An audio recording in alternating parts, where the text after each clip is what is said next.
forged a solid friendship. However, this simple wave caused a stir among those present. Wang Jiang silently mused. With such a lewd smile, these two must have something going on.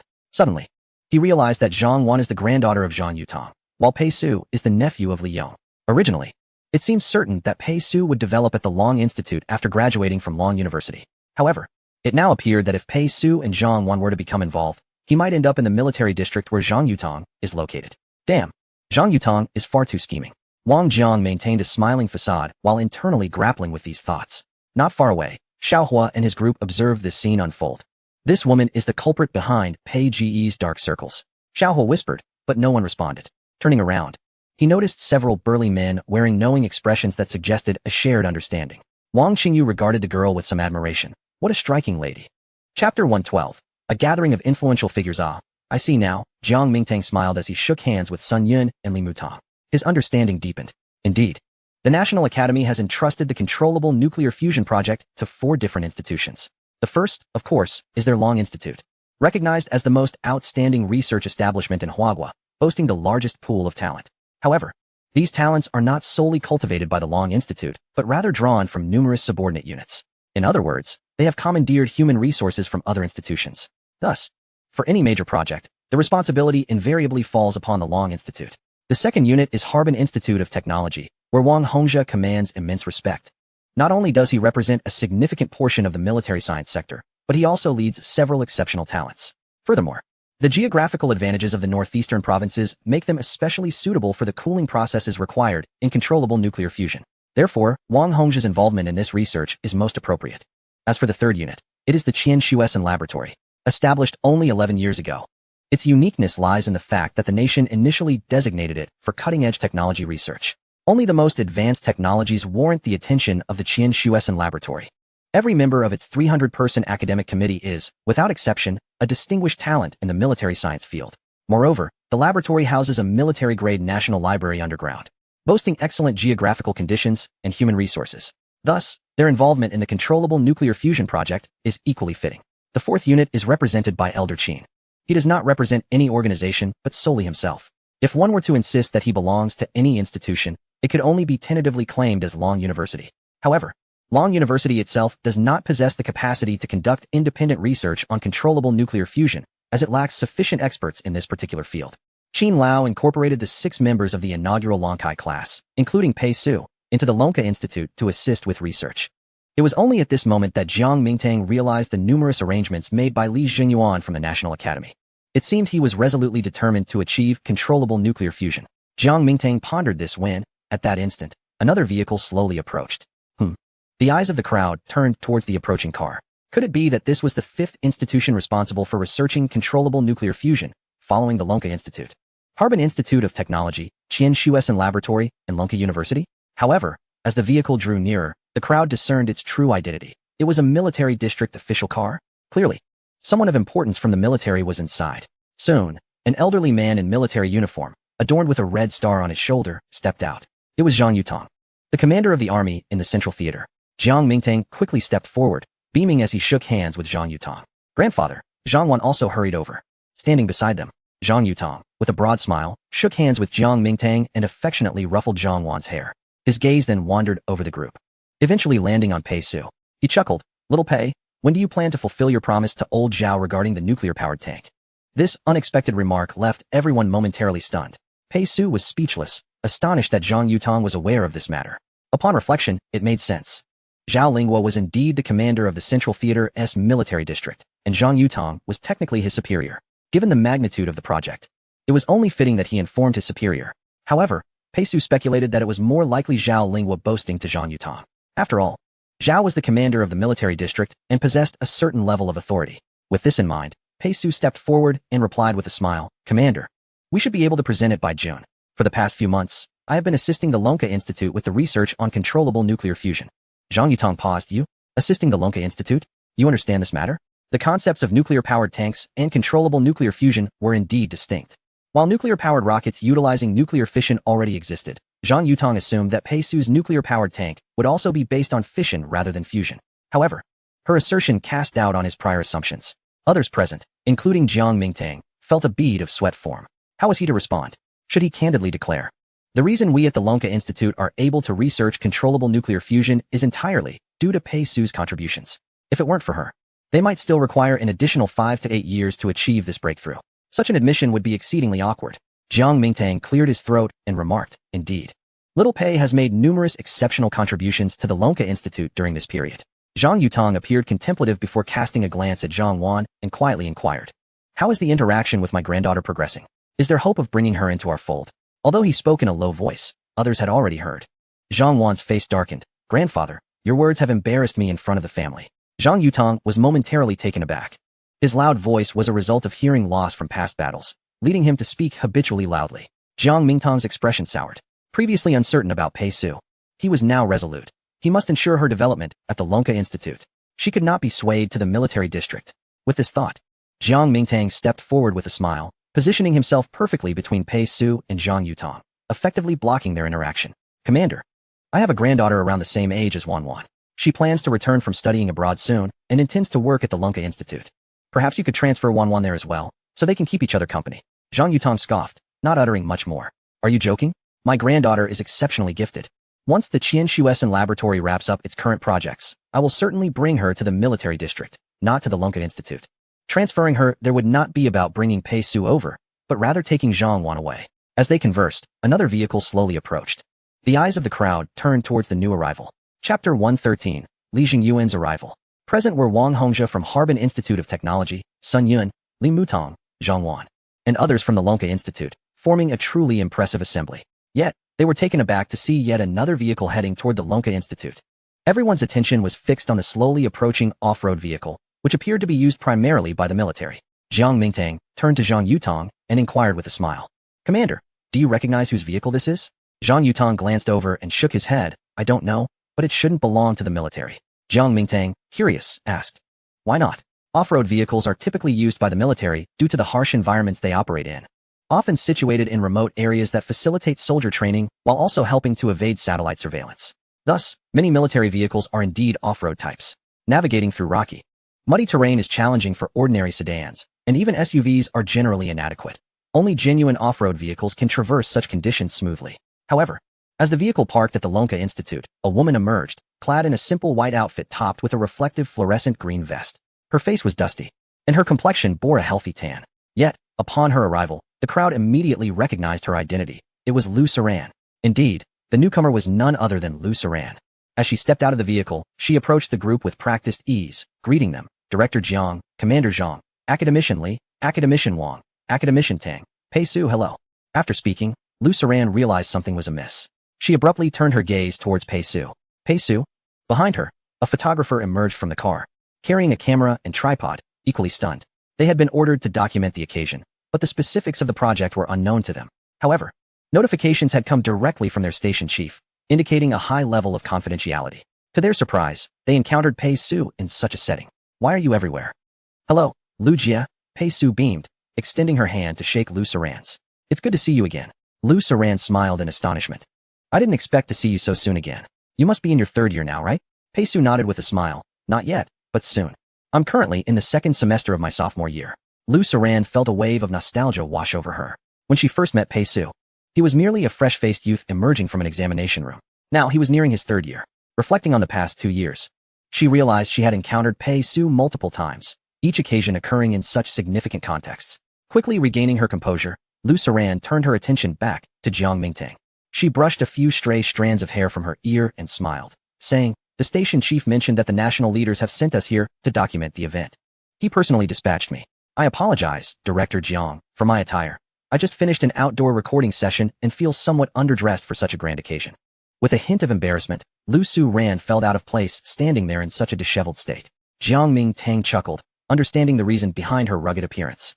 After all, it was quite reasonable for a journalist frequently engaged in outdoor reporting, especially one who often visited military districts, to drive a rugged vehicle. Observing the familiar rapport between Pei Su and Lu Saran, Li Mutang cast a sidelong glance at Zhang Wan beside him. Zhang Wan's expression was inscrutable, as if this were merely an ordinary occurrence.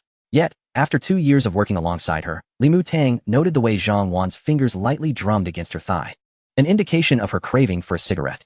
However, surrounded by so many dignitaries, she refrained from indulging, understanding the negative implications of a junior smoking in such a setting.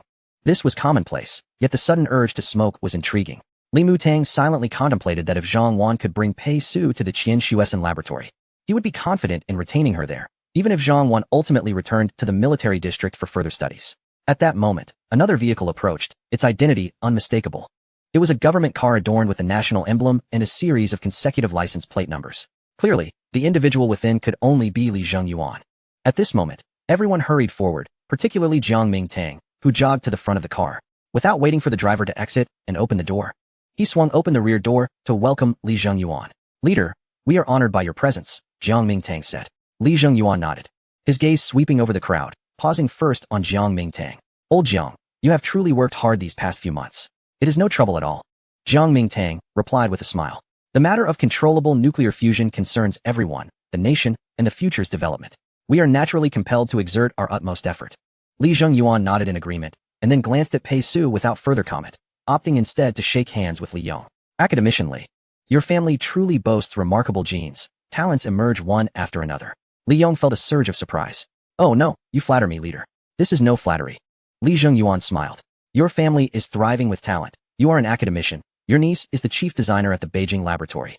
Your nephew is a rising star at the Shanghai Military Industrial Laboratory, and now your youngest nephew is a member of the first Dragon Talent class. It reminds me of the Qin family. The Qin family, after all, refers to the family of Qianshuesan, whose notoriety began during the Zhu Yuanzhang era.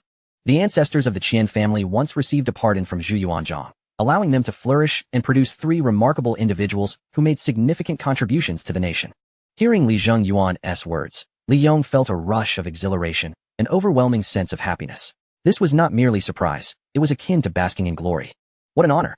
Li Zhengyuan continued to engage with others, recalling each person's name and achievements, his discourse imbued with an amiable warmth. Whether addressing Zhang Yutang, the commander of the Central Theater Command, or Jiang Mingtang, the director of the Dragon Institute, or even the vice presidents Zhou Tai, Li Yong, Wang Jiang, and the venerable scholar Tang Puhua, he had something to say to each. He even conversed with the younger generation, Lu Su Ran, Pei Su, Li Mutang, and Zhang Wan. After a delightful exchange lasting several minutes, Li Zhengyuan's demeanor became serious. "I invited reporter Lu to document this large-scale nuclear fusion experiment. So let the heads of each unit report on their progress." Li Zhengyuan was never one to linger unnecessarily, swiftly transitioning to inquiry about everyone's work status. Li Yong and Tang Puhua stepped forward simultaneously, with Li Yong first to report. "The Dragon Institute is responsible for the controllable nuclear fusion project, utilizing tritium and deuterium as the primary materials. The East device, a fully superconducting tokamak nuclear fusion experimental apparatus, has undergone optimization in this project. Through the relentless efforts of our team, alongside the assistance of Pei Su and other members of the Dragon Talent class, we have successfully elevated the temperature of the strong magnetic field apparatus to a staggering 3 billion degrees Celsius, capable of safely operating for up to 30 minutes. Under such extreme temperatures, while we have yet to complete the controllable nuclear fusion experiment due to time constraints, calculations from the Shenzhou One computer indicate that this controllable nuclear fusion could potentially yield 90 trillion kilowatt-hours within the 30-minute operational window." 90 trillion? Li Zhengyuan exclaimed in astonishment. "Are you certain it is 90 trillion? There are no extra or missing zeros." Li Yong nodded gravely. "Indeed.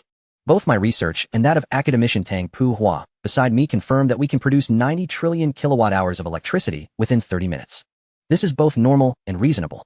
Although the national electricity consumption is merely a tenth of that figure, approximately 10 trillion kilowatt-hours. The potential for controllable nuclear fusion signifies an exponential increase in our energy output. The annual national electricity consumption hovers around 10 trillion kilowatt-hours. Yet controllable nuclear fusion can generate nearly 10 times that amount in just 30 minutes. This underscores the strategic significance of controllable nuclear fusion in our current era. Nuclear fusion does not abide by conventional reasoning. An outsider may find it challenging to grasp the immense energy potential it offers." Li Zhengyuan inhaled deeply.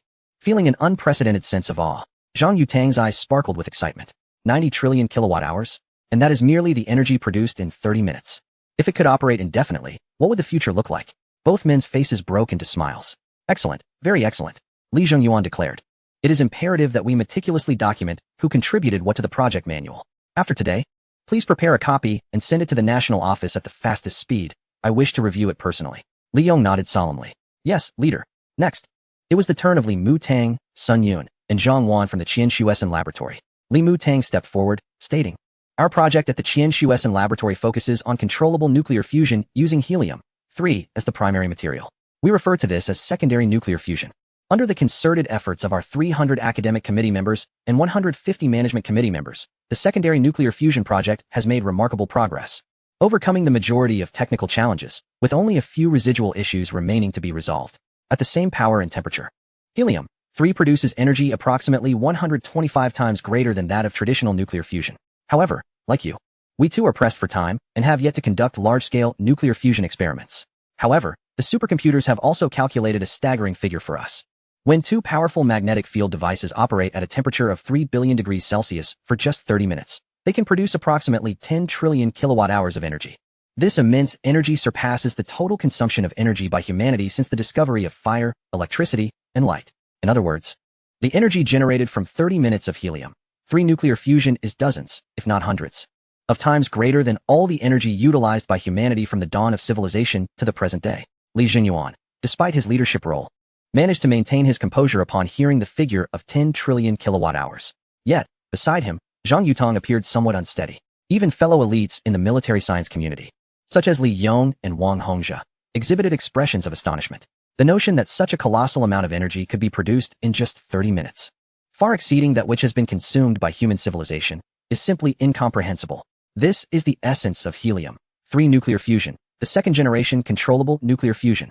It is unfathomable. Each individual present could hardly dare to imagine the ramifications. If helium-3 nuclear fusion could operate continuously throughout the year, what vast applications would this tremendous energy have? In a moment of reverie, they seem to envision the myriad possibilities of the future. A new era of technological explosion is on the horizon. Controllable nuclear fusion promises an almost limitless energy supply, even with current technology. Consuming at full capacity for a century would only amount to the energy produced by helium-3 nuclear fusion over the course of 5 or 6 days. How would this energy be utilized? Where would it go? No one could say. Thus, everyone could foresee that the future would inevitably undergo a monumental transformation. A wealth of energy would manifest, leading to the establishment of numerous laboratories requiring high energy consumption. Humanity's exploration of both micro and macro domains would advance at a terrifying pace. Societal structures would undergo radical changes. International dynamics would shift at lightning speed. Perhaps those science fiction concepts, space elevators, 5,000-kilometer quantum railguns, antimatter technology, negative energy black holes, black hole power stations, interstellar spacecraft, ion propulsion, antimatter stellar bombs, warp ships, interstellar colonization, Dyson spheres, plasma force fields, and quantum engine compartments would gradually materialize. If one were to assert that there have been 4 industrial revolutions, then controllable nuclear fusion represents the 5th. To harness the monumental energy produced by controllable nuclear fusion, human civilization must inevitably establish numerous energy-intensive laboratories. These laboratories will render this blue planet unique and propel humanity's strides into the boundless depths of space. This outcome is inescapable. Much like a powerful smartphone can handle various games effortlessly, game developers will continually fill their games with diverse content to match the burgeoning mobile market. The relationship between technological advancement and energy consumption is akin to that of a smartphone and its games. As energy availability increases, consumption must align accordingly. In the fleeting moment that Li Mutong reported the figures, all present instantly connected them to the future of human civilization, a future that once seemed profound, unknown, and distant, now suddenly felt within reach with the advent of controllable nuclear fusion. Chapter 115, 30 minutes, 15 trillion kilowatt-hours 30 minutes. To generate an enormous amount of energy that humanity has not utilized in thousands of years. Who would believe such a statement? No one would. Yet this is the reality of controllable nuclear fusion, the energy that nuclear fusion can produce. Li Jinyuan took a deep breath, still feeling an unavoidable shock within. 10 trillion kilowatt-hours. He appeared composed, but internally he was awestruck.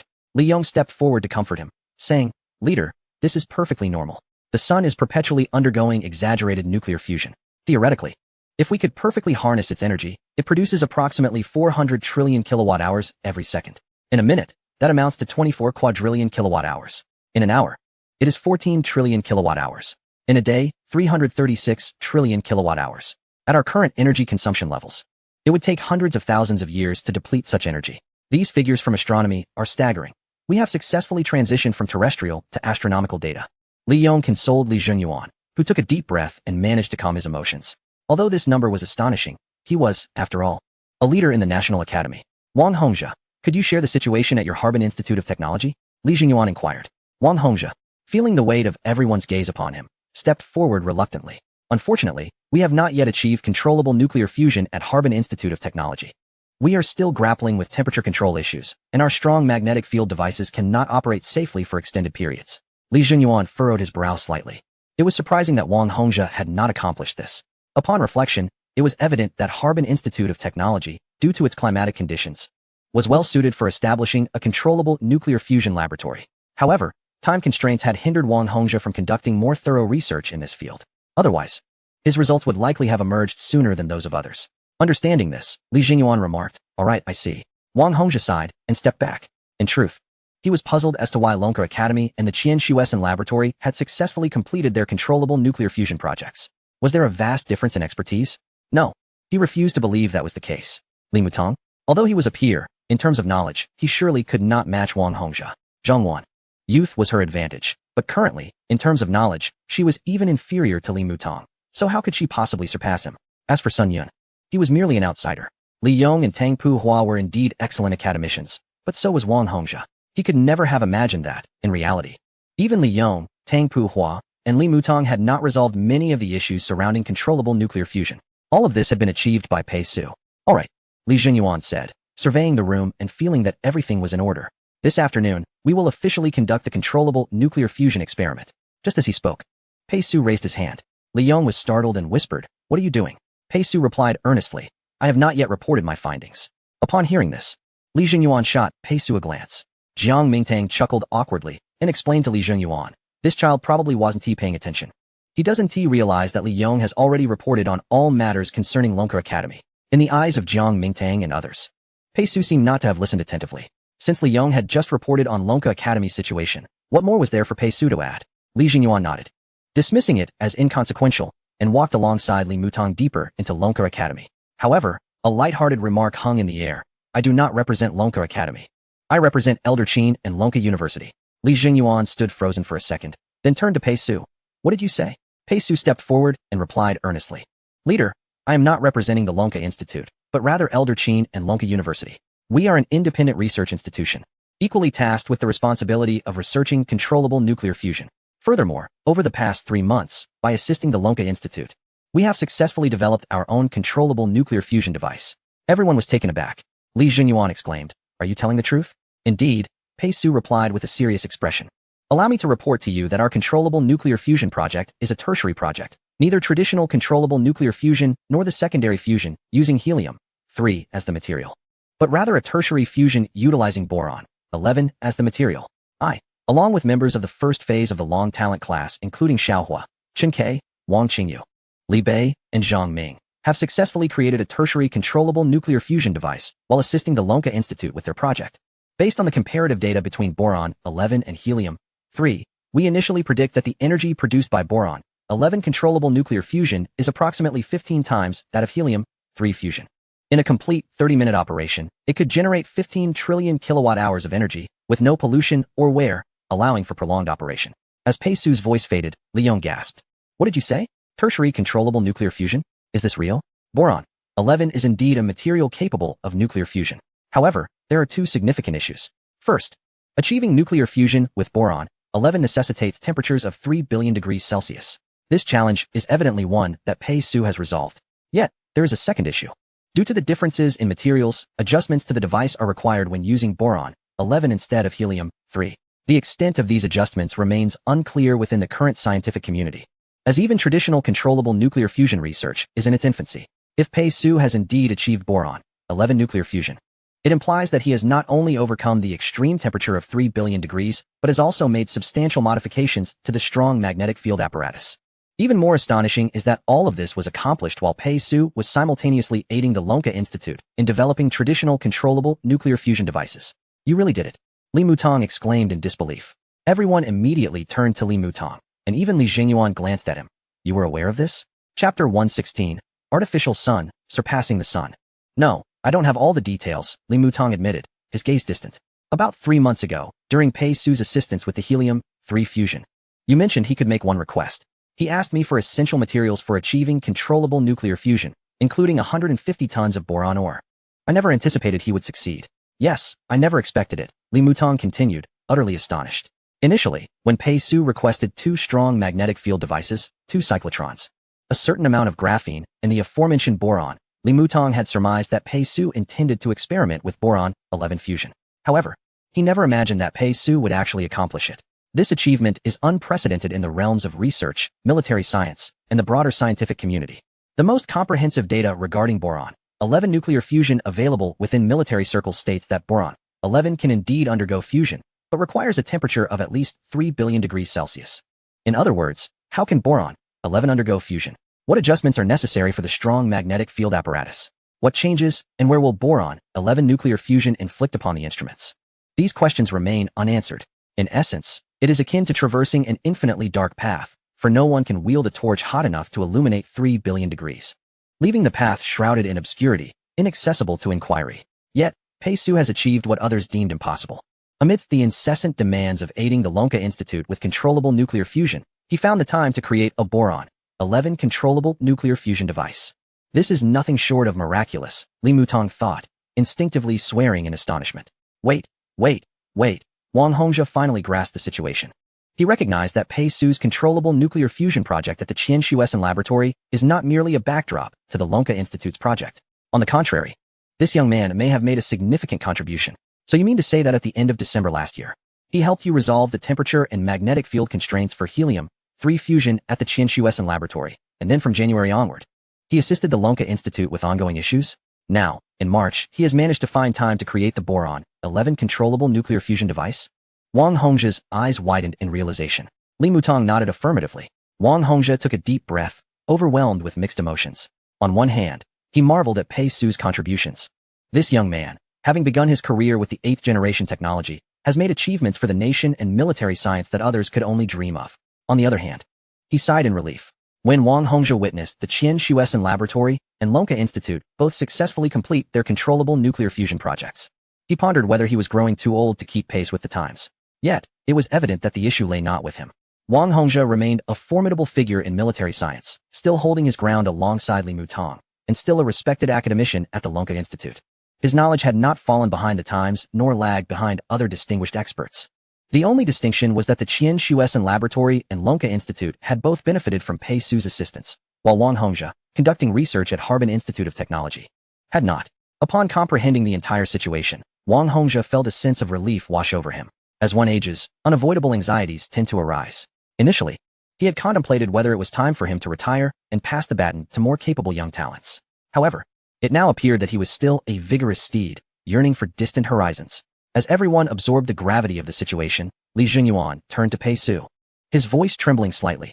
Are you certain your data is accurate? Can 1,500 trillion kilowatt-hours truly be generated in half an hour? Pei Su nodded and replied earnestly, yes. This succinct affirmation sent Li Jungyuan into a fit of laughter. Excellent. Well done, Pei Su. You are the pride of our nation. Let us proceed and commence the experiment. With the realization that Pei Su had indeed found the time to create a tertiary controllable nuclear fusion device, an overwhelming desire to witness the event surged within Li Jungyuan, causing him to tremble with excitement as he ventured deeper into the Lonka Institute. Wonderful, simply wonderful. Li Jungyuan raised his head to gaze at the sky, where the fierce sun had always been something he could not behold directly. For all of humanity, those dwelling on this planet, it is impossible to stare at the sun with the naked eye for an extended period. The sun does not target each individual on this planet. Rather, its immense mass is the reason. It engages in nuclear fusion every moment, unconsciously releasing its colossal energy and light, even at a distance of 1.5 billion kilometers. Its scorching brilliance leaves an indelible black spot on the retinas of every human who dares to challenge its radiance. This time, Li Jungyuan looked at the sun for 15 seconds, and an unavoidable black spot appeared on his retina as well. Yet, he felt an exhilarating thrill. The artificial sun, they had finally achieved it. If traditional nuclear fusion is akin to the ongoing process of fusion occurring within the sun, then helium-3 fusion can be likened to the fusion that takes place on the moon when subjected to temperatures soaring to 100 million degrees and pressures exceeding 8 times that of gold's density, yielding energy 125 times greater than traditional nuclear fusion. If helium-3 fusion represents the extremes of lunar conditions, then boron-11 fusion stands as the pinnacle of artificial nuclear fusion. How is boron fusion realized?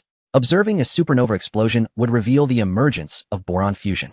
Boron-11 fusion generates no environmental pollution, embodying the highest form of clean nuclear fusion.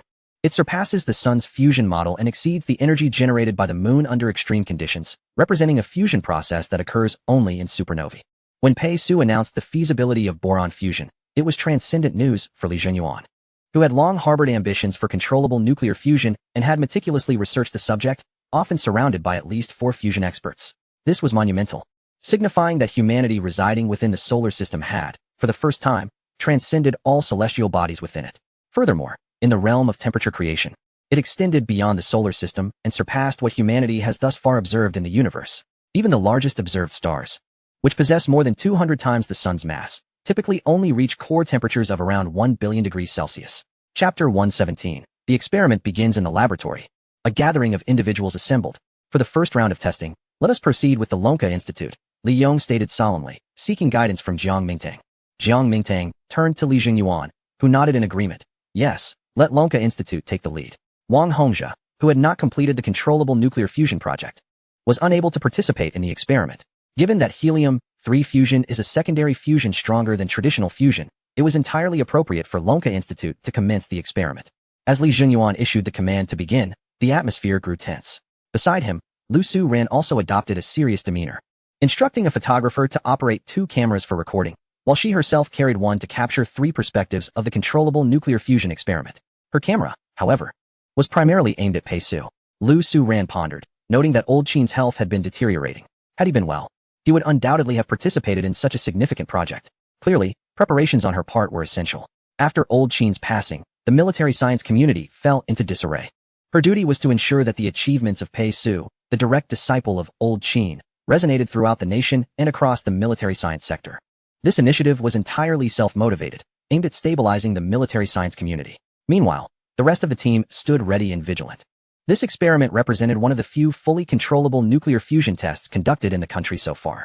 Prior to this, the most frequent experiments conducted on controllable nuclear fusion focused on temperature, striving for higher and more stable conditions. The emergence of Pei Su had accelerated research in this field, allowing the transition from temperature experiments directly into full controllable nuclear fusion tests. The tension was palpable, for no one could guarantee the absolute accuracy of the data produced by the supercomputer simulations. This was not a reflection of any fault in the supercomputer, but rather an acknowledgement of the potential discrepancies between idealized computational environments and the actual conditions. For a project of this magnitude, even the slightest error in data could lead to the ultimate failure of the experiment. Hence, the atmosphere was thick with anxiety. Li Yong clenched his fists, while Tang Puhua adjusted his heavy glasses with a nervous flick of his finger. Wang Hongzhe prepared to take notes with a sense of urgency, and Li Mutong wiped the cold sweat from his brow.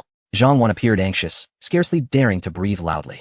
Li Zhenyuan seemed calm, yet his body trembled slightly, though the motion was subtle enough to evade notice. Jiang Mingtang inhaled deeply without exhaling, while Wang Jiang released a sigh, yet appeared to hesitate before inhaling again. Vice President Zhou Tai slowly produced a small vial containing 45 heart-saving pills, bracing himself. The presence of many elderly individuals necessitated such precautions, as any surge of excitement could require immediate medical assistance. As everyone awaited the results of the experiment with bated breath, Pei Su was the most relaxed among them. Having been involved in the project at Lonka Institute from the outset, he was acutely aware of the likelihood of success regarding controllable nuclear fusion. The answer was clear: it would undoubtedly succeed. There was no reason for doubt. Pei Su had become the world's foremost expert in the vast domain of controllable nuclear fusion. He understood that both the traditional fusion at Lonka Institute and the helium-3 fusion at the Qianshuesan laboratory would surely succeed in their experiments. However, Pei Su was uncertain about the specific amount of energy they could yield. The data generated by the supercomputer simulations might not be precise. It wasn't a flaw in the supercomputer. Rather, real-world conditions often harbored some discrepancies.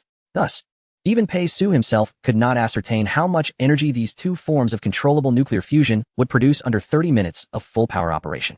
Nevertheless, the outcome would soon reveal itself.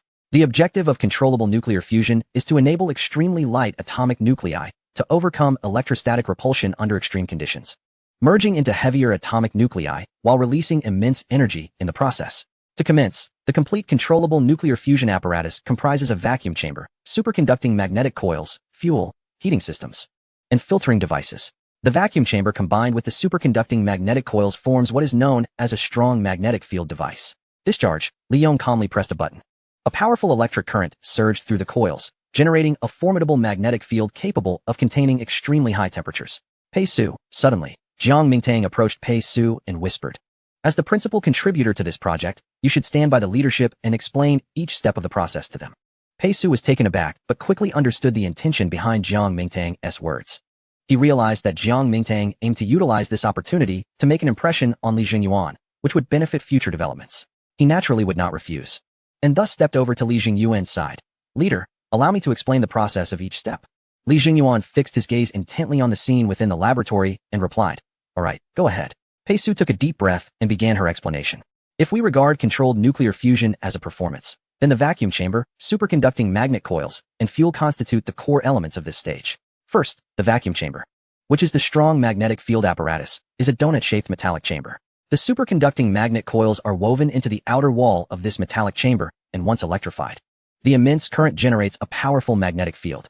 This marks the initiation of controlled nuclear fusion, enveloping the superconducting magnet coils within a formidable magnetic field contained in the donut-shaped metallic chamber.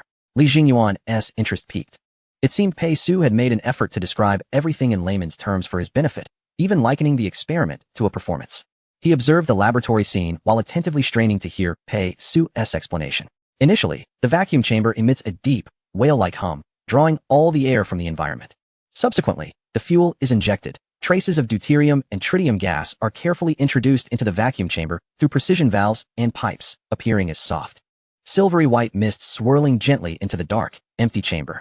As the superconducting magnet coils activate, currents appear and vanish in an instant, due to their exceedingly high frequency. These flickers are imperceptible to the naked eye, rendering them invisible. Yet, we are fully aware that they function like a director, precisely confining the range of the performance to the stage, an unseen force akin to a backstage director. As the frequency of the superconducting magnet coils reaches a certain threshold, a powerful magnetic field becomes visible. The reason for this visibility lies in the high-frequency vibrations of the electric molecules, allowing us to witness the transformation from a tangible current to an intangible high-frequency current, and eventually into a formidable magnetic field composed of countless magnetic field lines, much like nylon straps in an octagonal cage, yet in my view, resembling billions of taut purple strings. Our eyes cannot perceive the countless high-frequency vibrations occurring in each fleeting moment, but it is essential to recognize that it is the director, defining the scope of the entire performance on this stage. Suddenly, the fuel gas is breached by the annular current released from the ohm heating transformer, resulting in a brief, momentary glow of purple or pink light as the gas molecules are torn apart into electrons and ions, forming a plasma ring. The apparatus walls emit a brilliant golden hue, while high-energy atoms begin to collide with the plasma, generating immense kinetic energy and a surge of electromagnetic waves as the plasma starts absorbing these waves, leading particles into the crucial phase of intense heating. As the particles undergo this severe heating, explosions erupt intermittently, often occurring in rapid succession, 3 times or even more within mere seconds, each explosion releasing tremendous energy. A confrontation ensues as deuterons and tritons collide at astonishing speeds.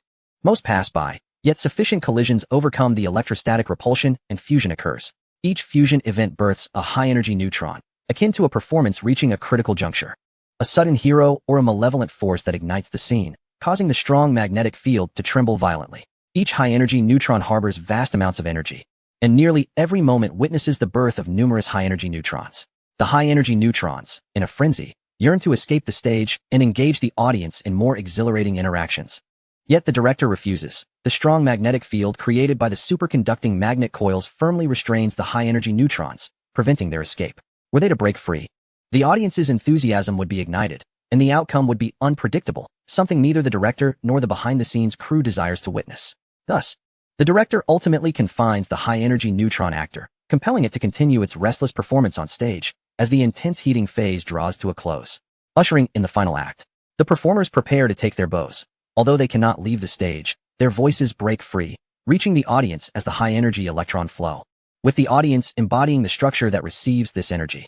Until the performance concludes, the sanitation worker arrives, serving as the filter within the nuclear fusion apparatus. In truth, she does not wait for the performers or the audience to depart before commencing her work. She has been tirelessly laboring in obscurity since the performers began their act, responsible for clearing away the discarded props and generated waste, much like the filter that constantly removes the ash and helium nuclei produced by the nuclear fusion reaction. She remains busy, toiling unseen during the performance, and even after the actors conclude, she continues her work, ensuring the stage returns to its original state. Some wear and tear may be unavoidable, but such matters are the concern of those behind the director. Her duty is to remove all refuse and report the wear. Thus, nuclear fusion is completed.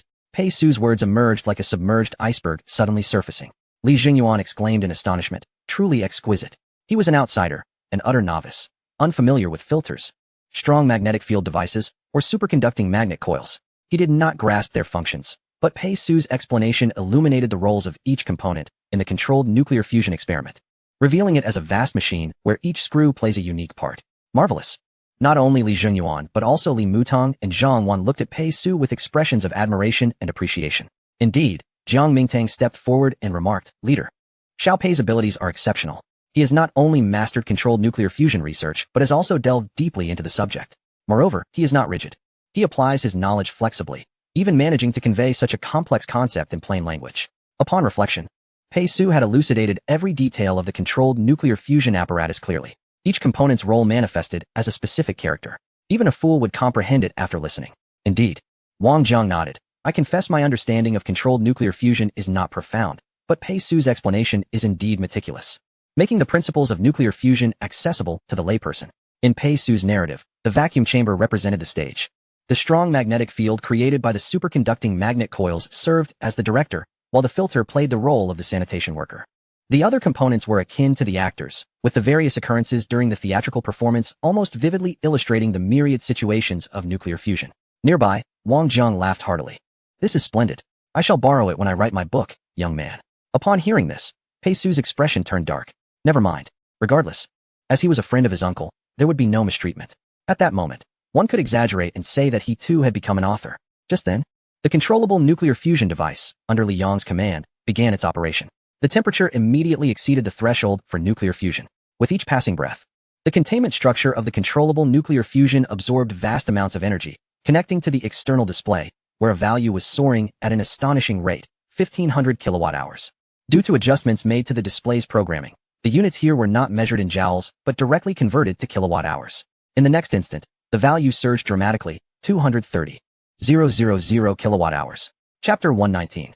2 minutes. What is controllable nuclear fusion? This is controllable nuclear fusion. Each fluctuation in the value represents a process of synthesis. During this synthesis, once a certain limit is reached, an explosion occurs within the small sphere. With each explosion, the energy, previously displayed as exponentially increasing, is released into the outer containment structure. Before anyone could react, the explosion device within the sphere detonated yet again, and the value changed once more. 250,000 kilowatt-hours. This time, the value increased again. In the scene, everyone held their breath, waiting for the eruption of this value. With each explosion, the value exhibited an extraordinarily exaggerated growth. 25,500,000 kilowatt-hours, 1. 2 billion kilowatt-hours, 3. 5 billion kilowatt-hours, 90 billion kilowatt-hours, and finally, 1 trillion kilowatt-hours. After the strong magnetic field device had been operating for a full 15 minutes, the released energy had already reached 1 trillion kilowatt-hours. As the time reached 20 minutes, the energy meter displayed an astonishing figure, 20 trillion kilowatt-hours. By the 25-minute mark, the rate of increase began to slow, reaching 65 trillion kilowatt-hours. By the end of 30 minutes, the value stabilized at an astounding 90 trillion kilowatt-hours. 90 trillion kilowatt-hours. This was 10 times the national electricity consumption. Unbelievable. It was only at this moment that everyone could finally breathe a sigh of relief. It appeared that the figures on the supercomputer were indeed accurate. They had truly produced 90 trillion kilowatt-hours of energy. This amount could sustain the nation's electricity consumption for a decade. Li Yong and Tang Puhua visibly relaxed as well. After all, even they were uncertain whether the data extrapolated by the supercomputer was genuine. There were too many factors to consider. To assert that the data computed by the supercomputer was infallible would be akin to casting dice with the divine. Any number of reasons could lead to deviations in the final results. For instance, if the filters had failed to eliminate excessive dust and ash, it would inevitably impact the efficiency of energy absorption. Fortunately, Lonka Institute was indeed the most distinguished research institution, and both Li Yong and Tang Puhua, who were responsible for the research, were top-tier academicians. Their rigorous approach ensured that the experiment yielded no discrepancies. Excellent. Li Zhenyuan also quietly exhaled in relief. This was a promising beginning. He turned to Li Mutong and said, "You may proceed." Li Mutong nodded, feeling a sense of trepidation. He looked toward Pei Su and said, "Pei Su, you shall explain." The others turned their attention to Pei Su. She nodded, her expression unperturbed. Certainly. The expressions of the crowd shifted slightly. It seemed that Pei Su held considerable weight in the Helium-3 fusion project, to the extent that Li Mutong required her to serve as the presenter. Before long, the instruments from the Qianshuesan laboratory were brought in. The dimensions of the controllable nuclear fusion device were standardized, having been predetermined to certain specifications from the outset, such as the fuel release gates and the connecting pipes. Thus, The controllable nuclear fusion device from the Qianshuesan laboratory could be easily installed in place of the previous one. At that moment, Pei Su seized the opportunity when no one was paying attention and quietly made a phone call. Hello? Pei Gu, what's the matter? On the other end was Xiao Hua, who was at the apartment. You need to bring our equipment over right away, Pei Su whispered. The leadership is here for an inspection. Really? Excitement crackled through the phone. In the apartment, Xiao Hua and the others were invigorated. They understood that their participation in the Lonka Institute's project was not solely due to Old Qin's request. They all had their own aspirations as well. After all, no one wished to miss the chance to enter the Lonka Institute, the pinnacle of the domestic research community. Their assistants this time had effectively established their roots in the Lonka Institute. As external researchers, they were both students of Lonka University and researchers at the Lonka Institute, enjoying regular benefits and promotion eligibility. This inspection by the leadership presented an opportunity. If they performed well, how could they not expect a promotion? It could be said that each member of the Lonka class, under the enhancement of the three-tier controllable nuclear fusion, was akin to a brilliant gem. They simply needed to showcase their brilliance to the leaders. Hurry, bring the equipment. Let's go. With an urgent call, Xiaohua led the group to the laboratory. Inside the laboratory, as the instruments powered on, Pei Su continued her explanation. If we were to liken traditional controllable nuclear fusion to the fusion occurring within the sun, then helium-3 fusion would be akin to the fusion generated under extreme conditions on the moon. Although the moon's mass cannot be compared to that of the sun, the helium-3 fusion produced under such extreme conditions possesses a superior technological level compared to that of the sun. Pei Su added, if we consider the sun as a numerical anomaly, then the moon's nuclear fusion under extreme conditions can be regarded as a mechanistic marvel. The sun has an enormous mass, and the energy produced from its nuclear fusion in a single day is an amount humanity has not exhausted over 100 millennia. In contrast, lunar nuclear fusion operates on a more advanced mechanism. Let us hypothesize that if the moon possessed the same mass as the sun while retaining a significant quantity of helium-3, this celestial body might transition into a red giant state billions of years earlier than the sun, due to the greater energy produced. Its own demise would occur at a swifter pace. Firstly, when conducting nuclear fusion at the same mass, helium-3 fusion generates energy approximately 125 times that of conventional nuclear fusion. However, correspondingly, achieving this feat is significantly more challenging.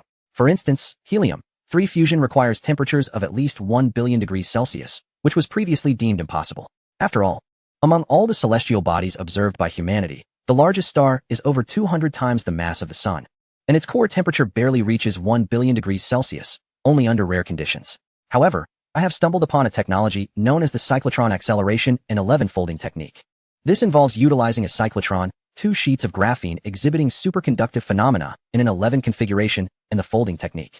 By employing the cyclotron to alternately switch the positive and negative poles of the high-frequency magnetic field, helium-3 atoms swiftly switch their trajectories. This reactive force facilitates their transition into a state of nuclear fusion. Furthermore, the 2 sheets of graphene arranged in an 11 configuration can create low-temperature superconductivity. After undergoing a series of discharge processes, we discover that the inner wall of the vacuum chamber is at a remarkably low temperature. This is designed to enhance the graphene's capacity to effectively transfer this energy to the cladding structure, thereby achieving a higher energy conversion rate. As Pei Su delivered a series of impressively intricate explanations, the instruments began to activate. Energy pulses commenced. The first pulse registered at 129 kilowatt-hours. The second pulse, 240,000 kilowatt-hours. The third pulse, 390,000 kilowatt-hours. The fourth pulse, 5,000 kilowatt-hours. The fifth pulse, 67,000 kilowatt-hours. Remarkably, by the time of the fifth pulse, a mere 2 minutes had elapsed. At this juncture, the energy of 67,000 kilowatt-hours equated to the output of the Three Gorges Dam at full capacity for 3 hours, enough to sustain 220,000 households for a month. In terms of coal, it would fill 310 train cars, comparable to the energy produced by a large power plant operating continuously for 3 days. Yet, all of this transpired in just 2 minutes. Chapter 120, Engineers of the Long Institute. The data continued to surge. The sixth pulse, 2 billion kilowatt-hours. The seventh pulse, 2 billion kilowatt-hours. The eighth pulse, 5 billion kilowatt-hours. The ninth pulse, 32 billion kilowatt-hours. The 10th pulse, 90 billion kilowatt-hours. All of this occurred within a mere 10 minutes. By this time, the temperature stabilized, and the rate of data growth began to decelerate, no longer achieving near 10-fold increases with each pulse. After 20 minutes, the data had astonishingly reached 20 trillion kilowatt-hours. At 25 minutes, it escalated to 290 trillion kilowatt-hours. By 29 minutes, it soared to 900 trillion kilowatt-hours. And at 30 minutes, the final figure stood at 100 trillion kilowatt hours. 100 trillion? Li Mutong furrowed his brow slightly. Zhang Wan, beside him, also appeared troubled. While this figure was impressive, representing energy that would take hundreds of thousands of households a lifetime to consume, it fell short of their estimate of 125 trillion kilowatt hours. The missing 25 trillion kilowatt hours equated to 3 times the national electricity consumption. Where had that energy vanished? Immediately, Li Mutong halted the equipment to conduct repairs. At that moment, Pei Su glanced over and remarked, "No need for repairs. The filter wasn't properly adjusted.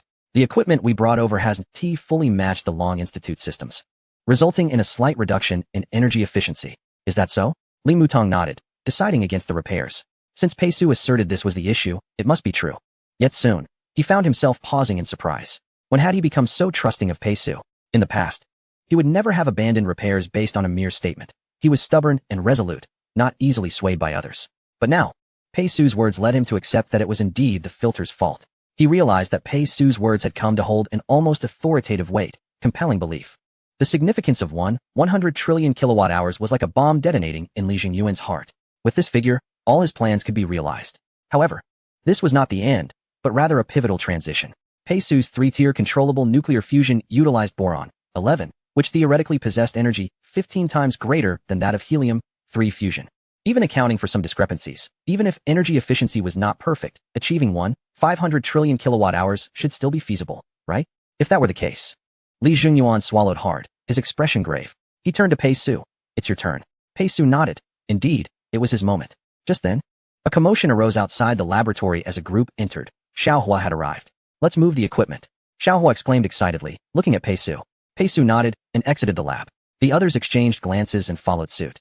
Outside the laboratory, large trucks were lined up, filled with strong magnetic field devices, cyclotrons, boron ore, and graphene, an entire truck brimming with equipment and materials. Everyone pitched in, with even Li Jingyuan unable to contain his excitement as he joined in moving the equipment. After half an hour, they had successfully transported everything into the laboratory. Another half hour was spent connecting Pei Su's 3-tier controllable nuclear fusion device to the laboratory's gate and pipeline. By now, it was midday, and everyone felt their stomachs rumble. Yet, no one thought to eat. All were eager to witness the workings of the 3-tier controllable nuclear fusion.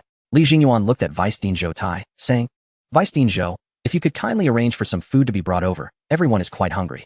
Zhou Tai nodded in response, dialing the cafeteria manager to request a meal delivery. Meanwhile, Chun Kei quietly inquired, "Pei Gu, do you think we will be established here after today?" "Indeed."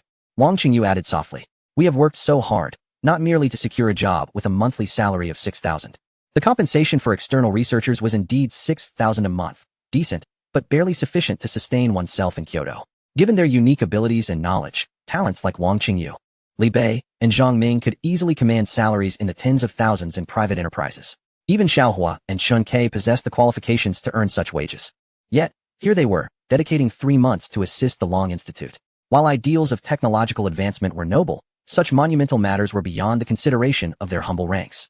What they truly pondered was whether their efforts would allow them to secure a foothold at the Long Institute, whether they could attain certain professional titles. Pei Su smiled. "You have already established yourselves. After today, you will likely receive a confidentiality agreement in the mail from the security office." Chun Kei was taken aback, and the members of the Long Talent Program looked towards Pei Su. He continued, "Your confidentiality levels will rise at least 1 tier due to your actions today." Everyone was momentarily stunned. They were all acutely aware of their confidentiality levels.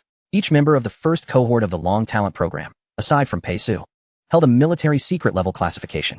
However, they had long understood that from the inception of the Long Talent Program, their classification had already reached the top secret level. The elevation to military secret level was solely due to their collaboration with Pei Su and their involvement in numerous critical projects. Consequently, each of them now held a military secret classification. Yet, Pei Su claimed they would soon ascend another tier. What did this entail? Beyond military secret, the only classification remaining was military top secret, the highest military confidentiality level in the nation. Previously, only Pei Su had held this classification. Would they too soon attain such status? In an instant, the group fell into contemplation. As for promotions and professional titles, I cannot dictate that. However, if my assumptions are correct, I believe all of you will experience advancements following the conclusion of these events. Pei Su spoke softly. Upon hearing these words, the crowd became instantly exhilarated. Such a development could not be more fortuitous. It would provide them with a solid narrative to present to the outside world. Pei Su smiled silently, feeling somewhat overwhelmed. When the confidentiality level of the group escalated to a military-grade secret, It became evident that some individuals would manipulate the documentation to disguise one's identity as a series of seemingly innocuous personas. For instance, when Pei Su's former high school attempted to investigate his records, they would not discover his enrollment at Lonka University, but rather at another prestigious institution, perhaps Tsinghua, Peking University, or Fudan, certainly not at Lonka. Chapter 121. 3 individuals with hidden agendas. Before long, the installation of the controllable nuclear fusion device was complete. Li Junyuan proclaimed, "Let us commence." Xiaohua, standing beside the apparatus, glanced back at Pei Su, who nodded in affirmation. With a sense of relief, Xiaohua pressed the start button. This scene did not escape Li Yong's notice. He mused to himself. Xiaohua remains somewhat naive in social intricacies. When the leader instructs you to start, you should not defer to Pei Su for confirmation. Indeed, Xiaohua lacked a certain worldly understanding. Although the reality was as such, Li Junyuan, an outsider in this field, believed that merely stating to initiate the process sufficed. Consultation with a more specialized individual was essential before proceeding. If Li Yong were operating the device, he would assuredly feign an inspection of the instruments and casually inquire of Pei Su for verification before turning back to Li Junyuan to confirm the initiation. This approach would create a far more harmonious atmosphere. Nevertheless, upon observing Li Junyuan's expression, Li Yong noted that the latter did not appear upset, likely having no intention to hold Xiaohua accountable. One could interpret it this way. In the face of controllable nuclear fusion, Li Junyuan had little time for trivial matters. As the apparatus powered up, a cacophony of buzzing and crackling electricity filled the room, rapidly generating a powerful magnetic field. Gaseous boron, 11, was gradually introduced, initiating the nuclear fusion reaction. The temperature soared precipitously, reaching an astonishing 3 billion degrees Celsius within merely 5 minutes. Pei Su remained unfazed by this spectacle, while Jiang Mingtang and others were taken aback and filled with wonder. It appeared that the strong magnetic field apparatus developed by Qian Shuesen's laboratory was indeed consistent with Pei Su's design. Sensing the atmosphere in the room, Li Mutong began to elucidate. Our strong magnetic field apparatus was indeed enhanced by Pei Su to meet the requisite standards. The crowd nodded in understanding. It was no surprise. However, they were genuinely in awe of Pei Su. A temperature of 3 billion degrees Celsius was a figure not even reached by the core of the largest observed star in the universe. Yet, Pei Su not only achieved this temperature, but also successfully constrained it within the formidable magnetic field apparatus. What does a temperature of 3 billion degrees Celsius signify? Without the magnetic field as constraints, such extreme heat possesses a slight potential to form a black hole. After all, in the absence of magnetic confinement, the chaotic movement of atoms generating energy becomes nearly uncontrollable. This uncontrollable behavior could ultimately render the nuclear fusion process akin to the creation of a miniature black hole. Although the mass would fall far short of black hole standards, the energy level would have already met the criteria for black hole formation. Even black holes do not necessarily exhibit temperatures reaching 3 billion degrees Celsius. Suddenly, the apparatus began to operate at full power. Under the extreme conditions of 3 billion degrees Celsius, boron, 11, commenced its nuclear fusion reaction. In truth, aside from Li Junyuan and a few other outsiders, the majority, including Pei Su, Xiaohua, Zhang Wan, and Li Mutong, harbored no apprehensions regarding the experiment. There were 2 primary reasons for their confidence. First, even the controllable nuclear fusion project at Lonka University's Qian Shuesen laboratory succeeded due to Pei Su's involvement. If they could achieve success, why could Pei Su not? Second, Pei Su had already addressed all potential issues related to the boron 11 nuclear fusion elements, having meticulously eliminated possible complications beforehand.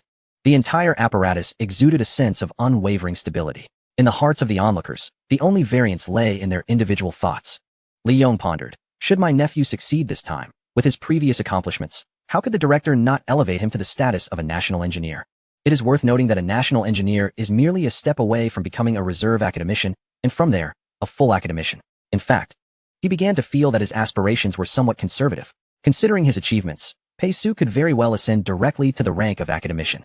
Yet he worried that Jiang Mingtang might harbor conservative views. Li Mutong, observing the unfolding scene, fell into contemplation. As long as the filter does not malfunction and the cladding structure remains intact, the low-temperature superconducting properties of graphene could maximize energy utilization. 15 quadrillion kilowatt-hours. This figure is merely hypothetical. If the energy efficiency improves slightly, it could even reach 16 quadrillion kilowatt-hours, or perhaps even 20 quadrillion. Of course, the precise energy efficiency would depend on the design of the cladding structure. Graphene serves as the primary link in the energy transmission chain, its properties being the most exceptional among all materials currently known to humanity. The cladding structure represents the secondary link in the energy transfer chain. Given that the first link is already top tier, the ultimate energy yield will hinge on the design of the cladding structure. Meanwhile, Zhang Wan found herself fixated on Pei Su. Somewhat dazed, she recalled a few months prior when her grandfather, Zhang Yutong, instructed her to drive to Lonka University to retrieve what was claimed to be a fourth-generation exoskeleton armor. He had specifically urged her to engage with the young man, asserting that he was remarkable, and once she passed the village, there would be no shops. At that time, Zhang Wan had dismissed the notion. At just over 20 years old, with her grandfather serving as the army commander and herself being an outstanding graduate selected by Lonka University, working at Qian Shuesen's laboratory, she thought she could find any man she wished. Therefore, when she saw Li Yunchang descending the stairs, she was taken aback but felt a sense of relief. Yet later, she did meet Pei Su, and the two spent 3 months studying together in that underground library. In that moment, she began to appreciate her grandfather's words. He had been right. Pei Su was indeed exceptional. Curiously, Zhang Wan wondered how someone younger than herself could have already pioneered the 8th-generation fighter, the 5th-generation military vehicle, the 5th-generation tank, the 4th-generation exoskeleton armor, and now the 3rd-level controllable nuclear fusion device. Each endeavor represented a paradigm shift in research. What could he possibly not excel in? Zhang Wan found herself momentarily perplexed. On the other side, Zhang Yutang and Jiang Mingtang exchanged glances, one observing Pei Su, the other Zhang Wan, their eyes filled with contemplation.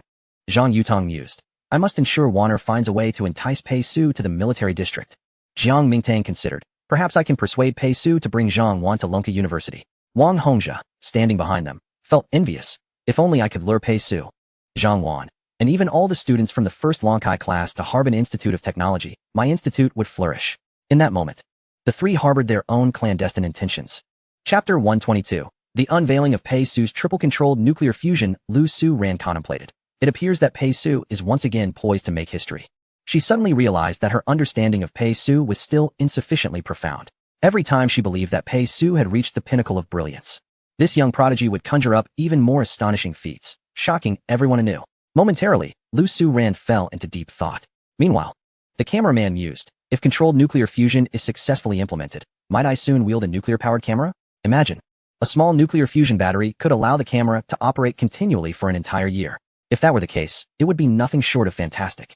Xiaohua, Chen Kai, Wang Qingyu, Li Bei, and Zhang Ming were all intensely focused on the controlled nuclear fusion device.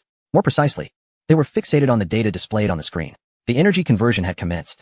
For them, as long as the conversion proceeded without issues, it signified that they would soon become engineers at the Lonka Institute, a prestigious institution recognized across academia, research, and military science. A coveted opportunity indeed. Under normal circumstances, they would have had to wait until after their university graduation, a year or two later, to enter the Lonka Institute. Even then, they might have faced a considerable delay. For projects that could catapult someone's career are not perpetually available. With a stroke of luck, a project might emerge within months. Conversely, they could remain mere researchers for years. However, due to Elder Qin's introduction, they had directly become external researchers, thereby saving considerable time. Moreover, they were fortunate enough to oversee an essential technological advancement of this era, controlled nuclear fusion. They had the right timing, the right environment, and the right people. Whether it was Pei Su, who mastered the triple-controlled nuclear fusion technology, Zhang Ming with his extraordinary memory and comprehension, Li Bei capable of intense prolonged thought, Wang Qingyu with cognitive speed far surpassing average individuals, or Xiaohua, who excelled in the reformed Chinese language examination, alongside Chen Kai, the second-generation disciple of Elder Qin, who had been his student the longest. Each member of this inaugural Dragon Talent class brimmed with confidence, believing that their knowledge in this field could lead to renown. Thus, with the right timing, environment, and people, as long as this experiment proceeded without issue, they were destined for great success. Bang! A faint explosion resonated through the air. Energy surged into the middle wall, a domain of graphene, where temperatures plummeted to a frigid -112 degrees Celsius, resulting in a thick layer of ice. However, this ice was within the scope of expectations, for when this overwhelming energy surged into the middle wall, it melted the ice, and the intense energy entered the cladding structure, initiating absorption and conversion. On the display screen, the first value swiftly appeared, 10 kilowatt-hours. Yet, merely a second later, explosions erupted successively. Boom, boom, boom. The speed of these explosions was notably faster than those at the Lonka Institute and the Qian Shuesen laboratory. After all, the temperature reached an astonishing 3 billion degrees Celsius. Note, the Qian Shuesen laboratory conducts controlled nuclear fusion experiments, needing only 1 billion degrees Celsius for helium-3. Hence, their strong magnetic field frequency is set accordingly. This extreme temperature enabled boron-11 to enter nuclear fusion, continuously synthesizing and releasing vast amounts of energy. The filter operated at full power, removing the energy-depleted remnants. The outer wall was at room temperature, the middle wall at low temperature, and the inner wall at high temperature. Under these three temperature states, it was fortunate that the vacuum chamber contained no air. Otherwise, air would warp under such extreme conditions. If air entered the middle wall, the low temperature would condense moisture from the air. Should air infiltrate the inner wall, the gas would expand explosively, potentially destroying the inner wall space. In the next moment, the display screen updated, 150,000 kilowatt-hours. Everyone's hearts raced at the sight. The rate of increase was astonishingly rapid. Even Li Zhengyuan was taken aback. Neither the Lonka Institute nor the Qian Shuesan Laboratory had experienced such swiftness in growth. While they were aware that once controlled nuclear fusion commenced, energy escalates exponentially. It typically increased only tenfold at most. However, Pei Su's triple-controlled nuclear fusion device exhibited a rate that seemed extraordinarily swift. From 10 kilowatt-hours to a staggering 150,000 kilowatt-hours, a 10,000-fold increase. Before they could fully comprehend this, the explosions harmonized into a melody, and the values on the display screen surged with several additional zeros. 5 billion kilowatt-hours. Everyone's hearts skipped a beat. This time, the increase was still over 10,000 times. Was this the true nature of exponential growth? Or was it merely the characteristic of boron 11? Li Zhengyuan swallowed hard and inquired, "What is happening? The rate of increase is too rapid." Li Yong, deep in thought, seemed to understand something and explained, "No need to panic, leader. This is not a sign of trouble. Rather, the temperature of 3 billion degrees Celsius is so elevated that the nuclear fusion process has accelerated. Typically, an explosion occurs every 20 to 30 seconds, or even a minute. However, the extreme temperature has significantly expedited the synthesis process, thereby accelerating the rate of value increase." Upon hearing this, Li Zhengyuan reluctantly nodded in acknowledgement. Soon, the values surged again, this time reaching 25 trillion kilowatt-hours. At that moment, silence enveloped the room.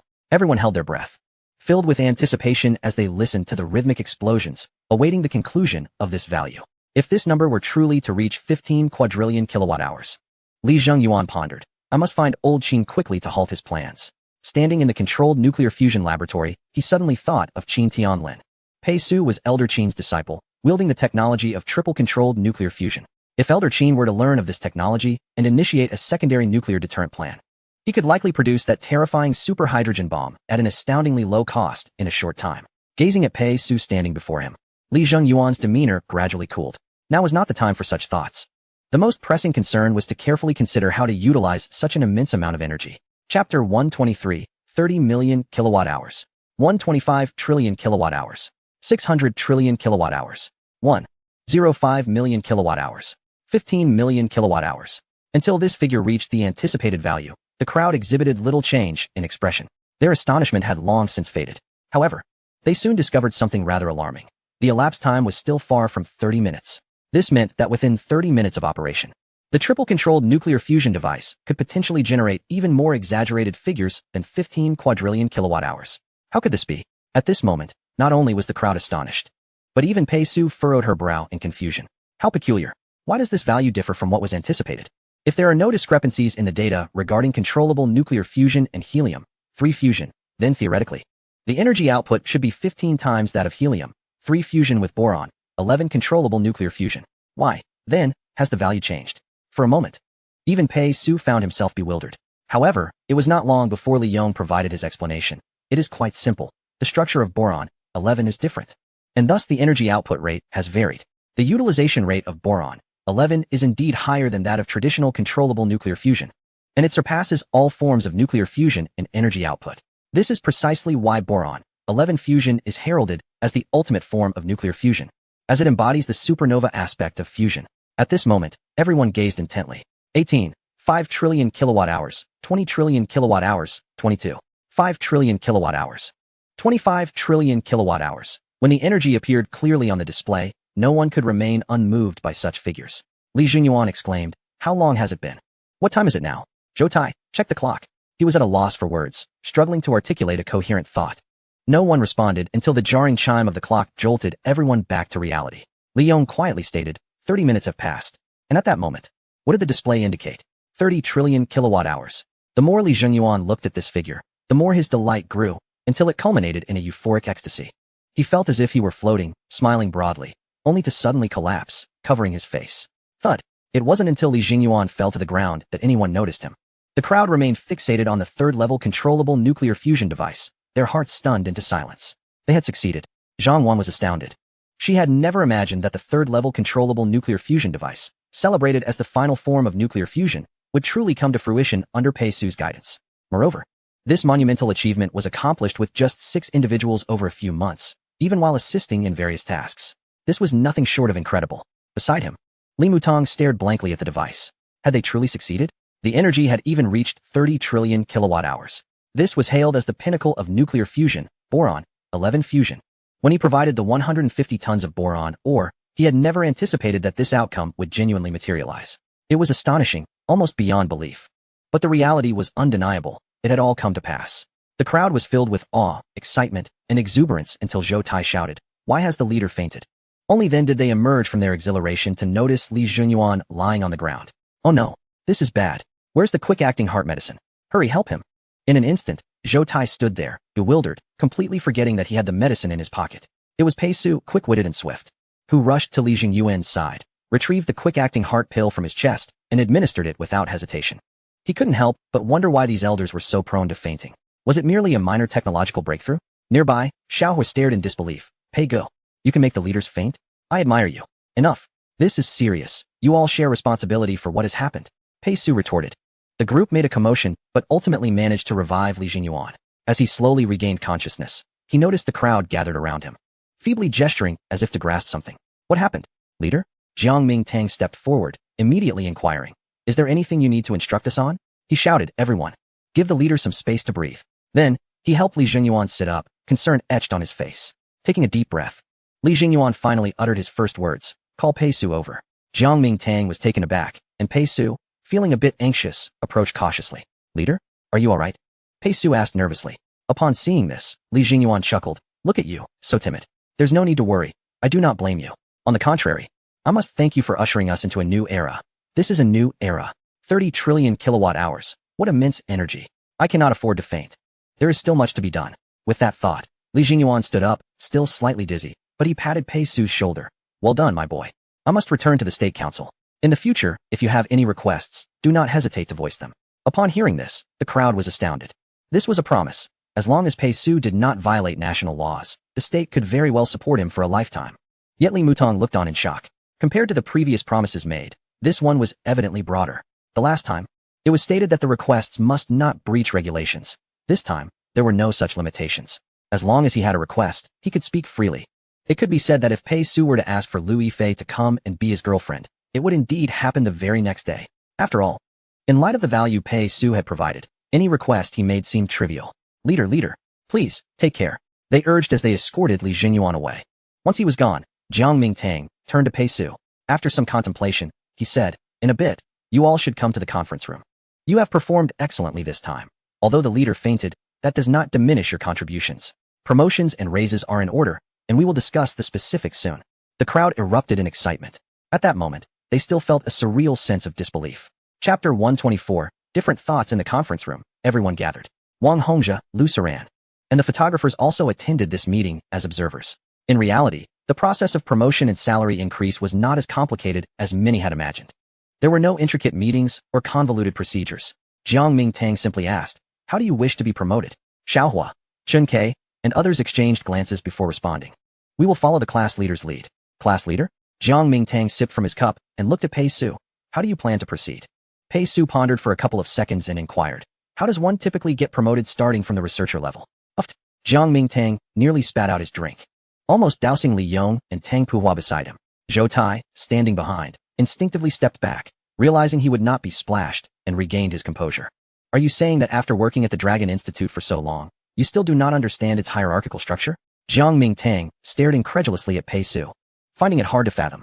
A young man, who has engineered the 8th-generation fighter, developed the 5th-generation defensive military vehicle, crafted the 4th-generation exoskeleton armor, and designed the 5th-generation tank, along with a 3rd-level controllable nuclear fusion device, embodies every term associated with genius. However, after 3 months of work, he remains oblivious to the hierarchical structure of his workplace. "Are you a normal person?" Jiang Mingtang exclaimed, unable to contain his emotions. Tang Puhua, displeased, retorted, "Director, what do you mean by that? Isn't that a bit insulting?" Realizing his faux pas, Jiang Mingtang quickly apologized. "I'm sorry, it was unintentional. I just couldn't help myself." Tang Puhua scoffed. "What is the big deal? It's been 2 years since I joined the institute, and I had to ask you about the rank survey just a few days ago. 3 months is hardly a crime." Jiang Mingtang's expression darkened, while the others stifled their laughter, hesitant to speak. Tang Puhua was indeed an old scholar. But Pei Su was anything but. Could one truly label Pei Su as a mere student? Clearing his throat, Jiang Mingtang began to elucidate the rank structure at Lonka Institute. In truth, the hierarchy at Lonka Institute is quite straightforward. Upon entering, one begins as an intern. Upon confirmation, the intern becomes a researcher, who may then advance to intermediate and senior researcher. Above the senior researcher is the engineer, who is categorized into junior, intermediate, and senior engineers. Above engineers lie the titles of bachelor and university scholar, which, while not administrative ranks, serve as academic titles representing a transitional phase. Essentially, as long as one does not become a reserve academician, they remain categorized as a senior engineer in administrative terms. Upon completing the journey of bachelor and university scholar, one is essentially on the path to becoming a reserve academician. Once a reserve academician is confirmed, they attain the status of a formal academician. Beyond this rank, there is no higher level, as the title of academician was established as the pinnacle rank at the inception of Lonka Institute. Jiang Mingtang chuckled, however. You are still quite a ways from that position. Surely, you do not wish to become an academician directly? Pei Su pondered for a moment before softly replying. What if I do? Jiang Mingtang was taken aback. Did Pei Su genuinely aspire to leap directly to the status of an academician? Objectively speaking, Pei Su's accomplishments certainly warranted such an aspiration. Among this year's newly confirmed academicians, who could boast achievements surpassing Pei Su's? In fact, none could. Since the establishment of Lonka Institute, with over 400 academicians, it would be inaccurate to claim that none are more distinguished than Pei Su. As many early pioneers have cemented their legacies in history, their accomplishments, however, cannot be directly compared to those of modern-day Pei Su. Yet, to suggest that Pei Su does not rank among them would be impossible. Her achievements surely place her within the upper echelons, potentially even in the top 10. However, to promote Pei Su to academician outright raises concerns about confidentiality. How could a person in their 20s maintain secrecy? Should anyone glimpse a 20-something academician on Lonka Institute's official website, it would inevitably incite skepticism and inquiries online, no matter how stringent the confidentiality measures. The curiosity of the public is insatiable. Thus, the question remains, should Pei Su be elevated directly to academician? Jiang Mingtang found himself in a quandary. As he contemplated, Li Yong was brimming with excitement. For quite some time, he had envisioned a scenario involving dual or even triple supremacy. Simply being an academician felt insufficient.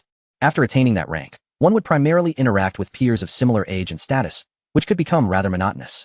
Most academicians are engaged in classified projects, making it impossible to discuss their endeavors with those not involved in the same projects. How could one boast under such circumstances?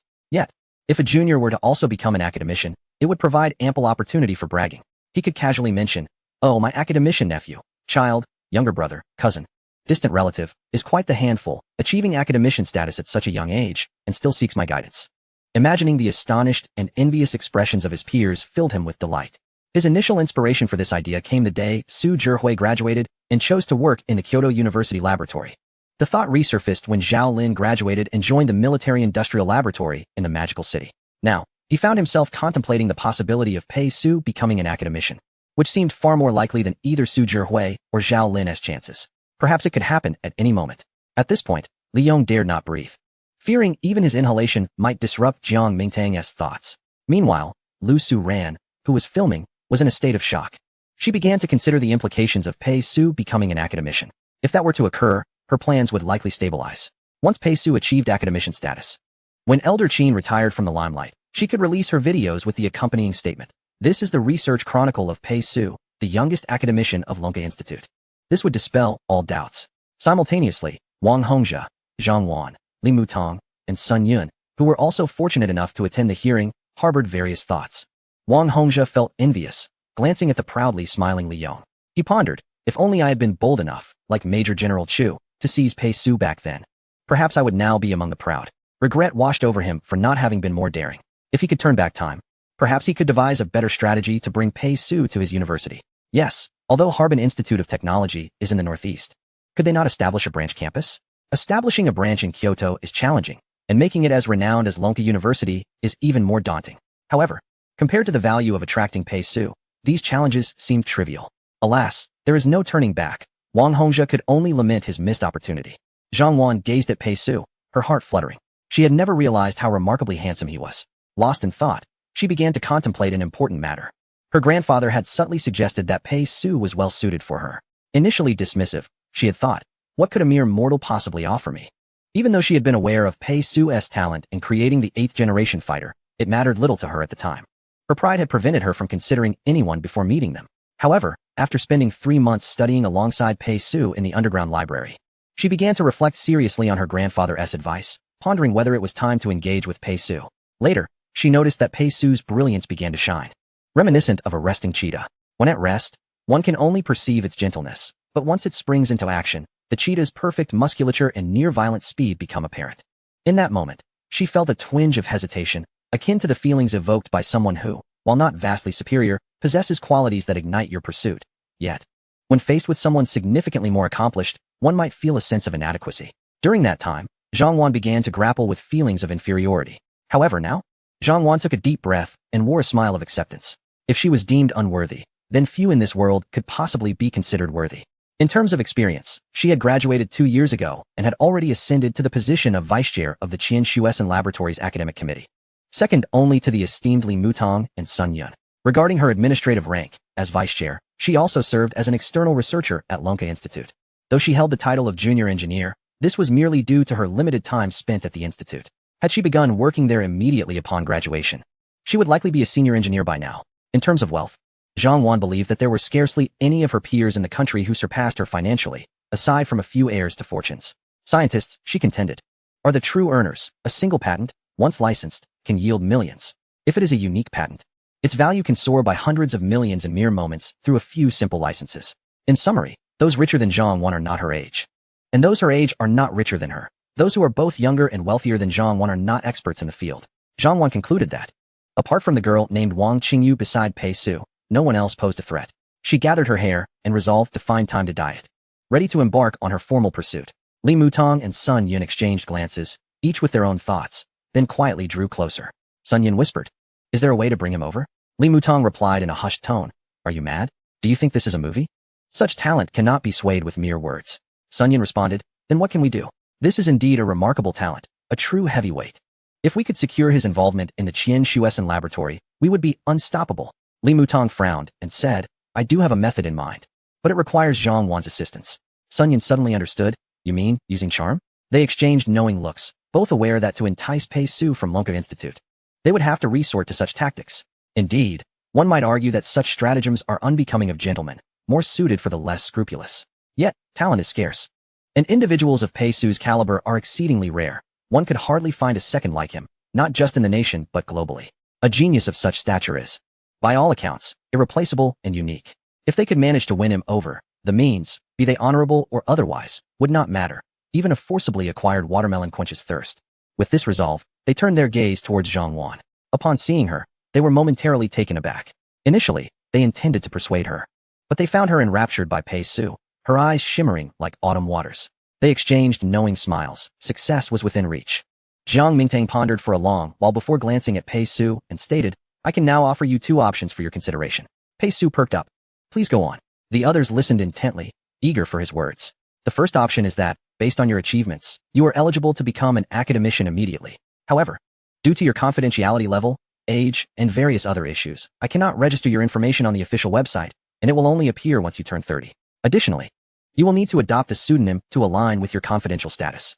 Upon hearing this, Pei Su frowned. A mere pseudonym seemed to diminish the significance of becoming an academician. Nevertheless, he remained composed, asking, "What is the second option?" "The second option allows you to appear under a collective name." Jiang Mingtang glanced around, his gaze sweeping over everyone. Xiaohua, Chen Kai, Wang Qingyu, Li Bei, and Zhang Ming. Members of the inaugural Long Talent class can present themselves under a collective name on the official website, which would not violate confidentiality agreements. However, he did not finish his sentence. Suddenly, Wang Qingyu and Zhang Ming collapsed, falling to the ground. Zhou Tai reacted swiftly, his face turning pale as he noticed their distress. Cold sweat beaded on his forehead as he scrambled through his pockets, muttering anxiously, "Too excited? Heart attack? Stay calm. I have emergency heart pills." "Old Jiang, lend a hand." He urgently pulled out a small brown medicine bottle, nearly bumping into Li Bei in his frenzied movements. As he unscrewed the cap, he intended to pour it into their mouths. "Director Zhou, wait." Pei Su's voice, though soft, carried a peculiar authority, halting Zhou Tai's actions midair. Pei Su stepped forward, crouching down to check Wang Qingyu and Zhang Ming's pulse and breathing, lifting their eyelids to examine their pupils. He looked up and said, "Don't worry, Director Zhou. They simply fainted from excitement. Their breathing and heart rates are normal. Neither of them has a heart condition, so this medicine would be futile." While speaking, he gently pinched Wang Qingyu's acupoint. Sure enough, within moments, she groaned softly, awakening with a confused gaze, looking around at the concerned faces surrounding her. Zhang Ming, too, coughed a couple of times, slowly opening his eyes, his face still flushed from the excitement of fainting. They both felt a bit embarrassed and sheepish. See, Pei Su shrugged. His tone light. They're awake. Let them sit for a while and have some water to catch their breath. Zhou Tai finally exhaled in relief, wiping the sweat from his brow and tucking the medicine bottle back into his pocket. What a scare. Thank goodness they're fine. Young people really need to work on their composure. His eyes now held a deeper respect and admiration for Pei Su, recognizing his steadiness and accurate judgment in a critical moment. Jiang Mingtang also relaxed, straightening his posture. Once Wang Qingyu and Zhang Ming were seated with support from others, sipping water and regaining their color, he cleared his throat and resumed the interrupted discussion. Now, regarding the second option. Jiang Mingtang's expression grew serious and profound as he surveyed the group. The essence of this collective name approach is to view you as a unified entity, a core team representing the future hopes of Lonka Institute, jointly undertaking significant projects. You six, he emphasized, Pei Su, Xiaohua, Chen Ke, Wang Qingyu, Li Bei, and Zhang Ming, will be recognized as the inaugural core members of the Long Talent Program, allowed to publicly use a collective name. He paused, contemplating, before adding, this embodies a special collective honor. Your names will appear in future project announcements, results signatures, and potentially in future academician election notices as members of a certain group. This name will serve as a collective symbol, representing your inseparable unity. This proposal rekindled the eyes of Wang Qingyu and Zhang Ming, while Xiaohua, Chen Ke, and Li Bei exchanged glances, their breaths quickening slightly. The prospect of sharing a common, resounding name instilled in them a sense of belonging and honor, far surpassing the notion of Pei Su bearing a pseudonym alone as an academician. However, Jiang Mingtang's tone shifted, taking on a weightier note. There exists a critical limitation. Currently, only Comrade Pei Su's achievements have met the standard for extraordinary promotion to academician. The rest of you, while equally outstanding, are still considerably distant from the criteria for such a title. Under the existing, extremely stringent evaluation system, your qualifications and public contributions are insufficient to warrant a direct ascension to academician. Upon hearing this, everyone felt a twinge of disappointment, yet they understood. After all, even the accomplishments they had achieved were largely due to their association with Pei Su, with most of the credit rightfully belonging to her, and their contributions being merely a fraction. Observing the flicker of dismay on Xiaohua and the others' faces, Jiang Mingtang quickly added, however, your contributions should not be overlooked. We can apply for an extraordinary promotion for you. Xiaohua and Chen Ke, you two can be promoted to senior engineers. Wang Qingyu and Li Bei, given your higher contributions in past project manuals, you may be directly promoted to bachelors. His gaze finally rested on Zhang Ming. Comrade Zhang Ming, you are somewhat unique. Among the first cohort of the Longkai class, aside from Pei Su, your contributions have been the most significant.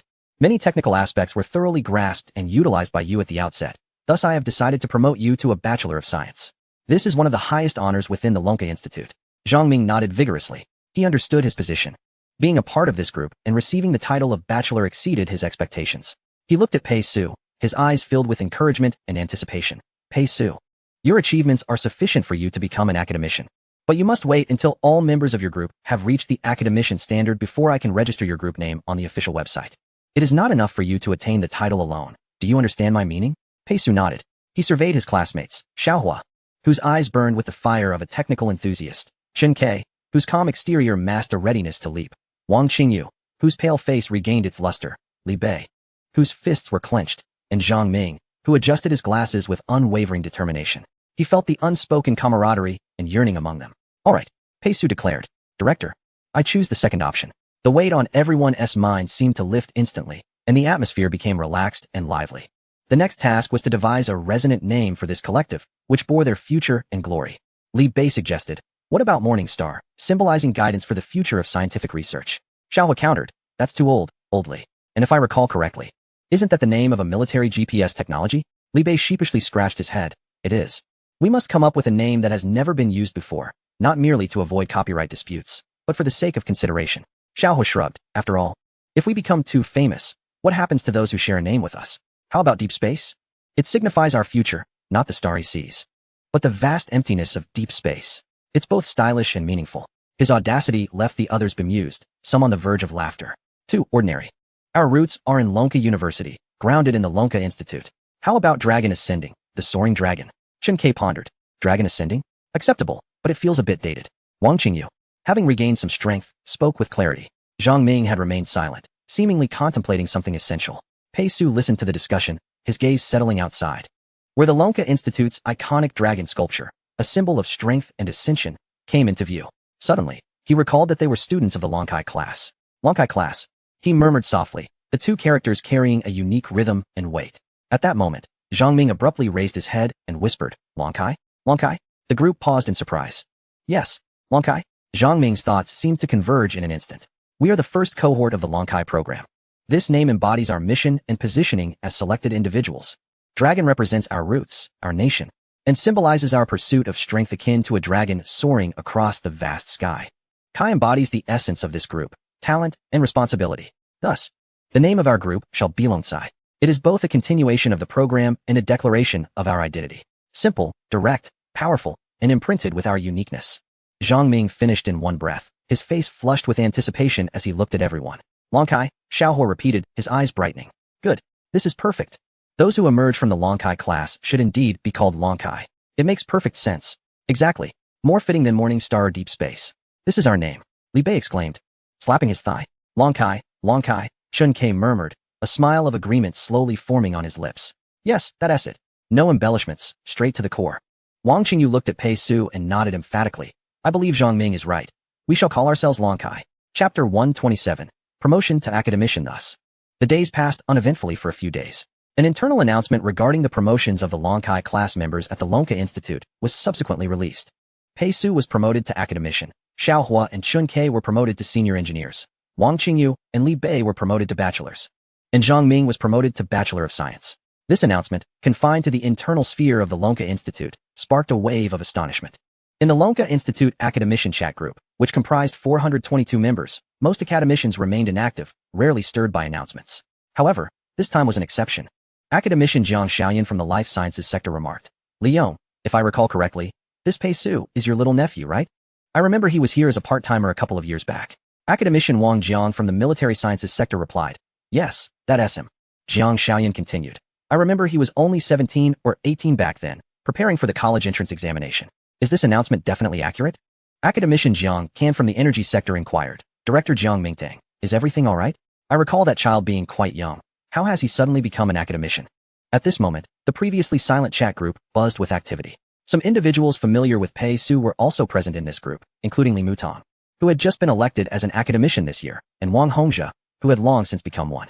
Wang Hongzhe from Harbin Institute of Technology stated, Jiang Xiaoyan. Jiang Can, there's no issue. You've been out of town for investigations and are unaware of the significant developments within the institute. I can only say this matter has been classified at the highest security level. Everything is legitimate. The other academicians fell into silence.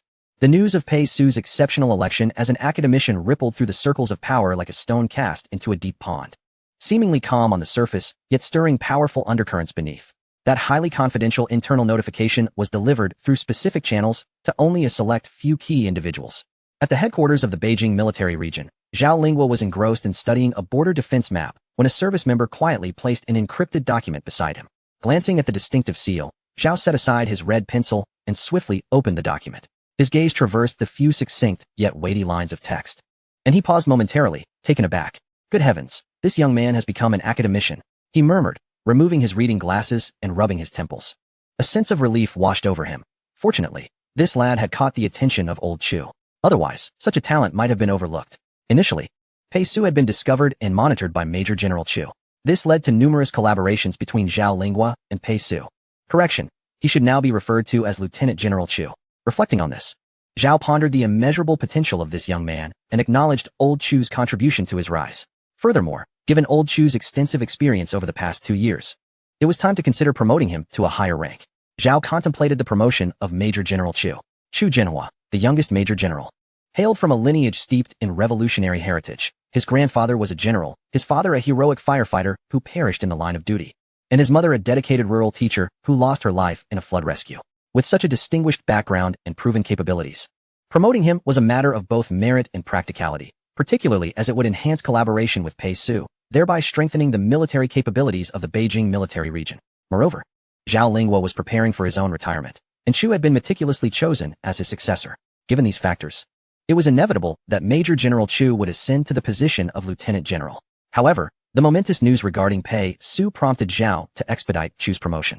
Meanwhile, at the Shanghai Military Region's headquarters, Qi Tianyan had just concluded a video conference when his aide presented him with a document marked as top secret. Leaning back in his high-back chair, he sipped his tea before opening the file, quickly scanning its contents. His brow furrowed initially, then slowly relaxed, a smile playing at the corners of his mouth. Academician Pei Su? He mused, pondering the absurdity of a 21 or 22-year-old being granted such an honor. It seemed excessive. Although his achievements were commendable, they hardly warranted such a rapid elevation. After a moment of contemplation, he picked up the internal phone and requested to connect with Jiang Mingtang at the Long Institute. Soon, Jiang's voice was on the line. Hello, this is Jiang Mingtang. Qi Tianyan here. Old Jiang, could you clarify how Pei Su's promotion to academician was considered? Has something significant occurred recently? What? What do you mean? Are you saying he has achieved the final form of nuclear fusion, producing energy sufficient for humanity's needs for 100 millennia, thereby meeting the criteria for such an elevation? Even disregarding his age? Qi Tianyan hung up the phone, remaining still. He had already sensed that a new era was on the horizon. In the Military Science Approval Department in Beijing, the atmosphere in Wang Qian's office was tense. He had just completed the budget approval for a new type of shipborne radar and leaned back in his chair, feeling fatigued. A secretary quietly entered, presenting a document and whispering, Minister Wang, this is a classified transcript from the Long Institute, marked as top secret. Director Jiang Mingtang has instructed that we save and back it up immediately. Wang Qiaoyun's awareness sharpened. The Military Science Approval Department was not only responsible for approving significant projects, but also served as a repository for the highest-level confidential backups. He promptly sat up straight and opened the document. Upon reading the words regarding Pei Su's exceptional election as an academician, his breath caught in his throat. He read the brief notification repeatedly, his expression shifting to one of shock and complexity as he gazed out at the bustling cityscape of Beijing, lost in profound contemplation.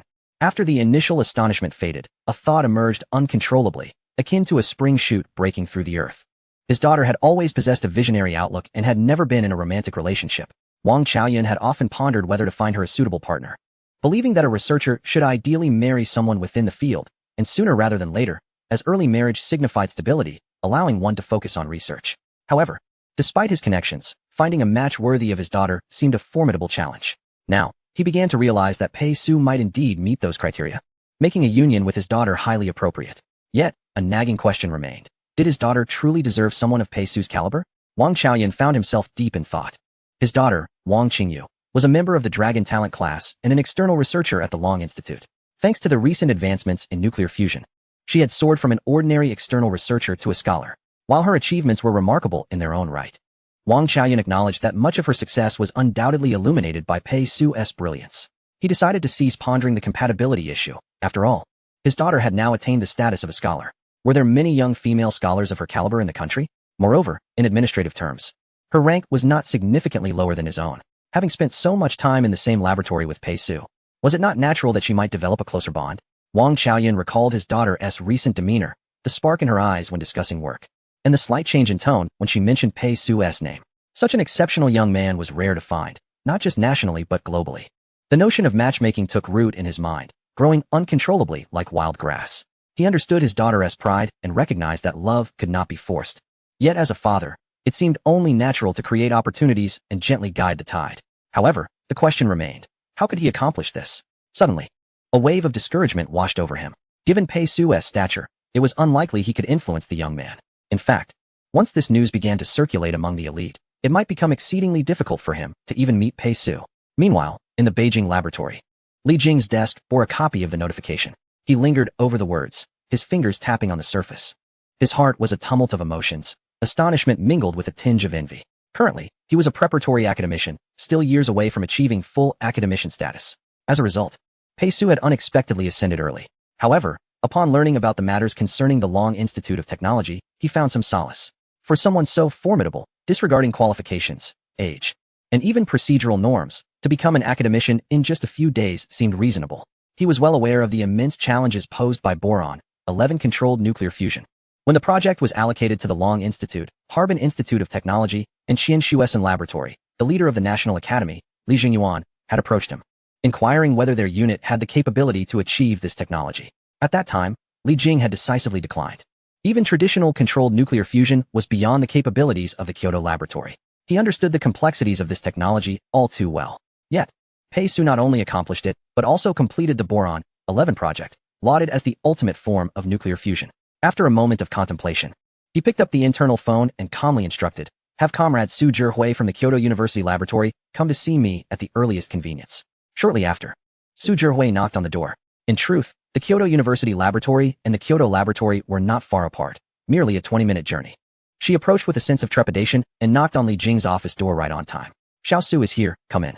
Li Jing was warm and amiable, engaging her in brief pleasantries about her recent work. "Your recent performance in the lab has been commendable, and the quality of your recently published papers is quite high, qualifying as top-tier academic papers. I've been contemplating that if you were to continue working at the Kyoto University Laboratory, it might be somewhat of a waste of your talents." Some time ago, the deputy director of the Research Institute, Zhou Zhe, was reassigned to another unit, leaving the position temporarily vacant. "After discussing with several leaders of the Kyoto University Laboratory, we believe you are quite suitable for the role and would like to offer you this responsibility. What do you think?" Su Zhihui was momentarily stunned, completely taken aback, her mind momentarily blank. The deputy director of the Research Institute? This was a core position within the Kyoto Laboratory. One could say that attaining this deputy director role would place Su Zhihui firmly within the inner circle of the Kyoto Laboratory, especially since the president of the Research Institute was Li Jing himself. But how had this position suddenly fallen into her lap? Flabbergasted, she hastily expressed her concerns about her lack of experience and potential inability to fulfill the role. Li Jing waved his hand, his smile warm yet resolute. "Experience is accumulated through practice. I see great potential and diligence in you. Be bold in your endeavors. Should you encounter any difficulties, feel free to come to me. Work diligently." Stepping out of Li Jing's office, Su Zhihui felt somewhat lightheaded, as if she were floating. The unexpected windfall left her dizzy. She was perplexed. Why? Even if she performed well, it seemed implausible to leap so many ranks in such a short time. Transitioning from the Kyoto University Laboratory to the Kyoto Laboratory was already a significant promotion, and now she had directly become a deputy director. She glanced at the calendar. It was March, far from April Fool's Day. So this wasn't a joke? Su Zhihui pinched her own cheek, feeling the sting, yet she smiled foolishly. Almost simultaneously, in Modu. At the Modu Military Industrial Laboratory, Director Wang Jun spoke into the internal communicator with a steady tone. "Zhao Lin, come to my office." Pei Su's second cousin, Zhao Lin, was currently monitoring the trial production of a new alloy material in the workshop. Upon hearing the internal communicator's call, he set down his work and jogged to Wang Jun's office, his heart racing. He hadn't made any mistakes recently. Why was the director summoning him? After knocking and receiving a calm "come in," Zhao Lin entered. "Director, you called for me?" The Modu Military Industrial Laboratory functioned as a research institute, and as its leader, Wang Jun was indeed the director. Wang Jun gestured for him to sit, and got straight to the point. "Zhao Lin, your clarity of thought in material process optimization and production line management, along with your strong execution skills, enables you to solve practical problems effectively. Your previous position was as the deputy director of the production department and the leader of the research group. After careful consideration, I am promoting you to the position of deputy director of the production department, leader of the research group, and deputy director of the institute. This will take effect tomorrow. If you have any questions, now is the time to voice them." Zhao Lin was taken aback. The deputy director of the production department was merely a managerial role, while the leader of the research group held a substantive academic position. Yet, he had not anticipated such a rapid and unexplained promotion. He had diligently worked in research and production for quite some time. How could this sudden elevation occur? Moreover, he was leaping from a third-tier academic position to a second-tier executive role. Something felt amiss, very amiss. There had to be something he was unaware of. Zhao Lin quickly regained his composure and said, "Director, my qualifications should still be insufficient, right?" Wang Jun merely smiled in response. "Qualifications are not the sole criterion. What we need are practical talents who can shoulder responsibilities and solve problems. The institute fully recognizes your capabilities. This position carries significant responsibility and will be an excellent opportunity for your growth. So, do not harbor any doubts. Proceed boldly." As he spoke, Wang Jun patted Zhao Lin on the shoulder. "Your responsibilities have increased, and you will bear more weight. The future direction of the institute will largely depend on you. For now, I will grant you some leave. Go home, reconnect with family and friends, and spend time with your loved ones." As Zhao Lin exited the director's office, he felt even more buoyant than Su Zhihui. A promotion and raise were undoubtedly positive, yet this abrupt elevation filled him with a sense of unreality. He had indeed been diligently working, but in an institute filled with talent, how could he possibly ascend so swiftly? It felt profoundly wrong. That evening, after a long day, Su Zhihui returned home to her rented apartment in Kyoto. It was quite a poignant realization that she did not yet own any property in Kyoto. Although she was a significant member of the Kyoto University Laboratory, her current role prohibited her from taking on private projects outside the lab. Thus, even with her remarkable abilities, it was challenging for her to amass the wealth necessary for a multi-million-dollar property. After placing her clothes in the washing machine on a quick wash-dry cycle, she sat on the sofa and turned on the television to watch her favorite series. However, this time, she found herself devoid of the usual enthusiasm. The questions swirling in her mind only grew more intense. After considering her situation, she dialed her cousin Zhao Lin's number. "Hello, Lindsay. Cousin, I just got home. What's up? Zhao Lin's voice carried a hint of fatigue. Something strange happened today, Su Zhihui began to articulate. Li Jing suddenly called me and promoted me to deputy director. There was a moment of silence on the other end, followed by Zhao Lin's incredulous voice. What? Deputy director? Sister, that's quite a rapid ascent. Indeed. Su Zhihui let out a wry laugh. I'm still in a daze over it. What about you? How have things been? Zhao Lin's tone grew more troubled. Don't mention it. I'm perplexed too. Today, our director summoned me and made me deputy director as well, and for some inexplicable reason, granted me a few days off. Deputy director? Su Zhihui was taken aback. That's quite the coincidence, isn't it? A brief silence enveloped the conversation as both siblings processed the strange timing of their promotions, separated by distance. Different cities and distinct institutions. Such uncanny advancements could not simply be coincidental. Something must have transpired, something they were unaware of, yet which indirectly affected them. Contemplating this, Su Zhihui murmured, could there be some new policy from the National Academy? Sister.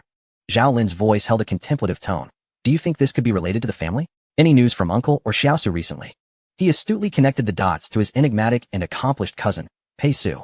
Although the specifics of Pei Su's endeavors were shrouded in secrecy, it was known that he was a member of the Dragon Talent class, involved in national-level major projects. Su Zhihui felt a spark of realization. Are you suggesting that? Apart from him, I can't think of anyone else with such immense influence or capable of triggering such a significant chain reaction. Zhao Lin paused momentarily. Uncle must be well informed. Shall we reach out to him for inquiries? Absolutely. Su Zhihui quickly concurred. He must know something. Let's check WeChat and give him a call. After hanging up with Zhao Lin, Su Zhihui took a deep breath to steady her anxious heart. She opened WeChat and located the group chat that she had established with Zhao Lin and Li Yong when Pei Su was admitted to Lonka University. She initiated a group call. Shortly, Li Yong's weary face appeared on the screen. Hello, Zhihui. Why are you calling so late? Is there something up? Uncle. Su Zhihui endeavored to sound calm. Lindsay and I encountered something unusual today and wanted to inquire. She recounted the unexpected promotions that she and Zhao Lin had received, along with the immense uncertainty weighing on their minds. Li Yong fell into a prolonged silence on the other end of the line. Suddenly, Su Zhihui's screen went dark. Her uncle had terminated the video call. 1 second, 2 seconds, 3 seconds. After several moments, Li Yong even exited the call. Zhao Lin, who had just entered, was taken aback. What happened? Where's uncle? Su Zhihui ground her teeth. He hung up. At that moment, both of them were certain. Something significant must have transpired concerning either their uncle or their cousin. Otherwise, how could they, situated in different cities, be promoted simultaneously? Clearly, an event of consequence had unfolded. However, their ranks were insufficient to grasp the details, while their superiors possessed the capacity to access such confidential information. Su Zhihui, undeterred, attempted to call Li Yong again. After a brief pause, Li Yong's face reappeared in their view. This time, he appeared to have made a decision, his demeanor exceedingly grave. I can disclose certain matters to you. However, I must reiterate, do not share this information externally. Presently, this situation has been classified as a state secret, a matter of military confidentiality. In the coming period, the technology Pei Su has developed will drastically alter the international landscape. Should any leaks occur, not only will you face consequences, but I will too. Hearing the seriousness in their uncle's tone, the two exchanged a glance through the phone, instinctively feeling a sense of familiarity. The words seemed eerily reminiscent of a past conversation. They recalled that it was during the time Pei Su scored just above the second-tier line in the college entrance examination, yet was admitted to Lonka University without an exam. They had suspected their uncle of intervening, prompting them to probe relentlessly. This group chat had been created during that time, and their uncle had expressed similar gravitas and warnings about the potential ramifications of revealing secrets. The last time, it was about the 8th-generation aircraft. What could it be this time? Both held their breath. What does it mean to generate an energy source in 30 minutes that would take humanity 10,000 years to exhaust? What does it mean when a younger sibling assists in solving 2 controllable nuclear fusion technologies for the nation? Uncle, what exactly are you saying? We don't comprehend. Chapter 130. A profound shift. Su Zhihui's hand relaxed, and her heated sweatshirt fell to the floor, spreading out. 30 minutes, 10,000 years, she murmured into the air. Her voice caught in her throat. A loud noise came from the other end of the phone, followed by Zhao Lin's sharp intake of breath. Heavens! This younger sibling has truly shattered the heavens. As professional researchers, they fully understood the implications of successfully conducting a controllable nuclear fusion experiment. This was not merely a breakthrough. It was akin to collapsing the Southern Heaven Gate. At the Central Theater, Army Command Headquarters, the red phone rang. Zhang Yutong furrowed his brow, pausing his pen mid-sentence in his work diary. He answered the call. 1 second, 2 seconds, 3 seconds. The pen slipped from his hand, rolling across the solid wood desk, leaving a streak of blue ink. His breath hitched. How can this be? Controllable nuclear fusion? Understood. The State Council wants us to establish more high-energy laboratories for future developments, right? All right, I understand. Yes, I will relay this to the subordinate military districts. After hanging up, Zhang Yutong sank into contemplation. Pei Su had become rather formidable. He had achieved controllable nuclear fusion, surpassing even the traditional methods by an unfathomable degree with boron, 11 nuclear fusion. The call had indeed come from the State Council. They had outlined two matters. First, adjustments in the entire Central Theater necessitate robust support for the research institutes within their jurisdiction. Second, the establishment of more high-energy laboratories for the advancement of micro and macro technologies. To Zhang Yutong, an experienced veteran, these announcements struck like a bolt of lightning, leaving him profoundly shaken. The first matter suggested that the higher-ups intended to reorganize the military districts. It was likely that not just one district would undergo changes, but all districts would begin to support research institutes, pouring more resources into them. This indicated a shift from traditional military power development to cutting-edge technological advancement. The second matter pertained to adjustments concerning controllable nuclear fusion. It seemed that the energy output from controllable nuclear fusion was substantial enough to significantly advance micro and macro technologies, unraveling the mysteries of the universe and the world. After all, the opportunity for humanity to enter the sixth industrial era might well be concealed within these technologies. After a moment's reflection, Zhang Yutong immediately dialed the Eastern Theater. Connect me to the Army Command Headquarters. Hello, this is the Army Command Headquarters of the Eastern Theater. I am Zhang Yutong. Please hand the phone to Lin Hua. This is Lin Hua. Old Lin, Zhang Yutong inquired. Did you receive a call from the State Council? I did. Lin Hua's voice carried a hint of excitement. A new era is upon us. Yes, a new era is indeed here. Zhang Yutong merely stated this and hung up. No further explanation was necessary. Both understood each other's thoughts. At the State Council, in a small decision-making conference room, the atmosphere was thick with tension. Only the low hum of the projector's fan broke the silence. Li Jingyuan stood before the screen, the red dot from his laser pointer fixed on a complex energy curve chart, its peak soaring beyond the coordinate axis. Energy has become limitless. His voice was not loud, yet it resonated deeply. However, the vessel for this energy was merely paper-thin. He switched slides to reveal a list. Emergency upgrade plan for national strategic energy reserves and high-energy battery industry. From this moment forth, all energy and high-energy battery-related enterprises on the list must complete state-owned capital infusion within 72 hours, managed by state-owned enterprises. The red dot from his laser pointer emphatically struck the words special national debt 6 times. Funds, 40 trillion. The director of the National Development and Reform Commission immediately took notes, the pen scratching across the paper. Within 3 months. I require a high-energy battery capable of withstanding at least 100 trillion kilowatt-hours of energy. Li Jingyuan spoke with unwavering conviction, leaving no room for dissent. He was acutely aware that this was a remarkable opportunity, the second unprecedented chance following the gold rush of the American westward expansion. Seizing this moment could propel an entire nation to new heights. The energy was boundless. It merely required a vessel to contain it. If he lacked this modicum of decisiveness, he would be condemned as a historical transgressor.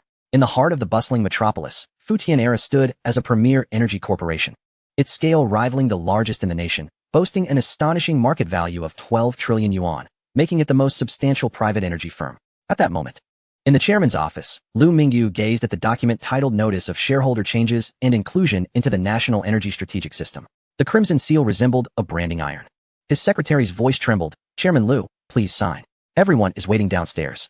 Lu Mingyu remained silent, his eyes drifting to the window where a discreet black Hongqi was parked below. Several middle-aged men in administrative attire stood by, engaged in casual conversation, their demeanor relaxed and carefree, a stark contrast to the oppressive atmosphere of the office. It felt as if he were making an agonizing decision. Gripping the pen, its tip hovered above the signature line, trembling violently. A word squeezed through his clenched teeth. Lu Mingyu never anticipated such a seismic shift in the energy market. He had received no prior information. When he reached out to his connections among the most influential figures, they only gravely informed him that the matter originated from the highest echelons, a meeting inaccessible to both Lu Mingyu and this powerful individual. What transpired to prompt such a monumental decision from a prominent leader remained shrouded in mystery. Upon receiving the news, Lu Mingyu contacted numerous acquaintances. Many fellow private energy company owners called him in a state of panic, questioning the unfolding situation. Everything unfolded too swiftly, like a gust of wind. If only he could turn back time to the previous day, he could at least attempt to depart with some assets instead of being ensnared in the current predicament. Chairman Lu, please make a decision quickly, urged a middle-aged man outside the office. You are the eldest brother among private enterprises. Without your stance, they dare not act. Lu Mingyu gritted his teeth, cursing inwardly. Damn it, I shall also serve the nation from now on. He signed the document. He understood that by affixing his signature, he would become a representative of the state. Although it carried significant prestige, he truly wished it had not come to this. Yet, there was no alternative. To resist? If he refused, a cadre of officials would arrive, presenting their credentials, and warmly introducing themselves as members of the disciplinary committee. A sound escaped his throat. The pen fell to the paper, leaving a crooked ink mark. Take it. He pushed the document forward, his voice drained of strength. The secretary hastily grabbed the file and fled the office. The middle-aged man offered a polite smile before departing. Lu Mingyu slumped into his chair, staring out the window as the Hongqi slowly pulled away, disappearing into the night. It was not until deep into the hours that the intensifying wave of acquisitions finally surfaced online. Trending topics included 1 National Energy Administration closed-door meeting, 3 Fujian era accepts state-owned capital injection, and 5 numerous energy enterprises accept capital injection and acquisition. Speculations surged across the internet. Was the national strategy shifting towards new energy batteries? Was graphene on the brink of a breakthrough? Anticipation built for an official announcement. Many overseas forums also noted this significant development, speculating on the peculiar maneuvers of the Eastern nation. Energy forms the foundation of modern warfare, underpins contemporary technology, and constitutes the essence of cutting-edge science. The abrupt nationalization of numerous private energy firms raised questions about the strategic implications. No one comprehended the underlying motives. Yet a palpable sense of unease permeated the air.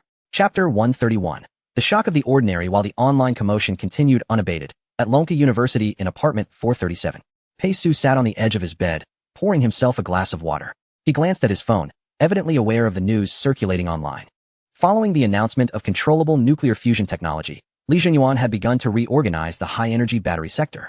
It appeared he intended to consolidate the domestic high-energy battery field swiftly, aiming to develop a battery capable of withstanding nuclear fusion energy.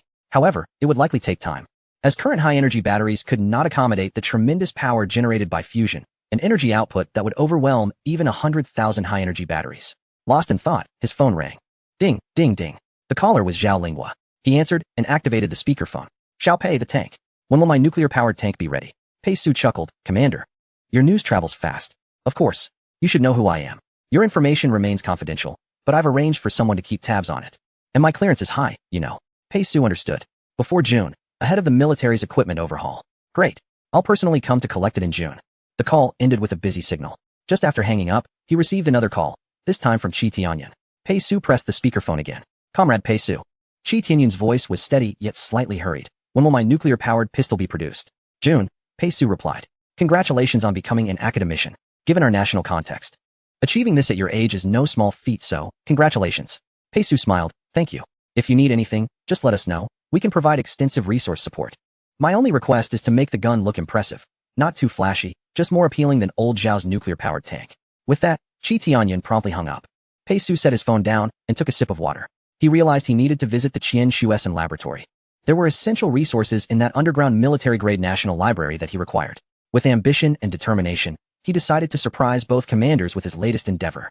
It was time to unveil the 6th-generation tank technology, alongside the firearm technology, both utilizing nuclear fusion high-energy batteries. However, he still lacked battery technology. A trip to the library was necessary to trigger the required resources. With this in mind, Pei Su dialed Zhang Wan's number. Hello? Zhang Wan's voice was pleasantly surprised. Pei Su, hello. Congratulations on becoming an academician. After a brief exchange of pleasantries, Pei Su stated, I plan to visit the Qian Shuesan laboratory soon to access some materials. Are you still there? There was a momentary pause before she quickly replied, I'm here. Come on over. We can keep each other company. Upon hearing the last 2 words, Pei Su raised an eyebrow, sensing something amiss. It seemed as though Zhang Wan was flirting with him. Surely, it was just a misinterpretation. He shook his head, hung up the phone, and stepped out of his apartment, calling, members of the Lonkai class, come out. His voice resonated, and several apartment doors promptly opened as people emerged. Meanwhile, not far away, several teachers from Lonka University heard the commotion and emerged from the apartment. Upon seeing Pei Su, they couldn't help but glance at him multiple times. Their authority was limited, making it difficult for them to acquire information about Pei Su. However, there were aspects about him that piqued their interest. A member of the Dragon Talent class, Pei Su was part of a monumental project that would span 100 phases, equivalent to 400 years. These vibrant young individuals constituted the inaugural cohort of this enigmatic class. Hello, teachers, Xiao Hua greeted as he stepped out of the apartment, nodding toward the nearby educators. Greetings, the teachers responded politely, their faces adorned with amiable smiles. Xiao Hua led Chen Ke and others into Pei Su's apartment. Inside, Pei Su looked at the group and stated, now that our official business is concluded, we can commence preparations for our private endeavor. Upon hearing this, the group was invigorated.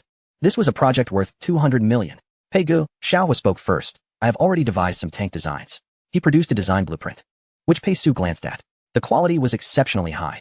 Evidently, Xiao Hua had been steadily progressing, and this hand-drawn blueprint surpassed those crafted by professional engineers in detail. Moreover, some of the designs were particularly striking. However, it ultimately remained a nuclear-powered tank based on fifth-generation technology. Pei Su remarked, "This time, we are not studying fifth-generation tanks. We are exploring sixth-generation tanks." Everyone fell silent at this proclamation. Handguns were manageable, as numerous firearms could serve as references. But sixth-generation tanks?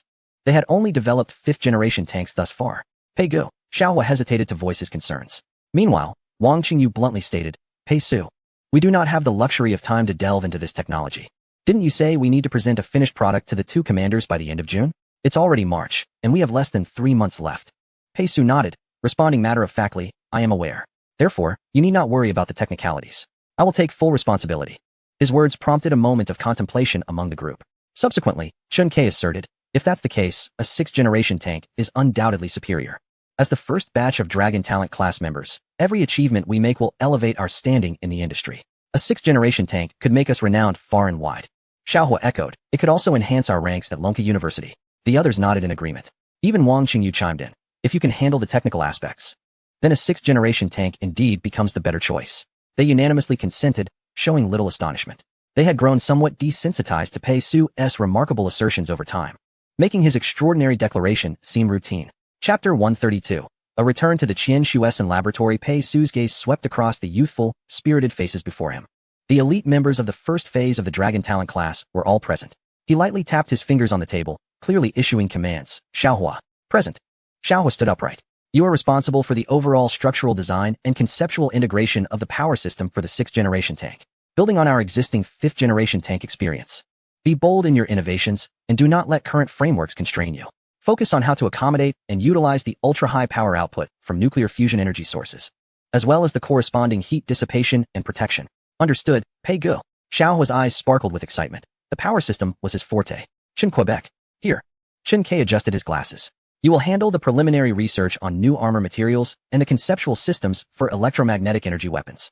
You may go to Lonka University, as you hold the title of senior engineer and possess the highest authority to access numerous confidential materials. Be sure to investigate all recent theoretical literature on new composite armor, energy diversion, and active defense systems, especially those that are unpublished." "Yes." Chun Kei nodded, his mind already racing to retrieve keywords. "Wang Qingyu." "Yes," Wang Qingyu replied, his expression serious. "You are responsible for logistical support, resource coordination, and project progress management.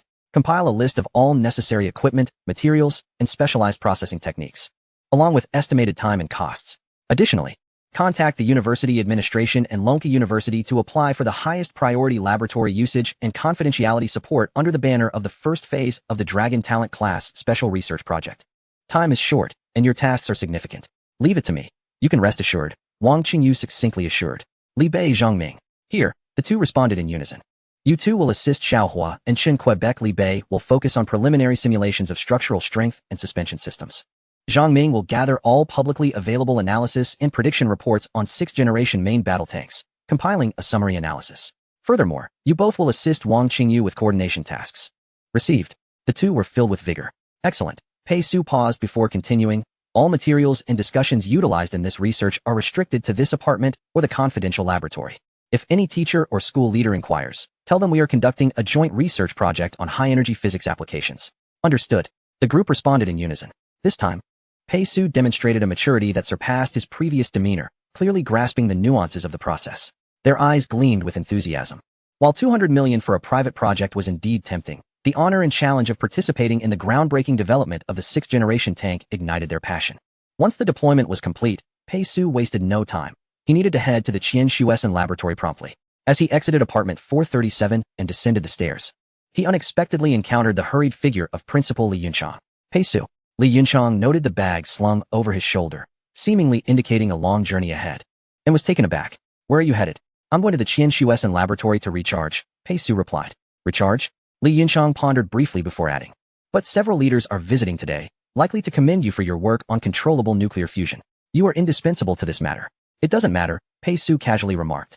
"While I certainly attend such honors during my free time, I have pressing matters now. Principal, you can handle it for me." "Handle it?" Li Yunchang was incensed. "Do you think I am a deity? Do you have any idea what level the visiting leaders are? They are all heads of various departments, including the deputy mayor." "I wish to take a leave," Pei Su stated. "Leave? Right now?" Li Yunchang's brow furrowed instantly, instinctively wanting to refuse. The immense glory and the ensuing multitude of affairs brought about by the success of controllable nuclear fusion would be incomplete without Pei Su, the core figure. At this critical juncture, he could not afford to be absent. Countless meetings, reports, and international exchanges awaited him. No, Pei. At this pivotal moment, both the school and the nation need you here. Is there any information from the Qianshuesan laboratory that cannot be relayed to us? Or can we wait until this storm passes? Principal, Pei Su replied helplessly, the information from there pertains to the feasibility of my current project. He did not elaborate on the specifics of the project, but Li Yunchang sensed its significance and whispered, is it related to the military district? Pei Su nodded. Darn it. Taking on private projects again, Li Yunchang sighed in resignation, contemplating for a moment. Ultimately, the project held more weight. He found himself appreciating Pei Su's actions. Awards and accolades were well-deserved. After all, one cannot overlook the tremendous effort, sweat, and energy expended. To claim that such contributions are solely for the nation, without any desire for recognition, would be implausible. Scientists, by nature, relish such ceremonies, as they embody both honor and validation. Yet, Pei Su's willingness to forego this ceremony in pursuit of new projects only deepened his admiration. Gazing into Pei Su's eyes, Li Yunchang swallowed the multitude of reasons he had prepared. He understood this young man too well. Once he made up his mind, nothing could sway him. Moreover, each instance of his stubbornness ultimately yielded unimaginable results. Fine, Li Yunchang sighed heavily. A look of resignation etched on his face. You always do this. Go on. Attend to what you deem important. He waved his hand dismissively, akin to shooing away a fly, though his tone lacked reproach. Pei Su smiled slightly. Thank you, Principal. Wait. Li Yunchang suddenly called him back, recalling something, and hurried toward the principal's office not far away. Minutes later, he emerged with an exquisite, antique Zeton tea box, which he unceremoniously thrust into Pei Su's hands. Take this. This is my treasured tea, the finest leaves sourced from deep within Wui Mountain by an old friend. It's still a young tea. I can hardly bear to drink it myself. I know you enjoy it as well. It sharpens the mind. Don't overexert yourself while studying. You must take care of your health. He paused, his voice growing solemn. The nation needs you in good health. Holding the warm Zeton tea box, a wave of warmth surged through Pei Su's heart. Rest assured, Principal, I will take care of myself. All right, off you go. The sooner you leave, the sooner you'll return. Li Yunchang waved again, scratching his head as he departed. How should he navigate the expectations of the leaders? Should he be candid or resistant? Lost in thought, Li Yunchang soon exited the apartment building. Pei Su said no more, carefully stowing the tea box in his backpack before striding toward the school gate. Chapter 133. Striking a chord, the metallic gates of the Qianshuesan National Laboratory slid open silently. He made his way to the underground parking lot, took the elevator to the second basement, and then proceeded to another elevator. As he swiped his card to enter, his fingertip lingered on the sensor for half a second. This subterranean national treasure trove of knowledge exuded its characteristic chill of technological prowess, with LED lights casting a stark glow along the corridor. Academician Pei, greetings, two security personnel, evidently informed of something, nodded politely at him. Pei Su was taken aback. These guards appeared to be more than mere security, likely holding significant positions, possibly tasked specifically with safeguarding this underground national library. Otherwise, they would not be privy to his identity. Thank you, Pei Su replied with a polite nod, continuing forward. Soon, at the end of the corridor, a familiar figure waved at him. Zhang Wan, dressed in a cream-colored turtleneck, had a deeply plunging neckline that revealed a hint of her delicate collarbone. Her pencil skirt was slightly short, showcasing her fair, long legs, and as she moved, the skin above her knees glimmered subtly. Most striking was her newly curled hair, the ends dyed a soft chestnut, bouncing playfully with each step. You arrived quite swiftly. She leaned against the wall, unconsciously twirling a strand of hair with her right hand. Pei Su's gaze lingered on her for a moment before politely averting it. He noticed she wore a glossy cherry lip tint today. Thank you. I need your assistance in retrieving some information, he said. I require military data on high-energy batteries. But I haven't reviewed any previously, so I thought to seek your expertise, given your experience. Zhang Wan's lips curved downward momentarily before breaking into a brighter smile. High-energy batteries? That's not something I've dealt with much, but I am familiar with this place. I know where to find that information. Follow me. As she turned, a waft of fragrant air followed her, distinctly different from the usual scent of disinfectant in the lab, reminiscent of a floral fruity perfume. Pei Su trailed behind her, inadvertently drawn to the small vermilion birthmark at the nape of her neck, usually concealed beneath her black leather jacket, now boldly exposed to the air. What have you been busy with lately? At the corridor's bend, Zhang Wan suddenly slowed her pace, causing Pei Su to nearly bump into her shoulder. He caught a whiff of her refreshing perfume. Not much. I've just been resting at the apartment for a while. I took on a couple of freelance jobs, so I came to recharge, Pei Su replied, subtly stepping back to create some distance. Zhang Wan turned her head, her curiosity piqued. Freelance work? I heard you took on commissions from both Zhao Linghua and Qi Tianyun simultaneously. I was quite puzzled by your audacity, but you managed to pull it off. Pei Su asked, what do you mean? Both commanders Zhao and Qi are nearing retirement age. Perhaps they have been contemplating this for some time, Zhang Wan pondered. Ensuring a stable retirement is their primary concern. They approached me too, but I hesitated to get involved, and so did President Li, given the complexities involved. When I learned of your undertaking, my first thought was that you were a fearless newcomer, but upon reflection, you handled it exceptionally well. You managed to offend no one, earned 2 payments, and fulfilled the requests of both commanders. Zhang Wan remarked. Haha. Pei Su chuckled lightly, complimenting her. You seem different today. You typically favor that black leather jacket. Zhang Wan's eyes brightened instantly. She turned to press the elevator button, her fingertips gently caressing the metal surface.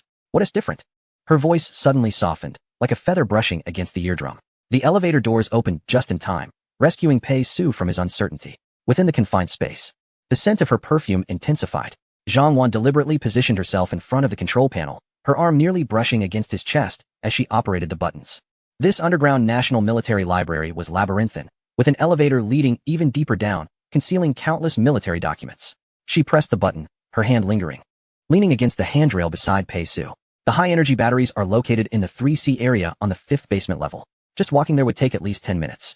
This library was larger than most could imagine. Pei Su involuntarily stepped back, feeling the coolness of the elevator corner behind him. What was going on with Zhang Wan today? He found himself puzzled. Just as he was contemplating, Zhang Wan's breath was alarmingly close, carrying a hint of minty freshness. He averted his gaze, saying, after the He-3 nuclear fusion project, you finally wrapped up such a substantial undertaking. Don't you plan to take a break? Zhang Wan rolled her eyes at his clumsy conversational shift. However, she was not about to give up easily and leaned in closer. I had intended to rest. But when I saw a junior, younger than me, suddenly ascend to the status of an academician, I felt an overwhelming envy. Why have I worked so hard for so long, only to remain a bachelor? So, I thought I should work even harder. Plus, with you coming, I decided to come in for duty. Pei Su nodded in response, saying, let us strive together and take some time to read. Not just on a whim. Zhang Wan replied calmly with a glance.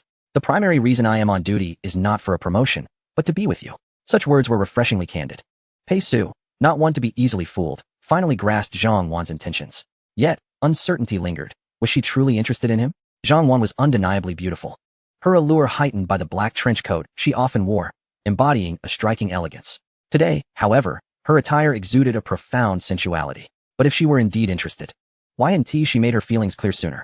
After all, 3 months spent at the Qianshuesan laboratory would have been an opportune moment. Pei Su found himself perplexed, unable to decipher her motives. Zhang Wan's fingers lightly brushed against the permit on his chest, her demeanor shy yet imbued with an ethereal grace, reminiscent of a delicate orchid. We have arrived, Pei Su stated with a serious tone. Suddenly, Zhang Wan released her grip as the elevator doors opened. She stepped out briskly, her hair grazing Pei Su's chin, leaving a fleeting tickle. Chapter 134, Quitting. Here is the book you requested, she announced.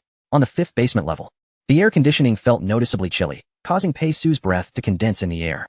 Zhang Wan swiped her card to unlock a blast-proof door, revealing a study room. All the materials you need are inside. She gestured toward the depths of the room. However, Pei Su was too preoccupied with thoughts of Zhang Wan to fully comprehend her subsequent words. Was she genuinely interested in him? His heart fluttered at the thought. Was there a chance for him to emerge from his solitary state? Indeed, Pei Su was not unattractive. During high school, he had garnered the attention of several girls, one of whom had even bought him breakfast for a month. Yet, he had always been somewhat skeptical about such affections. When he finally recognized that she genuinely liked him, he prepared to confess, only to find she had lost interest by then, leaving his adolescent romance to fade into obscurity. Now, he found himself anxious. The allure of an older woman was undeniable, yet he questioned Zhang Wan's true feelings. If she liked him, why not express it directly? Was she waiting for him to make the first move? His thoughts swirled chaotically, rendering him unable to catch her subsequent words. Focus, Professor Pei, Zhang Wan chuckled, pulling Pei Su into the study room. She plopped down in front of the computer, inquiring, what keywords are you looking for? Pei Su pondered for a moment before responding. Nuclear fusion level energy storage, solid-state battery matrix. This paper on quantum-mediated ion channels should suffice.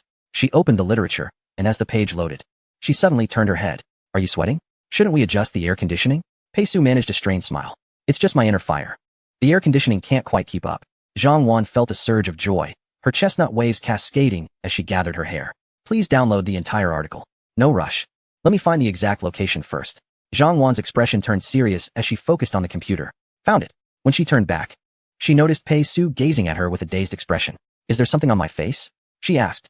No, he replied, feeling his mind in disarray. I'll go check on other materials. Zhang Wan watched his awkward retreat, biting her lip in amusement. This seemingly invincible genius in academia appeared as innocent as a high school student when it came to matters of the heart. Was it possible that someone so remarkable had never experienced love? Zhang Wan felt a tinge of skepticism. She believed that anyone exceptional should possess an extraordinary charm during their school years. Yet, Pei Su's demeanor seemed rather naive. However, she too had little experience in romance. Taking a deep breath, she felt a flutter of anxiety within. She had only dated once, during middle school, when a boy confessed his feelings, only for it to fizzle out the next day, leading another suitor to report him. In high school, she focused solely on her studies. In university, she concentrated on academics, initially planning to take the civil service exam, leaving little room for romantic interests. After graduation, she eventually abandoned her civil service ambitions and joined the Qian Shuesan laboratory. Throughout that time, boys had expressed their affections, but she was perpetually busy. Until now, she felt she might finally have the chance to connect with an exceptional man. Nervousness was inevitable. Some individuals are naturally adept at romance, and Zhang Wan believed she belonged to that category. Even if she didn't naturally possess that talent, she could hypnotize herself into believing she did. Taking a deep breath, she suppressed her internal tension. Pei Su selected a few books, gathering materials related to high-energy batteries and placing them on the table. He inhaled deeply and began to read. As he delved into the text, he detected a medium titled Limits of High-Energy Batteries and Testing Data by Li Mutong, which triggered a system alert. The forefront of technology was the third-generation high-energy battery technology, necessitating a higher-tier activation. Completing the medium would grant access to fourth-generation high-energy battery technology and new chemical formulas. Excitement surged through Pei Su as he cleared his mind of distractions and focused intently on his readings. Meanwhile, Zhang Wan quietly observed him, initially intending to flirt with this innocent boy to showcase her allure. However, witnessing his earnestness made her reconsider. She sat beside him, resting her chin on her hand, captivated by the profile of his face, slipping into a reverie. As evening fell, Pei Su set down the book, marveling. Li Huizhang's knowledge is indeed profound. He has made remarkable contributions in this field. This book has helped me comprehend the limits of current high-energy battery technology. If we consider the one researched by Li Mutong, known as the Limit Series high-energy battery, it can withstand approximately 1/10,000th of nuclear fusion energy. This is astonishing. Compared to commercial high-energy batteries, it represents a tenfold improvement. Such an achievement nearly guarantees Li Mutong's recognition as an academician. It truly revolutionizes the industry. Impressive, Pei Su mused, only to suddenly notice Zhang Wan beside him. She had fallen asleep at some point, her face turned to the side as if she had been watching him all along. He could feel her skin, as smooth as jade, and the gentle brush of her hair against her face enhanced her beauty. The proximity felt dangerously intimate. He could count her eyelashes and detect a faint sweetness from her lip balm. Thump, thump, thump, his heart raced. Have you finished the book? At that moment, Zhang Wan stirred, wiping her mouth and realizing she had drooled, her cheeks flushing slightly. I apologize. I haven't been resting well lately and must have dozed off. That's all right. Pei Su replied softly. The laboratory's temperature control system seemed to have malfunctioned, and beads of sweat trickled down his spine. Zhang Wan's eyes sparkled like amber, with a delicate golden ring surrounding her pupils, a detail he had never noticed before. Just as he prepared to speak, she yawned, drowsiness washing over her. Shall we continue tomorrow? Pei Su was momentarily taken aback before quickly nodding. Yes, let us continue tomorrow. Zhang Wan yawned again as she prepared to leave. I'll take my leave now. Only after exiting the underground library did Zhang Wan suddenly recall her initial intent. Wait a minute. Wasn't he my purpose to pursue him? She chided herself, sleepyhead, Zhang Wan. All you do is sleep. Do you realize what a splendid opportunity this is? Drowsiness is a menace. Just awakened, Zhang Wan found herself regretting lighting a cigarette outside. Her mind still a haze. After a moment's contemplation, she extinguished it. Perhaps it was best to refrain. She was uncertain if Pei Sushi appreciated girls who smoked, and smoking was ultimately detrimental. Henceforth, she vowed to quit. Chapter 135. Two Threads of Fate. For 1,000 words. Pei Su gazed at the weighty USB drive in his hand. His brow furrowed in deep thought. The soft sound of the metallic door closing seemed to resonate in the air. He stood still. His mind tangled like a ball of yarn that a cat had clawed. If she truly had feelings for me, why did she remain silent for those 3 months with Qian Shuesan? Why, when I was about to inquire, did she deftly change the subject and leave? Moreover, upon waking, why did she regard me as if nothing had transpired? It was as if everything was unchanged. These queries swirled chaotically in his mind, leaving him perplexed. What could Zhang Wan possibly mean? The following day, Zhang Wan swiped her card and entered the elevator, finally halting at the entrance of the National Level Military Library located 3 stories underground. She quickly turned to the 2 security guards nearby. Mr. Wang, Mr. Jiang. How do I look today? Both middle-aged guards gave her a thumbs up. You look splendid. Today, she had donned a light apricot knitted dress, perfectly tailored to accentuate her curves. Her long hair was loosely gathered, exposing her fair neck. balancing 2 cups of coffee in her hands. She beamed at the affirmation from the senior members of the management committee. With a light step, she gracefully entered. Wang Chonglin and Jiang Pingyun exchanged a glance. Their roles were indeed significant. Though they appeared to be mere security guards, Wang Chonglin was the vice president of the management committee, essentially the third in command at the Qianshuesan laboratory, on par with Zhang Wan. Jiang Pingyun was the head of the finance department within the committee. Due to the library's unique nature, only those with prior authorization and knowledge of its contents could serve as security personnel. In professional terms, this was merely referred to as duty. Upon entering the library, Zhang Wan found Pei Su already engrossed in a book. Good morning, academician Pei. Her voice carried a hint of lingering sleepiness. Pei Su, buried in a pile of literature regarding the lattice structure of solid-state ionic conductors, looked up at the sound. His gaze paused on her for a moment. Morning, he replied, quickly returning his attention to the open documents, though his fingers unconsciously tightened around the page edges. Zhang Wan slid a cup of coffee toward him. New beans, want to give it a try? She settled into the chair beside him. Close enough for Pei Su to catch a whiff of her light, warm fragrance, distinct from the cold perfume of the laboratory yesterday. Thank you. Pei Su raised the cup to his lips, attempting to concentrate on the literature. The ionic mobility of the material at the critical temperature is influenced by lattice defects. He recited internally. Damn it, he could not settle his mind. A faint shadow of fatigue lingered beneath his eyes. He had barely slept the previous night, preoccupied with thoughts of Zhang Wan's transformation. He had arrived early today, hoping to recharge, yet her presence still unsettled him. Before he realized it, Zhang Wan had leaned closer, her finger tracing a line in the literature. I remember reading this paper as well. The model established here is quite intriguing. Her fingertip hovered just a few centimeters from his cheek, her breath brushing against his ear. Pei Su felt a shiver run down his spine, his body instinctively stiffening as he shifted slightly away. Oh, is that so? He endeavored to keep his voice steady. Yes, the data is more reliable. Zhang Wan seemed oblivious to his discomfort, withdrawing her hand to support her chin, gazing at him. I recall another similar paper. Would you like me to find it for you? Her eyes sparkled with a hint of mischief. No need. I will finish this one first. Pei Su lowered his gaze to the text, yet the letters appeared to dance before him. He forced himself to continue reading. The influence of defect density on conductivity exhibits nonlinearity. You see here. Zhang Wan leaned in once more, this time to point out a figure in the literature. Their arms brushed, the soft fabric of her knitwear barely grazing his.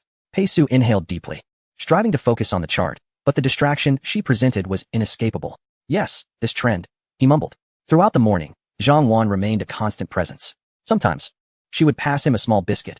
Other times, she would softly inquire about his opinion on a technical term. Occasionally, she simply sat beside him, engrossed in her reading.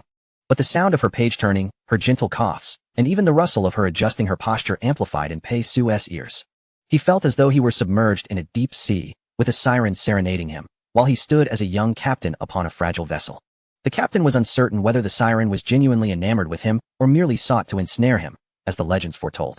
Pei Su was equally unsure of Zhang Wan's true feelings. He endeavored to remain composed, yet maintaining calm proved exceedingly difficult. What should have been crucial material on battery technology became an arduous task to comprehend, his efficiency plummeting. Zhang Wan's presence was an incessant, unshieldable interference. Time drifted in the midst of Pei Su's struggle to concentrate, and Zhang Wan's subtle, yet undeniable existence. The simulated daylight outside gradually took on an orange hue, signaling the approach of dusk. At last, Pei Su closed the final document, massaging his throbbing temples. The day's yield was far less than he had anticipated. He glanced at the progress bar. Medium. 6. It was time to leave. After packing his belongings, he rose to his feet. Zhang Wan appeared to have dozed off beside him, her long hair cascading across the table, obscuring half her face, her breathing steady and deep. Observing her defenseless slumber, he noted how she seemed a different person from the Zhang Wan who had earlier teased him. Hesitating, he gently called out, Zhang Wan, I'm leaving. She groggily hummed a response, as if in a dream, without lifting her head. Instead, she unconsciously waved her hand and murmured, Take care, her voice thick with sleep. As if he were merely an inconsequential passerby, Pei Su regarded her drastically altered demeanor, and the knot in his heart tightened anew.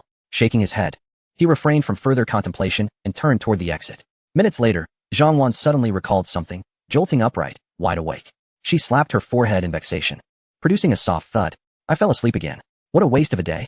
She stared at the empty seat where Pei Su had just been, her frustration evident as she raked her fingers through her hair, disheveling her previously elegant bun.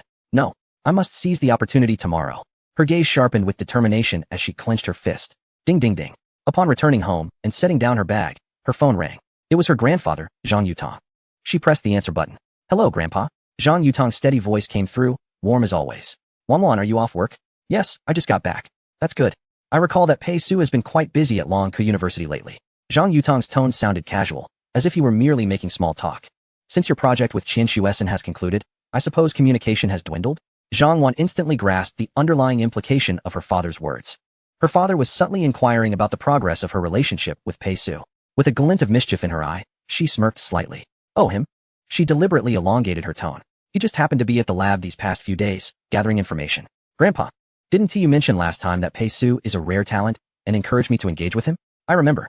So these days, I've been making an effort to accompany him in the library, assisting him in finding materials and such. Zhang Yutong paused on the other end of the line, seemingly taken aback, yet his tone became noticeably more cheerful. Oh, is that so? Quite good, quite good.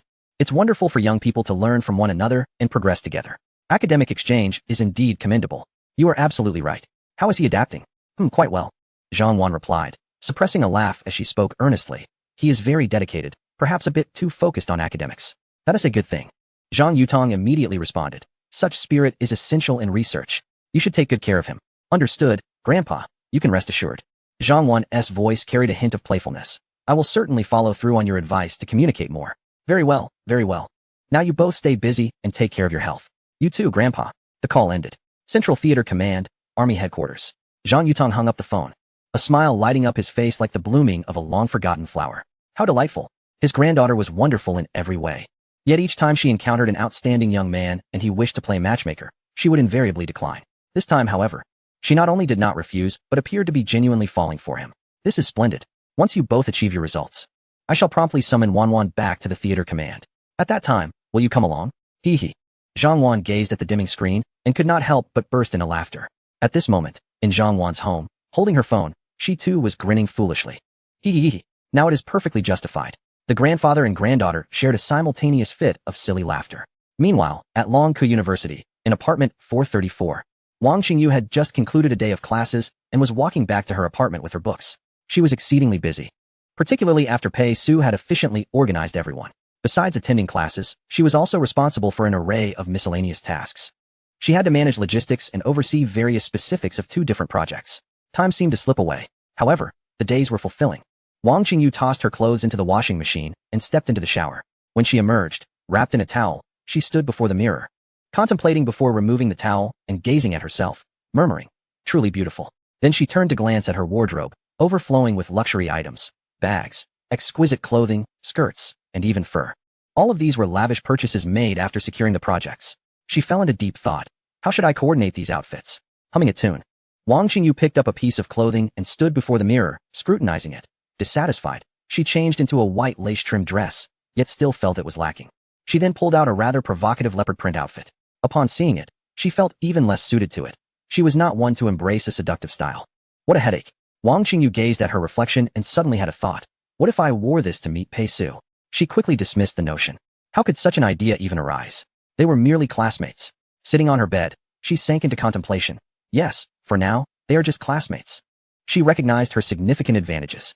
She and Pei Su were classmates. In fact, they shared the same class. Regardless of gender, people were naturally drawn to excellence. If someone was outstanding, they would invariably attract admiration. Wang Xingyu believed that with her beauty, figure, wealth, and being a graduate of Longkou University, she would certainly have no trouble attracting suitors in the future. Yet, just as many perceived her as unattainable, she too felt that Pei Su was somewhat beyond her reach. Despite being classmates, she could distinctly sense the disparity between them. This gap was not one of financial means, personality, power, or family background, but rather a difference in their capabilities. She regarded her own performance as commendable, yet in comparison to Pei Su, her excellence seemed to diminish into mediocrity in an instant.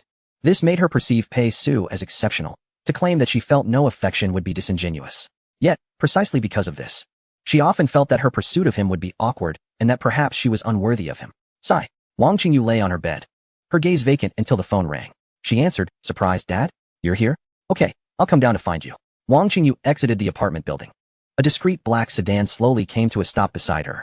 The window rolled down, revealing Wang Chaoyun's serious yet caring face. Dad! Wang Xingyu exclaimed joyfully, what brings you here? Wang Chaoyun gestured for her to get in the car. Wang Xingyu settled into the passenger seat. The car remained stationary, parked along a tranquil, tree-lined avenue. How has your studying been? Wang Chaoyun initiated the customary opening. Quite well. It's demanding, but I can keep up, Wang Xingyu responded. Wang Chaoyun nodded, his fingers lightly tapping the steering wheel as if considering his words carefully. Your class at Longku is quite prestigious. Pei Su, as the class leader, undoubtedly possesses remarkable abilities. Is everything going smoothly with your project collaborations? Wang Qingyu was taken aback by her father's sudden mention of Pei Su, momentarily pausing. Quite smoothly, she instinctively replied. Wang Chaoyan turned to glance at his daughter, his gaze gentle. Pei Su bears a heavy burden and great pressure. Since you are part of the same team, perhaps you could, in your private lives, show a little more concern for each other. Young people should not always be so tense. Wang Qingyu felt puzzled. What was her father implying? He had spoken at length, but not conveyed anything substantial. Yet soon, she realized something. Dad, she called softly, a hint of embarrassment in her voice. What are you talking about? We are merely classmates, working on projects together. She quickly lowered her head. Wang Chaoyun observed the sudden flush on his daughter's cheeks and her evasive gaze. Understanding dawned upon him. He chose not to elaborate further, instead allowing a subtle smile to play at the corners of his mouth. Well, it is only natural for classmates to help one another. Moving forward, nurture your relationship and interact more, especially with Pei Su. He is excellent, and so are you. You seem well matched. Wang Qingyu's face turned even redder, resembling a rabbit as she hurriedly flung open the car door, exclaiming, Dad, stop saying such things. Chapter 136. A battleground of emotions. Time flowed silently like data in a laboratory, slipping by a week. Pei Su had not returned to Longku University. The progress bar was currently advancing at a sluggish pace. Thus, he booked a hotel room in close proximity to the Qianshuesan laboratory. On the top floor, the floor-to-ceiling windows revealed a flowing panorama of city lights. He found it quite comfortable. This place costs over 40,000 per day. However, he had earned more than enough. At his usual spending rate, he could never exhaust his wealth in a lifetime. Therefore, he ought to indulge in some genuine enjoyment. The phone vibrated on the cluttered desk, revealing a message from Wang Qingyu. Pei Su swiped to answer. Pei Su, Wang Qingyu's voice resonated through the receiver. What is it? Pei Su inquired. I wish to apply for a short-term study at the Qianshuesan library. She paused for a moment. There are some concepts I do not comprehend, and with Mr. Qin's health deteriorating, he no longer lectures, leaving me without a path to find answers. Therefore, I plan to visit the library to research. Consequently, I requested a short-term permit for the underground library of the Qianshuesan laboratory from Mr. Qin. Pei Su contemplated briefly. That is fine. He responded succinctly. At that moment, Zhang Wan selected a newly arrived jasmine fragrance.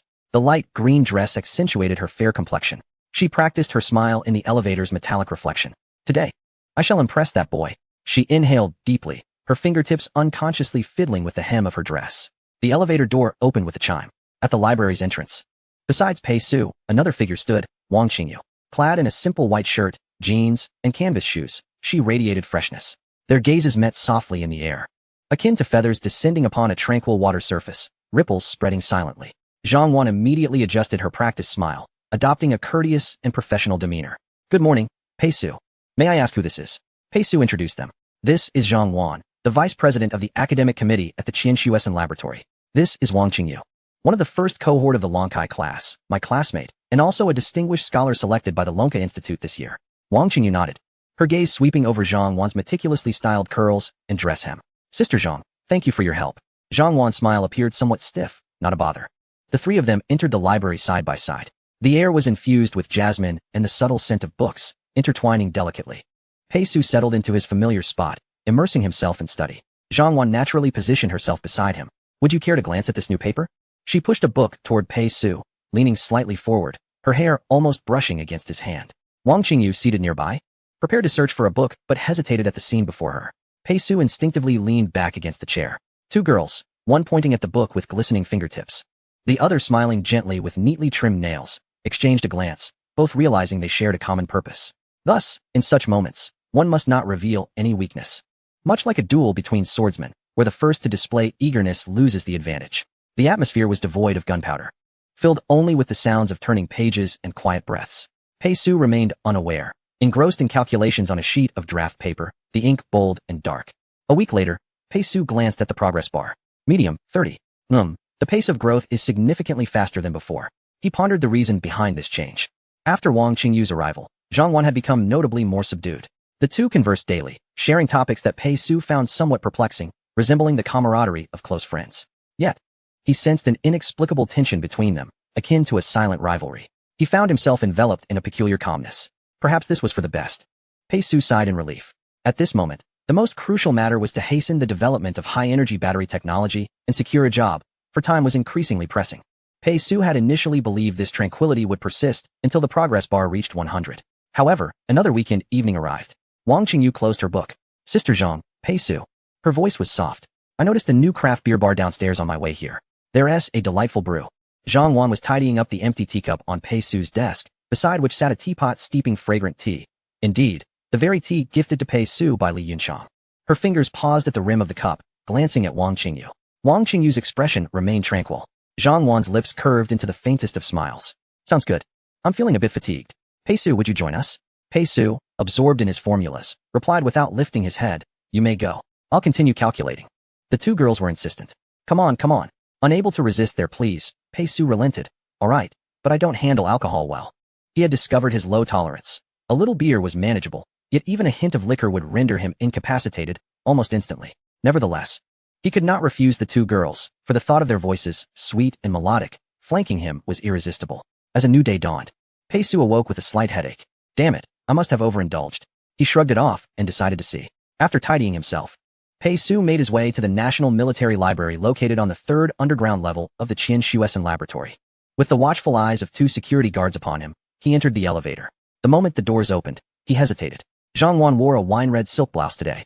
The top two buttons undone, revealing a delicate silver chain glinting beneath her collarbone as she bent to adjust a plant by the window, her silhouette accentuating her curves. Good morning. She glanced back with a smile, her eyes sparkling. Pei Su merely acknowledged her with a grunt, his gaze swiftly flying past the red hue as he made his way to his seat. Just as he settled, an additional scent, cool and reminiscent of plant roots, approached. Wang Qingyu, today clad in a soft, cream-colored cashmere sweater, had a loose neckline that revealed her elegant neck and a hint of delicate skin. She placed a cup of hot tea beside Pei Su. This new tea is invigorating. Her voice remained cool, yet as she set down the teacup, he felt the warmth of her fingers, akin to a piece of jade warmed in one's embrace. The warmth was fleeting, leaving Pei Su momentarily frozen. What on earth is happening? Before he could process, Zhang Wan approached with a cup of coffee. Would you like to try? She brought the cup to Pei Su's lips. The rich aroma of coffee mingled with her warmth, causing Pei Su to lean back slightly. I'll manage myself. He accepted the cup, his fingertips brushing against Zhang Wan's cool nails, his heart inexplicably racing. Throughout the morning, the questions multiplied, as did the frequency of the two girls drawing closer. The gentle brush of Zhang Wan's arm while passing documents, the strands of hair that cascaded over Pei Su's shoulder as she leaned in to explain, and the delicate skin on Wang Qingyu's wrist that flickered before his eyes as she handed him items, all felt like silent entrapment. Pei Su felt akin to a particle in a rapidly accelerating collider, spiraling in myriad directions, continuously propelled and spun. His heart grew chaotic. A month later, amidst the slow passage of time, marked by ice and fire, Pei Su abruptly closed his last notebook, his eyes bloodshot, yet his lips tightened into a relieved arc. I did it. I succeeded. Who could comprehend the exhilaration coursing through him at that moment? Over the span of a month and a half, he had constantly endured a state of torment, with only a brief week of tranquility when Wang Qingyu first arrived. Yet, for reasons unknown. After a visit to the craft beer bar downstairs, the two girls inexplicably began to harass him, significantly diminishing his work efficiency. It was originally believed by Pei Su that it should be manageable to complete the media progress bar within a month. However, due to his distracted state of mind, he ultimately spent a month and a half, precisely 1 month plus 2 weeks, totaling 44 days. Fortunately, the final piece of the high-energy battery puzzle was finally in place, leading to the acquisition of 4th-generation high-energy battery technology, a new chemical formulation for high-energy batteries, and graphene, reverse thermal energy derivation technology. He almost immediately began to pack his belongings with an unusual urgency. Wang Qingyu, he said without lifting his head, the project timeline cannot be delayed. You are coming back with me. Wang Qingyu continued to gather her books without missing a beat. All right. Zhang Wan, holding a freshly brewed cup of tea, stood a few steps away, observing Pei Su's almost hasty departure and then glancing at Wang Qingyu's composed profile as she organized her backpack. This made her suddenly reminisce about that tipsy night 3 weeks prior, the dim lights of the craft beer bar, the cold glass held in her hand. Pei Su had become intoxicated and fallen into a deep slumber. Wang Qingyu's cool voice mingled with the cacophony around them. Sister Zhang, if this continues, neither of us will achieve any results. Zhang Wan swirled the dark liquid in her glass, her amber eyes fixed on Wang Qingyu. So what do you wish to convey? Wang Qingyu carefully formulated her response, each relying on our own abilities? Very well. Throughout this process, let us each rely on our own capabilities. Zhang Wan tilted her head back to finish the last sip of her drink, the spicy liquid sliding down her throat. Deal. Both girls were acutely aware of one undeniable truth. The other's excellence was undoubtedly on par with their own. In fact, it could be said that there were few girls with such qualifications in the country. The other might indeed be the greatest stumbling block on her path. Rather than weighing each other down, it would be better to fight independently, relying on their own merits. Whoever had the skills would win the favor of a desirable partner. The memory flashed back. Zhang Wan observed the harmonious interaction between the two and suddenly realized something. Wait a moment. How could she and Wang Qingyu rely solely on their own abilities? How could she have made such a decision? Alcohol had clouded her judgment. At that moment, Zhang Wan recognized that agreeing to Wang Qingyu had marked the onset of a regrettable misstep. Firstly, Wang Qingyu and Pei Su were classmates. Secondly, Pei Su had come to the Qian Shuesan laboratory merely to gather some data for her own enrichment. Her opportunity was limited to that brief period. While Wang Qingyu had abundant chances, the saying goes, the one near the water tower gets the moon first. Wang Qingyu had ample time to pursue Pei Su, while Zhang Wan could only rush against time to compete with Pei Su. Originally, she held the advantage here. For instance, since it was Wang Qingyu's first time at this place, she was unfamiliar with many materials and resources. Thus, when Pei Su sought a specific document, she would ask Zhang Wan for help, who could promptly retrieve it. During this time, she could suppress Wang Qingyu's advances. Although Wang Qingyu was indeed formidable, it could be asserted that this was her territory, where she held the upper hand. However, after drinking, she had struck this agreement with Wang Qingyu, each relying on their own capabilities. She had ceased to hinder Wang Qingyu's pursuit, which was the crux of the issue. Zhang Wan gritted her teeth, seething with frustration. Meanwhile, Wang Qingyu smiled sweetly, stepped forward, and earnestly took Zhang Wan's hand, whispering, "Sister Zhang, relying on our own abilities, my apologies." Zhang Wan's smile stiffened. "Don't get too smug. This is the only confidential library in the country, and he will still come here. Well, we can discuss that later." Wang Qingyu replied, tilting her head. "If we have indeed established a relationship by then, Sister Zhang, you wouldn't do anything to break us apart, would you?" Zhang Wan felt her teeth clench in irritation, yet she found herself helpless. Suddenly, she thought of something and grinned. "Pei Su," she called out. As Pei Su was about to leave, she turned her head, noticing the two were deep in conversation, and asked, "What's the matter?" "Well, my grandfather wants to invite you to the war zone," Zhang Wan said with a smile. "You haven't been to the war zone yet, have you? I'll take you there. After all, my grandfather is willing to spend 100 million to buy the nuclear-powered tanks you manufacture. He also wants to meet you." Wang Qingyu was taken aback, completely unprepared for Zhang Wan's clever maneuver. Indeed, the game between rivals is always full of twists and turns. Even when one seems to have the upper hand, the other often conceals a trump card. Until all is settled, one cannot declare victory. Wang Qingyu fell into contemplation, beginning to reassess her own position. Meanwhile, Pei Su, not overthinking it, eventually agreed. "All right, sounds good. When shall we go?" "Now," Zhang Wan exclaimed, stepping out. "Shall we head out immediately?" "Sure," Pei Su replied. Turning to Wang Qingyu. "You can head back first, right?" "No." Wang Qingyu suddenly raised her head, her eyes brimming with a fierce fighting spirit. "I want to go with you." She shyly lowered her gaze. "I've never been to the war zone. I want to broaden my horizons." Upon hearing this, Pei Su pondered. "That makes sense. How about this? We'll return first, and I'll gather Xiaohua, Chun Kei, Li Bei, and Zhang Ming to join us. Then we can all head to the war zone together and see the world." At that moment, both girls stood frozen in place. Chapter 137. Is Old Qin in critical condition? Zhang Wan and Wang Qingyu were stunned, as if facing a computer manufactured after the millennium that had failed to decode. Wang Qingyu's smile, which had seemed victorious, and Zhang Wan's final, desperate charge in a Don Quixote-like manner appeared somewhat ironic under Pei Su's abrupt command to leave together. It was like a bullet missing its mark in the crosshairs. The air thickened for a moment. Finally, "All right," Zhang Wan's voice floated, realizing the situation. Wang Qingyu nodded, tightening the straps of her canvas bag. The next day, at Lonka University apartment, Pei Su's gaze swept across the tank structure sketches spread across Xiaohua's desk. The lines were wild, resembling a steel jungle ravaged by a tornado. "The redundancy in the power compartment is excessive, it's wasteful." Xiaohua's neck shrank in acknowledgement. "Understood. Brother Pei." On Chun Kei's screen, complex electromagnetic field simulations twisted and intertwined in shades of teal and blue. "The active defense system is malfunctioning. This tank is not a traditional one. It is a nuclear-powered tank, with a high-energy battery serving as the energy core, supplied primarily by nuclear fusion." Pei Su's finger tapped on the parameters. 003 seconds is too slow. Humans cannot react in time. You need to introduce a slight delay or elevate the priority of the AI's driving logic above manual control. Chun Kei paused, adjusting his glasses. "Yes, optimizing the algorithm." Li Bei's stress analysis cloud chart was a vivid crimson. Pei Su pointed to a connection point. "The peak stress exceeds the material limit. Are you planning to have the cannon explode upon firing?" Li Bei began to sweat. "Recalculate," he quickly replied. "Yes." Zhang Ming's pile of 6th-generation tank prediction reports resembled a small mountain. Pei Su pulled out one for review. Glancing at the signature, he noted that it was somewhat outdated. From his perspective, this analysis is evidently outdated, as it originates from a paper published by a foreign scientist in 1998, at a time when only the 4th generation of tanks existed.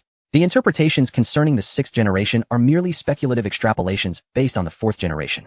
However, the fifth generation has long been developed by Pei Su, and there are corresponding papers regarding the sixth generation, making this selection inappropriate.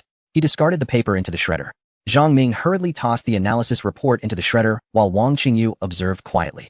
Zhang Wan's gaze drifted between Pei Su and the blueprints, somewhat entranced. Such professional and incisive critique was undeniably impressive. After addressing everyone's mistakes, Pei Su slowly spoke. Of course, everyone has performed admirably, considering our limited time. However, as the inaugural members of the highly confidential Lonkai class project, we must set a precedent for those who follow. For now, let's set aside our current tasks. We need to visit the Eastern Theater. Zhang Wan informed me that the esteemed elder Zhang Yutong has invited us to the Eastern Theater. It is a perfect opportunity for us to broaden our horizons. Upon hearing this, everyone cheered in delight. Great. A chance to broaden our horizons. It also serves as a mini-vacation. In the Eastern Theater, the enormous hangar doors slowly ascended, revealing a dozen newly constructed silvery laboratories within. Their rigid lines reflected the intense overhead light, resembling a cluster of colossal mechanical beasts in repose. Major General Wang Yuhua, the Air Force commander of the Central Theater, stood at the entrance, the stars on his shoulder epaulets glinting in the light. Little academician Pei. He strode forward to greet the arriving Pei Su and others, shaking hands with each in turn. Welcome, welcome. His voice boomed with vigor, and his demeanor exuded integrity. After a brief conversation, he inadvertently glanced at Zhang Wan. She offered him a slight apologetic look. This unplanned visit was somewhat procedural. Zhang Wan had attempted to contact her grandfather Zhang Yutong, but he did not answer. Thus they had to rely on this Air Force commander. Wang Yuhua graciously accommodated the young Zhang Wan. He gestured towards the nearby silver laboratories. Here. We have recently established high-energy particle laboratories responsible for research in both micro and macro fields. Chen Kai, surprised, whispered, high-energy particle laboratories? So many? Are they all above ground? Many particle laboratories are typically situated underground due to the confidentiality and conducive research environment it provides. However, a dozen particle laboratories openly established above ground, so close to the theater headquarters, was indeed astonishing. Haha, Wang Yuhua chuckled as he explained. Recently, the State Council issued a policy to support your generation's nuclear fusion experiments, prompting a shift in strategy across various theaters. 70 years ago, we pursued a military-civilian integration approach. 40 years ago, we transitioned to a military-to-civilian strategy. 20 years ago, we initiated military-civilian fusion, which continued until recently. With the new policy, our strategy has shifted once more. This time, we have chosen a military-science-civilian fusion to vigorously develop technology. Military, civilian, and scientific research as an integrated entity. His eyes sparkled. The military provides the venue, funding, and the most stringent security, like a steel fortress. Scientists, just focus on cultivating the mushroom clouds in your minds. Need equipment? Here. The latest models. Need materials? Airlifted. Special approval. Need computing power? He pointed toward a pyramid-shaped building. This is our Tianhe 9 supercomputer, with computational power 3 orders of magnitude below that of the Taihu Light. Is that sufficient? Pei Su surveyed the buildings, while the others looked on in astonishment. Impressive. The military resources and strength of the theater truly astonished them. This visit was certainly worthwhile. Meanwhile, at the Central Theater's Army Command, Zhang Yutong sat in a grand chair, clutching the phone, his face beaming with joy. Boldly, feel free to be envious. Nuclear-powered tanks. Do you even grasp the concept? Spittle nearly flew through the receiver. That speed must reach at least 700 to 800 kilometers per hour. It's far faster than your grandson's pitiful F1. Do you understand what that speed signifies? A tank weighing over 100 tons moving at 700 to 800 kilometers per hour. That's like a blue whale blocking the road. Even my prized tank could turn it into whale paste. He triumphantly wiggled his feet. Don't rush. If you want to see the prototype, you'll have to wait until I tire of it. Before he could finish, another secure line interrupted. It was Wang Yuhua. Old Zhang, what are you up to? Your granddaughter and Pei Su have suddenly arrived. You need to come over right away. Zhang Yutong sprang up, the chair creaking under the sudden movement. The tank has been completed? His voice shot up an octave. Could my precious tank have been built so quickly? Without hesitation, Zhang Yutong shouted into the phone, wait. I'm coming now. After touring the newly established particle laboratories, the group had just arrived at the Air Force Command and settled into the reception area, sipping water. They hadn't rested long before Zhang Yutong burst in, his military uniform slightly askew. His gaze swept across the hall like a searchlight, landing on Pei Su, Wang Qingyu, Zhang Wan, and Xiao Hua, but notably absent was the iron colossus he eagerly anticipated. The old man's shoulders visibly sagged. Grandpa? Zhang Wan approached him. Zhang Yutong grasped his granddaughter's arm and pulled her aside. What is going on? He whispered, as if engaged in a covert operation. Where's the tank? Zhang Wan, rubbing her slightly sore arm, replied resignedly, Grandpa, we're facing a bottleneck with the high-energy battery. Pei Su just finalized the details with Qian Xuesen. The tank project is still in its infancy. Zhang Yutong's eyes widened in disbelief. Then why are you all here? He asked, perplexed. Zhang Wan, somewhat embarrassed, quietly explained, Grandpa. It's like this. Although she felt a bit shy, she subtly indicated her burgeoning rivalry with Wang Qingyu. Upon hearing this, Zhang Yutang's gaze darted to the quietly standing Wang Qingyu and then back to his granddaughter. The old man's dull eyes suddenly sparkled with realization, as if a new world had unfolded before him. I see. He slapped his thigh with a resounding smack. Old Wang. He waved towards Wang Yuhua. Come over here. Wang Yuhua approached with a smile. What's up? Zhang Yutang looked at Wang Yuhua. Take these young folks and show them around our theater. He discreetly gestured towards Xiaohua, Wang Qingyu, Chen Kai, Li Bei, and Zhang Ming. Let them experience the grandeur of our theater. Wang Yuhua, puzzled, replied. They've seen quite a bit already. Zhang Yutang quickly interjected. Then take them further. Wang Yuhua raised an eyebrow. I can't do that. I'm getting old and can't walk too far. Zhang Yutang shot him an incredulous look. Do you even understand the significance of what I'm doing? He leaned in closer, whispering, if this succeeds, I can bring Pei Su over to our side. In an instant, Wang Yuhua seemed invigorated, his spirits soaring. Old Zhang. Don't fool me. Having spoken, Wang Yuhua immediately returned to the reception room, his face alight with a smile. Ladies and gentlemen, would you care to visit the weapons testing area? The crowd responded with palpable excitement. Absolutely. It's the perfect opportunity to witness the martial prowess of the Central Theater Command. If we could observe the Super Dongfeng and the Super Artillery, it would truly broaden our horizons. Pei Su also stood up enthusiastically, eager to join the others in leaving. However, at that moment, Zhang Yutang emerged from the corridor with a smile, calling out to Pei Su, Xiao Pei, come here. Pei Su was puzzled, and the group paused momentarily. She turned and shouted, you all go ahead, I'll catch up shortly. The group nodded in agreement, but Wang Qingyu hesitated. Casting a glance at Zhang Yutang before ultimately following the main group out, Pei Su approached Zhang Yutang, who stood beside the silent Zhang Wan, her cheeks flushed. The elder exclaimed in his booming voice, I heard from Wanner that you enjoy tea. As it happens, an old friend recently gifted me some fine tea that I find insufficient to savor alone. Come, join me for a cup as my tea companion. Pei Su, somewhat reluctant, replied, rather than tea, I would prefer to see the weapons testing area first. Zhang Yutang shrugged. What is there to see on such a hot day? Don't you know? Noon is the perfect time for tea. I learned this from a master. Drinking tea at noon is truly detoxifying and rejuvenating. Come, follow me to the tea room. Zhang Yutang's tea room was merely a small courtyard bungalow adjacent to the Army Command building. Upon entering, a rich aroma of aged wood, shin paper, and premium rock tea enveloped them. The courtyard was adorned with flowering plants, and several pots of sunflowers thrived splendidly. An old purple clay teapot rested on the tea table. Zhang Yutang fetched 3 teacups from the room and invited them to sit. He personally warmed the cups with fluid grace. Taste this. He poured a small cup for both Pei Su and Zhang Wan. The tea was a brilliant orange red, fragrant and bold. Pei Su lifted his cup, feeling the warmth radiating through the delicate porcelain.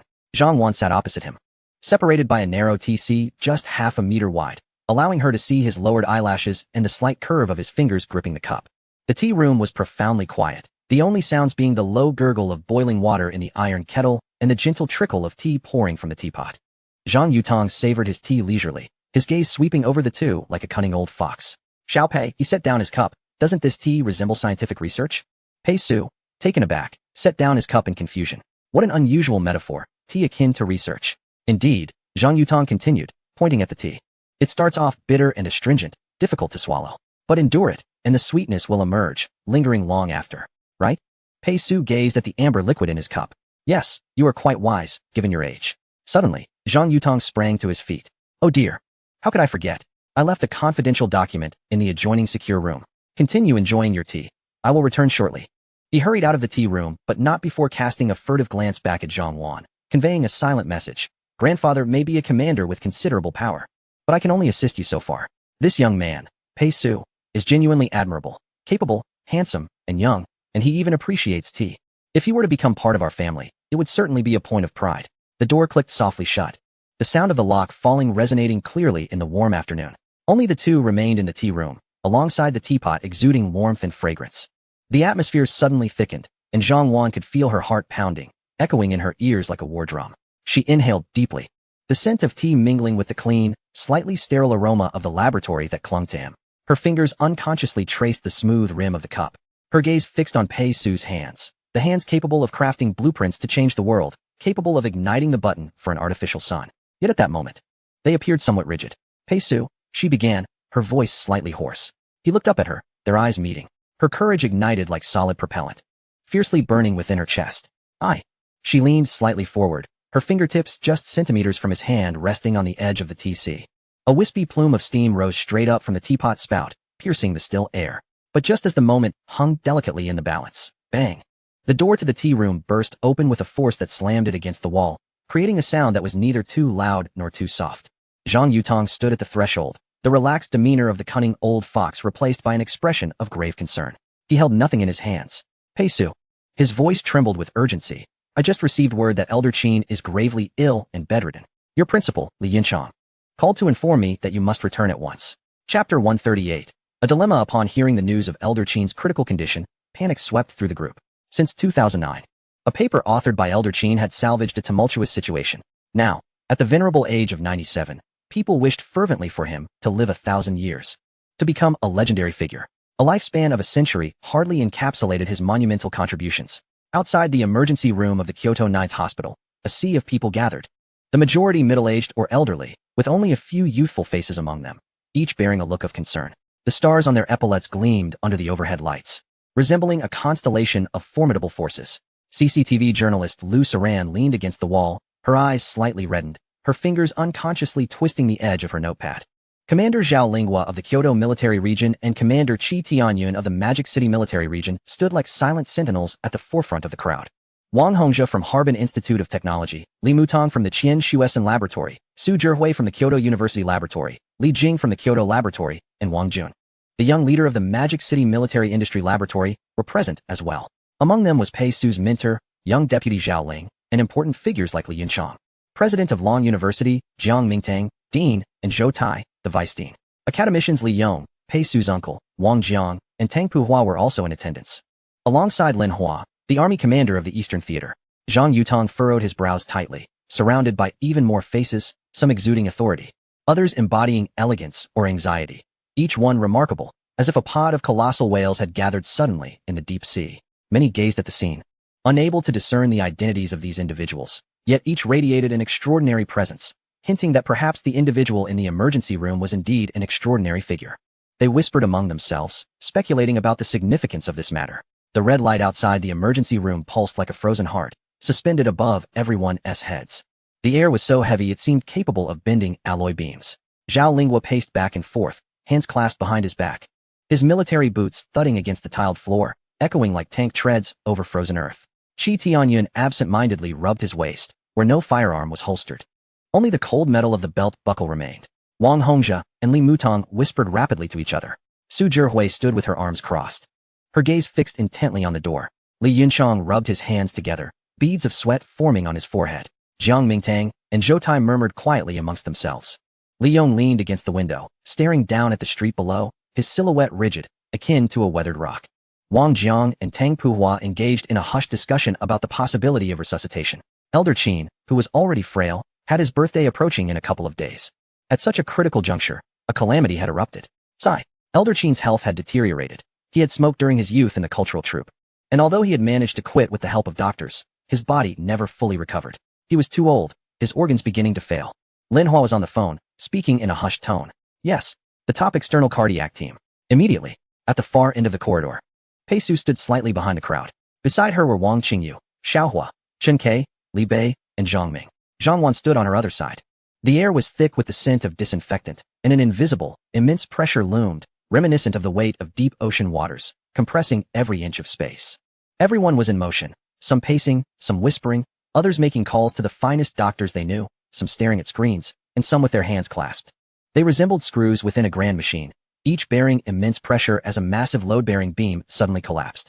Time felt frozen, like molten lava, slow, viscous, and torturous, stretching from noon until twilight, and then into the inky night. At last, the door to the resuscitation room swung open. The crowd surged forward. A sea of anxious faces. A doctor donned in green scrubs emerged, his face pale, beads of sweat dotting his forehead. Upon seeing the throng of dark-clad figures outside, he froze, startled. As the most esteemed and experienced cardiovascular specialist transferred from the 3rd hospital, he had encountered many prominent figures in his lifetime.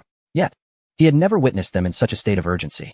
The atmosphere, thick with suffocating tension, felt as if it were alive, compressing around them. He stumbled slightly, nearly overwhelmed by the sheer intensity of the moment. Just then, Zhang Yutong barked, "Everyone, clear some space for the doctor." The crowd parted, their hopeful, anxious, and worried gazes fixed on the attending physician. The doctor's throat constricted as he spoke, his voice dry as sandpaper. Ladies and gentlemen, esteemed leaders. Zhao Lingwa stepped forward, urgently inquiring, "How is Elder Qin? Speak quickly." His voice resonated like a heavy anvil. The doctor took a deep breath, striving to maintain his composure. "After our efforts, the patient has temporarily escaped life-threatening danger. However, due to the gradual failure of bodily organs and the simultaneous onset of multiple complications, he remains in a comatose state.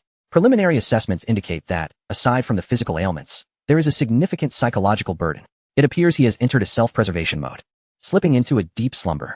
However, he will not remain in this state indefinitely.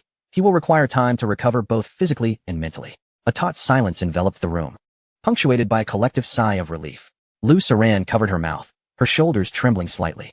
Li Yinchang exhaled deeply, a sense of relief washing over him as he wiped the cold sweat from his brow. Jiang Mingtang and Zhou Tai exchanged glances, both recognizing the relief mirrored in each other's eyes. Pei Su noticed Zhang Wan beside her sway imperceptibly. Instinctively, she reached out to steady her elbow, feeling the chill radiating through the thin fabric. Zhang Wan met her gaze, her expression complex. She quickly regained her balance, withdrawing her arm. Just as the tension eased, a figure hurriedly approached from outside the hospital, running in a dark casual outfit, appearing travel-worn. Upon spotting the figure, the crowd rose, some extinguishing their cigarettes on the balcony as they moved closer. It was Li Jingyuan, the central figure in this vast machinery. He stood at the edge of the throng, not pushing forward, yet the crowd parted to grant him passage. Li Jingyuan approached the doorway of the resuscitation room and looked to the doctor. "What is the situation?" The doctor, unfamiliar with the others, but recognizing this prominent figure often reported in the media, felt his heart race. He quickly reiterated the information he had just shared. When might he regain consciousness? Li Jingyuan pressed further. The doctor, now perspiring profusely, replied, "It's uncertain. It depends on the patient's subconscious desire to awaken." Li Jingyuan's dissatisfaction with such vague terms was palpable. Sigh. He wouldn't take his frustration out on a doctor. Through the parted curtains of the resuscitation room, he gazed at Elder Qin lying on the gurney, his aged visage and swollen feet eliciting a mix of worry and complexity within him.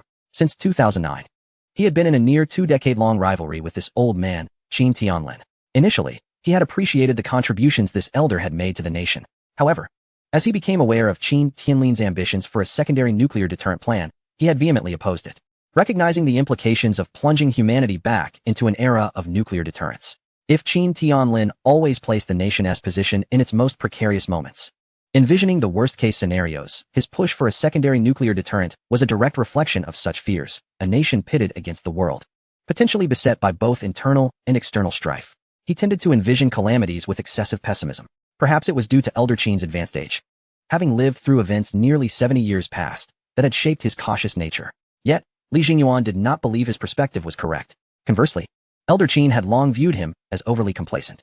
They were like adversaries on a chessboard, locked in a struggle for nearly 2 decades. To claim there was no animosity between them would be disingenuous. Yet, after such a lengthy period, to assert there were no feelings would also be false.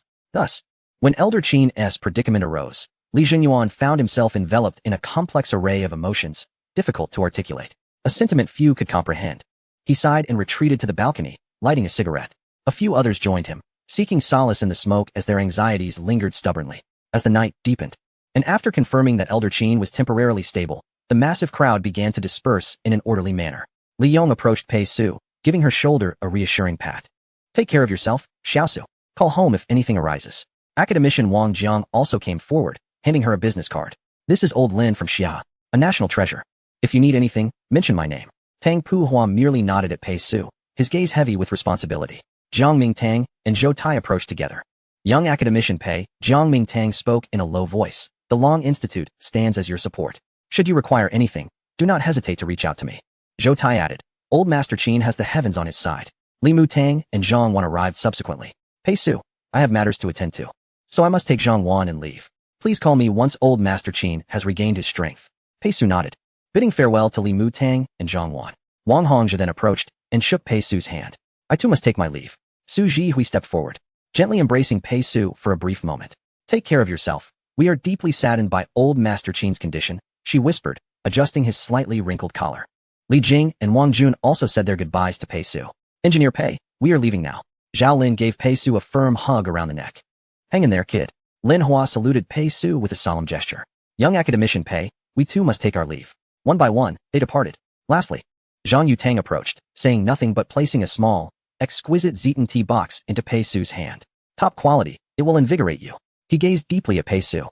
In the now empty corridor, the crowd dissipated, leaving only Li Yunchang, Lu Su Ran, Pei Su, and the members of the long talent class. Wang Qingyu, Xiaohua, Chen Kai, Li Bei, and Zhang Ming. The hospital's president hurried in, his forehead glistening. Rest assured, everyone. His voice carried a reassuring force, akin to announcing an important decree. All the top talents in the hospital are dedicated to serving Old Master Qin. We have summoned experts from the first, second, third, and fourth hospitals in all relevant fields. We will utilize the finest equipment and medicine to ensure Old Master Qin's vital signs are safeguarded.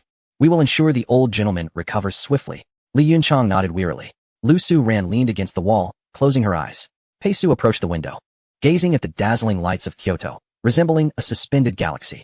He leaned against the wall, while Wang Qingyu and the others quietly stood behind him, silent. 3 days passed. In the special medical ward, Old Master Qin gradually awoke, his fingers trembling. Where am I? The attending nurse, upon seeing Old Master Qin awake, exclaimed with excitement, Director! The director is awake. The director, hearing this, released a sigh of relief, immediately exiting the ward to announce the news to the crowd outside. His face reflecting both fatigue from survival and a hint of exhilaration. He is awake. Old Master Qin is awake. Lu Su Ran was the first to rush forward, with Pei Su closely following. However, the director stopped them. Old Master Qin is very weak. His gaze swept across the crowd, ultimately resting on Pei Su and Lu Su Ran. Only academician Pei and journalist Lu may enter. Others, please remain outside. Li Yunchang halted in his tracks, and Wang Qingyu and the others stood still. Lu Su Ran took a deep breath, looking at Pei Su, who nodded in return. Guided by the director, they approached the slowly opening door. Inside, the faint beeping of the monitoring equipment accompanied a pristine silence. Old Master Qin lay in bed, appearing significantly aged, his complexion pale to the point of being ghostly. Just awakening, he looked frail. Upon seeing the two approach, he struggled to sit up, attempting to speak. With slow, labored breaths, he managed to utter a few words. Pei Su, I want you, in the presence of Lu Su Ran, to answer me one question. The moment Pei Su heard this, he suddenly realized something, his expression growing serious. Old Master Qin, please speak. Beside him, Lu Su Ran's expression also turned grave, fully aware of the significance of the moment. Their faces reflected the seriousness of the situation, yet Old Master Qin did not rush to speak. Instead, he pointed to the camera above. I'll handle it, Lu Su Ran said, standing up. Some matters are not suitable for discussion under surveillance. Chapter 139. Old Master Qin merely wished to sleep. In the top-level special care ward of the 9th hospital in Kyoto, the air filtration system emitted a low, continuous hum, reminiscent of a deep-sea submersible's breath. The scent of disinfectant mingled with a hint of the essence of age. What is the essence of age? It is difficult to articulate. Yet inevitably, when one encounters an elderly individual, that essence becomes apparent. Sunlight filtered through specially designed double-glazed soundproof glass, softening its harsh glare to a gentle warmth. The deeply etched wrinkles on Old Master Qin's face resembled grooves carved by geological time. His skin was thin, akin to ancient rice paper, revealing the pale blue veins beneath. He lay there, diminutive against the vastness of the hospital bed. As Pei Su and Lu Su Ran entered, witnessing Old Master Qin's condition, they fell into a prolonged silence. He, once the backbone of the Republic's technological advancements, now bore the visible marks of time and affliction. Each slow, labored breath and the subtle rise and fall of his chest tugged at the heartstrings. The tubes connecting him to life support resembled a delicate spider's web, translating vital signs into cold, flickering numbers and curves on the screen. The rhythmic beeping of the life monitor weighed heavily on the mind. Lu Su Ran's eyes remained red and swollen, yet she fought to maintain a semblance of warmth on her face. Approaching the bedside, she gently grasped Old Master Qin's hand that was free of intravenous lines. That hand, bony and cold, felt fragile. Grandfather, her voice trembled with suppressed sobs. Old Master Qin's eyelids fluttered slightly, like a heavy curtain struggling to part. His murky gaze slowly turned, and upon meeting Lu Su Ran's face, a flicker of light seemed to illuminate his eyes. With great difficulty, he managed to lift the corners of his mouth. Ran. His voice was hoarse and barely audible. Slowly, Old Master Qin placed his hand upon Lu Su Ran's head, tenderly stroking her. Perhaps he had wished to embrace his granddaughter, celebrating another day of life. But in that moment, his body had fully succumbed to exhaustion, rendering any exertion impossible. Lu Su Ran nodded vigorously, pressing his withered hand firmly against her head. Applying additional pressure, tears streamed down her face uncontrollably. Grandfather, I am here. I have always been here. Old Master Qin's gaze shifted laboriously to Pei Su, who immediately stepped forward to the other side of the bed, his expression serious. Old Master Qin. Pei Su understood that Old Master Qin's desire to summon both him and Lu Su Ran was not merely to see him first. There was undoubtedly a matter of great importance at hand. Old Master Qin's eyes held a complex array of emotions: gratitude, entrustment, and a hint of envy that was almost imperceptible, characteristic of one nearing the end of life. He indeed felt envy, yet he was not greedy. For there was a time when he too was a brilliant youth, radiant as the dawn. His frail fingers stirred slightly in Lu Suran's palm, akin to the final flicker of a dying ember. Sit, he uttered a single word, weak yet imbued with an undeniable authority. Lu Suran and Pei Su took their seats in chairs flanking the hospital bed. The ward once again succumbed to silence, pierced only by the rhythmic beeping of the monitor. Elder Qin lay with his eyes closed, his chest rising and falling faintly, as if gathering strength. After what felt like an eternity, long enough for the sunlight outside to shift slightly, he finally opened his eyes, no longer clouded. His gaze shone with an almost crystalline clarity, reminiscent of a sky cleared after a storm. He turned his attention to Lu Suran, his eyes softening as if he were beholding a rare treasure long lost and now found. Today, I have called you here to share my story, he said, his voice still frail yet curiously resonant, echoing across the corridors of time. At the age of 23, I graduated from Lonka University. I confess, I was not academically inclined and had to repeat a year, thus graduating at 23. After graduation, I worked for the Ministry of Weapons for 2 years. Subsequently, in response to the nation's call, I joined the military, where I remained for 12 years, 10 years in the cultural troop and 2 years at the officer academy. He paused, his words fragmented, each syllable seemingly wrested from the depths of his being. Tears streamed silently down Lu Suran's cheeks as she clutched his hand tightly. Grandfather, please rest before you continue. Elder Qin shook his head slowly, a movement so slight it was nearly imperceptible. No, I must speak. I fear I may not have another chance. He began to recount tales of the 1950s, the biting winds and sands of the Gobi Desert that felt like knives slicing against his skin. He spoke of the 1970s, a time of transition from military to civilian life, when the nation surged forward with vigor. I practiced internal martial arts during the chaos, training in Chenjiagu, the birthplace of Tai Chi. It was this experience that fortified me to endure the trials ahead. A glimmer of long-forgotten light flickered in Elder Qin's eyes, akin to a shooting star piercing the night sky. He had persevered, emerging from the winds of reform like a resilient grass bent but unbroken beneath the weight of a boulder, straightening his spine anew. Adorned with scars and ignited by a fervent resolve, he continued with tales from the 1980s, a time when the gates of the nation began to open. He recounted leading a team abroad for the first time, marveling at advanced laboratories, the cold gleam of metallic equipment, and the vast arrays of powerful computers, silent behemoths starkly illustrating the chasm of technological disparity. For a fleeting moment, his gaze dimmed, reminiscent of a moon obscured by clouds, before his tone shifted, imbued with determination. Learn, study with fervor, introduce, assimilate, then innovate. I resolved then, step by step, even if I had to crawl, to reach that esteemed position. He guided his team, a band of hungry, relentless pioneers, gnawing on the hardest bones and conquering the most formidable challenges, inching back the gap with painstaking effort. As he transitioned to the 1990s, his narrative flourished. The tide of market economy surged. The nation yearned for revival. The saying those working on missiles were outdone by those selling tea eggs became commonplace. He lamented the meager funding at research institutes and the exodus of talent, akin to a flood unleashed. It was heartbreaking to witness promising individuals leave for foreign shores, lured by high salaries and luxurious homes. His eyes reflected resignation and sorrow. Yet he understood their plight. People needed to provide for their families. Yet, what remained was pure gold, a spark of hope. He exhausted every means to secure funding and improve conditions, striving to retain those steadfast souls, even if his efforts were mere drops in the bucket. With the dawn of the new millennium came the strengthening of the nation, heralding a true spring for scientific research. National laboratories and grand scientific devices emerged like bamboo shoots after rain. Elder Qin, standing upon a higher platform, orchestrated grand plans with keen insight. Controlled nuclear fusion, a dream I had pursued for a lifetime. His gaze shifted to Pei Su, his eyes piercing through the veil of time, brimming with infinite expectation and entrustment. From theoretical discussions to tokamaks, and then to your successful ignition. He raised his frail finger, pointing at Pei Su before letting it fall, as if drained of all energy. Good child, you have caught this baton. Then came the pivotal moment. Elder Qin began to recount the era of 2009. That year was crucial. We had just hosted the Olympics, and the economy was soaring. But one day, in a fleeting moment, I discerned a terrifying conclusion through an international economic paper. To sustain their economy, they might resort to war. If they did not, they could face bankruptcy. This was why. In 2009, I chose to publish a paper, not merely as a deterrent, but as a precursor to a technological advance that represented humanity's progress in nuclear deterrence. We must enter an unprecedented phase of new technology to realize this. I can say we are safe now, but can you assure me of our future safety? This technology requires at least a decade, if not decades, of research. If we do not begin now, they might develop it first and wield it against us. Pei Su abruptly stood, her expression grave. Indeed, The national circumstances were unique, and Elder Qin acted out of necessity. Thus, when I aspired to realize this technology, Li Jingyuan opposed me. For nearly 20 years, we have been at odds. I wanted to pursue it. When he disagreed, did I cease?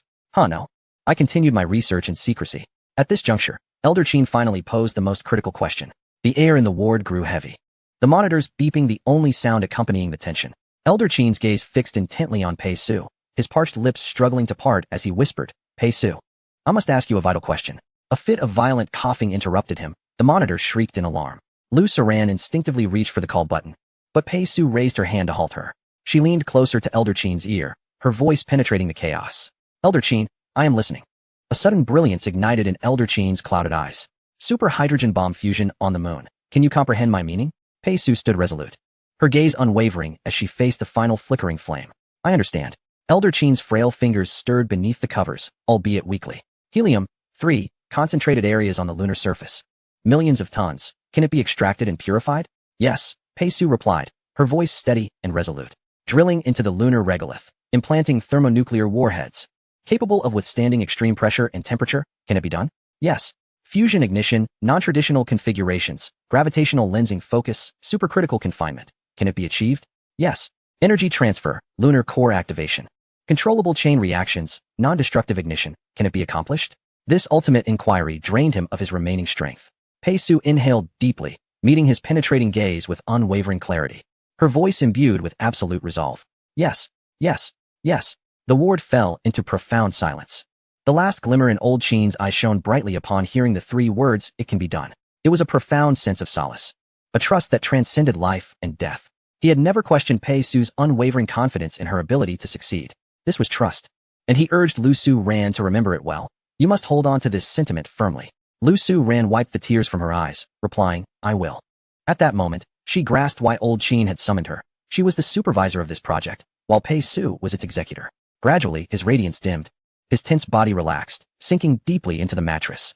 His lips curled upward slowly, forming a painfully difficult yet clear, content, and ultimately serene smile. He summoned his last ounce of strength to gently close his eyes. Grandfather, Lu Su Ran cried out in anguish. Yet, Old Qin slowly opened his eyes, irritably stating, I'm merely a bit tired. I'm not dying. Let me sleep for a while. Lu Su Ran was taken aback. So he was not on the verge of death?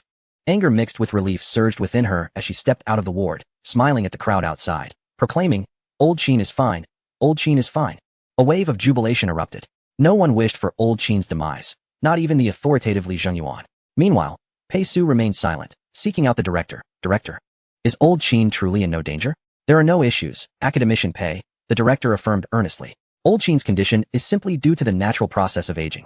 However, we are indeed developing some new technologies, and I recently learned of peculiar national policies aimed at supporting cutting-edge medical research. Upon hearing this, Pei Su was momentarily taken aback. Then a knowing smile spread across her face. So that was it. The success of her research into controllable nuclear fusion had inadvertently led to Li Jingyuan's support for scientific endeavors, resulting in the establishment of numerous high-energy particle laboratories, many of whose findings serve the medical industry. Thus, the current situation had formed, quite inadvertently, into a boomerang effect. Everything was indeed a boomerang. Standing still, Pei Su wore a smile, lost in thought. In Chapter 140, Awakening, Old Qin fell into a deep sleep, his breathing faint yet steady. Lu Su Ran transitioned from tears to laughter, sharing the good news with the crowd waiting outside. After a brief cheer, the corridor gradually returned to silence, leaving only the necessary guardianship.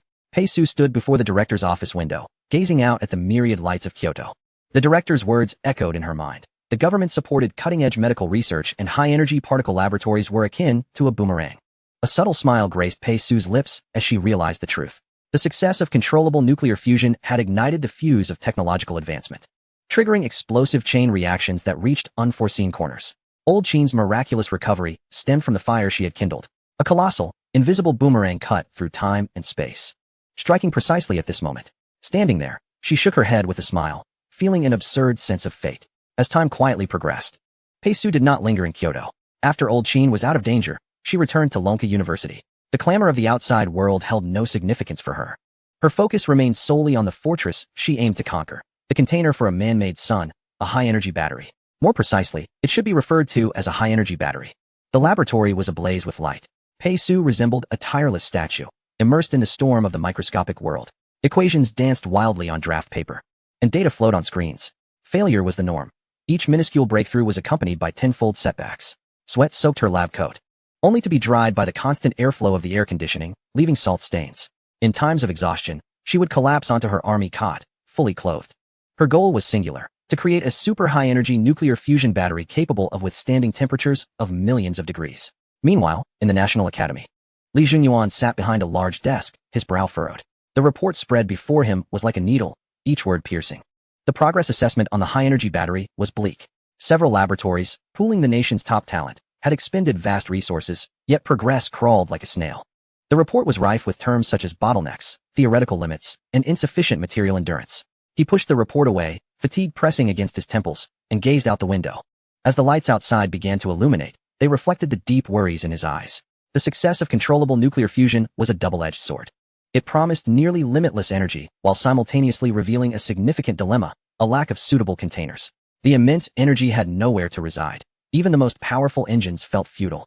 Those ambitious military-civilian integration plans and grand blueprints reliant on fusion energy now resembled castles built on quicksand. Had he truly erred in judgment? With such immense investments, was he stuck at this final, crucial juncture? A rare sense of powerlessness, like a cold vine, entwined around Li Jungyuan's heart. Time slipped into a month of anxiety and silence. Under the full support of top medical resources, Old Qin's health remarkably improved. Though still lean, he appeared spirited, his eyes considerably brighter. He promptly took Pei Su to the National Academy, not for recuperation, but to present the ambitious plan that loomed overhead. In the conference room of the National Academy, the atmosphere was more somber than usual. At the oval mahogany table sat several key figures. Li Jungyuan occupied the main seat. His expression calm, yet a hint of fatigue and scrutiny lurked in his eyes. Old Qin sat at his right, his posture upright, exuding an aura that belied his frailty.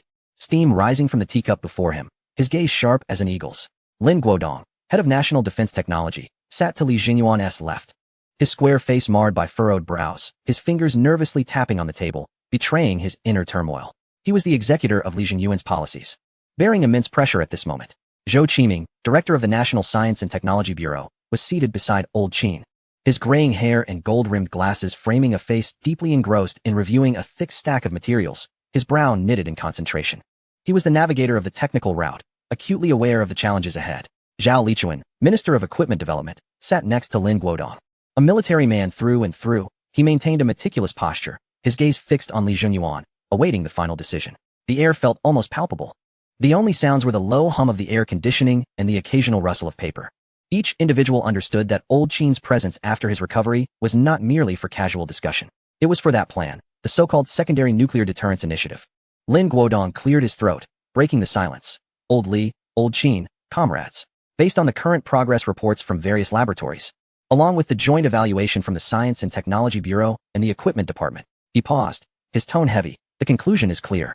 Given our current national circumstances and technological capabilities, not to mention whether our domestic populace and overseas Chinese communities would accept the initiation of the Secondary Nuclear Deterrence Program, we find ourselves facing significant technical challenges in achieving this goal. To embark on the ambitious endeavor of a secondary nuclear deterrence strategy, one must possess an unparalleled superbomb, capable of precisely triggering nuclear fusion on the moon, thus initiating its destruction and leading the solar system into a protracted cataclysmic collapse spanning hundreds of thousands of years.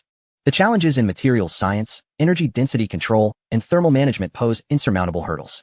Firstly, we lack high-energy batteries capable of accommodating fusion-level energy. Secondly, the fabrication of such a colossal hydrogen bomb and its transportation to the moon is fraught with difficulties. Lastly, even if we were to successfully create and transport the super hydrogen bomb to the moon, finding the critical location to initiate lunar nuclear fusion would prove exceedingly elusive. In truth, we have a long journey ahead in our exploration of the moon. He looked at Elder Qin with unwavering conviction. Clearly, as the executor of Li Jungyuan's plans, he did not concur with Elder Qin's proposed strategy. It was a futile endeavor. Elder Qin's secondary nuclear deterrence plan was akin to a castle in the air. All subsequent steps were rendered moot. Zhou Qiming also rose, adjusting his glasses, and added, Minister Lin's words resonate with truth. We have concentrated the finest minds. Yet our direction seems to lead us into a dead end. The existing technological pathways have nearly reached the limits of physics. Charting new paths will demand time, considerable time. 5 years, 10 years. No one can guarantee that. Merely addressing the high-energy battery aspect requires us an inordinate amount of time. What more for the super hydrogen bomb itself? Zhao Lichuan also stood, speaking gravely. Elder Qin, it would be wise to abandon this plan. We all hold you in high regard. There is no need to escalate matters to this level. Elder Qin remained silent, merely gazing at Li Zhengyuan. Li Zhengyuan, too, offered no words. His gaze fixed on Elder Qin. The complexity of their unspoken exchange weighed heavily. The pressure loomed like an invisible mountain upon each heart, particularly upon Li Zhengyuan, who occupied the central position. He cleared his throat and said, Elder Qin has just recovered. It is not suitable for him to engage in prolonged meetings. Let us enjoy a cup of tea and resume our discussion shortly. With that, he disregarded the others and the established meeting protocols, unilaterally adjourning the session. Elder Qin said nothing further, remaining seated, while the others found themselves in an impasse, uncertain whether to move or remain still. It was not until Li Zhengyuan stood and departed that the atmosphere in the room dropped to a freezing point. Outside the conference room, Li Zhengyuan sighed, approaching the windowsill to light a cigarette. The initiative for military-civilian integration and the vigorous support for cutting-edge research appeared to be facing the harshest scrutiny. He silently inhaled, aware that this was indeed the most challenging of times. A misstep could find him historically condemned for the exorbitant costs invested in high-energy batteries, with trillions of investments flowing without yielding any tangible results. Such an outcome would bring no joy to anyone. He felt immense pressure. Moreover, at this critical juncture, Elder Qin had unexpectedly sought him out, adding to his burden. After contemplating, Li Zhengyuan returned to the conference room and took his seat once more. His gaze swept across the assembly, finally resting on Elder Qin, who calmly lifted his teacup and took a sip, silent yet conveying a clear message. The plan stands. Whether it is pursued depends on your resolve and capability. The atmosphere in the conference room had plummeted to an icy stillness. Tendrils of smoke spiraled upward in the silence, as Lin Guodong and Zhou Qiming lit cigarettes. In meetings of this caliber, the responsibilities borne by the participants were considerable. Both Lin Guodong, with his military background, and Zhou Qiming, as the head of the Science and Technology Bureau, were habitual smokers. Even those who typically abstained felt compelled to find a means of alleviating their inner turmoil amidst such oppressive tension. The steam from the tea appeared feeble. Each individual grappled with their thoughts. On one hand, the substantial investment in high-energy batteries had yet to yield results. On the other, they were reluctant to endorse Elder Qin's secondary nuclear deterrence plan. At the moment of profound silence, as decision-making became ensnared in a quagmire, a gentle knock echoed against the sturdy wooden door of the conference room. Everyone was taken aback. Such a closed-door meeting would not be interrupted without urgent, significant matters at hand. Come in, Li Zhengyuan instructed in a low voice. The door opened slightly, revealing a young figure dressed simply in a jacket, seemingly holding a metallic box. It was Pei Su. He appeared somewhat taken aback by the grave atmosphere and the multitude of esteemed figures present, hesitating momentarily. How did you get in here? Li Zhengyuan's suspicious gaze flitted over Pei Su. Then he realized something and swiftly turned to Elder Qin. Is this part of your plan as well?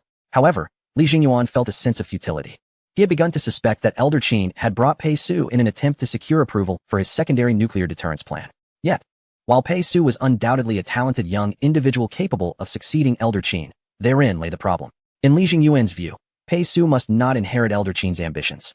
Unlike Elder Qin, who had aged, Pei Su was still young, and Li Zhengyuan himself was aging as well.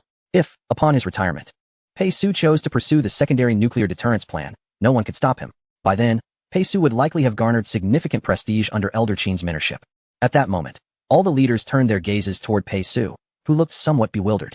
Upon entering the National Academy with Elder Qin, he had been received by a leader familiar with Elder Qin, who had taken him on a tour. He had expressed a desire to find a quieter lounge to rest, only for the leader to inexplicably lead him here. Was this a mere oversight or a deliberate act? Though Pei Su did not recognize the majority of the leaders, he could discern from their gazes that most were familiar with him. He offered a smile, saying, I apologize, I seem to have taken a wrong turn. His eyes quickly scanned the room, spotting Li Zhengyuan at the head of the table, the sprightly Elder Qin beside him, and several other prominent figures with expressions as somber as the deep waters. At this juncture, Elder Qin timely interjected. Esteemed leaders, directors, ministers, and dear Li. Elder Qin addressed the assembly. The technical challenges are not matters for you to ponder, they are mine to consider. Since 2009, I have submitted project requests to the National Academy. Initially, I sought 350 billion. In 2012, I submitted another request for 200 billion. In 2015, it was 100 billion. In 2020, 45 billion. And in 2025, 10 billion. My subsequent appeals have merely sought your agreement to allow me to explore this project's research without requiring any financial backing from you. Yet, despite this, you have rejected me in 12 submissions between 2026 and 2027. Now, I present the same request. I simply need your consent to proceed with this project and to complete the necessary legal formalities. Elder Qin looked calmly at Pei Su. This is my successor. Should you refuse, after my passing, he will inherit my vision and pursue the secondary nuclear deterrence plan. Perhaps the plan will be delayed by a few years, But at that time, you will find it impossible to thwart him. Pei Su remained silent. At this moment, Li Jingyuan softly inquired, how can you be so certain he will pursue this secondary nuclear deterrence plan on your behalf? Are you conducting research on this superhydrogen bomb? Old Qin replied calmly, in 2009, my paper was a double-edged sword. Perhaps other nations commenced their attempts in this area after reading it, yet you refused to allow me, the originator, to undertake such endeavors. In the future, when they successfully develop this superhydrogen bomb, they will wield it to coerce the sovereign and impose unreasonable demands.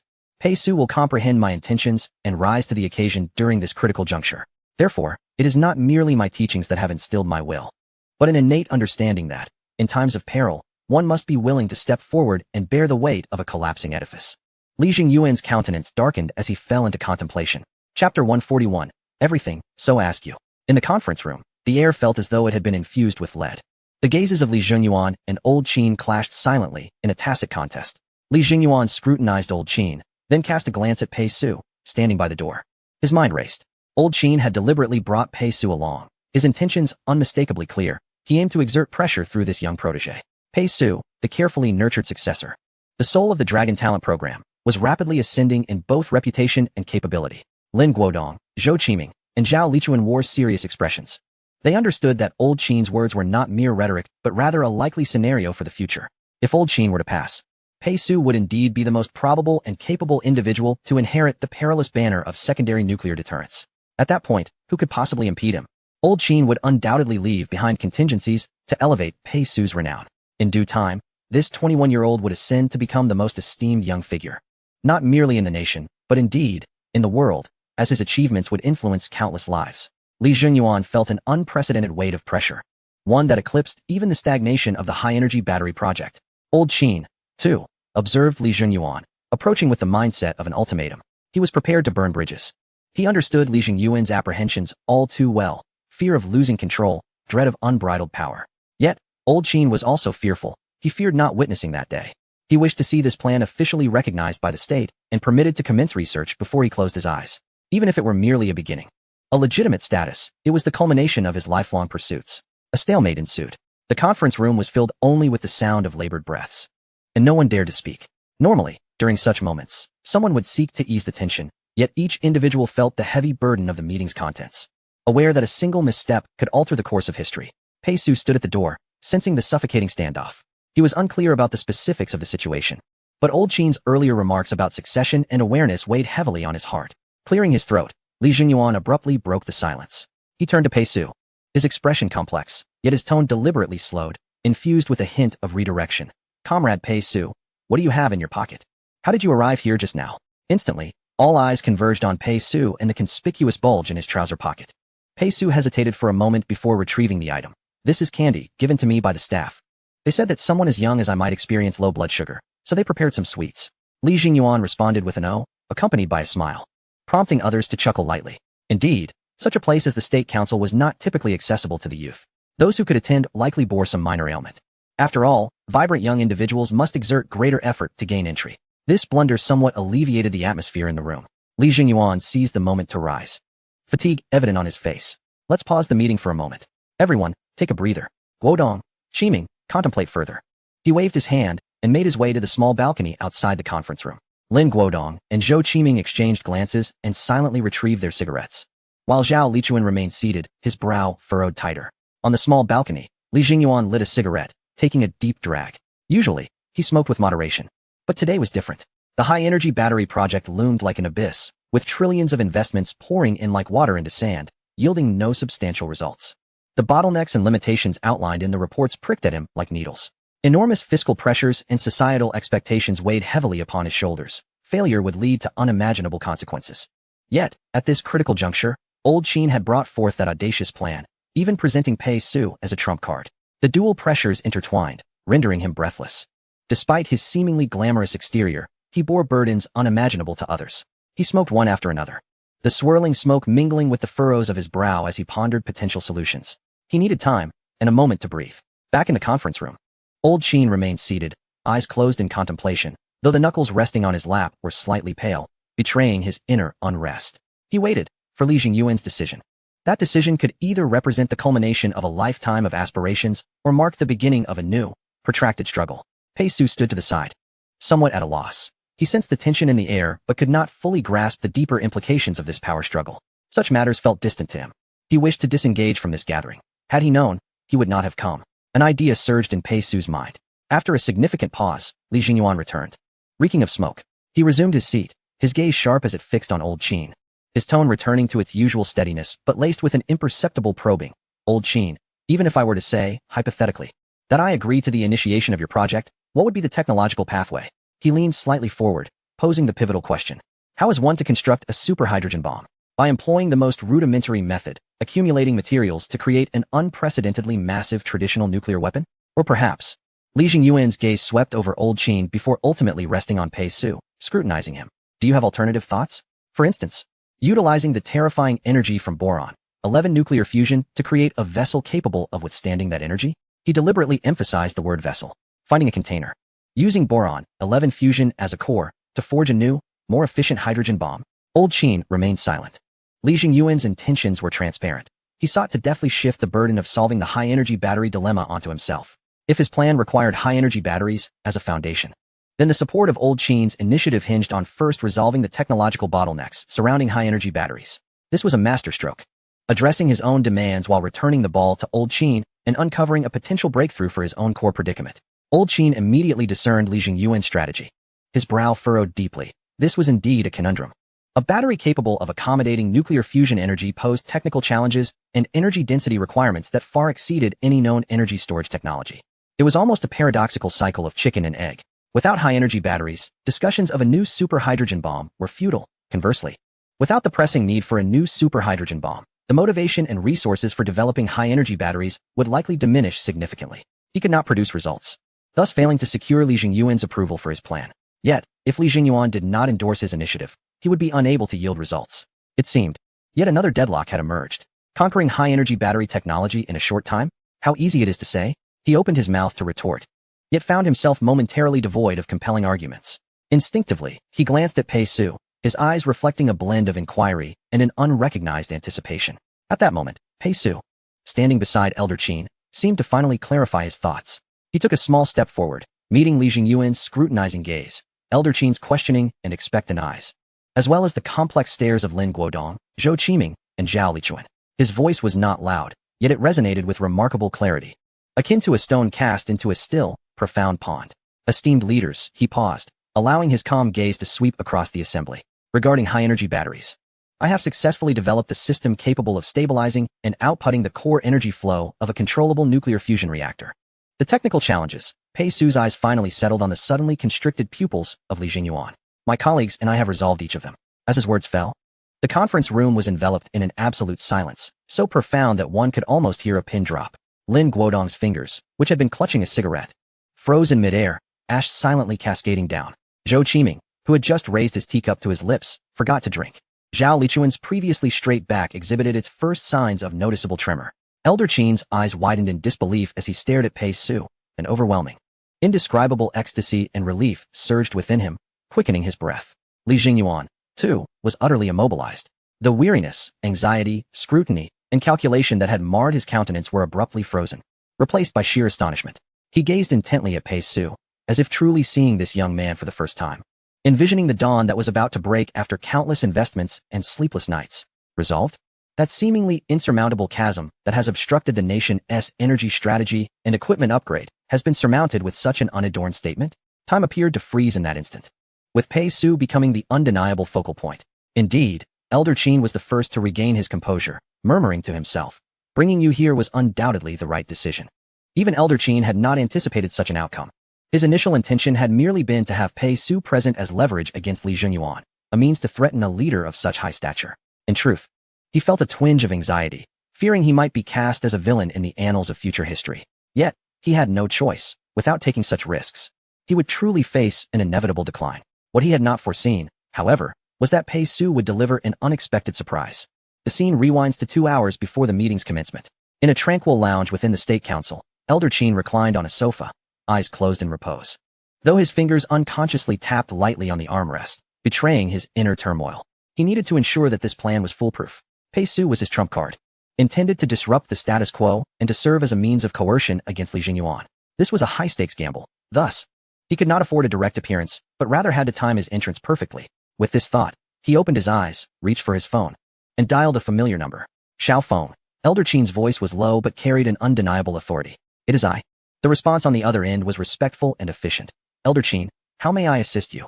The speaker was Feng Zhou, head of the Military Science Approval Department. A capable and discreet figure in power. He had forged a deep mentor-student relationship with Elder Qin during his time as a student in the 1979 cohort at Lonka University. I have a young man with me, and I need to attend the meeting. Please come and help me look after him. Elder Qin's words were succinct. Come over and help him familiarize himself with the environment. He paused, casting his gaze through the window towards the small building where the meeting would soon take place. When the time is right, bring him to the conference room. He did not specify an exact time, understanding that the progression of the meeting was unpredictable. Yet Feng Zhou grasped the implication immediately. As the head of the approval department, he was acutely aware of the meeting's core agenda and potential deadlocks. Elder Qin intended for him to deliver Pei Su at the most critical, tense moment, when the pressure was at its peak, to serve as the variable that would disrupt the equilibrium. Understood, Elder Qin, Feng Zhou replied without hesitation. I will personally handle it. After hanging up, Elder Qin leaned back on the sofa and exhaled slowly. This was a risky move. He was betting on Feng Zhou's acumen and efficiency, as well as on Pei Su's understanding not to resent him for this maneuver. After all, no exceptional young individual desires to become a mere pawn on the political chessboard. Meanwhile, a staff member handed Pei Su some candy. You look quite young, but your complexion isn't great. Low blood sugar? Here, take some candy. The receptionist smiled sweetly. Pei Su felt somewhat helpless. His appearance was merely due to several sleepless nights. Nevertheless, he accepted the candies and tucked them into his pocket, lost in thought. Elder Qin had brought him to the State Council without specifying the purpose, leaving him somewhat perplexed. Xiao Pei? Pei Su? Little academician Pei? A gentle voice called from the doorway. Pei Su turned to see a man dressed in dark administrative attire, exuding a calm demeanor, likely in his 60s or 70s. Entering the room, he wore a perfectly timed smile, his gaze sharp yet unassuming. I am Feng Zhou from the Military Science Approval Department. He extended his hand warmly. Elder Qin asked me to accompany you and help you familiarize yourself with our environment. Pei Su promptly shook his hand. Minister Feng, it is a pleasure to meet you. He was slightly taken aback. Why had Elder Qin arranged for such a prominent figure to guide him? The stature seemed rather elevated. Feng Zhou maintained his smile, gesturing for Pei Su to follow. Little academician Pei rarely visits. There are indeed some places worth seeing. This way, please. His tone was casual, as if he were merely escorting an important scholar for a tour. Though Pei Su harbored doubts, he followed suit. Feng Zhou's guidance was skillful, neither overly enthusiastic nor cold. As he introduced the historical architecture and functional divisions of the State Council, his words impeccably measured. Pei Su's mind gradually returned to the present, listening to the explanations and occasionally nodding in acknowledgement. Time passed unnoticed. Feng Zhou appeared to be casually leading Pei Su on a stroll. Yet the route imperceptibly drew closer to the building where the closed-door meeting was taking place. He glanced at his watch occasionally, his pace unhurried. Yet each glance was precisely timed to specific moments. When Pei Su felt that the comings and goings of people at the State Council were becoming too noisy, he suggested, Minister Feng, I would like to find an empty conference room to rest for a moment, if possible. His eyelids were indeed growing heavy. He had not rested well these past few days, and his energy was waning. Of course, Feng Zhou smiled, leading Pei Su directly to the conference room's vicinity. Outside the door, someone was indeed watching. However, upon seeing Feng Zhou arrive, they assumed he was also part of the meeting, leading them to naturally regard Pei Su as another participant. Minister Feng, is this the right place? Pei Su could not help but inquire. Feng Zhou halted, turning around. Maintaining his gentle smile, yet a subtle sharpness and understanding flickered in his gaze. He raised his hand and gently patted Pei Su's shoulder, the gesture appearing quite natural. Little academician Pei, please, go inside and rest. Feng Zhou's voice softened slightly, his gaze subtly directed toward the heavy, closed door of the conference room. Go on, go on. After saying this, Feng Zhou ceased to look at Pei Su, offering no further explanations or urgings. He slightly turned his body to clear the way to the door of the conference room, then turned and walked steadily back in the direction he had come, his figure swiftly disappearing around the corner of the corridor. The entire process flowed seamlessly, devoid of any hesitation, as if he were merely a diligent guide. Fulfilling his final directive, Pei Su stood still for a moment, then, without further thought, stepped inside. This encapsulated the entire plan and its intricacies following the visit of Elder Qin to the National Academy. Chapter 142. The loss of linguistic function. The silence in the conference room was so heavy it felt as if it could crush bones. Pei Su's declaration. The technical difficulties have been resolved by my colleagues and me, was akin to a neutron star being dropped into a deep pool, instantly swallowing all sound. Lin Guodong's cigarette ash fell silently, and he stood up in shock, exclaiming, how is that possible? Zhou Qiming's teacup shattered on the floor, producing a loud crash. Zhao Lichuan appeared dazed, his gaze unfocused, engulfed in immense shock, nearly toppling from his chair. Yet, the truly profound individuals remained silent in their astonishment. Elder Qin's murky eyes suddenly sparkled with clarity. Unbelievable joy surged within him like molten lava breaking through the earth's crust, instantly overwhelming his heart. His gaze toward Pei Su was filled with profound shock and an overwhelming wave of excitement. It's done. With this battery, Li Jingyuan's greatest vulnerability has been grasped. The plan he has sought throughout his life finally sees the light of day. Li Jingyuan's reaction was the most explosive, yet it was also the most silent. Externally, he appeared as though struck by an invisible hammer, frozen in place. All the complex emotions on his face, fatigue, anxiety, scrutiny, calculation, instantly crystallized and shattered, ultimately replaced by sheer astonishment. Internally, a tempest surged. Resolved? The container dilemma that had hung over him like the sword of Damocles, costing trillions and leading countless top teams to failure. Resolved so effortlessly by this young man before him, he stared intently at Pei Su, as if trying to penetrate his exterior to uncover the extraordinary being hidden within. His gaze held disbelief, fervent inquiry, and an immense hope akin to a drowning person grasping for driftwood. Indeed, indeed. The voices within Elder Qin and Li Jingyuan trembled with excitement. You always create surprises. Both suddenly felt they had struck a winning bet. The storm brewing within Li Jingyuan was no less intense than that of Elder Qin. After the initial shock, the stark reality of logic swiftly took precedence. The high-energy battery technology in Pei Su's possession was the sole remedy for his most pressing dilemma. It was the key to reclaiming trillions of investments, salvaging his reputation, and propelling the entire military-civil fusion strategy forward, as well as ensuring he would not be nailed to the pillar of historical shame. He had to obtain it. But how? Coercion? That thought was swiftly extinguished. First, Pei Su's identity was classified at the highest level, its importance and protection exceeding even that of Li Jingyuan himself. At the very least, in terms of confidentiality, as a public figure, Li Jingyuan could never possess such a high level of secrecy. Any coercive measures would be self-destructive, also crossing the red line of national security. Furthermore, Li Jingyuan was not a person of such baseness. His pride and vision did not permit him to employ such tactics against a meritorious individual forging weapons for the nation. Thus, only one path remained: negotiation. An exchange of interests. The bargaining chip was clear. Elder Qin had sought approval for the secondary nuclear deterrent plan since 2009, only to face repeated rejections. Agreeing to Elder Qin's plan would, in exchange, secure the high-energy battery technology capable of altering the nation's fate from Pei Su's hands. In an instant, Li Jingyuan's gaze sharpened. Imbued with a sense of resolute determination, this transaction was one he had to undertake. Almost simultaneously, Elder Qin's murky yet astute eyes caught the subtle shift in Li Jingyuan's expression, a decision made after weighing the pros and cons. His heart steadied. He knew that Li Jingyuan had arrived at the same conclusion. His plan was finally on the verge of receiving the coveted approval. In that moment, tears streamed down Elder Qin's face. Since 2009, he had been applying for this plan, year after year, only to be rejected. He was growing older, his passion gradually waning. In a few more years, regardless of whether he was alive, even if he were, the aging body would diminish his aspirations, all responsibility, all will. All that he had persevered for would fade with the deterioration of his physical form. Old Lin Guodong was the first to recover from his shock, his voice dry and filled with immense concern. This technology, while indeed a national treasure, poses unpredictable consequences once Elder Qin's plan is initiated. It would place the entire planet in peril. The strategic balance we have worked so hard to maintain. Zhou Qiming also set down his teacup, his brow furrowed. Guodong is right. A technological breakthrough is beneficial, but the leap to a secondary nuclear deterrent plan is too great. This is not merely a technical issue. It is a complete upheaval of political, ethical, and global security frameworks. The nerves of world leaders would be stretched to their limits. What if a misjudgment occurs? Zhao Lichuan added solemnly. In a straightforward military manner, the greatest pressure falls on those of us who execute it. Who will press the nuclear button? Who will press the button on the moon? How will it be pressed? What if it is pressed incorrectly? Just thinking about it sends chills down my spine. Their concerns were profoundly real. This was no longer a simple technical deterrent. It elevated the power of destruction to an astronomical scale. Those who wielded it would bear unimaginable psychological burdens. Those who were threatened by it would live in perpetual fear, with the specter of destruction looming above them. Were humanity truly prepared to embrace such an era? Li Jingyuan raised his hand, halting further objections from his subordinates. His gaze swept over the assembly, finally settling on Elder Qin and Pei Su, his voice deep and powerful, carrying an undeniable finality.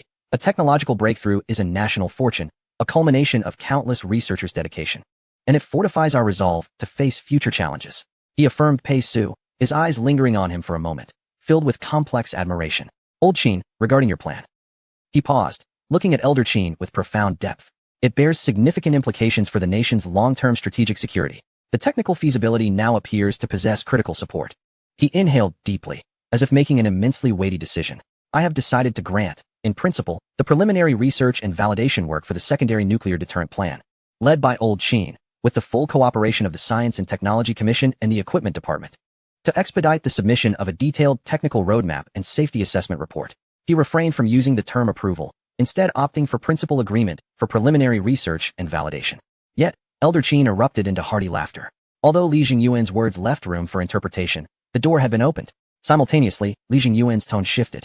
His gaze fervently fixed on Pei Su. The high-energy battery technology is the cornerstone of the nation's energy strategy and new equipment system. It must be immediately and vigorously advanced toward implementation. Comrade Pei Su, the technology you hold is urgently needed by the nation. On behalf of the National Academy, I formally request you to apply this technology in the areas where it is most urgently needed by our country.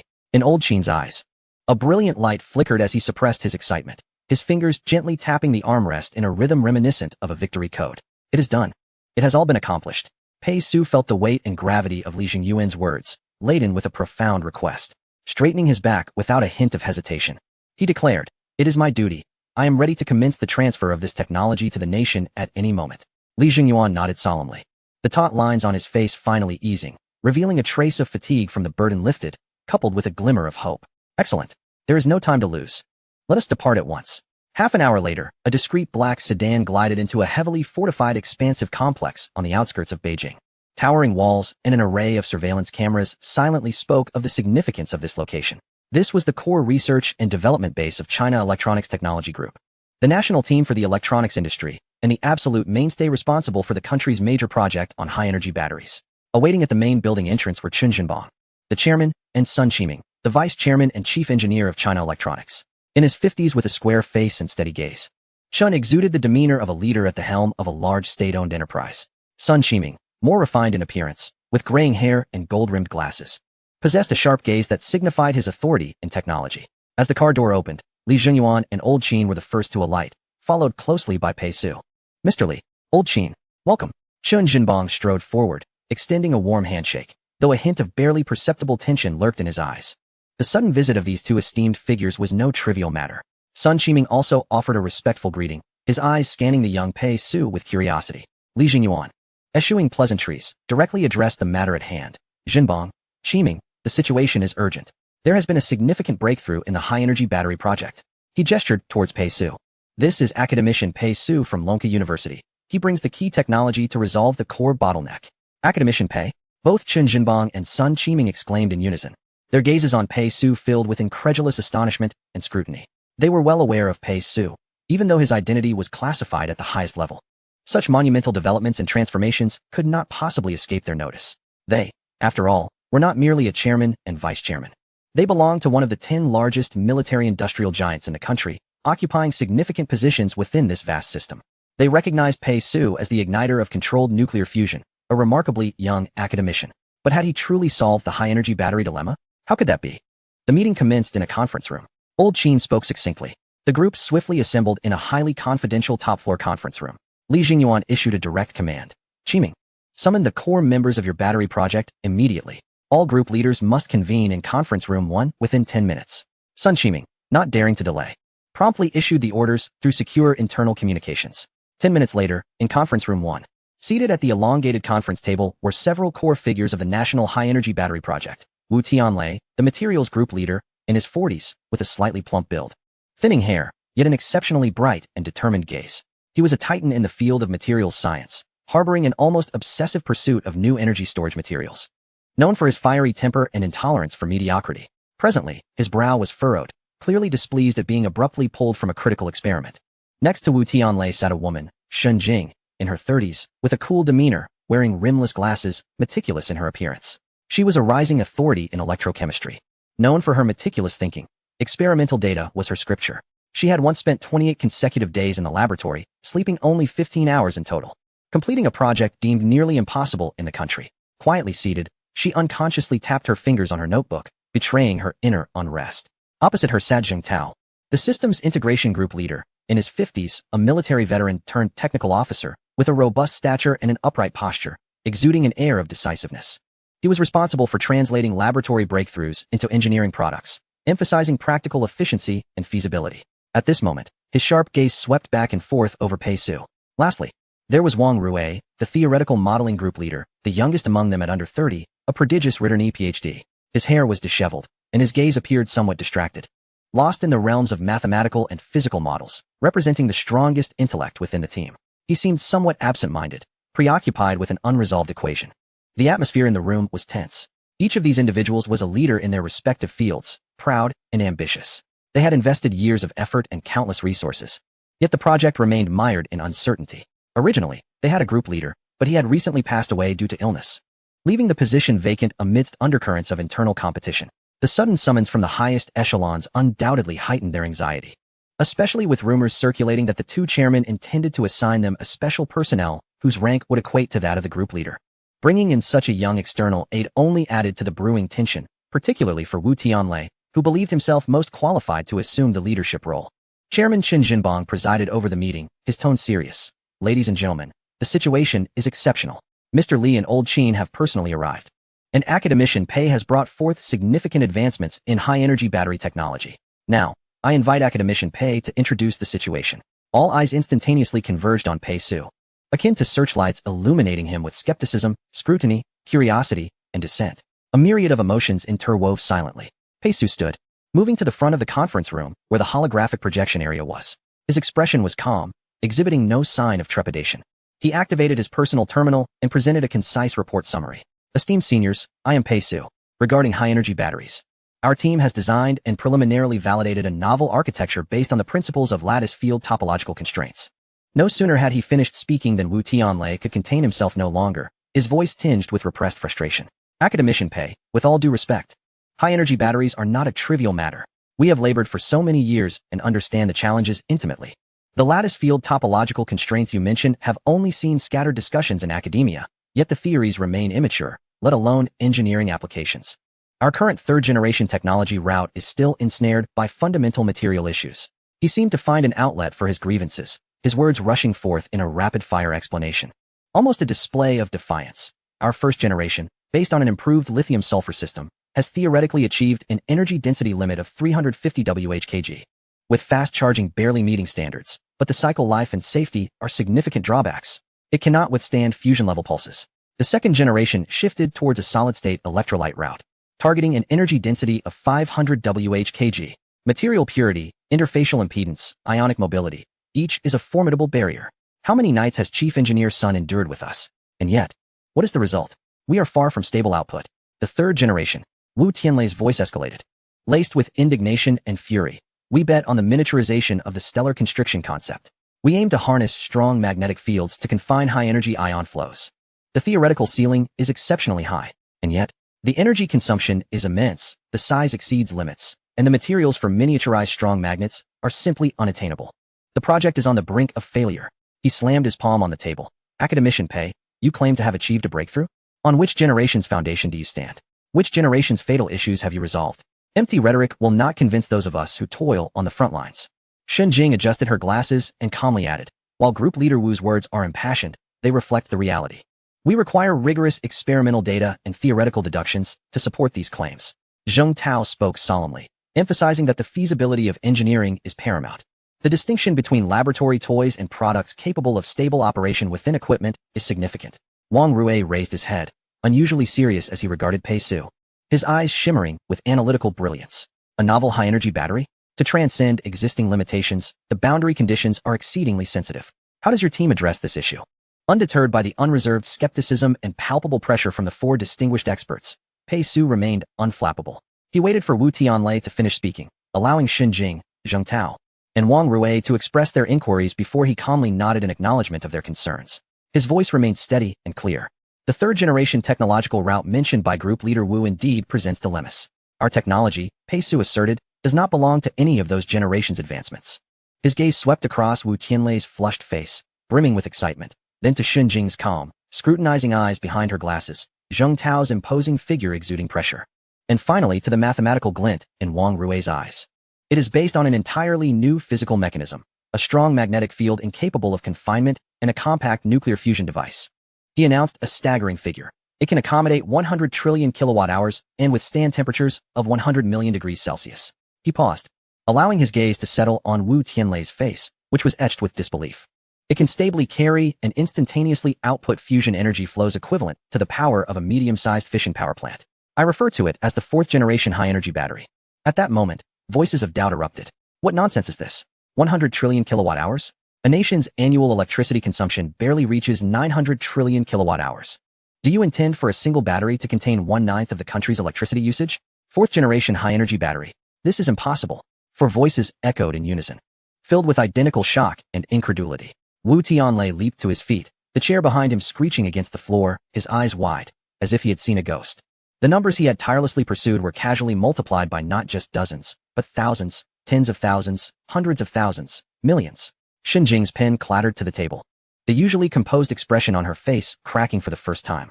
She instinctively adjusted her glasses, leaning forward slightly, murmuring, "This cannot be." Zheng Tao's imposing frame stiffened.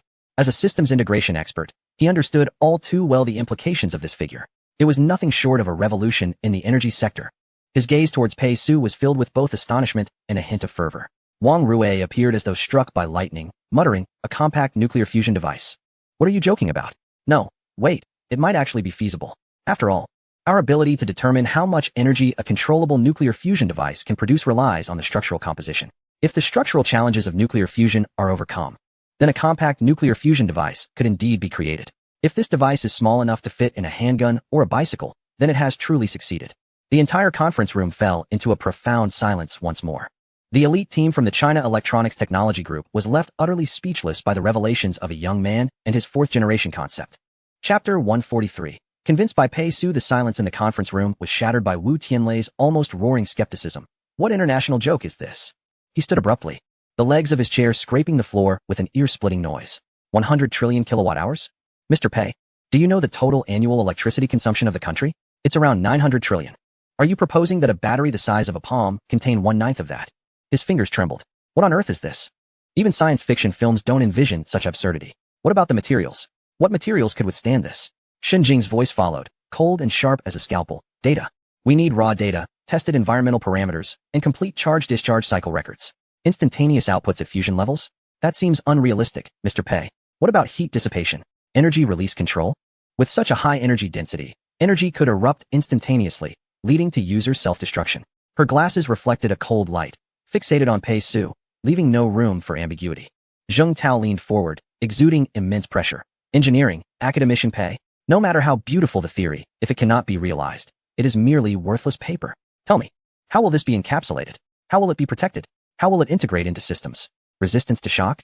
Resistance to electromagnetic interference? Stability under extreme conditions? And the cost? How much will it take to manufacture such a marvel? 5 billion? 10 billion? 50 billion? His hands pressed down on the table, knuckles whitening. We have witnessed many miracles in laboratories. How many have successfully emerged from those doors? Wang Rui, meanwhile, was lost in a storm of numbers, contemplating various questions. Just moments ago, he was the only one considering the feasibility of Pei Su's proposal. Strong magnetic confinement, a miniaturized fusion core? What strength of confinement is required? What is the current density of the miniaturized coils? Material stress, lattice distortion energy, field-induced phase transitions? No. If the topological structure is thus, he suddenly looked up. His expression a mix of confusion and clarity as he asked Pei Su, "How do you solve the singularity annihilation problem with your lattice field topology? What are the boundary conditions?" The barrage of inquiries resembled a rain of artillery shells, laden with the weight of expertise and indignation from their respective fields, bombarding Pei Su relentlessly. The air was thick with skepticism and disbelief. Pei Su stood firm, his expression unwavering. He waited for the storm of questions to subside before speaking slowly, his voice clear and steady. "It appears there are considerable doubts among you. With so many questions raised at once, I hardly know where to begin. Let us address them sequentially, starting with Group Leader Wu's inquiry. The core of Group Leader Wu's question lies in materials. We do not utilize a singular material, but rather an artificially constructed lattice field composite. The material itself does not directly endure high temperatures and energy impacts. The strong magnetic field is generated by superconducting loops integrated within the battery. Energy is stored in the form of highly ordered field-constrained plasma within the topological potential well formed by the lattice. It resembles a miniature tokamak, yet the confinement principle differs, boasting higher efficiency and controllable volume. The material carrier itself merely needs to withstand the magnetic field in a low-temperature environment. The 100 million degrees Celsius exists within the plasma at the core of the potential well, not directly contacting the walls. What is contained is the energy bound by the field, rather than the thermal capacity of the material itself. Wu Tianlei's mouth opened in disbelief. The notion of neutron star material caught in his throat. His mind raced as he attempted to comprehend the implications of the lattice field composite and the topological potential well. However, this was entirely beyond his familiar realm of materials science. Not directly enduring high temperatures? So theoretically, it still follows the magnetic field approach of nuclear fusion devices? Yet to miniaturize and reduce all of this remains unavoidable. It has fundamentally challenged his understanding. Pei Su turned to Xin Jing. Group leader Shun requires data. Reliable data sufficient to support our claims. Very well, I have it. He retrieved some data and projected it onto the screen. These are the records of 3 complete charge-discharge cycles we conducted at Lonka University. Testing environment. Lonka University Laboratory. Energy input source. Controllable nuclear fusion experimental reactors secondary output interface. Output load. A pulsed load group simulating the peak load of a medium-sized fission reactor grid. Measured energy density. An average of 100 GWh, 100 trillion kilowatt-hours. Heat dissipation.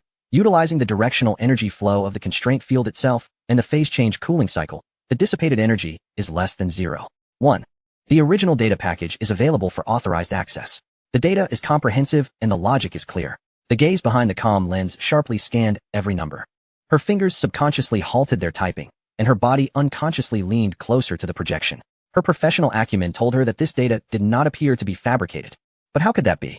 Pei Su glanced at Zheng Tao. Team leader Zheng is concerned about the engineering.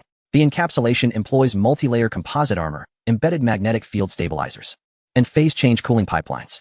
Protection level. The design meets the highest military standards. The integrated interface is standardized and compatible with existing fusion energy interfaces and equipment power platforms. The cost paused him momentarily. The current prototype development cost is exorbitant. However, the path to mass-producing the core materials is clear. Once the engineering is scaled up, the cost per unit is expected to be controlled within 10 times that of traditional chemical batteries of the same energy level. As for the volume, as everyone can see, power density is the key advantage. The mixture of astonishment and fervor in Zheng Tao's eyes was palpable. As a system expert, he instantly comprehended the terrifying potential encapsulated in this brick. Tenfold cost. Is it merely tenfold? Yet, the benefits it could yield are likely 1,000, 10,000, or even hundreds of thousands of times greater than those of traditional high-energy batteries. In light of the performance leap it promises, a tenfold cost seems utterly trivial. Countless possibilities for equipment upgrades flashed through his mind, and his breath grew heavier. Finally, Pei Su turned her gaze to Wang Rui, who seemed almost ready to dive into the projection. Team leader Wang inquired about singularity annihilation. The crux lies in the introduction of non-abelian topological fields. Speaking of which, Pei Su herself was quite intrigued by Wang Rui. Whether it was the irritable Wu Tianlei, the data-driven Xin Jing, or the cost and engineering-focused Zheng Tao, they could all be satisfied with just some data. But only Wang Rui required understanding before he would be truly convinced. It was akin to 2 individuals using the same computer. One, after reading a few guides, quickly becomes adept at utilizing the computer's functions. The other, however, must start from the very basics, such as understanding binary, and grasping the meaning and rationale behind each function before he can begin to use them. This does not imply that the second individual is inferior, quite the opposite. A person's knowledge accumulates over time, resulting in qualitative transformations. The second type of person is more likely to experience such a transformation in their knowledge. Once this transformation occurs, it empowers them in all endeavors, allowing them to delve deeper into their field than the first type. Traditional lattice field constraints present a fatal flaw in singularities. We introduce a specific spatial curvature of the non-abelian gauge field, forming a dynamic coupling with the lattice. The singularity is no longer a static defect. Rather, it is woven and channeled within the field flow, its destructive energy converted into a negative entropy flow that maintains field stability. Boundary condition equations. Pei Su, slightly sweating, explained a series of formulas, attempting to help Wang Rui comprehend. Wang Rui's eyes remained fixed, his pupils constricting violently, his muttering growing increasingly rapid. No. Wang Rui suddenly broke into tears, covering his face and weeping uncontrollably. The other 3 turned to look at Wang Rui in alarm. What was happening? Was everything he said incorrect? Had he been deceived all along? Pei Su, I always knew you were deceiving me. I knew it. If you truly possessed such remarkable battery technology, your first course of action would be to find a safe place to register the technology patent and start a company. Not to teach us this technology for nearly nothing. Some were furious, others skeptical, all due to Wang Rui's emotional outburst at that moment. No. Wang Rui quickly interjected. It's not his fault, it's mine. The group fell silent. Wang Rui cried out. I cannot comprehend. I cannot understand. There is something wrong with me. At that moment, The group was once again stunned. Wang Rui, he cannot understand? What a jest. Even the astute team leader before his passing had praised Wang Rui on numerous occasions. He had privately shared with the other three that Wang Rui's reservoir of knowledge could elevate him to great heights, potentially surpassing that of the team leader. Yet, due to Wang Rui's passion for research, his disinterest in social intricacies, and his lack of pursuit for fame or fortune, he remained merely a team leader. It could be said that Wu Tianlei was the visible backbone of everyone, as he was the most likely to ascend to the team leader position after the previous leader's demise.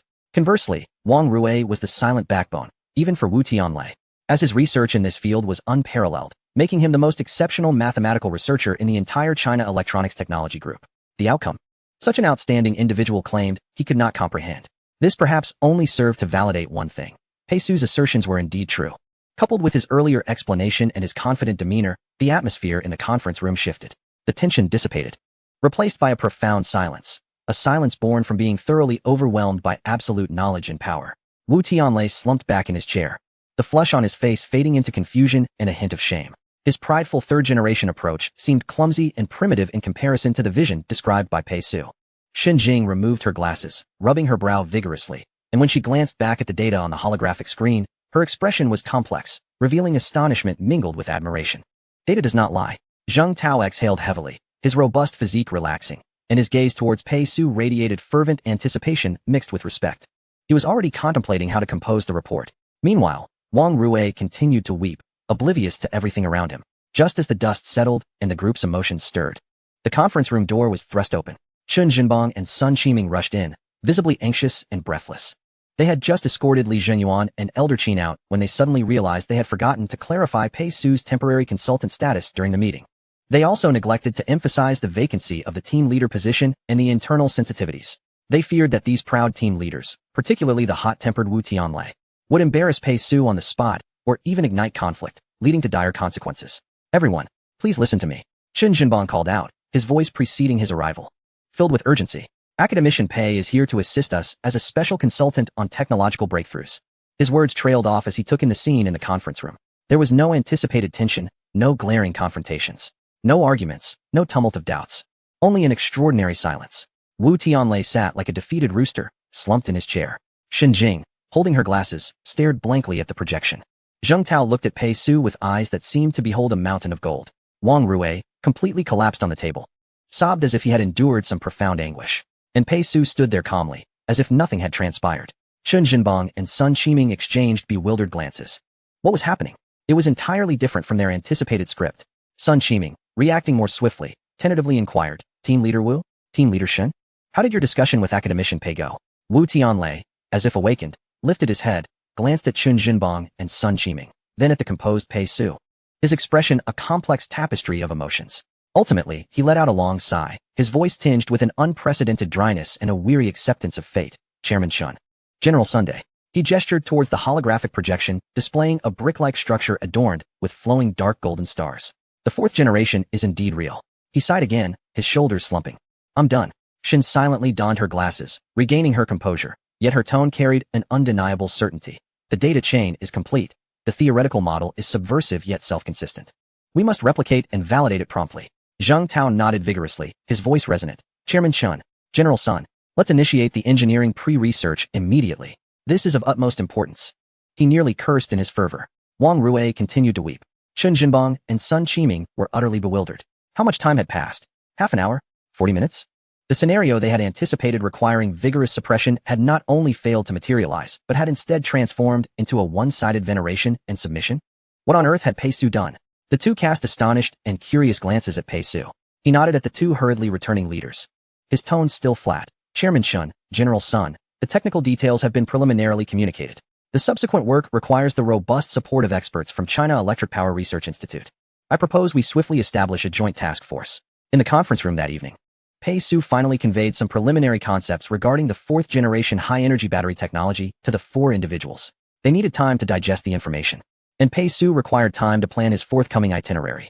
10 days. This was the first phase deadline he had delineated. Within 10 days, he aimed to forcibly instill the vast, revolutionary, and seemingly futuristic knowledge system of the fourth-generation high-energy battery into the minds of these four leading intellects in the energy sector.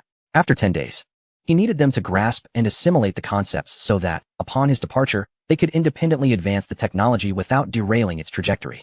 Subsequently, in April, a month that now had only 20 days remaining, he aimed to produce that nuclear energy handgun. Following that, the entire month of May would be dedicated to the tank powered by nuclear energy that was destined to astonish the world. The blueprint was set, leaving no room for hesitation. On the first day, the conference room, transformed from the storm's aftermath, became an impromptu classroom. The air still bore the scent of yesterday's heated debate. The projection screen replaced the confrontations of the previous day, displaying the knowledge network diagram that Pei Su had painstakingly crafted overnight. Its complexity was enough to intimidate any seasoned scholar. Pei Su's voice was steady and clear, each syllable resonating in the still air, precisely directing attention to those concepts that transcended time. The stable boundaries of topological traps, the dynamic coupling of non-abelian gauge fields, and the energy dissipation threshold of confined plasma. Each phrase represented a towering peak of knowledge to be scaled. Wu Tianlei furrowed his brow, beads of sweat forming on his forehead as chaotic lines and question marks filled his notebook in a frantic attempt to capture the fleeting thoughts. Shen moved like the most precise instrument, her fingertips dancing over the tablet, recording every data point and formula, her gaze sharp as a blade, attempting to dissect every logical link. Yet clearly, with her current knowledge, comprehending all of this remained a formidable challenge, as occasional pauses and the slight pursing of her lips revealed the strain of her rapid processing. Zheng Tao's arms were crossed tightly, his robust physique taut, his gaze darting between the projection and Pei Su, striving to forcibly weld those abstract theories to his vast engineering visions. Each welding seemed accompanied by invisible sparks and the groans of metal. Only Wang Rui seemed to be in a fervent trance, his eyes gleaming with near-manic intensity. Completely immersed in the ocean of formulas, his lips silently moving as if engaging in an intense dialogue with symbols that others could not comprehend. At times, he would nod vigorously as if struck by sudden enlightenment, only to descend into deeper confusion. This was all exceedingly difficult. On the second day, the classroom shifted to the most core and highly classified theoretical validation laboratory of the China Electric Power Research Institute. The cold metallic workstations radiated a ghostly glow. The deep hum of the computational array served as the sole background sound. Pei Su no longer merely lectured, he began to demonstrate. After 3 hours of study, he tentatively began operating the massive computer. On the interactive modeling platform, his fingers moved like the most skilled conductor, materializing the intangible lattice fields into layers of energy structures shimmering with a ghostly blue light. The dizzyingly complex mathematical model had taken him 12 hours merely to transcribe. Look here, Pei Su pointed to a singularity that twisted and rotated within the depths of the model. The fatal flaw of traditional constraints, singularity annihilation. Dynamic coupling transforms energy into negative entropy flow. The boundary conditions are anchored by this hyperdimensional equation set. This is a significant change I have made, and you must remember it. He pulled up a dazzling array of formulas. Shen's recording speed could no longer keep pace. She abandoned her tablet. Her gaze locked onto the screen as if determined to engrave every pixel into her mind. Zheng Tao's breathing grew heavy. He seemed to visualize how layers of armor and cooling pipes formed within the theoretical framework. Wang Rui had completely entered a state of oblivion, his fingers unconsciously tracing the paths of those formulas in the air, his murmurs loud enough to be heard by others. Introducing non-commutative groups, gauge invariance. Yes, this way the field flow won't collapse, but the energy threshold is off. It's still lacking something. Wu Tianlei's notebook was devoid of any meaningful diagrams, filled instead with expanses of blank space and a few monumental, penetrating question marks. He felt as though his mind was an overloaded, antiquated engine, emitting a lament of being overwhelmed by the knowledge tempest stirred up by Pei Su. On the third day, the laboratory lights remained starkly white, the air seemingly saturated with the scent of high-intensity mental labor. Wang Rui finally began to extricate himself from that near-manic immersion. Academician Pei. Wang Rui's voice was hoarse and dry, imbued with the urgency of a drowning person grasping for a lifeline. This non-abelian field's coupling with the lattice dynamics equation, the third term. How does this curl operator acting on the gauge potential ensure the integrity of its closed path on dynamic manifolds without introducing additional topological obstructions that would ultimately lead to singularity? Field flow turbulence? His question was profoundly intricate, each word standing at the forefront of theoretical physics, even carrying his own unrefined speculations. He asked with fervor, his eyes brimming with eagerness, yet also a chaotic blend of confusion. Pei Su's gaze shifted from the intricate holographic model to Wang Rui's face. After a moment's contemplation, he did not answer the question but instead spoke. You all have worked hard these past few days. I will grant you a day off. Take a good rest today, and we shall continue tomorrow. Time seemed to freeze for an instant. Wu Tianlei, Shenjing, and Zheng Tao's gazes converged sharply on Pei Su as he pressed his fingers to his forehead. An unspoken awkwardness and sense of defeat washed over the laboratory like a cold tide, drowning the space entirely. Even the low hum of the supercomputer felt jarringly loud. Wu Tianlei's atoms apple-bobbed painfully. He knew Wang Rui too well. This individual, who could consume mathematics as sustenance, had posed a question that even he himself struggled to untangle, and it had elicited such a candidly pained reaction from Pei Su. Drawing a deep breath, he broke the suffocating silence, his voice tinged with a near self-deprecating bitterness, attempting to provide both parties, and himself, an escape. Academician Pei.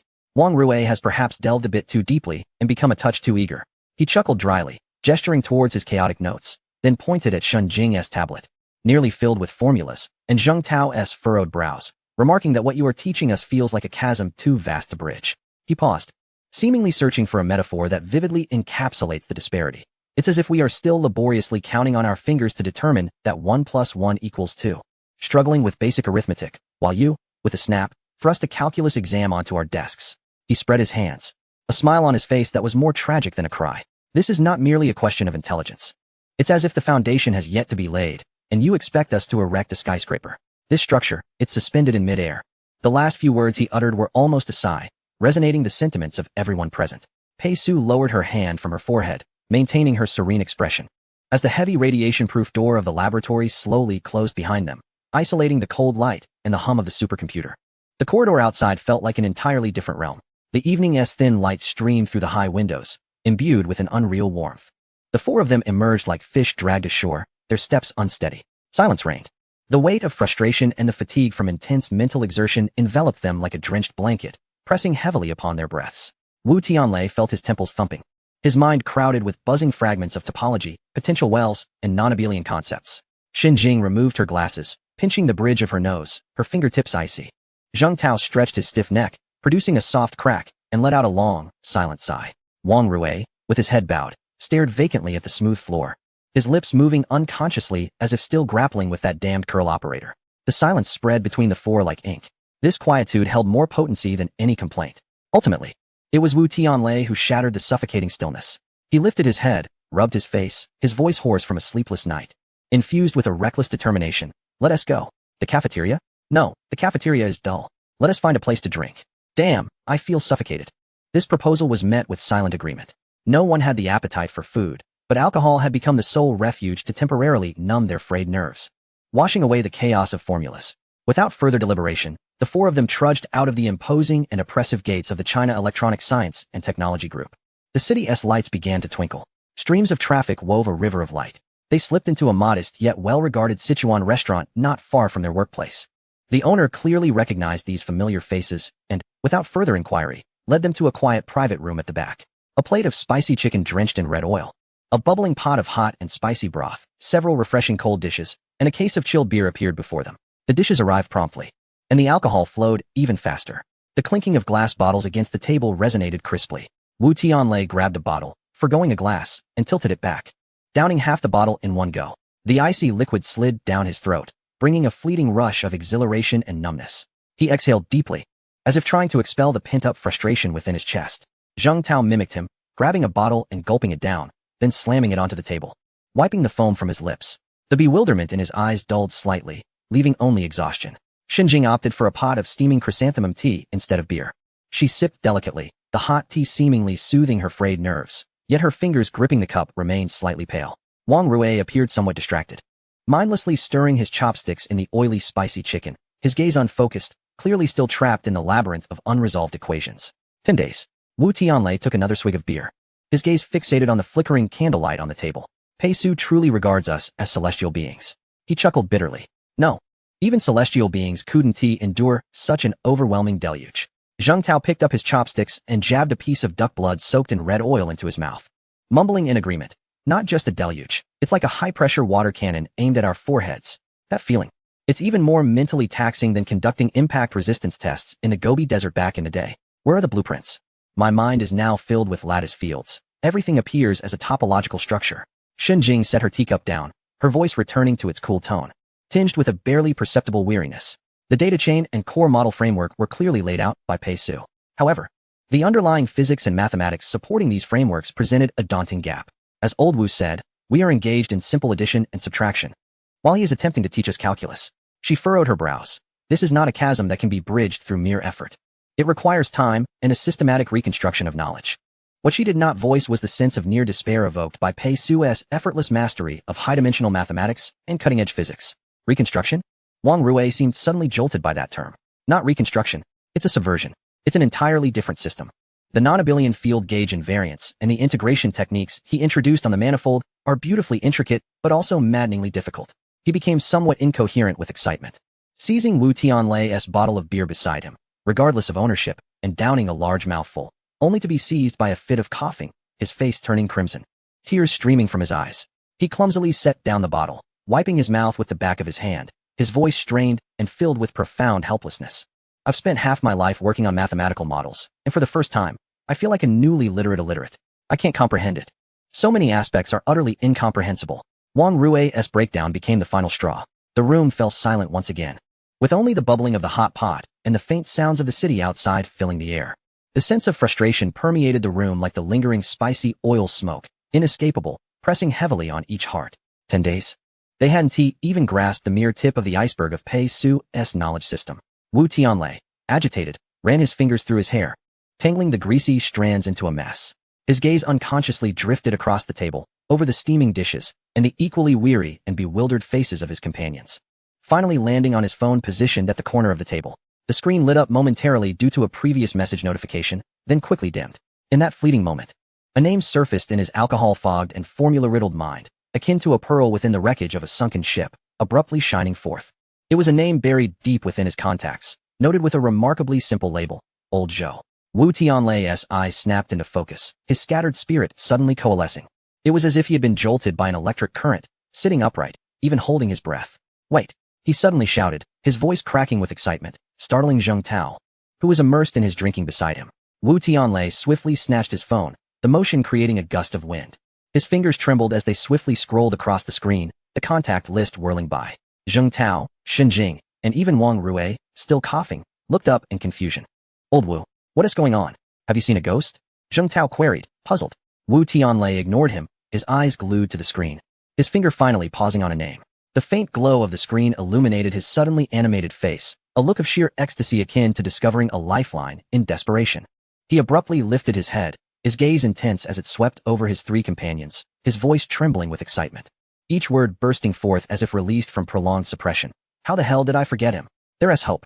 There might be hope. Who? Shen Jing furrowed her brow, a hint of confusion flickering across her icy countenance. Wu Tianlei did not respond immediately. Instead, he took a deep breath, seemingly to calm the tumultuous emotions within him. Yet his fingers resolutely pointed to the name and dialed the number. Pressing the phone tightly to his ear, he suppressed his overwhelming excitement. His voice a rapid whisper that barely escaped through clenched teeth. Lao Zhou. Chapter 145. Are you Zhou Jixin? Harbin Institute of Technology. My friend. A genius in theoretical physics. Do you remember? He was just reassigned back to us 2 years ago. Wang Lao's protege. A true genius. The preliminary research he conducted here aligns somewhat with academician Pei's work. At the very least, he comprehends those damned non-abelian fields and understands high-dimensional manifolds. Wu Tianlei's breath grew heavy, his eyes ablaze with remarkable fervor.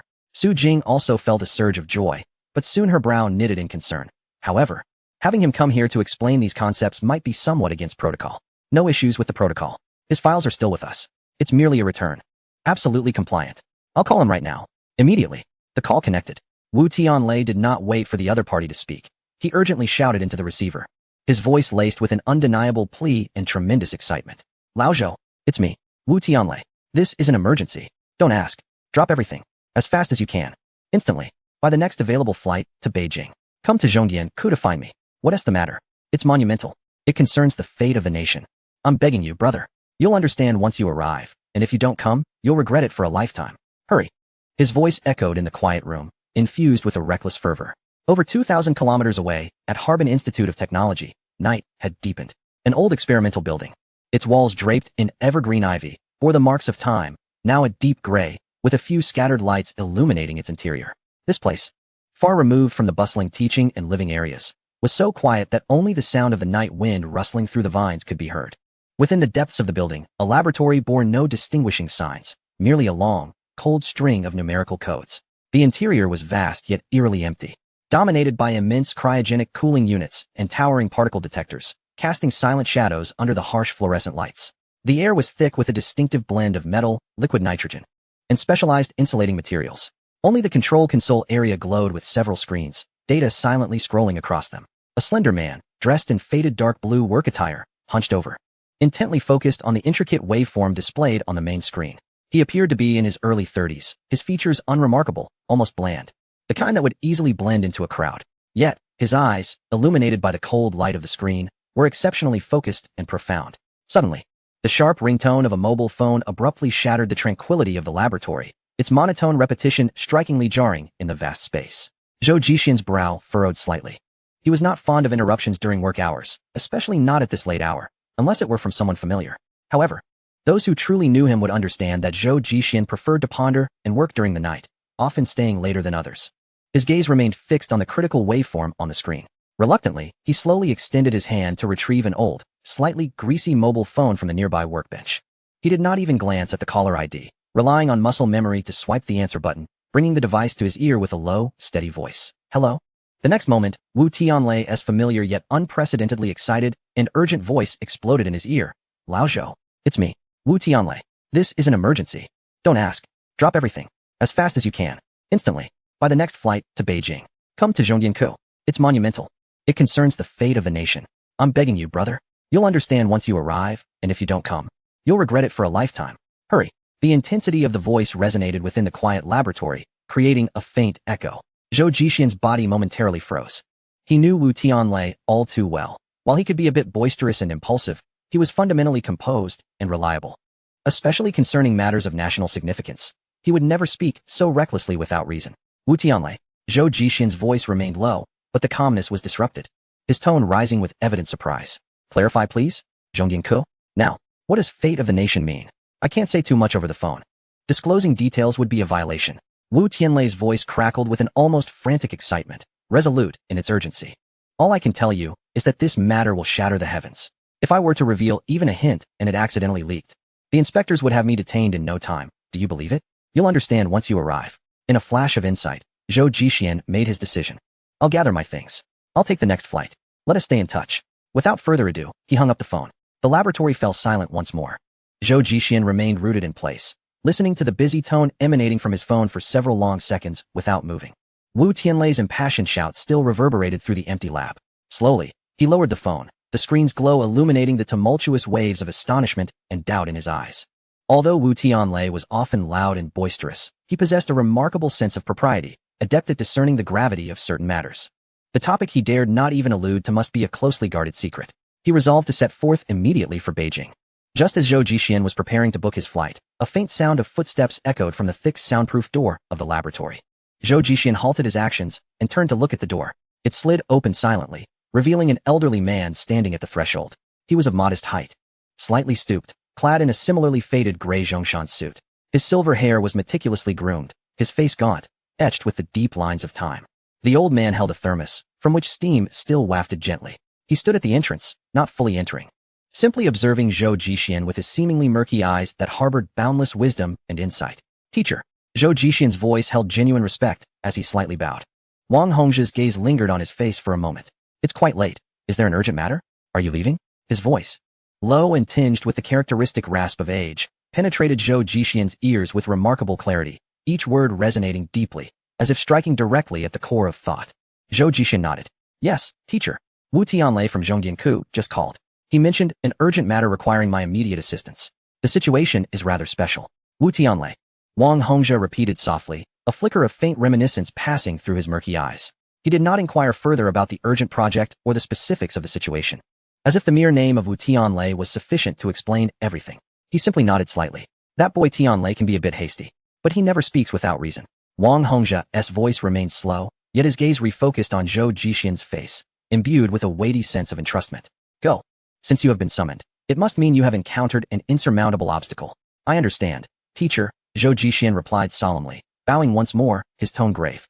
I will proceed with caution. Wang Hongzhi said nothing further, merely casting one last profound glance at him before he slowly and steadily disappeared into the shadows of the corridor outside. Zhou Jixian stood still until the rhythmic sound of departing footsteps faded completely away. The lingering aroma of tea from his thermos seemed to intertwine with the cold metallic scent of the laboratory. He glanced down at the old mobile phone in his hand, the screen still displaying the interface from their earlier conversation. No more hesitation. All doubts in his eyes were replaced by focus. He strode back to the control console, his fingers tapping out a few concise commands on the keyboard, causing the intricate waveforms and data streams on the screen to vanish instantaneously. The massive array of equipment emitted a deep, descending hum as it gradually entered sleep mode. He approached the storage cabinet in the corner, opened its door, revealing few personal belongings, just a few changes of clothes, a worn notebook, and a remarkably sturdy black alloy briefcase devoid of any markings.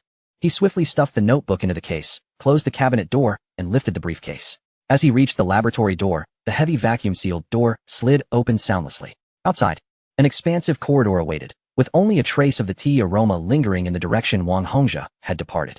Zhou Jixian cast one last glance at the laboratory that had borne countless days and nights of unresolved mysteries, his expression complex. Then, without a hint of nostalgia, he turned and strode purposefully towards the elevator. His footsteps echoed in the silent corridor, imbued with a resolute determination and a heavy curiosity as he ventured into the unknown. Time crawled to the morning of the 6th day amidst an atmosphere laden with anguish and vague anticipation. The theoretical validation laboratory of China Electronics Technology Group was more somber than in previous days. On the immense holographic projection, innumerable colorful lines and data streams representing magnetic field lines, plasma flows, lattice stresses, and topological field gradients surged, intertwined, and evolved, forming a dynamic and beautiful star map. Pei Su stood before the control console, maintaining his usual calm demeanor, occasionally tapping on the virtual keyboard to adjust the parameters and perspectives of the model. His explanations remained clear and precise, each term striking like cold steel balls against the ground. However, beneath him, the faces of Wu Tianlei, Shen Jing, Zheng Tao, and Wang Rui bore the unmistakable marks of fatigue and confusion, thick as unyielding fog. Their spirits resembled bowstrings stretched to the brink of snapping, trembling at the edge of complete fracture. Although Wang Rui continued to furiously take notes in an attempt to keep up, the chaos and sense of defeat deep within his eyes were unmistakable. Shen Jing's rate of notation had significantly slowed, needing to pause intermittently to press her temples. Zheng Tao had abandoned any attempt at comprehension, his gaze vacant, merely hoping to remember a few key terms. Wu Tianlei, however, fixed his eyes on the model, his gaze filled with bloodshot desperation and an almost hopeless obsession, as if he wished to burn a hole through the complex structure with his stare. The heavy alloy door access system of the laboratory emitted a deep electronic sound, accompanied by the soft glow of the indicator light shifting from red to green. The thick airtight door silently slid open a crack. This subtle sound, amidst the otherwise hushed laboratory dominated by Pei Su's explanations and the hum of computers, stood out sharply, akin to a stone cast into still waters. With a swift motion, all four individuals, save for Pei Su, turned their heads towards the entrance. As if pulled by an invisible string, Wu Tianlei's despair was instantaneously ignited by a surge of ecstasy and anticipation, and he nearly sprang to his feet. Shen Jing, Zheng Tao, and Wang Rui followed suit, their faces reflecting disbelief, tension, and hope, their gazes locked onto the slowly opening door. The door fully slid open, revealing a figure at the threshold. It was none other than Zhou Jixian. Clad in his faded blue work uniform, he appeared lean and unremarkable, gripping the unassuming black alloy briefcase. The signs of long travel and urgency were scarcely visible on him, save for a hint of barely perceptible weariness in his eyes, coupled with a suppressed wave of profound curiosity and gravity. He stood at the doorway, his gaze sharp as an eagle's, sweeping across the interior of the laboratory, skimming over the colossal holographic projection pulsating with alarming data, glancing at Wu Tianlei's face, which was nearly contorted with excitement, and passing over Shen Jing, Zheng Tao, and Wang Rui, whose expressions were a blend of exhaustion and eagerness. Ultimately, his gaze, as if drawn by a magnetic force, settled upon the solitary figure seated at the control console, Pei Su. At the moment Zhou Jixian's eyes fell upon him, Pei Su turned as well. He retained his characteristic calm expression, seemingly unfazed by the unexpected presence at the door. His eyes met Zhou Jixian's with a flat demeanor. Their gazes intertwined in the air, and time seemed to stretch infinitely, suspended. The laboratory was eerily silent. Wu Tianlei opened his mouth, intending to introduce, but his throat seemed blocked, producing only an inarticulate sound. In this profound silence, Pei Su regarded the man in the worn work uniform standing at the door, his expression unyieldingly placid. His lips barely moved, uttering a name, or rather a designation, with an almost inaudible tone of confirmation. "You are Zhou Jixian?" At the utterance of this phrase, everyone was momentarily frozen, utterly taken aback by the realization that Pei Su actually recognized Zhou Jixian. Even Zhou Jixian himself was momentarily taken aback, for he did not know this strikingly handsome young man exuding an air of competence. Chapter 146. The Authority is Dead. Burn paper for any matters. Zhou Jixian remained in his faded blue work uniform, lean and unremarkable. The long journey and pressing schedule left traces of fatigue upon him. A subtle weariness lingered in his eyes, alongside a profound curiosity and gravity. He stood at the door, his gaze sweeping over Xin Jing, Zheng Tao, and Wang Rui, who bore expressions mingled with fatigue and anticipation, finally resting upon Pei Su. Pei Su, do you know me? Zhou Jixin questioned, curiosity piqued. He indeed did not recognize Pei Su, yet why would Pei Su recognize him? Not exactly. Pei Su pondered before responding, I have read your papers. Upon hearing this, Zhou Jixin's demeanor shifted to seriousness. May I ask which paper? Throughout his life, he had penned numerous papers, but the most distinguished was the one co-authored with his mentor, Wang Hongzhe. This paper, written in 2019, precisely articulated the impending changes in the high-energy battery market during a tumultuous period and explored the nuances of high-energy battery technology. With the passage of time, the majority of its content was articulated from Wang Hongzhe's perspective, with Zhou Jixin providing a fraction of experimental data. The predictions regarding future developments and technological advancements in the high-energy battery market proved remarkably accurate. Furthermore, this paper was promptly placed into a confidential library by national authorities immediately following its publication. In fact, even Zhou Jixin himself could not access his paper online. Only after requesting Wang Hongzhe's assistance in acquiring a permit for that confidential library could he step inside and locate his paper amidst the vast sea of documents in an inconspicuous corner. You are aware of the paper I reviewed. However, Pei Su cast a fleeting glance at Zhou Jixin and remarked, your paper was significant at that time. But for me recently, it has become outdated. Zhou Jixin's expression shifted. Nothing irked him more than the belittlement of his most cherished work. In the ensuing silence, his fingers tightened, the knuckles whitening from the force. The gaze he directed at Pei Su was no longer one of scrutiny and gravity, but tinged with dissatisfaction. Pei Su seemed unfazed by Zhou Jixin's sudden hostility. He turned to Wu Tianlei and inquired, is his presence here procedurally acceptable? Indeed, Wu Tianlei interjected, eager to resolve any underlying conflict. He was previously affiliated with our institution, and his records are still with us. Although he is currently studying at Harbin Institute of Technology, he remains one of us. Pei Su nodded in acknowledgement, choosing not to elaborate further. Very well, now that everyone is present, let us continue. His gaze swept over the audience, briefly lingering on Wu Tianlei, Xin Jing, Zheng Tao, and Wang Rui, before gesturing to Zhou Jixin to take a seat. The discussion transitioned to the pivotal interface of lattice fields and non-abelian topological field dynamic coupling. This entailed the transformation of singularity destruction energy into a negative entropy flow that sustains system stability. Researcher Zhou, he formally addressed him. You are quite the authority in this domain. Thus, let us forego the foundational teachings and dive straight into the core derivations. Zhou Jixin felt a sense of relief at this acknowledgement. Indeed, he was recognized as an authority in this field, although his achievements paled in comparison to his mentor, Wang Hongzhe. Yet, within this industry, he stood as a towering figure, influencing those who followed. A chill pervaded the air, mingling with the low hum of sophisticated equipment.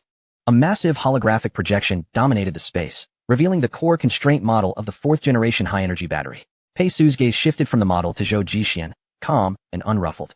His fingers danced over the virtual keyboard, instantly magnifying the model, locking onto the core area, filled with myriad colored lines and data streams representing varying magnetic field strengths, topological curvatures, plasma densities, and entropy flow vectors. The complexity of the data would dazzle any ordinary observer.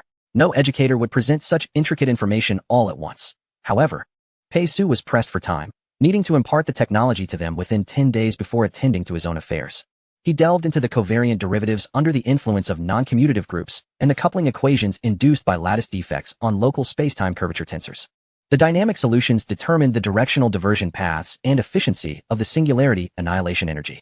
Zhou Jixin opened his well-worn leather notebook, his fingers gripping the battered metal pen, its nib hovering above the slightly yellowed pages. As he listened, his expression became subtly complex.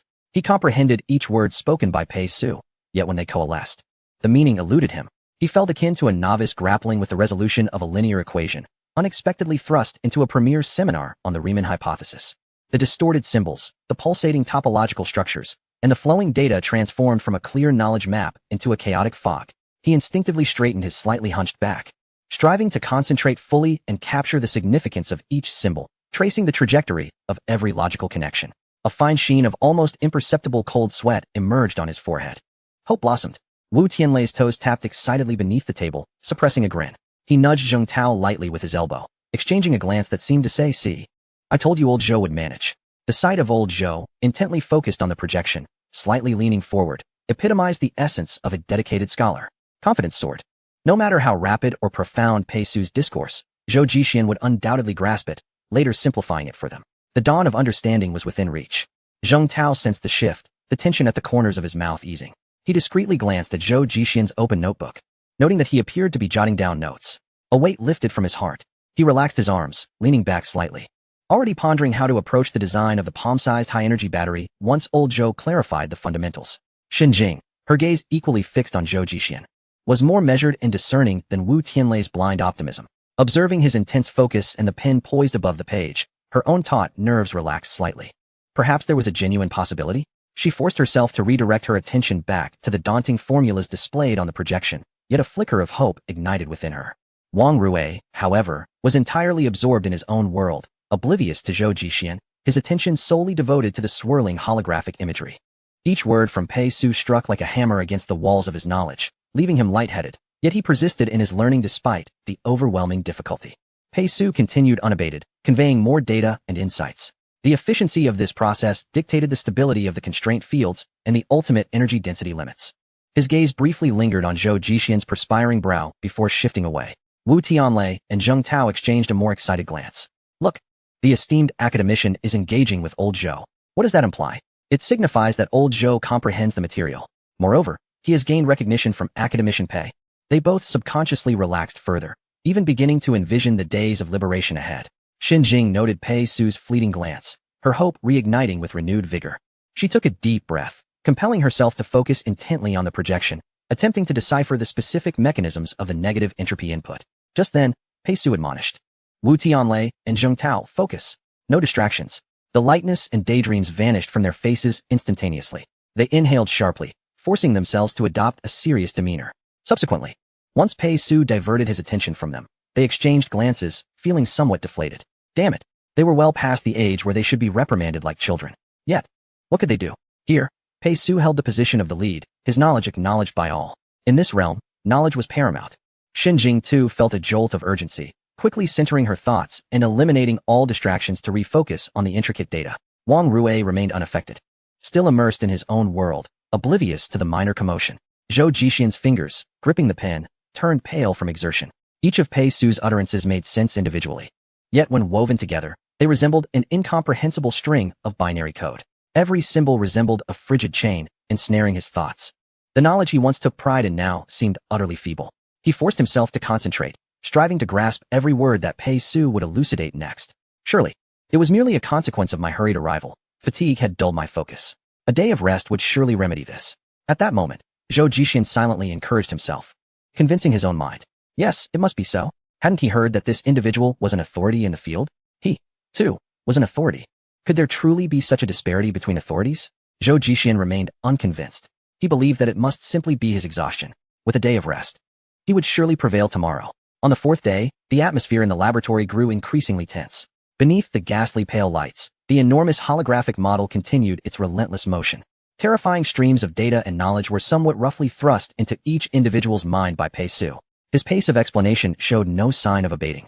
As complex concepts merging high-dimensional topology, non-commutative group theory, quantum field theory, general relativity, and even information theory fell like a relentless meteor shower upon the audience below.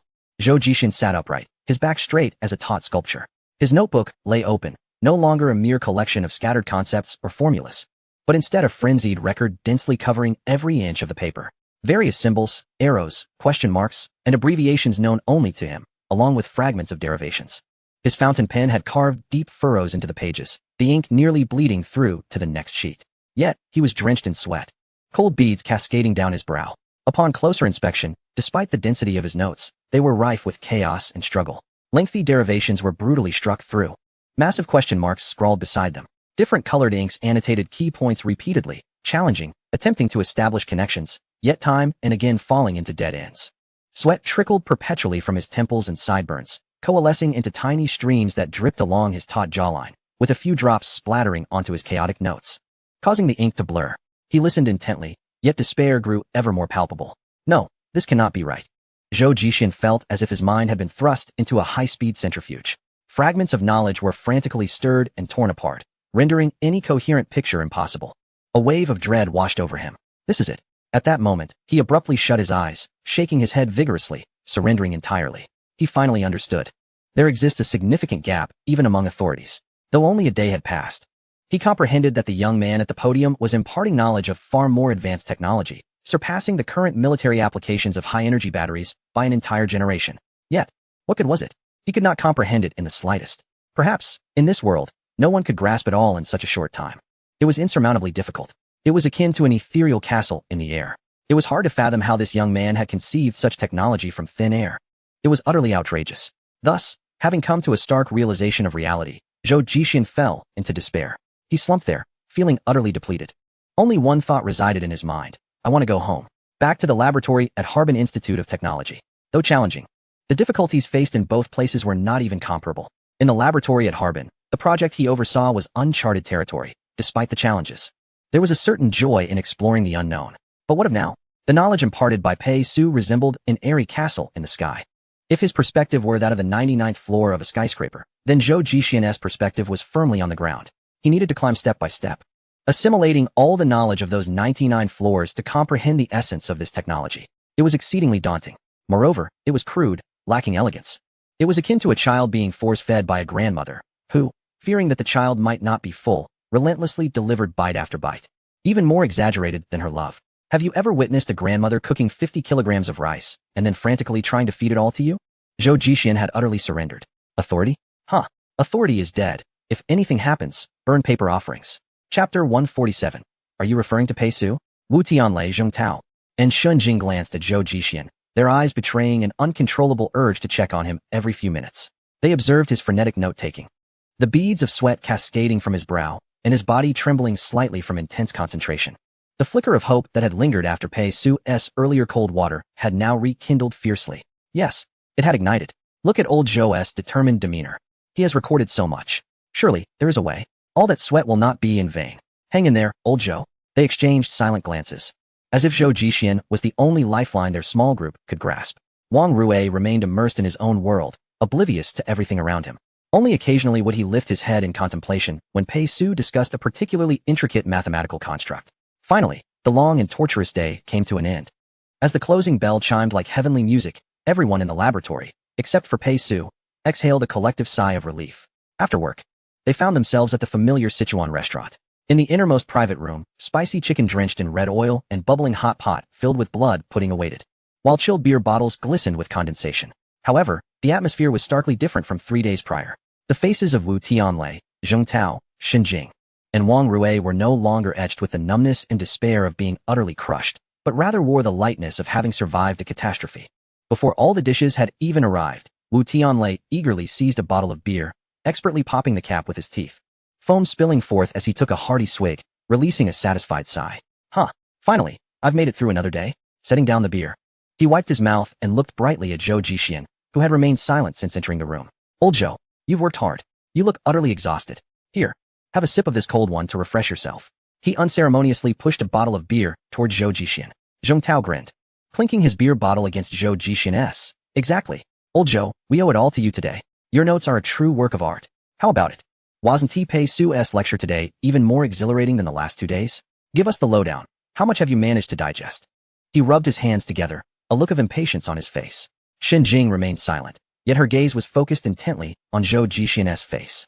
Even Wang Rui, who had been lost in thought, now turned his attention toward Zhou Jixian, as if awaiting some authoritative interpretation.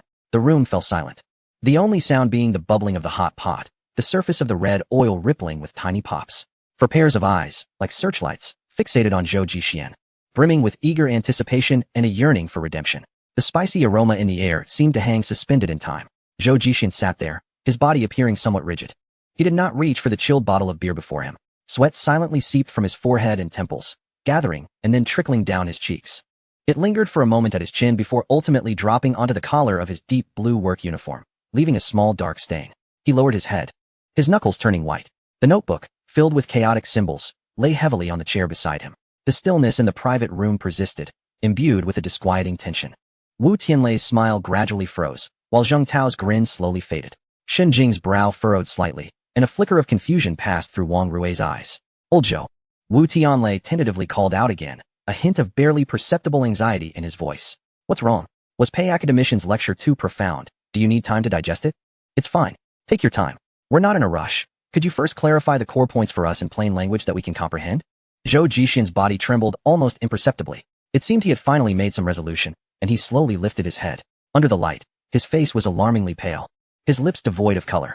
I don't quite understand, he uttered, those 4 words detonating like a silent bomb, exploding within the confines of the small room. Wu Tianlei's smile instantly vanished. Zheng Tao's eagerness and grin receded like a receding tide, leaving behind a cold grayness. Shen Jing's gaze behind her glasses abruptly froze, extinguishing the last flicker of hope. Wang Rui blinked in confusion, seemingly struggling to grasp the significance of Zhou Jixian's admission for him and for them all. He instinctively sensed that the atmosphere in the room had plunged to a freezing point. Silence engulfed the room. The only sound was the residual liquid from the shattered beer bottle trickling onto the floor, producing a faint yet jarring noise. The pungent aroma of alcohol, the spiciness of red oil, and the acidity of vinegar hung heavily in the suffocating air. Zhou Jixian sighed. This breath seemed to drain the last vestiges of vitality from the room. Wu Tianlei appeared as though his spine had been removed, slumping in his chair, staring up at the greasy ceiling. You don't understand. Even you can't comprehend, he mumbled, his voice dry as if scratched by sandpaper. Who else in this world can understand? Despair. An unfathomable despair. Zheng Tao's sturdy shoulders sagged, his gaze hollowly fixed on the congealed red oil on the table. Shen Jing lowered her head, her lenses fogging up. A tear silently traced down her cool cheek, landing on the tablecloth and leaving a small dark mark. Wang Rui looked at everyone, finally grasping the weight of despair. He opened his mouth but could utter nothing. It's too difficult. What Peisu explained is too challenging. Like an infant just learning to crawl, tossed into a raging river. They were undoubtedly extraordinary talents, the elite of the China Electronics Technology Group. Yet before the towering knowledge peak known as the 4th generation, they felt as insignificant as dust, unwilling to accept it, yet powerless to change it. A profound silence enveloped them, punctuated only by the sound of restrained breathing. Suddenly, Zhou Jixian abruptly raised his head. His bloodshot eyes sparkled with an astonishing light. Fixated on the sighing Wu Tianlei, Team Leader Wu. His voice was hoarse, yet filled with the fervor of grasping at a lifeline in desperation. What did you just say? You said, who else in this world can understand? Wu Tianlei was taken aback by his shout, looking at him in bewilderment. I said, if even you don't understand, who else can? Yes, that's it. Zhou Jixian slammed his hand on the table, causing the dishes to rattle. Someone can understand. There must be. The fire of near-manic fervor blazed in his eyes, his voice trembling with excitement. My teacher, Wang Hongzhe, he will definitely understand. Wang Lao. Wu Tianlei seemed momentarily scalded, sitting up straight. Academician Wang Hongzhe. His face first erupted with joy, only to be swiftly replaced by immense concern. No, absolutely not. The protocol. What about the protocol? Wang Lao is not one of us at the China Electronics Technology Group. He is a national treasure of Harbin Institute of Technology. A strategic-level academician. Inviting him to participate in such a confidential project? The approval process could take a year, and it might not even be approved. This is not compliant. Too risky. The issue of protocol doused the freshly ignited flame of hope like a bucket of cold water. Zheng Tao and Shen Jing furrowed their brows in agreement. Yes, Wang Lao's status was too exceptional. But then Shen Jing abruptly lifted her head. There is no problem with the protocol. Her voice was resolute, instantly capturing everyone's attention. Academician Wang Hongzhe. If I recall correctly, the team leader once invited him to provide guidance for a period. During that time, Academician Wang worked with us at the China Electronics Technology Group as a special consultant for a whole year. In that year, he was deeply involved in the projects led by the team leader. He has guided the team leader. He left behind detailed work records and project approval documents. His file still retains the complete record of that secondment. Theoretically, Shen Jing took a deep breath, articulating each word with clarity. Academician Wang Hongzhe can be regarded as a former senior technical consultant of our China Electronics Technology Group. Therefore, procedurally, it is actually compliant. Moreover, her gaze swept over the astonished crowd, her tone imbued with undeniable authority. Given Wang Lao's identity, status, and contributions, if he wishes to participate in this project, no one can question its legitimacy. Do you really think the chairman would prevent an academician from joining a project of this caliber? Shen Jing's words struck like thunder, instantly dispersing the gloom that loomed over the group. Indeed, Wang Lao had ties to the China Electronics Technology Group. Procedurally, it was genuinely feasible. Smack. Wu Tianlei slapped his thigh hard. Right. How could I have forgotten about this? He stood up, flushed with excitement. Wang Lao? Yes, Wang Lao. He is half a teacher of the team leader. The procedure makes complete sense. Shen Jing, your mind is remarkably clear.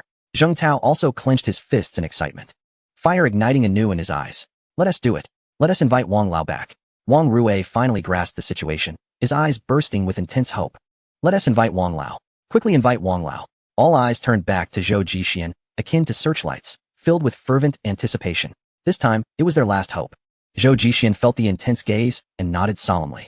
Without hesitation, he quickly pulled out his worn old phone. His fingers trembled slightly with excitement. He took a deep breath. Locating that rarely dialed, simply labeled number. Teacher Wang Hongzhe. He looked at everyone. Wu Tianlei, Zheng Tao, Shun Jing, Wang Rui, all held their breath. Their eyes fixed intently on the phone in his hand. Zhou Jixian's gaze sharpened, filled with the resolve of placing all bets, and he pressed the dial key forcefully. Beep. Beep. The monotonous waiting tone echoed in the silence of the private room, unusually clear. It struck the heart of every individual present. Time seemed to freeze. Everyone was waiting for that miraculous voice, anticipating the arrival of one who comprehends the celestial script. Soon, the phone connects. Hello? On the other end, Wang Hongzhe, recently exhausted from a day's work at Harbin Institute of Technology, sits at home as his wife brings him a cup of tea. He settles at the dining table, sipping tea while answering the call. Teacher, it's me. Zhou Jixian hastily states, can you come to Kyoto now? There are some matters that require your assistance. Kyoto?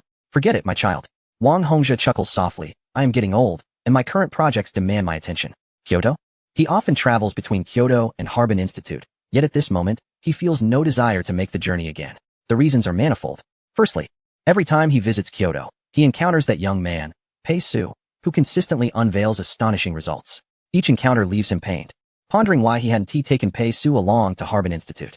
Secondly, he indeed has pressing projects that require his focus. After Zhou Jixian's departure, Wang Hongzhe's responsibilities multiplied.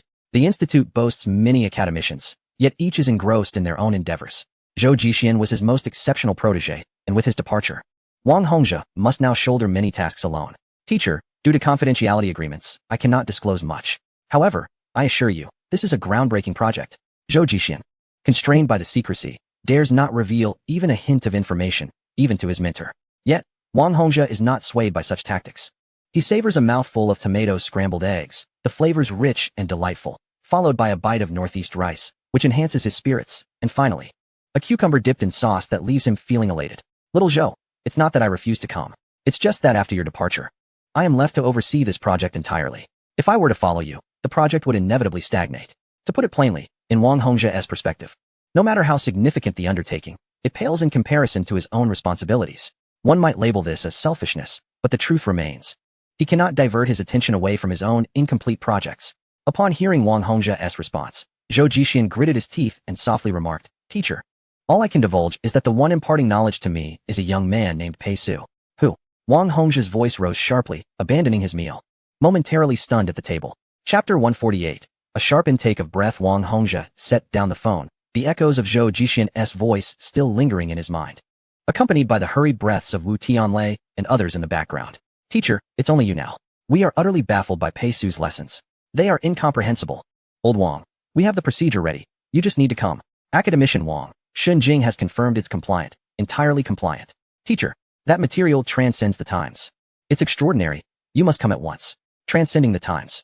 Wang Hongzhe's weathered fingers brushed lightly against the warm surface of his thermos. The phrase bore immense weight, especially coming from his most talented disciple. Had anyone else uttered it, he would have dismissed it outright.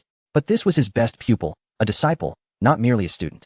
Wang Hongzhe adhered to traditional notions. He cherished the ancient practice of a master passing down skills to a single disciple. In the past, when the population was sparse, the transmission of craft could only occur between one or two individuals to prevent dilution or leakage.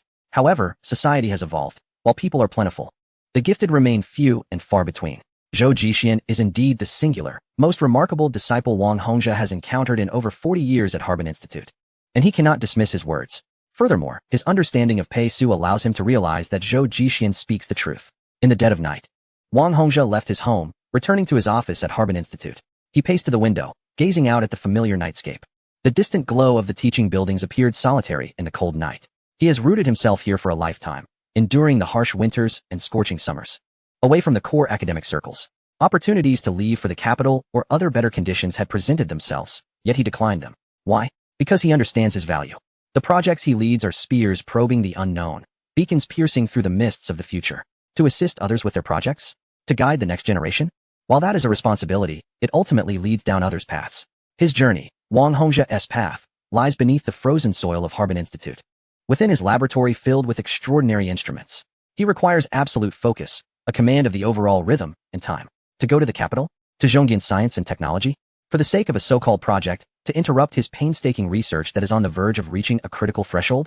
In the past, regardless of the invitation or the stature of the offer, Wang Hongzhe would have unhesitatingly declined.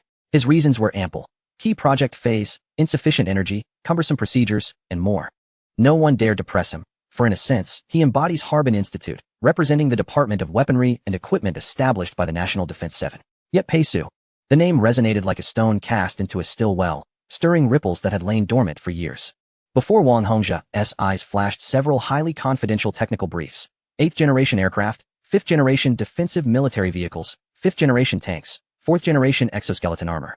Boron, 11 nuclear fusion, concepts that existed for most only in code names and vague descriptions. Each time, they were associated with this name. And almost every time, he had witnessed them. Pei-Su rarely made an appearance, but when he did, it was transformative. A true transcendence of the era. Others pursue projects by adding bricks to existing blueprints, while Pei-Su alters the blueprint itself, or even the world. Assisting others in their projects is embellishing the surface. Ultimately, they are someone else's offspring. To engage in Pei-Su's projects? That is to witness the creation of history. It is to personally touch the contours of the future. It is to stand atop the crest of the wave, watching the barriers of the old era crumble beneath one's feet. Even as a mere observer, the significance far outweighs crafting a flawless masterpiece in one's own backyard. To have one's name etched in history? To be recorded in the annals? A slight upward curl of Wang Hongjia's lips formed a smile. Throughout his life, he has amassed honors, guiding countless students. His name already engraved on the monument of technology within the Republic. Leaving a mark in history is not his ultimate desire. What he yearns for is to witness. To see that heavy curtain shrouding the limits of human understanding being lifted ever so slightly. To glimpse the extraordinary light that belongs to the future. Pei-Su is the one most likely to unveil the curtain.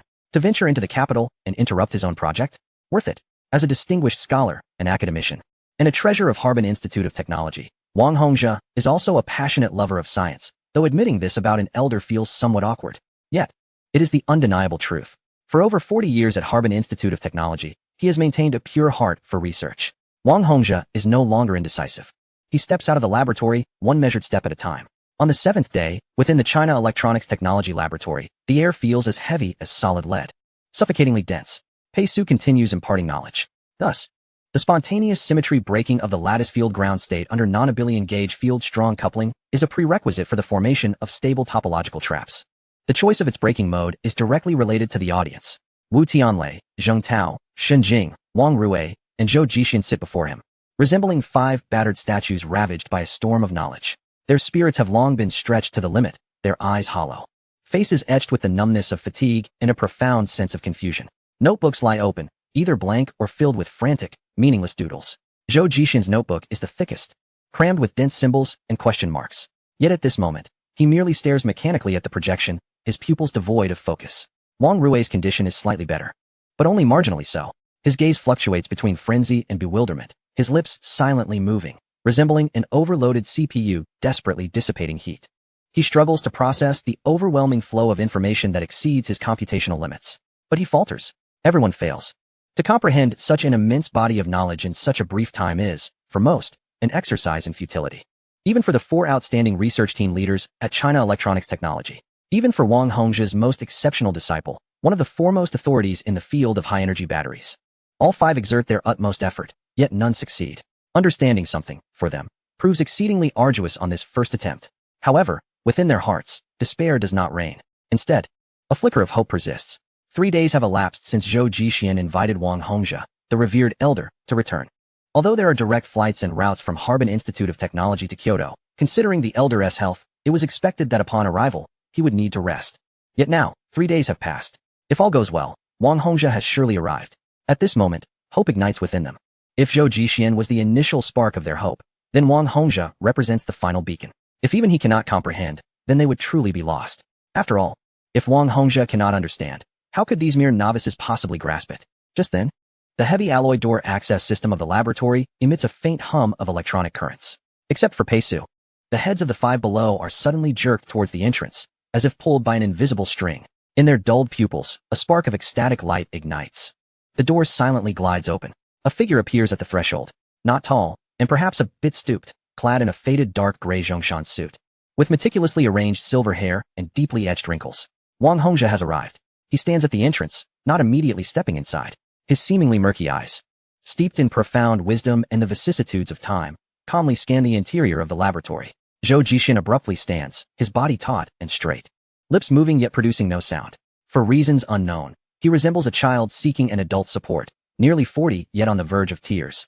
Wu Tianlei Zheng Tao, Xin Jing, and Wang Rui are likewise electrified, rising instantly. A surge of excitement mixed with a near-religious reverence overwhelms them, rendering them almost breathless. Wang Hongzhi's gaze lingers on Zhou Jixian's face for a moment before he steps forward, slowly and steadily entering the room. The faint sound of metal scraping resonates distinctly in the silent laboratory. Pei Su's lecture comes to a natural halt the moment Wang Hongzhi steps inside. He turns, his calm gaze settling on the elder at the doorway. Their eyes meet in the air. Wang Hongzhi is the first to smile. Pei Su, I hope I haven't interrupted your lecture. Pei Su shakes his head repeatedly, a rare smile breaking through. Not at all. Elder Wang, what brings you here? Wang Hongzhi chuckles kindly. Well, my disciple Zhou Jixian, despite being nearly 40, still acts like a child. He mentioned that your lecture was a bit difficult, so he asked me to come by. Pei Su suddenly comprehends, so that is how it is. However, Elder Wang, my schedule is rather tight. I could have left technical materials for them to decipher at their leisure, yet I chose to stay and dedicate 10 days to personally assist them. I have done my utmost. I understand. Wang Hongzhi nods, calmly continuing, not long ago, you promised Commander Zhao Linghua of the Kyoto Military District and Commander Qi Tianyun of the Shanghai Military District to manufacture a nuclear-powered tank and nuclear-powered handgun for them. They both call me to boast about it. Pei Su nods. I appreciate your understanding.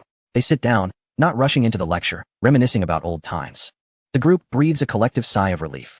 In their expectations, Wang Hongzhi's visit could lead to two possible outcomes. The first possibility is that Pei Su would feel disrespected and storm out. The second possibility is a confrontation between Pei Su and Wang Hongzhi. As young people often exhibit pride, yet the reality is utterly different. Pei Su seems to know Wang Hongzhi well, even appearing quite familiar with him. In an instant, confusion washes over the group. Though they have accepted Pei Su's teaching, they remain unaware of his true nature and past accomplishments. Little did they expect that Pei Su has connections with the esteemed Wang Hongzhi from Harbin Institute of Technology. Even Zhou Jixian finds himself perplexed. Why does his teacher know this young man named Pei Su? Suddenly, Wang Hongzhi smiles and says, actually, I regret something. Pei Su, curious, inquires, what is it? Back then, during the college entrance examination at Kyoto 5th High School, I didn't carry you away like Major General Chu. Wang Hongzhi sighs. Had I taken you to Harbin Institute of Technology, perhaps our achievements today could elevate our institution's status, perhaps even surpassing the two prestigious universities. Hearing Wang Hongzhi's words, the others feel a jolt of astonishment. Wu Tianlei murmurs, what level of person is this? So young. Yet Wang Hongzhi claims that taking him could make Harbin Institute of Technology greater than Tsinghua and Peking University. The two prestigious universities refer to Tsinghua and Peking University.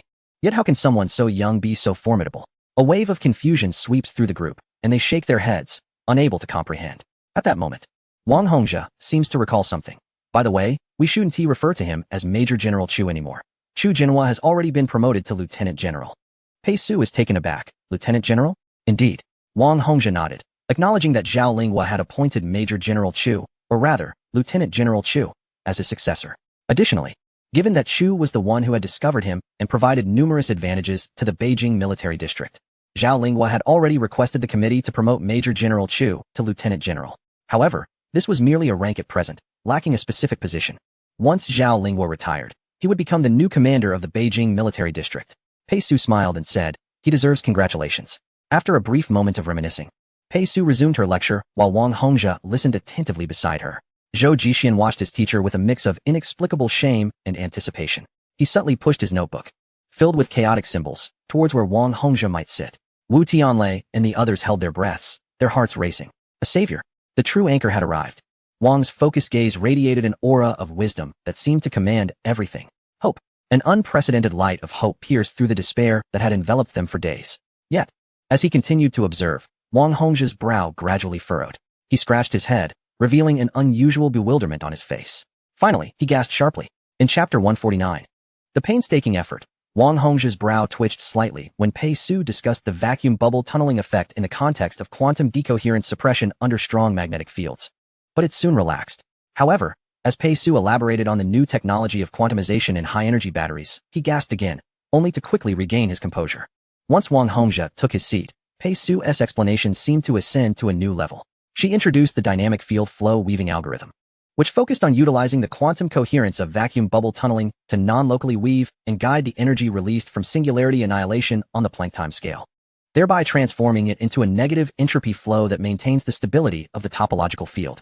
As Pei Su narrated, a plethora of complex and intricate principles flowed forth.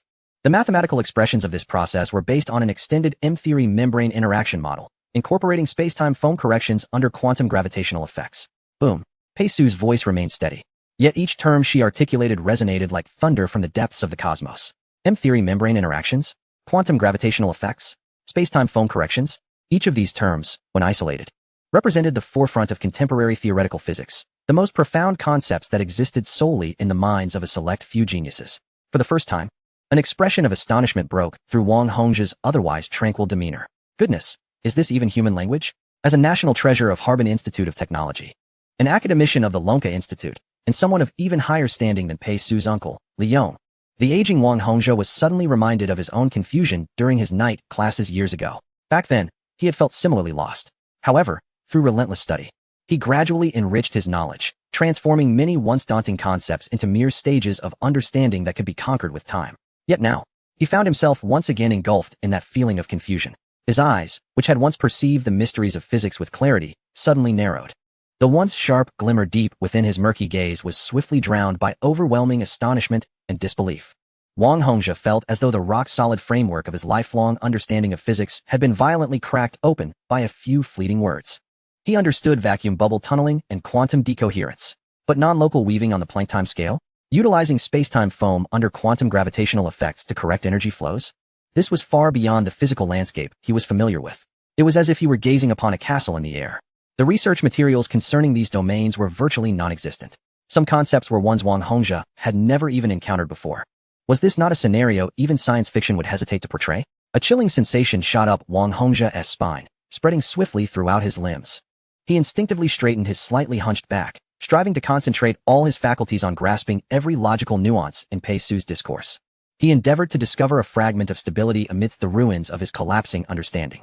However, Pei Su's narration flowed like a surging river of stars, ceaseless and relentless. The specific algorithm's implementation relied on the path integral formulation within multidimensional Hilbert space, its convergence assured by the quantization conditions of non-abelian Chern-Simons topological charges.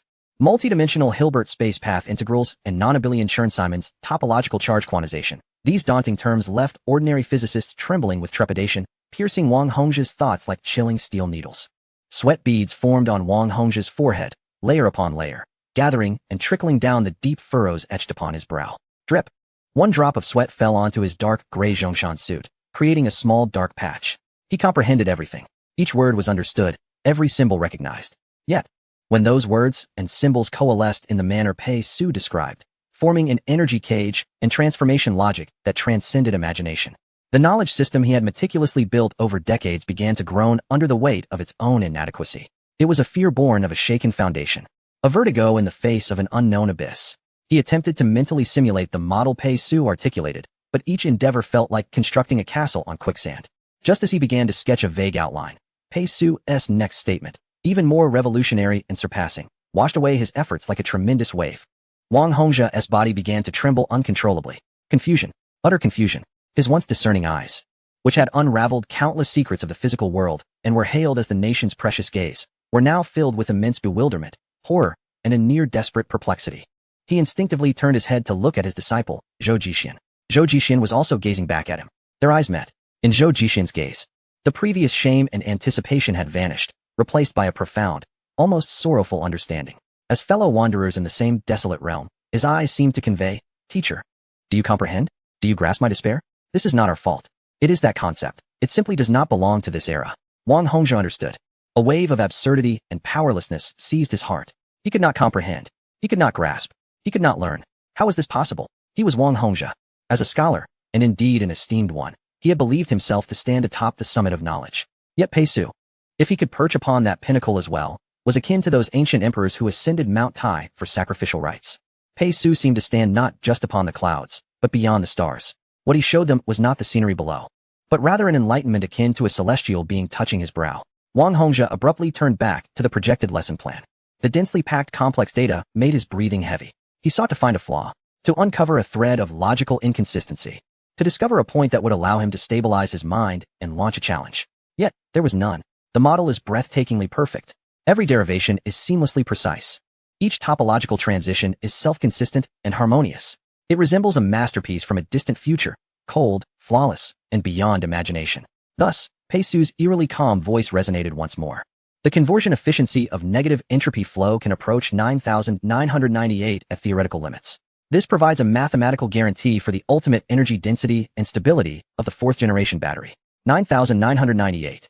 Nearly 100% energy directional conversion. This nearly transcended Wang Hongjia's wildest dreams. Boom. Wang Hongjia felt as if his brain had been struck by an invisible hammer. All deductions, all doubts, all convictions. In that moment, they were utterly shattered. The physical sanctuary he had built throughout his life crumbled, transforming into a cold, desolate ruin of despair. His body shook violently. "Teacher," Zhou Jixin exclaimed, instinctively reaching out to support him. Wang Hongjia abruptly raised his hand, halting his disciple. His hand trembled violently in the air. The laboratory fell into a profound silence. Wu Tianlei, Zheng Tao, Shen Jing, Wang Rui, and Zhou Jixin stood like 5 statues frozen in time. They gazed at Wang Hongjia, the steadfast pillar of theoretical physics in the Republic, observing the sweat cascading down his forehead like a waterfall, and his body trembling violently from the immense shock. They looked into his once all-seeing eyes, now filled with boundless terror and confusion. The last flicker of luck. The final glimmer of hope. It was extinguished. Even Wang Lao cannot endure this. Even he cannot comprehend. What manner of monstrosity is this? Despair, deeper, colder, and more suffocating than before, enveloped the laboratory like a Siberian frost, freezing every soul within. Wang Hongjia's lips quivered intensely. He wished to speak, to question, to shout. Yet, ultimately, nothing emerged. His grip on the cane turned white from pressure. He thought he stood atop a mountain, while Pei Su stood among the stars, revealing the singularity of the universe's Big Bang dam. Wu Tianlei could no longer contain himself. Academician Pei. He suddenly stood up, the chair's legs screeching against the floor, producing a jarring noise. "Could you please slow down? Just a bit." He pointed at Wang Hongjia, his finger trembling. Even Wang Lao cannot keep up. "We are like a group of blind men. No matter how correct or brilliant your explanations are, if we cannot comprehend, what use is it? It is all in vain." The air was stifling. On the holographic projection, a torrent of data continued to surge. Pei Su's gaze finally shifted from the model to his face. "Cannot comprehend?" His voice, though not loud, pierced every ear like an icicle. "It is not that you cannot understand. I have no obligation to explain." He paused, scanning Wu Tianlei's flushed face. Zheng Tao's ashen eyes, Shen Jing's tightly pressed lips, Wang Rui's bewildered expression, and finally resting on the silent Wang Hongjia. "I am not here to lecture you because I was commissioned by someone, but to uphold the dignity of the academy and to follow certain procedures." As he spoke, Pei Su sighed. "If it were possible, I too would wish for more time to attend to my own matters. My intention in speaking to you is to hasten your progress in creating this technology. The extent to which you understand is your concern. Whether I choose to explain is mine. The sooner it is created, the sooner it will benefit society." Pei Su looked at Wu Tianlei and articulated the last 4 words, each resounding clearly. Wu Tianlei's expression was complex. He had spoken out of impulse. Pei Su's words instead filled him with a sense of shame. How could he have said such a thing? Was he even human? Pei Su was certainly not required to come and provide them with a lecture. He had assumed that Pei Su was merely fulfilling a commission from the China Electronics Corporation. Yet, he discovered it was a commission from the Academy, indicating that Pei Su's status was extraordinary. Even if he had come simply to go through the motions, he had not done so. On the contrary, he earnestly imparted a wealth of knowledge, striving to teach several individuals in a short time, not for any other reason, but for the Academy and to expedite the production of high-energy batteries for the benefit of society. Pei Su was not there to conduct a seminar. He was there to assign tasks and provide blueprints. In his eyes, they were merely skilled workers capable of interpreting a fraction of the diagrams. A profound sense of defeat mingled with the harsh reality of awakening. Wu Tianlei had no words left. All his frustration had dissipated. On the 10th day, in the theoretical verification laboratory on the 7th underground level, the atmosphere felt eerily empty and silent. The grand holographic projection had been extinguished. Pei Su had departed, like a gust of wind sweeping across a barren landscape of knowledge, leaving behind a chaotic storm of ideas and a group of souls drained of vitality. Wu Tianlei, Zheng Tao, Shen Jing, Wang Rui, and Zhou Jixin slumped in their chairs, their eyes hollow as they stared blankly at the ceiling. Zhou Jixin was somewhat better off, merely feeling some frustration. However, the others were truly experiencing the mental strain of intense pressure, completely exhausting their last reserves of strength. Their minds were filled with fragments of topology fields, non-abelian theories, and Shin-Simon's terms, glimmering shards of insight, but they could not piece together a complete cognitive map. Despair, deeper than before Pei Su's arrival, washed over them. After Pei Su left, a strange sense of reluctance emerged within them. How to describe this feeling? It was quite subtle, like in a classic film, where a student learning the drums harbors a deep resentment for a strict teacher. Yet, in the end, the student realizes that without this teacher, they would never have achieved their potential. They resented Pei Su for delivering knowledge so swiftly and incisively, like an airplane buzzing past them, only to depart 10 days later. They lamented the fact that such an exceptional instructor could not thoroughly impart this technology due to various circumstances beyond their control. Fortunately, before departing, Pei Su had recorded a USB drive filled with all the relevant technical documents on high-energy batteries. Wang Hongzhe had not left. He remained seated, his posture upright. Xiao Zhou. Wang Hongzhe's voice, hoarse, broke the silence. Zhou Jixin jolted upright. Teacher? I need the surveillance records from the laboratory during these 10 days. They are crucial. Wang Hongzhe's gaze slowly swept across the unassuming black hemispheres in the corners of the ceiling. Zhou Jixin paused for a moment, then understood. Yes, teacher. The highest resolution. Full-angle recordings. Synchronized sound and image, with backups every second. Zhou Jixin quickly responded. Copy it. Wang Hongzhe commanded succinctly, his tone unwavering. Wu Tianlei and the others, as if awakened from a dream, lifted their heads in confusion. Wang Lao? Are you saying? Zheng Tao ventured tentatively. Wang Hongzhe rose, his movements somewhat slow but imbued with undeniable authority. If you cannot grasp it in one go, listen 10 times. If you still do not understand, listen 100 times. Although I too find it hard to comprehend, I at least recognize that he genuinely wishes to teach you. It is simply that no one can absorb such a vast amount of knowledge all at once. However, if you take the time to read his words carefully, to study them in depth, I believe that each of you possesses the capability to understand. The discourse he presented was systematic, all stored within a USB drive. With his narration, you can produce results in a fraction of the time. As he spoke, Wang Hongzhe turned and departed, leaving a few individuals in a daze, finally grasping Pei Su's earnest intentions. Chapter 150. Time flies. Wang Hongzhe's words struck the hearts of the few like a potent stimulant. Indeed, recordings. If one fails to keep pace with Pei Su's terrifying speed and depth, then let us slow it down. We shall dissect it frame by frame. Wu Tianlei suddenly slapped his thigh, and from the ashes of despair in his eyes, a spark of hope ignited. Let us do it. Wang is right. Can a living person be suffocated by their own urine? We will watch the recordings. I refuse to believe we cannot digest it.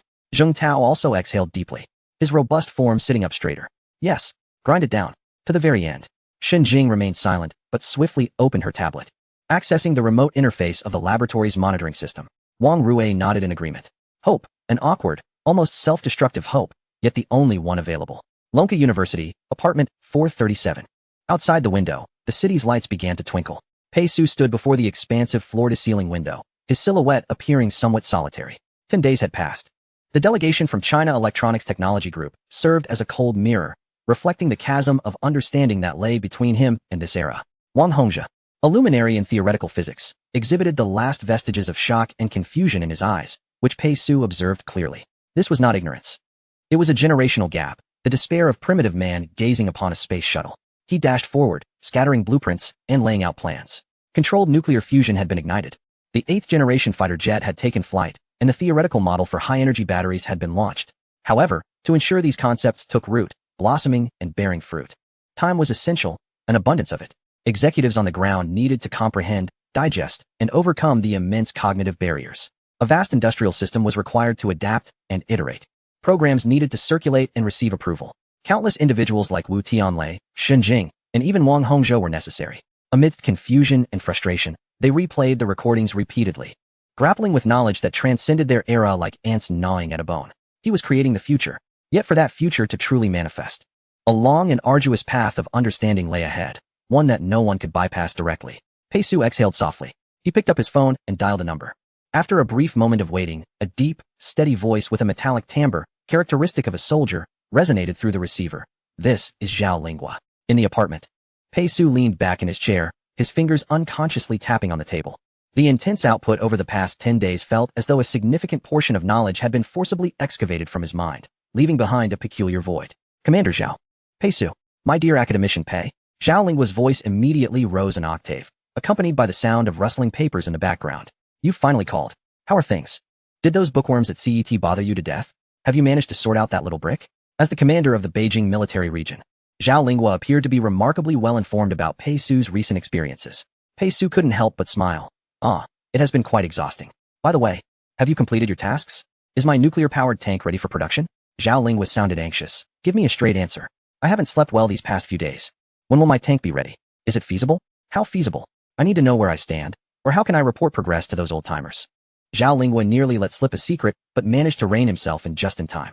Pei Su's lips twitched slightly. For the sake of historical legacy, this commander was truly putting in the effort. This tank utilizes 6th-generation technology, Pei Su stated succinctly. A sharp intake of breath echoed through the receiver, followed by an uncontrollable exclamation of excitement. Good. By heavens, 6th generation. What else? What else? Zhao Linghua's voice quivered with enthusiasm. Pei Su paused for a moment. Zhao Linghua's eagerness was almost tangible through the phone line. A miniaturized boron, 11 fusion reactor for core power supply, Pei Su began. Boron 11? What the? Zhao Linghua sounded stunned. Wait, approximately 35 tons. 35 tons? Zhao Linghua's voice escalated, brimming with incredulous joy. My goodness. Active main battle tanks are nearly 60 tons. You've trimmed almost half. How is that possible?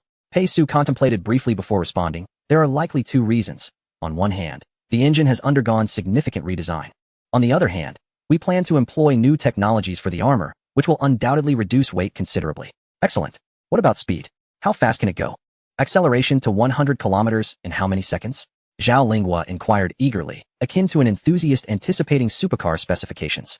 Pei Su hesitated, then delivered a number that rendered the other end of the line instantaneously silent. Speed will be approximately 1,000 to 3,000 kilometers per hour. But it cannot be sustained for long. It is only feasible to reach 1,000 to 3,000 kilometers per hour when absolutely necessary. A 5-second silence enveloped the conversation. Only Zhao Linghua's heavy, labored breaths echoed through the receiver, as if he were choking. 1,000 kilometers per hour? Perhaps even 3,000 kilometers per hour? Is this truly a tank? Zhao Linghua pondered whether he was hallucinating or if Pei Su was jesting. Yet, based on his knowledge, Pei Su never joked. Pei Su. Zhao Linghua's voice was now dry as sandpaper, imbued with immense shock and a hint of euphoric terror. Are you certain? 1,000 kilometers per hour? And potentially 3,000 kilometers per hour? Is this still a tank? Will it not turn its occupants into a pulp? The tracks can handle it. A special suspension and inertial compensation system will be activated when necessary. Humans will certainly be able to withstand it, Pei Su replied succinctly. Another silence ensued. Zhao Linghua was evidently striving to digest this terrifying data, which surpassed all his military knowledge and physical understanding. A land-bound steel fortress capable of 1,000 kilometers per hour. Such a concept bore a devastating impact. Countless images flashed through his mind. A steel tide tearing across the plains at supersonic speed, enemies obliterated before they could react. Or, in a moment of loss of control, transforming into a super projectile of destruction. Elation and a chill crept up his spine simultaneously. What about firepower? Zhao Linghua's voice regained some strength, though it remained unsteady. What is the caliber of the main gun? Will it utilize an electromagnetic cannon or a new conceptual weapon? What is its range? What is the ammunition capacity? He began to envision this ultimate weapon mounted on a monstrous chassis. No built-in artillery. Pei Su interrupted his reverie. What? Zhao Linghua nearly jumped up. No cannon. Pei Su, without a cannon, is it still a tank? Wouldn't it just be a high-end tractor? A profound sense of disappointment instantly engulfed the previous shock of speed. The standard configuration does not include a firepower module. But Commander, I can simulate it. However, it seems 100 million might be insufficient. Pei Su chuckled. Add-ons.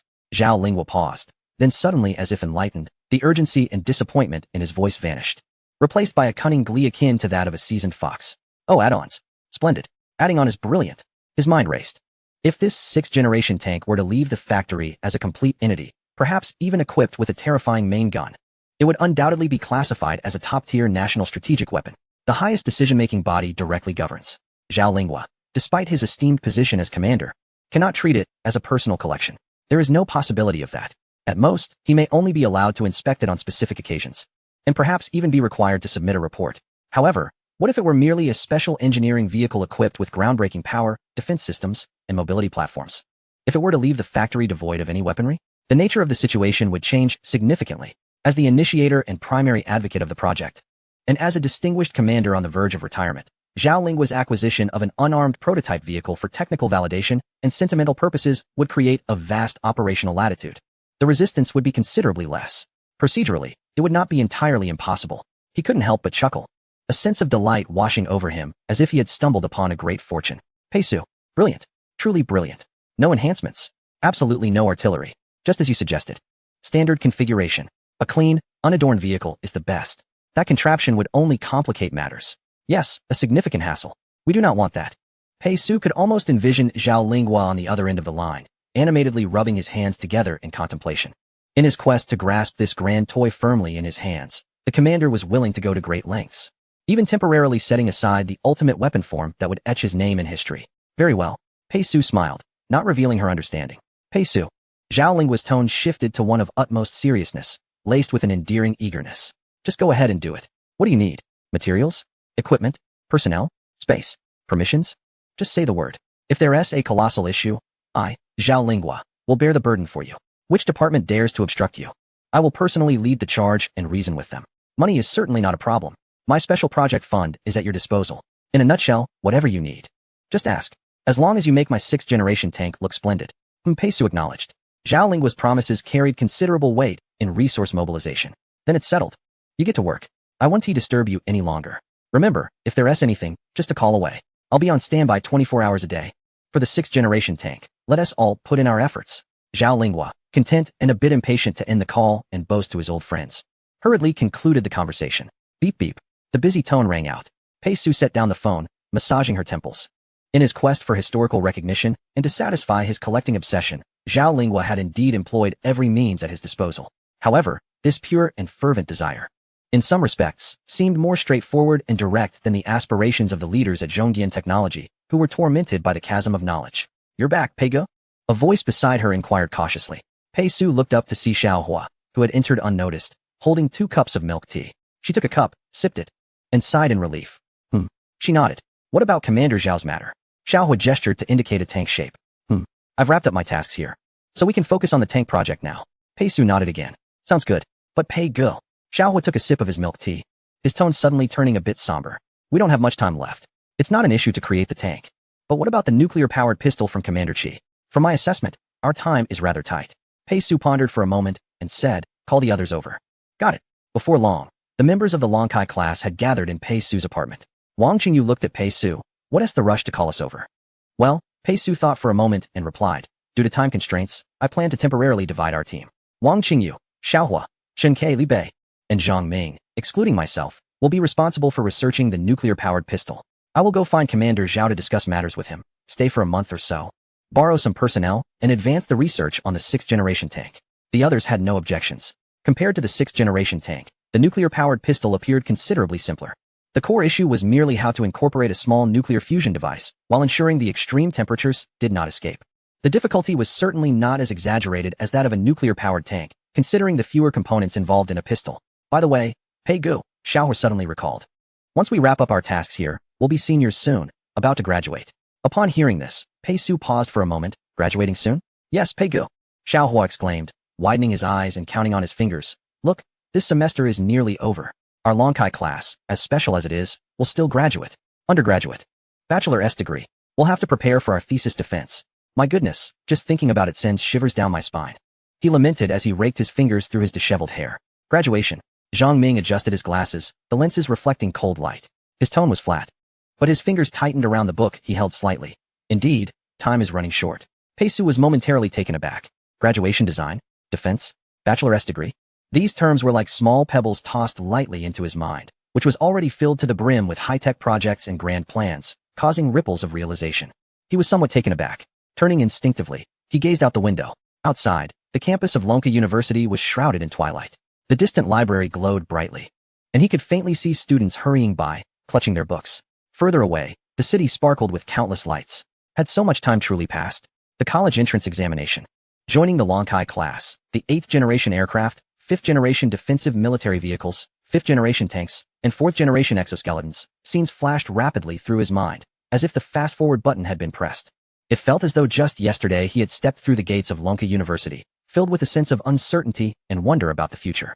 How had it suddenly come to the point of contemplating graduation design, defense, and a bachelor's degree? A peculiar feeling of disorientation gripped him. Over the past 3 years, he had been like a meteor ignited, trailing a dazzling flame as he plunged into a realm of technology beyond ordinary imagination. The ignition light of controllable nuclear fusion. The roar of the 8th-generation aircraft tearing through the sky. The suffocating cognitive pressure in the underground laboratories of Zhongdian Technology. These formed the backdrop of his life. The courses, exams, extracurricular activities, and the confusion and anticipation of graduation typically associated with an ordinary college student had faded into a blur, as distant as a memory from a past life. He could hardly recall what an ordinary senior might be doing at this moment. Were they frantically rushing their thesis? Scattering resumes for interviews?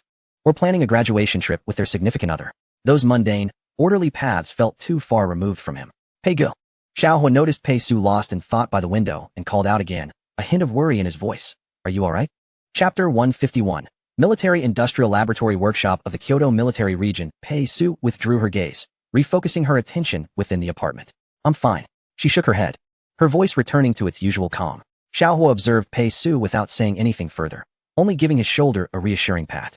Pei Gu. Although we are part of the Longkai class and will graduate as undergraduates, we are already engaging in experiences that others envy, just different positions and choices. Pei Su nodded, feeling a bit more at ease. All right, let us proceed as planned. Subsequently, you will be responsible for researching the nuclear-powered handgun while I visit Commander Zhao Linghua to see if I can independently devise this nuclear-powered tank. Very well, Brother Pei. The others have no objections to this, despite the seemingly extravagant notion of a nuclear-powered tank. Pei Su even intends to undertake it alone, temporarily assembling a team to borrow personnel from a commander. Yet, such a formidable task, when articulated by Pei Su, seems astonishingly plausible. The others have grown accustomed to it. On the following day, Pei Su set off for the Kyoto military district. Under the gentle sunlight, Zhao Linghua stood at the entrance of the military district, idly smoking a cigarette. The young soldier on guard nearby trembled slightly. One might jest, with the commander beside you, and inviting you for a smoke. Wouldn't you feel apprehensive? The crucial question is, who is the commander awaiting? Who possesses such significant stature? The young soldier recalled that the commander had been waiting since 9 in the morning. Now, it was already noon. He had been waiting for 3 hours. Who could command such respect? An official from above come to inspect? Or perhaps someone from the military commission? The young soldier shivered, striving to maintain composure at his post. Regardless, the commander was right before him, and soon a high-ranking leader would arrive. He could not afford to embarrass himself. As the young soldier pondered this, a taxi slowly came to a stop nearby. He was taken aback. A taxi? In his imagination, even a modest individual of such rank would arrive in a Mercedes or BMW. If one were to be more ostentatious, a Hongqi would suffice. However, a taxi? Just as the young soldier felt perplexed, the taxi door opened, revealing a youthful face. His eyes widened in disbelief. Goodness, who is this? How can he be so young? Yet, Zhao Linghua's countenance brightened, and he promptly approached with a smile, exclaiming, "You finally made it, Pei Su." The visitor was indeed Pei Su, with a cheerful demeanor. Pei Su apologized. "I'm sorry, Commander. I was delayed due to heavy traffic in Kyoto." "No matter. Come in and let us converse," replied Zhao Linghua as they walked inside, chatting amicably. The young soldier stood in confusion at his post, momentarily at a loss. The esteemed figure who had made the commander wait for 3 hours was, in fact, a youth who appeared even younger than himself. In the underground military-industrial laboratory of the Kyoto military district, the heavy alloy doors slid open, unleashing a gust of air infused with the scents of machine oil, metal cutting fluid, and solder. In the expansive space, various machines, cranes, and testing stations stood tall, while figures clad in diverse work attire busily traversed the area. Yet, the atmosphere was somewhat peculiar. Zhao Linghua, impeccably dressed in his officer's uniform, with the stars on his shoulder epaulettes glimmering under the lights, strode confidently ahead, while Pei Su, in simple dark work attire, followed alongside, exuding a calm demeanor as if strolling through his own backyard. "Pei Su, here we are." Zhao Linghua's voice boomed with undeniable authority, instantly silencing the clamor of the workshop. Dozens of eyes snapped to attention, filled with curiosity, scrutiny, and a palpable skepticism. A youthful face? Accompanying the commander? Zhao Linghua stood firm, surveying the assembly, and with a sweeping gesture commanded, "Attention, everyone." The humming of machinery diminished. "This is Pei Su. Academician Pei Su." He pointed towards Pei Su, his voice resonating. "From today forth, he will take full command of the workshop, endowed with A1 level authority, overseeing all laboratories and workshops within the military district. In simpler terms, everyone is to heed his instructions." Zhao Linghua's piercing gaze scanned the crowd. "Follow his orders directly. He answers only to me. His words carry the weight of my command. Do you all understand?" "Understood," came the scattered, uneven replies, many faces reflecting clear skepticism and reluctance. Pei Su stepped forward, meeting the doubtful gazes. His voice, though not loud, was clear and steady. "Greetings, everyone. I am Pei Su. I intend to orchestrate the development of the 6th-generation nuclear-powered tank within approximately 1 month, with your cooperation. You need not concern yourselves with technical issues. Those are my responsibility. Your sole obligation is to follow my directives wholeheartedly." An immediate silence enveloped the room. An absolute stillness. 6th generation? Nuclear-powered. 1 month to construct a tank. Madness. Who is this? No one had ever heard of such a young individual in Kyoto. Whispers of disbelief erupted. No one dared to openly question the commander. Yet the exchanged glances conveyed everything. The audacity of proposing to build a 6th-generation tank, let alone a nuclear-powered variant, within a month was utterly preposterous. The productivity of the Kyoto military district was indeed top-notch, equipped with advanced machinery and skilled artisans. However, could Pei Su's expertise match such ambition? Seemingly undeterred, Pei Su continued, "Specific duties will be assigned later." He concluded, casting a glance at Zhao Linghua. Zhao Linghua nodded. "Pei, you're in charge. If any issues arise, come directly to me. Any who dare defy orders will face consequences." He chuckled warmly. "I shall ensure they undergo extra training." Once the commander departed, The atmosphere in the laboratory grew even more peculiar. An elderly engineer with graying hair and thick glasses stepped forward, frowning. Pei-Su. Pei-Su turned to him. I am Lu, the technical supervisor of the laboratory. The elder adjusted his glasses. You intend to build a 6th-generation tank, a nuclear-powered one, within a month? I must have misheard. Beside him, a burly man clad in welding attire couldn't contain himself. Pei-Su. It's not that we are unwilling to cooperate. But even a deity couldn't accomplish such a feat. Another echoed, exactly. How many years does it take to develop a main battle tank? And you propose a 6th-generation, nuclear-powered, in a month? A third engineer specializing in electrical controls scoffed. We heed the commander's orders, but Pei-Su. Is this target not overly unrealistic? More voices chimed in agreement. Pei-Su's gaze remained calm as he surveyed them. The targets are feasible. The timeline is manageable. The real challenge lies in execution. His tone remained steady. According to my blueprints and processes, 1 month is sufficient. A ripple of unrest coursed through the crowd. His confidence exceeded even that of the commander. Blueprints? Processes? Where are they? Lu inquired, unable to restrain himself. They will be distributed shortly, Pei-Su replied, disregarding the buzzing murmurs as he strode towards an available large workstation and began to operate it, leaving behind a sea of bewildered and dissatisfied faces. Pretentious. 1 month. I shall see how he pulls this off. Just gilding the lily. After all, in the end, we will bear the blame. Let us get to work. It's just a facade, he the one calling the shots. The crowd dispersed, yet the air remained thick with distrust and resistance. Even with the commander's endorsement, they found it hard to believe. The military environment was traditionally rigid. Everyone firmly believed in a saying. Those without facial hair are unreliable in action. He was too young and too arrogant. No one harbored positive sentiments towards Pei-Su. Yet, he was acutely aware of all this. He could have adopted a gentler approach to engage with the team, but time was of the essence. He had no desire to squander time on social niceties. He merely required compliance with his orders. Nevertheless, in a corner unseen by Pei-Su, a young man clad in a researcher's white coat furrowed his brow in contemplation. He observed Pei-Su, deeply engrossed in her work, and glanced at his colleagues who were evidently languid and disengaged. He was Zhao Lei, the son of Zhao Lingua. Yet none of his peers were privy to this connection, for Zhao Lingua had never shown any particular affection towards him. Consequently, this military 2nd generation had toiled in the workshop for several years, remaining merely an exemplary, ordinary technician, devoid of any formal title or rank. At this moment, his mind was a whirlwind of questions. His father's unwavering trust in Pei-Su bordered on blind faith. The project seemed like an utter fantasy. Unable to contain himself any longer, Zhao Lei stormed into the commander's office during the lunch break. Dad, he exclaimed, but Zhao Lingua, engrossed in contemplating the sand table, did not lift his head. What a mess you're making of this. And didn't you promise your father that you would rely on your own efforts and never let your comrades discover our relationship? Coming here so recklessly could be seen by anyone. A mere technician, and you come to the commander? What kind of nonsense is this? Where are the squad leader and battalion commander? Dad, it's about Pei-Su. The project. Zhao Lei rushed to the desk, pressing his hands against it in urgency. The 6th-generation nuclear tank in a month. It's impossible. The workshop is in an uproar. No one believes it.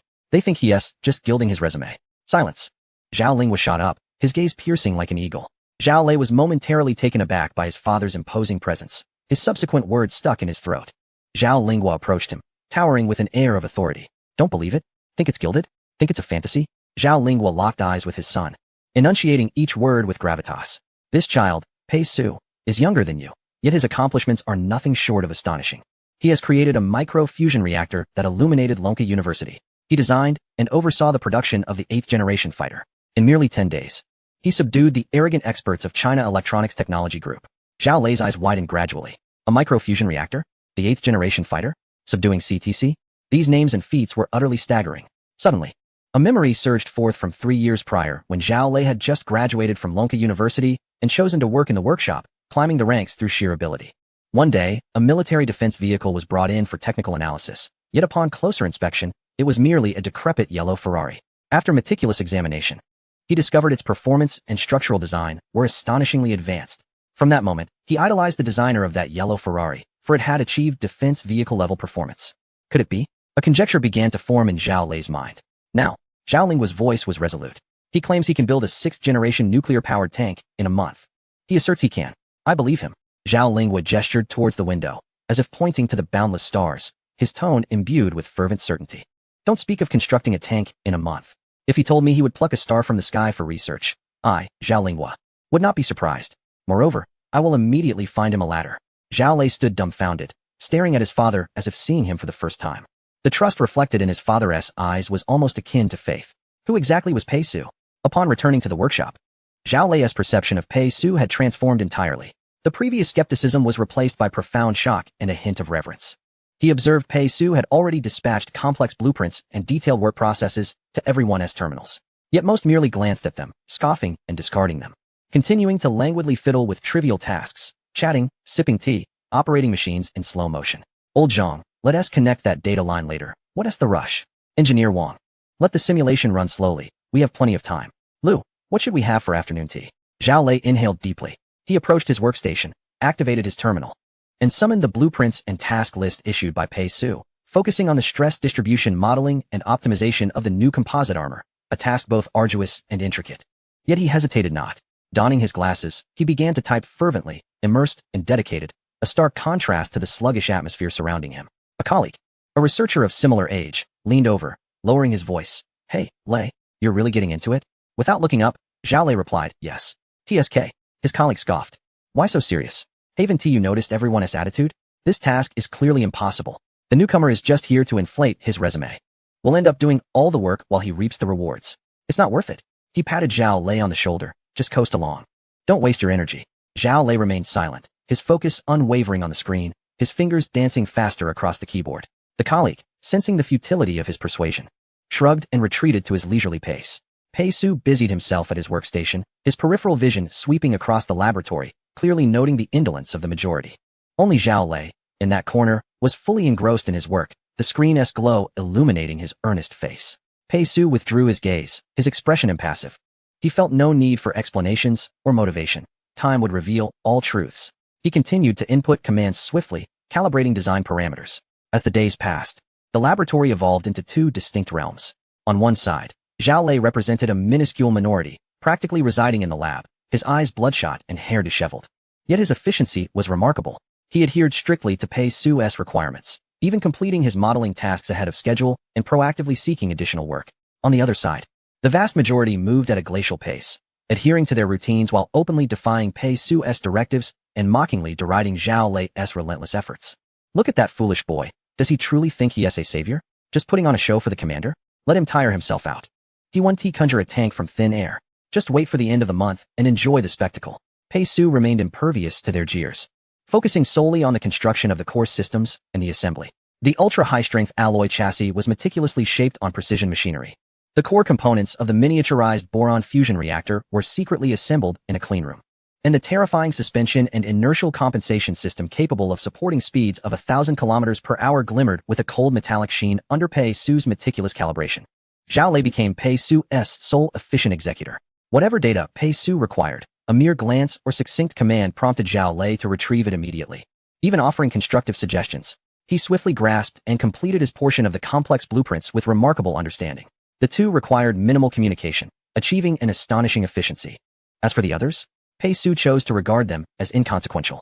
He only summoned them for assistance in moving heavy objects or operating large equipment, delivering the simplest operational commands with an icy demeanor.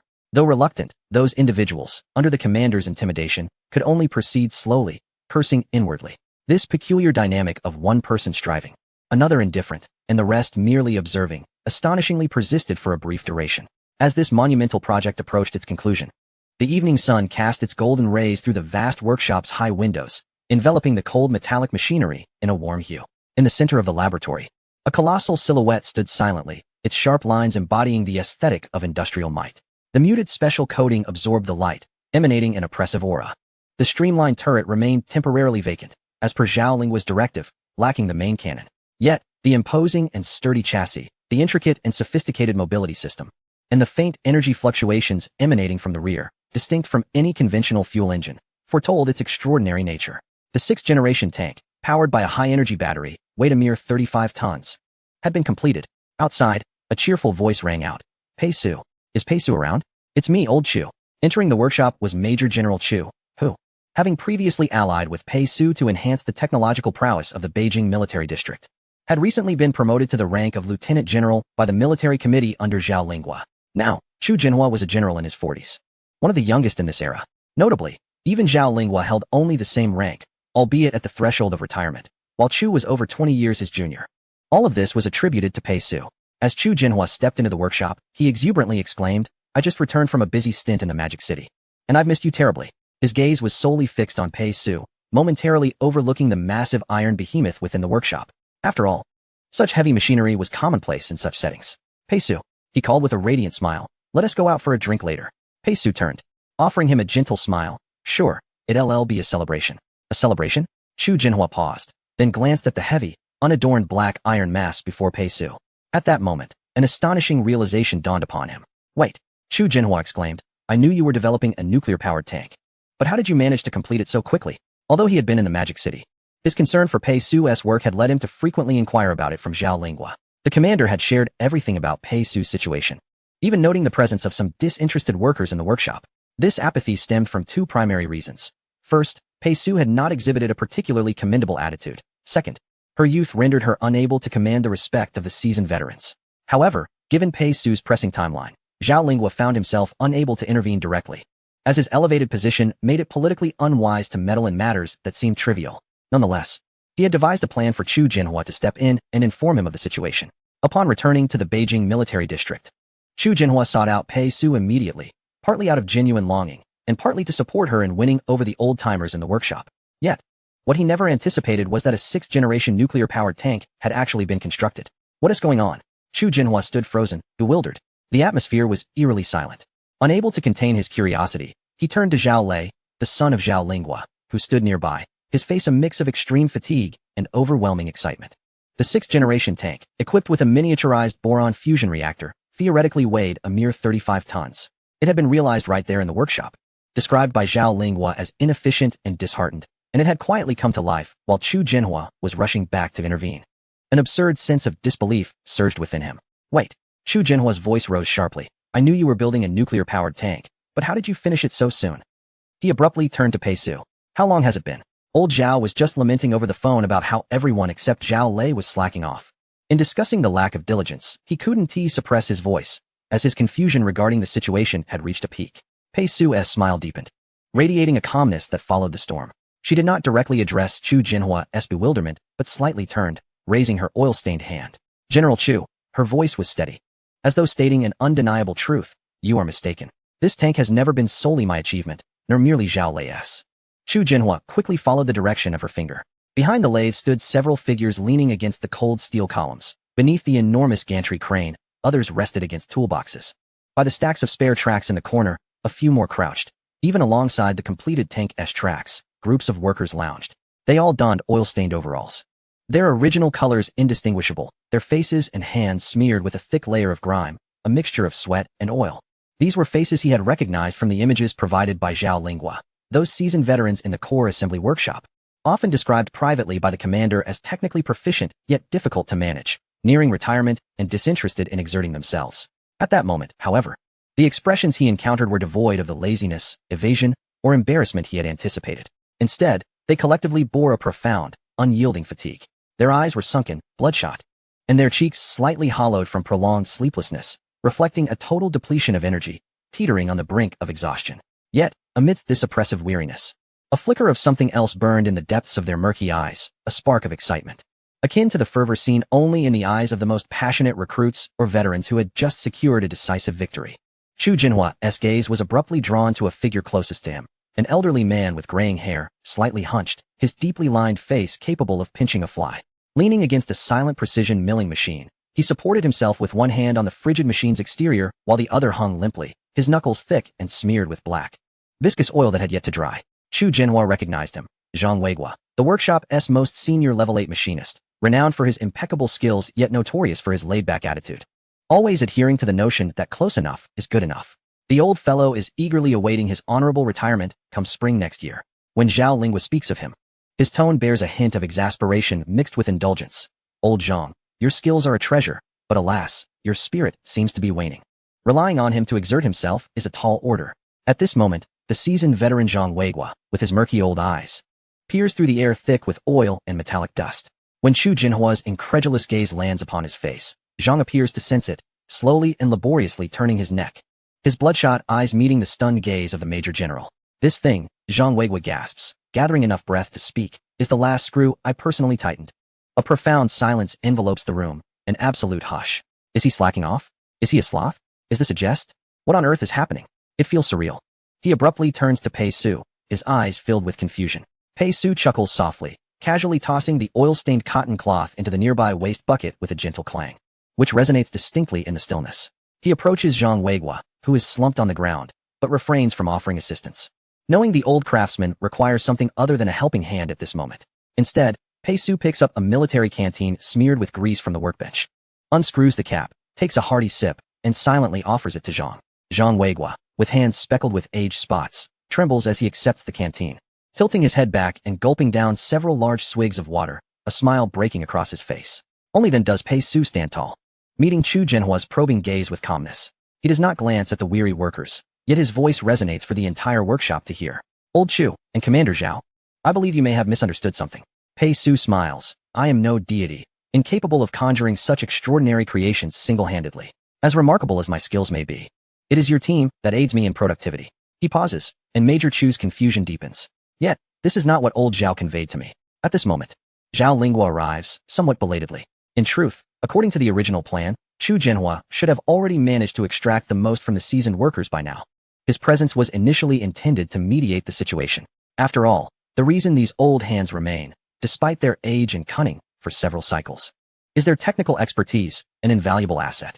However, as Zhao Lingguo approaches, prepared to play the peacemaker, he is taken aback by the current scene. He witnesses Zhang Weiguo drinking from the very water Pei Su had sipped, a spectacle that seems absurd. Everyone knows this old chap is notoriously finicky, seldom drinking after others. The scene appears so surreal. What is going on? For a moment, Zhao Lingguo feels a touch of bewilderment. Both Chu Jinhua and Zhao Lingguo turn their attention to Pei Su, who wears a gentle smile, his thoughts drifting back to the genesis of this grand undertaking. This monumental project, when viewed from a human perspective, unfolds in three distinct phases. The first phase involves the minority, Zhao Lei, alongside the majority, the skilled craftsman. Zhao Lei, the sole individual possessing both skill and the willingness to assist Pei Su wholeheartedly, finds himself amidst a team that currently comprises only 2 members. The others, initially intended to complete their tasks, have instead delayed for days, citing various excuses. After all, they already had their own duties, and Pei Su's arrival only added to their workload. Some new recruits may perceive this as responsibility, but most here are seasoned veterans, nearing retirement. Individuals who have mentored hundreds of apprentices. While they command respect outside, being ordered around by a greenhorn is hardly agreeable. Consequently, during this phase, Pei Su's manufacturing pace is sluggish, and his relationships with the others remain strained. However, a turning point soon emerges, the second phase of wavering. During this phase, when others notice that the duo is genuinely beginning to manufacture the 6th-generation tank, some scoff, others express disdain, while a few begin to contemplate. Initially, they had viewed Pei Su as merely a gilded figure. Yet, his performance evokes memories of some professional, valiant leaders, unfazed by any obstacles, indifferent to the challenges imposed upon them. They see that he consistently resolves issues, proving himself through sheer capability. Pei Su's fingers glide over the meticulously welded seams on the tank's armor, resembling the artistry of scales. His voice is clear and resolute. Each individual here is a master craftsman. Their apparent idleness is not rooted in laziness, malice, or a lack of patriotism, but rather in their inability to envision a path forward, a destination, or the point where their dedicated efforts will shine. They have grown accustomed to merely fulfilling their duties, to the notion that doing more leads to more errors, and doing less results in fewer mistakes, while observing their once proud craftsmanship gradually reduced to a mere cog on an assembly line. In a corner, a few younger technicians instinctively clench their fists, only to slowly release them. Their gaze is cast downward in complex contemplation. Yet the moment they glimpse hope, Pei Su shakes his head, a sharp smile gracing his lips. Master Zhang employs his 30 years of honed intuition to shape a cooling pipe, scarcely thicker than a hair, within a space too confined for CNC positioning, bending it perfectly time and again through sheer instinct. His gaze shifts to the slumped Zhang Weiguo, who, eyes closed, bears a face stained with grease, the corners of his mouth flickering upwards in a faint semblance of a smile, as if in response. Engineerly, Pei Su's gaze sweeps to a middle-aged technician resting against the gantry crane control panel, equally weary. He will use his ancestral skill of discerning gaps through sound, spending 2 days and nights with his ear pressed against the vehicle's drive shaft casing during the crucial 72 hours of assembly. He detected a minute deviation of 5 thousandths in bearing preload. Relying solely on his ears, experience, and a near mystical intuition, he averted a catastrophic failure of the entire drive system during testing. The engineer, namely, merely raises a hand to wearily rub his still red ears, remaining silent. Yet his posture seems to straighten ever so slightly. We need Team Leader Wang. Pei Su's gaze shifts to an elderly man squatting beside a spare track, his hair sparse and graying, who led his welding team, tirelessly working 36 hours in shifts on the hybrid metal seams of the main armor. They wielded ultra-high-strength alloys with vastly differing melting points. A mere deviation of 0.1 seconds in welding temperature, angle, or wire feed speed would render the invaluable armor a total loss. How did they manage? By sensing the thermal radiation of the welds with their bodies. By observing the subtle color changes in the molten pool, they transformed a process theoretically fraught with over 70% failure into a textbook-level masterpiece. Upon completing the final weld, 3 young men collapsed in exhaustion at their stations. Squatting, team leader Wang gently caresses the cold spare track plate beside him, his murky eyes glistening with moisture. Pei Su's voice resonates throughout the expansive workshop. The second phase of wavering endured for approximately 13 days, until someone truly began to falter. And then, it felt as though a snowball effect ensued. On the 13th day, only one person wavered, and that was Zhang Weiguo. As the 14th day arrived, 35 individuals wholeheartedly chose to believe in Pei Su, dedicating themselves to the creation of the 6th-generation military tank. By the 15th day, 115 participants had engaged in an ambitious endeavor to merge the boron-11 nuclear fusion reactor with the 6th-generation military tank. Thus, in a mere span of 3 days, the third phase of collective effort commenced. Among them was Zhao Lei. Pei Su finally turned his gaze towards the young man who had stood a short distance away. He was not merely an efficient executor. He was the one who, upon witnessing the initial skepticism and disdain from the seasoned craftsman towards the inexperienced youth, chose neither to complain nor to resist. Instead, he quietly gathered the scattered technical pearls. Threading them together, Pei Su approached the side of the tank, pointing to an intricate component of the suspension system, comprised of countless small rods and hydraulic cylinders. The core damping valve group of this inertial compensation system had been designed with exceedingly stringent parameters.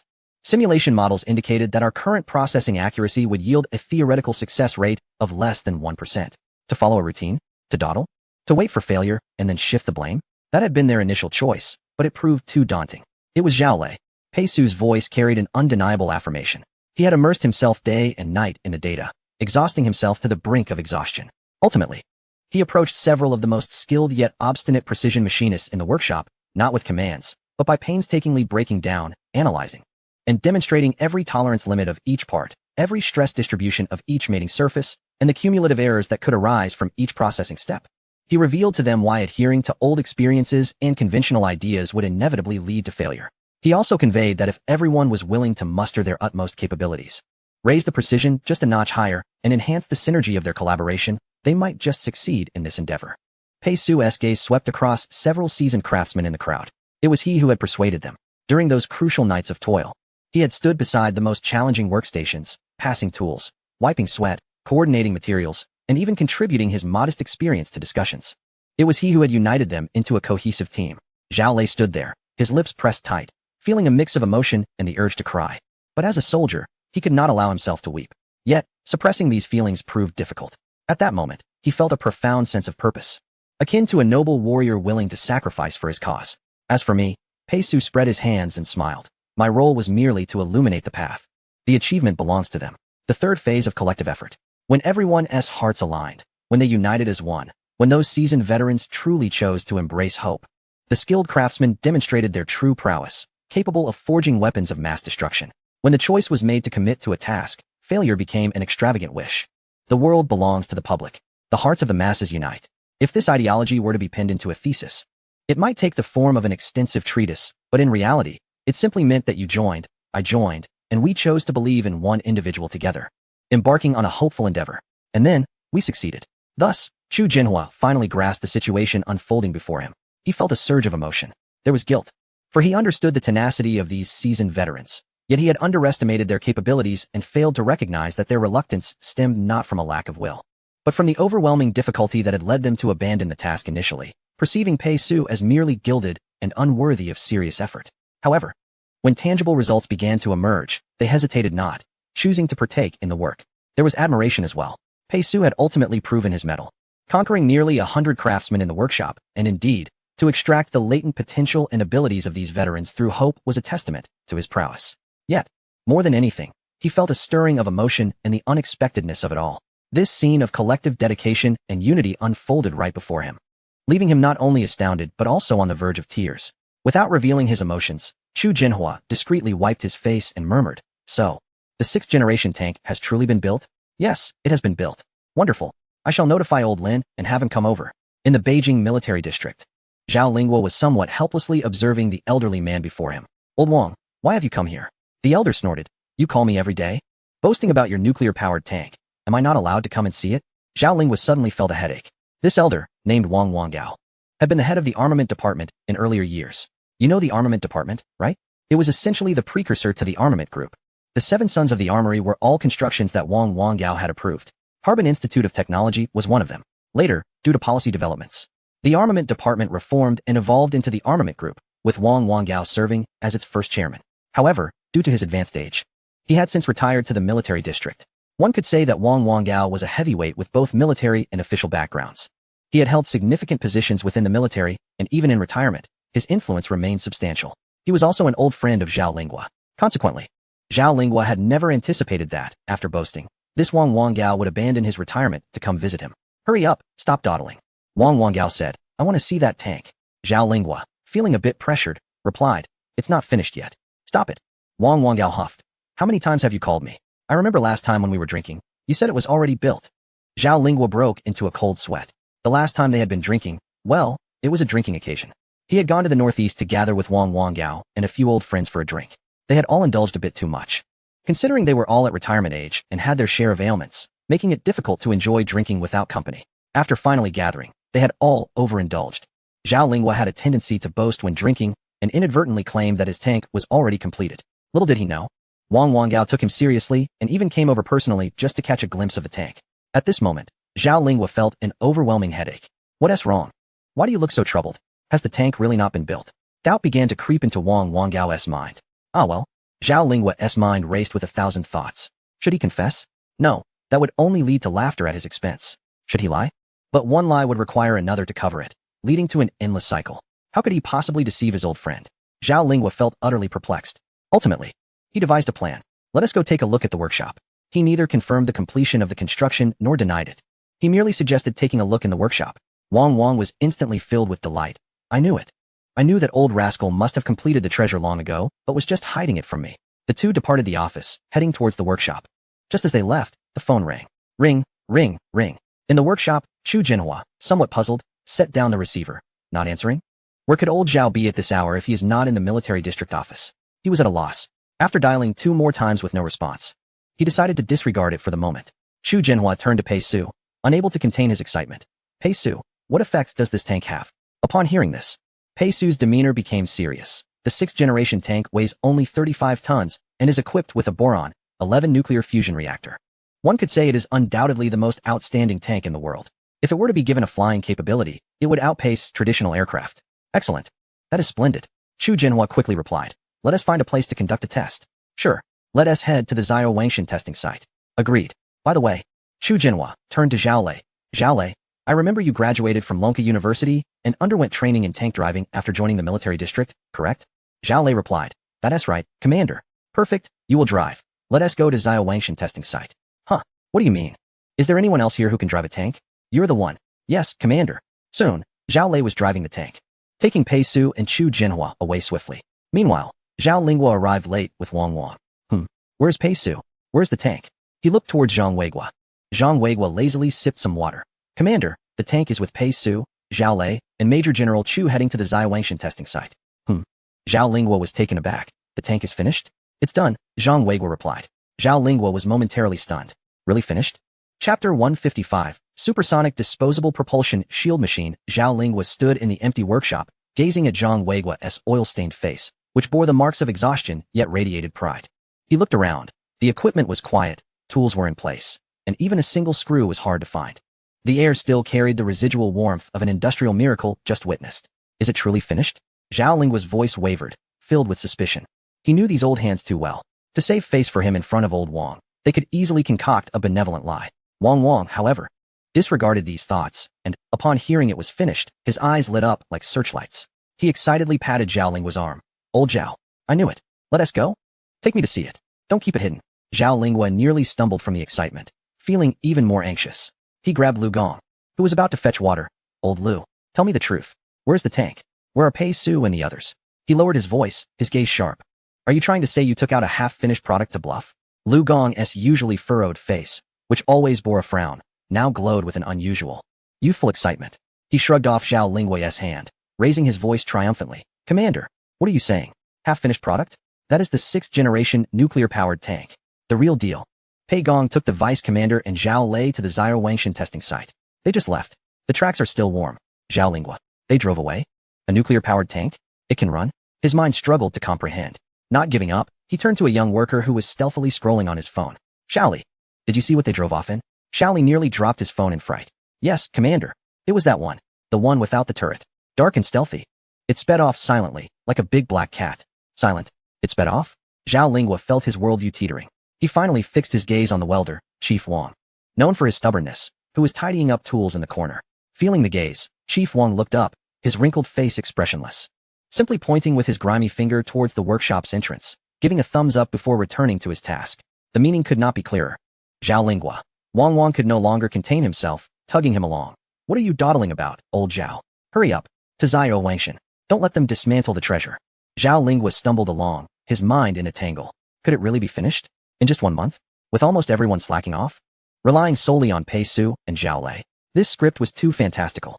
Could the productivity keep up? Even with Pei Su's technical prowess, this seemed surreal. As he was dragged along by Wang, he fished out his phone to call Chu Jinhua, only to realize it was left in the office. Oh no. Zhao Lingua lamented internally, praying that Chu Jinhua and Pei Su would take it easy and not truly dismantle his precious gem, especially with old Wang around, who thrived on chaos. Zio Wangshan testing site. Dust flew in the air under the blazing sun.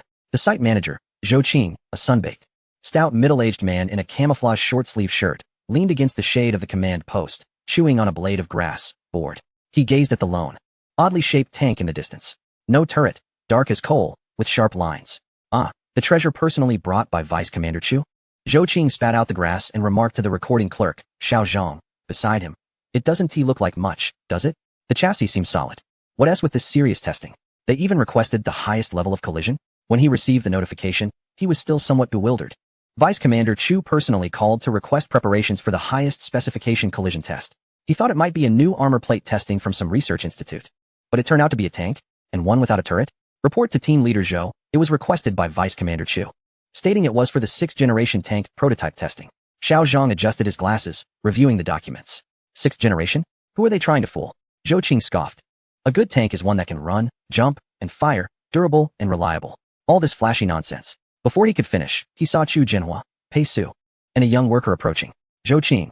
Chu Jinhua's voice boomed, brimming with uncontainable excitement. Are you ready? Report, Commander. We are ready.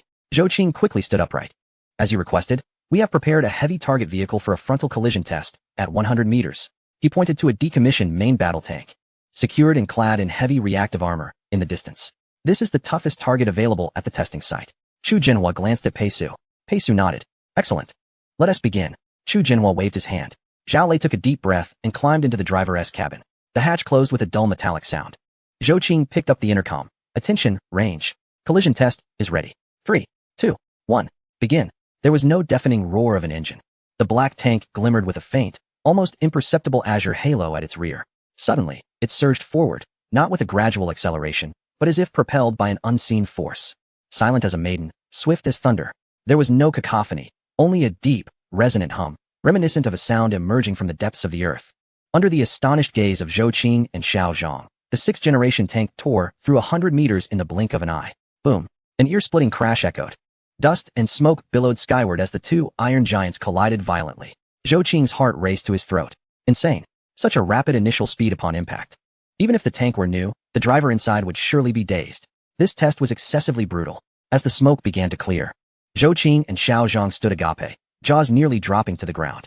Before them lay the heavy tank that had served as the target, its hull marred by a massive, grotesque dent at its center. The reactive armor appeared shredded like torn paper, twisted and deformed. The main armor plate beneath had buckled inward, a sight too gruesome to behold. And what of the offending tank? Its front remained utterly unscathed. Not only was there no dent, but even the paint had barely been scratched. The dull, specialized coating shimmered with a cold sheen under the sunlight, as if it had merely brushed against a roadside stone. Zhou Qing nearly dropped the walkie-talkie in his hand. Rubbing his eyes, he questioned his own perception. Chu Jinhua was already excitedly slapping his thigh. Good. Ha. Pei Su. Did you see that? Incredible. Absolutely incredible. Pei Su's expression remained placid, merely commenting, the impact energy absorption efficiency meets expectations. The cockpit cushioning system is functioning normally. He cast a glance at Zhao Lei, who had just crawled from the cockpit, his face slightly pale but evidently unharmed. Zhou Qing scrambled over, circling the front of the tank several times.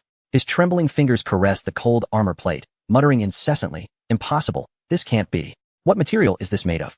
Alien technology? This structure, this energy absorption." He suddenly looked up at Chu Jinhua, his eyes ablaze with fervor. "Commander, this armor is extraordinary. Is it possible to?"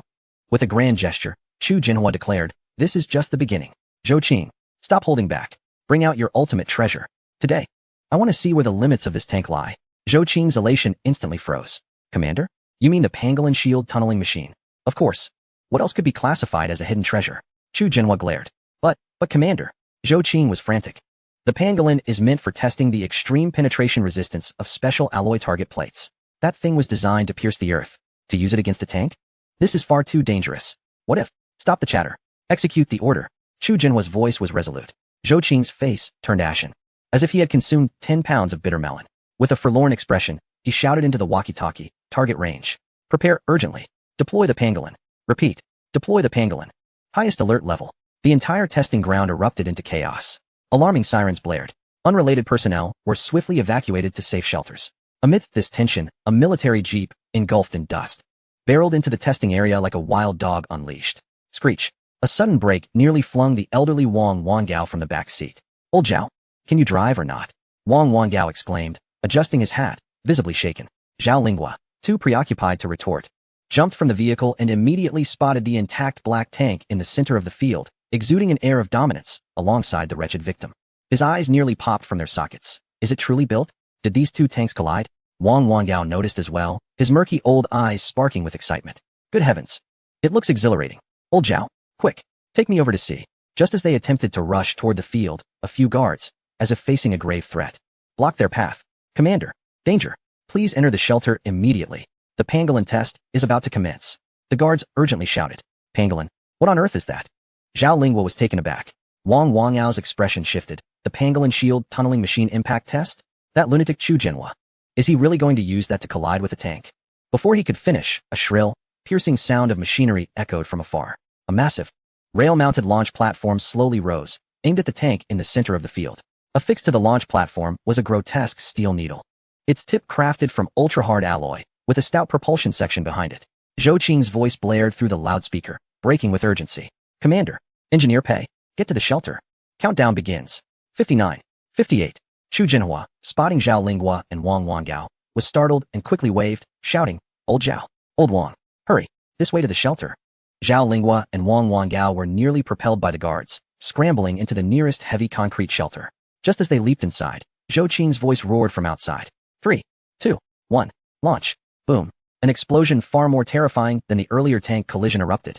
The earth quaked violently. Dust cascaded from the ceiling of the shelter. A colossal orange-red flame erupted from the rear of the launch platform. The massive steel needle, propelled by a terrifying rocket propellant, instantly broke the sound barrier, slicing through the air with a piercing wail, becoming a near-invisible streak of death. With cataclysmic force, it shot toward the diminutive black tank at the center of the field. Target, the thickest section of the tank's frontal armor. Energy, sufficient to penetrate 1 meter of homogeneous steel. Zhao Lingua's heart leaped to his throat, nearly bursting forth. Gripping the edge of the shelter, his nails dug into the concrete, his eyes wide with disbelief, his mind blank. It was over.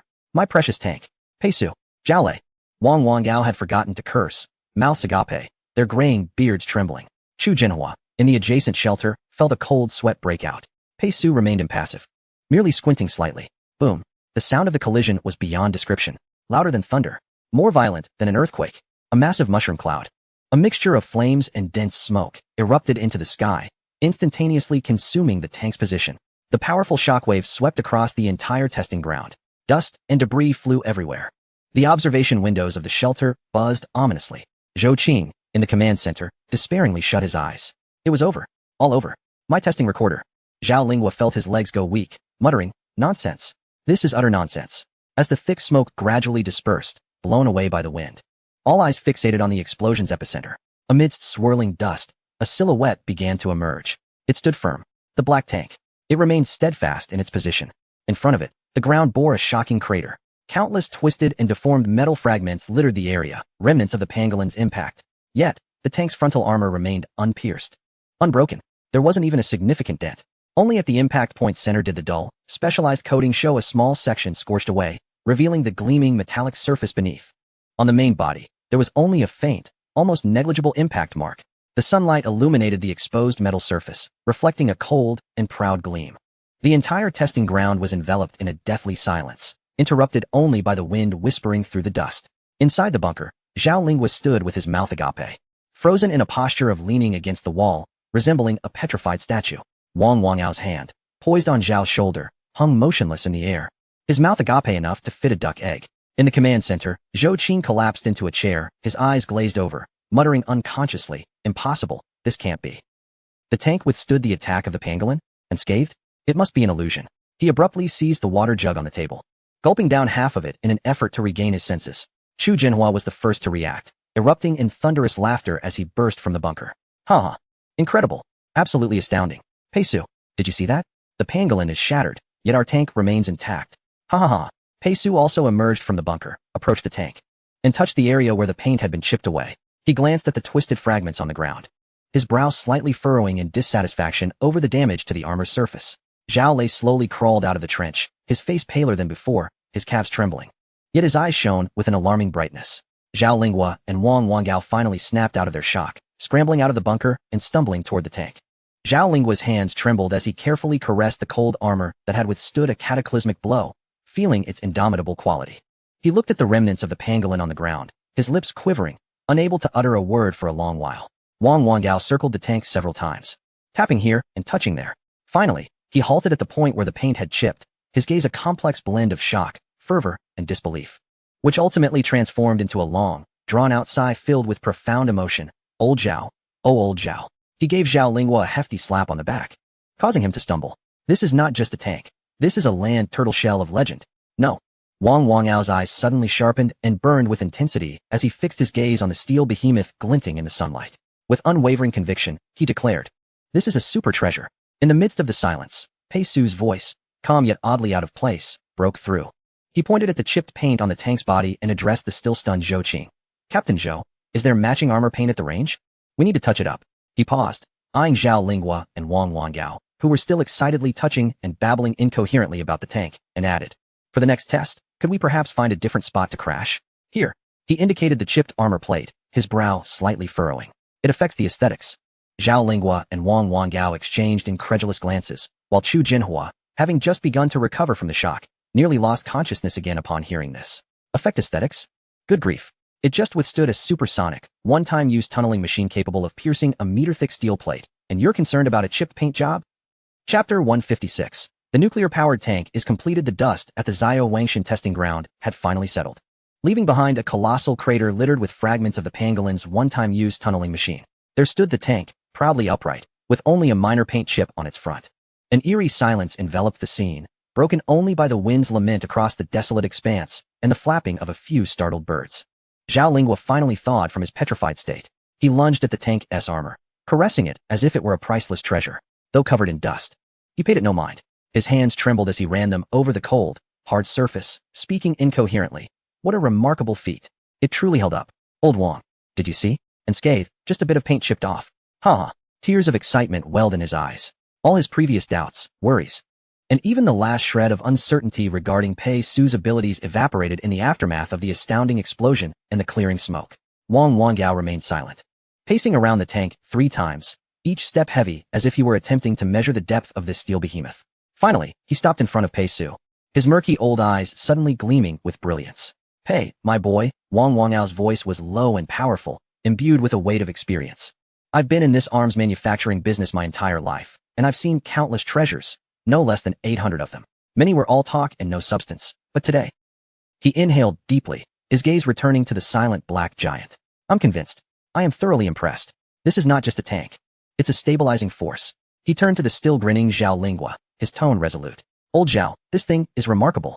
At that moment, Wang Wangao was unusually animated.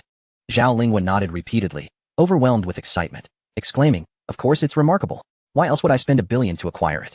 Chu Jinhua grinned beside them, sharing in their joy. This drama, ignited by drunken boasting, had reached a climax filled with surprise and exhilaration, concluding under the sunset glow at the Zio Wangshan testing ground. The outcome exceeded all expectations, shattering everyone's preconceived notions. Days later, at the Zhao Lingua office in the Kyoto Military District, Pei Su prepared to return to Lonka University. The nuclear-powered pistol project awaited him, and as a student of the Dragon Talent class, the looming mountain of his graduation defense could no longer be avoided. Zhao Lingua personally escorted Pei Su to the door, unable to conceal his pride and gratitude. He rubbed his hands together and carefully retrieved a small package, wrapped meticulously in bright yellow silk, from a tightly locked cabinet. Pei Su, I truly appreciate your help this time. Zhao Lingua placed the silk-wrapped package in Pei Su's hands. His gaze sincere. I know you enjoy tea, and this is a gift from an old friend. I've hesitated to drink it, but as they say, a fine sword should be gifted to a hero. This tea is yours to enjoy. Pei Su weighed the package in his hands. It felt heavy. And even through the silk, he could discern a clear, distant fragrance, akin to the essence of mountain forests and mist. This aroma was pure and commanding, instantly overpowering the mingled scents of cigars and leftover tea leaves in the office. Commander Zhao, you are too kind. He nodded, accepting it without hesitation, casually slipping it into his somewhat faded canvas bag, as naturally as if he were stowing away a bun from the cafeteria. Zhao Lingua observed Pei Su's unremarkable reaction, his mouth twitching. This tea was top-grade Dahong Pao sourced through considerable effort from an old general. Its annual yield measured in grams. Scarce and priceless. Many would consider it a fortune merely to smell it. And this lad just tucked it away like an ordinary item. Clearing his throat, Zhao Lingua suppressed his mixed feelings of disappointment. Pei Su, be careful on your way. You need not worry about the Tank's follow-up. Old Wang and I will oversee it. Focus on your pistol project and, your graduation defense. At the mention of the graduation defense, a smile broke across Zhao Lingua's face. In the blink of an eye, this young man was about to graduate. All right, Pei Su replied succinctly, picking up his small bag and turning to leave, his posture still upright. In the taxi, Pei Su leaned against the window, watching the rapidly retreating scenery outside. He closed his eyes momentarily, mentally reviewing the critical milestones of the tank project and the forthcoming challenges of the nuclear-powered handgun. Suddenly, his phone rang. It was Li Yunchang. Hello, Principal. Pei Su, where are you? Li Yunchang's voice was robust and cheerful. On my way back to school. Good, good. I have some delightful news for you. Li Yunchang's tone carried a hint of pride. Old Zhang has just given me a package of the finest silver needle green tea. The flavor is simply exquisite. Knowing your taste, I saved half for you. When will you come by to savor it? A faint smile crept onto Pei Su's lips. Thank you, Principal. Coincidentally, Commander Zhao also gifted me a package of tea. Oh, from old Zhao? Li Yunchang's interest piqued. What kind of good tea can he provide? He isn't trying to pass off some inferior leaves, is he? It smells decent, Pei Su replied honestly. Decent? Li Yunchang likely rolled his eyes on the other end. All right, we'll compare when you return. By the way, I need to discuss something important regarding your graduation defense. Pei Su straightened up. Please, go ahead. Li Yunchang's tone shifted to a more serious note. The graduation defense for the Long Talent class is entirely different from that of regular undergraduates. This rule was established when the class commenced, and it is exceptionally unique. Unique how? The uniqueness lies in its difficulty. Li Yunchang lowered his voice, as if revealing a confidential secret.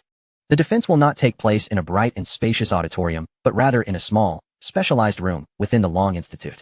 The lighting is reportedly dimmed to create a focused atmosphere, preventing distracting presentations from clouding judgment. Personally, I suspect it's merely due to the poor eyesight of those old fellows who refuse to wear reading glasses.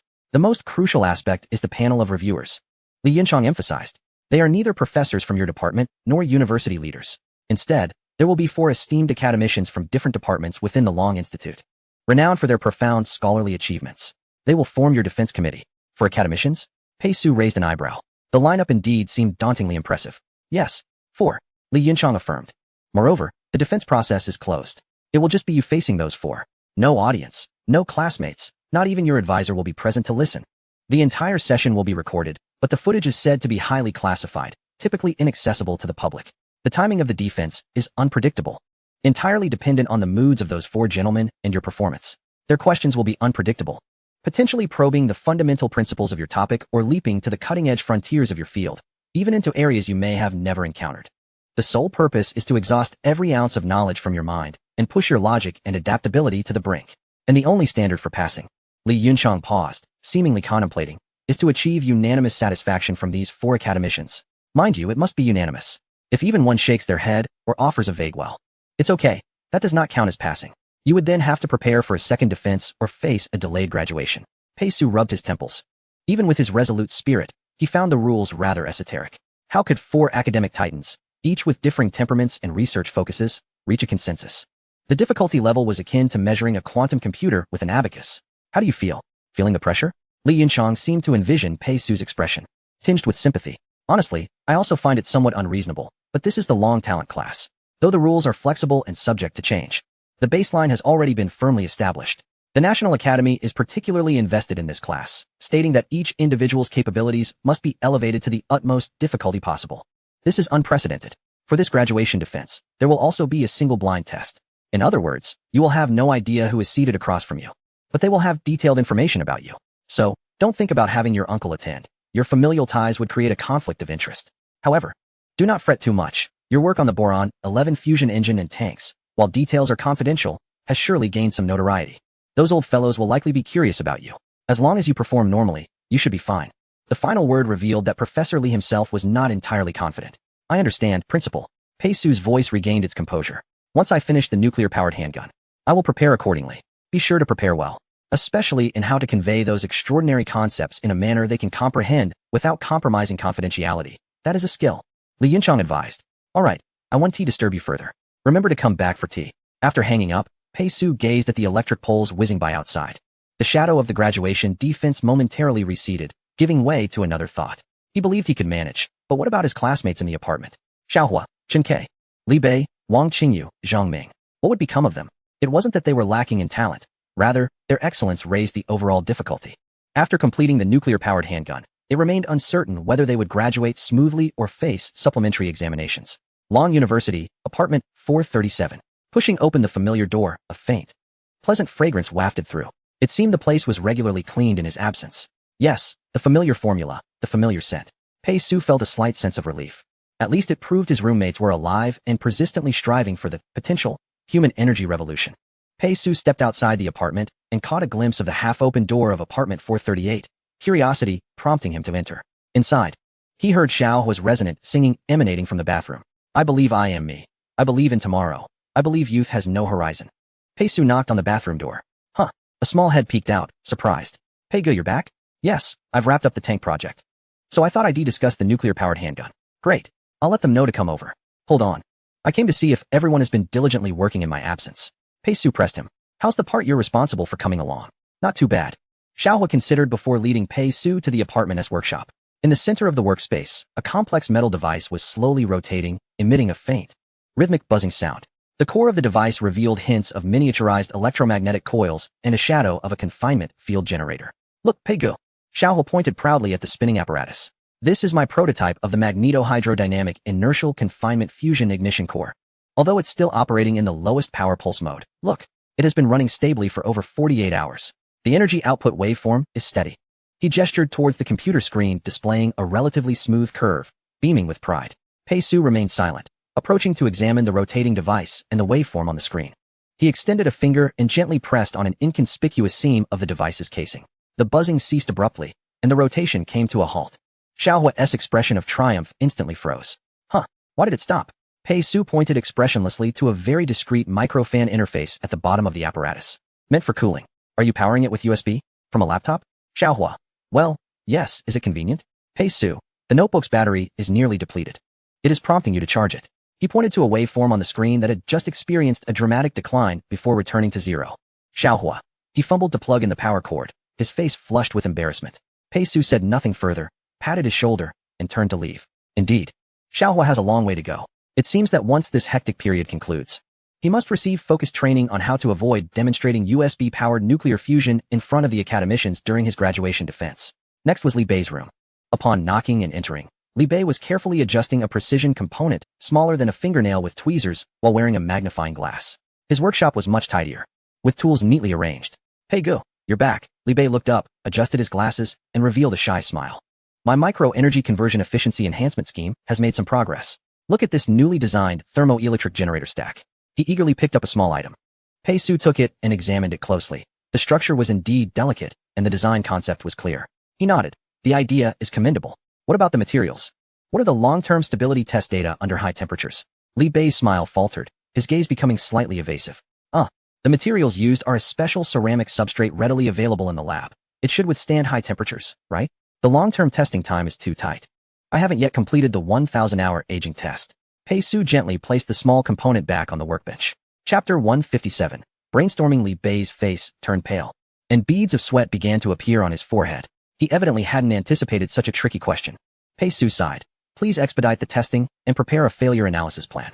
Li Bei's issue lay in the fact that while his theory and design were adequate, he lacked depth in engineering practice and risk assessment, making him susceptible to tough questions during the defense. Afterward, Pei Su met with Wang Qingyu, Chen Ke, and Zhang Ming individually. Among them, Wang Qingyu was responsible for the external model of the handgun. In simple terms, it involved selecting a model from a vast array of firearm designs and figuring out how to collaborate with others. Chen Ke was in charge of the power system, which involved converting energy from nuclear fusion into usable power. This aspect was critical, yet Chen Ke had clearly not prepared adequately for it. However, Pei Su was not surprised. Finally, there was Zhang Ming. What he was tasked with was indeed the most challenging aspect of the entire nuclear-powered handgun project. His focus was on how to integrate the power components and the nuclear fusion device within a compact handgun frame. This required various combinations and was the most difficult part.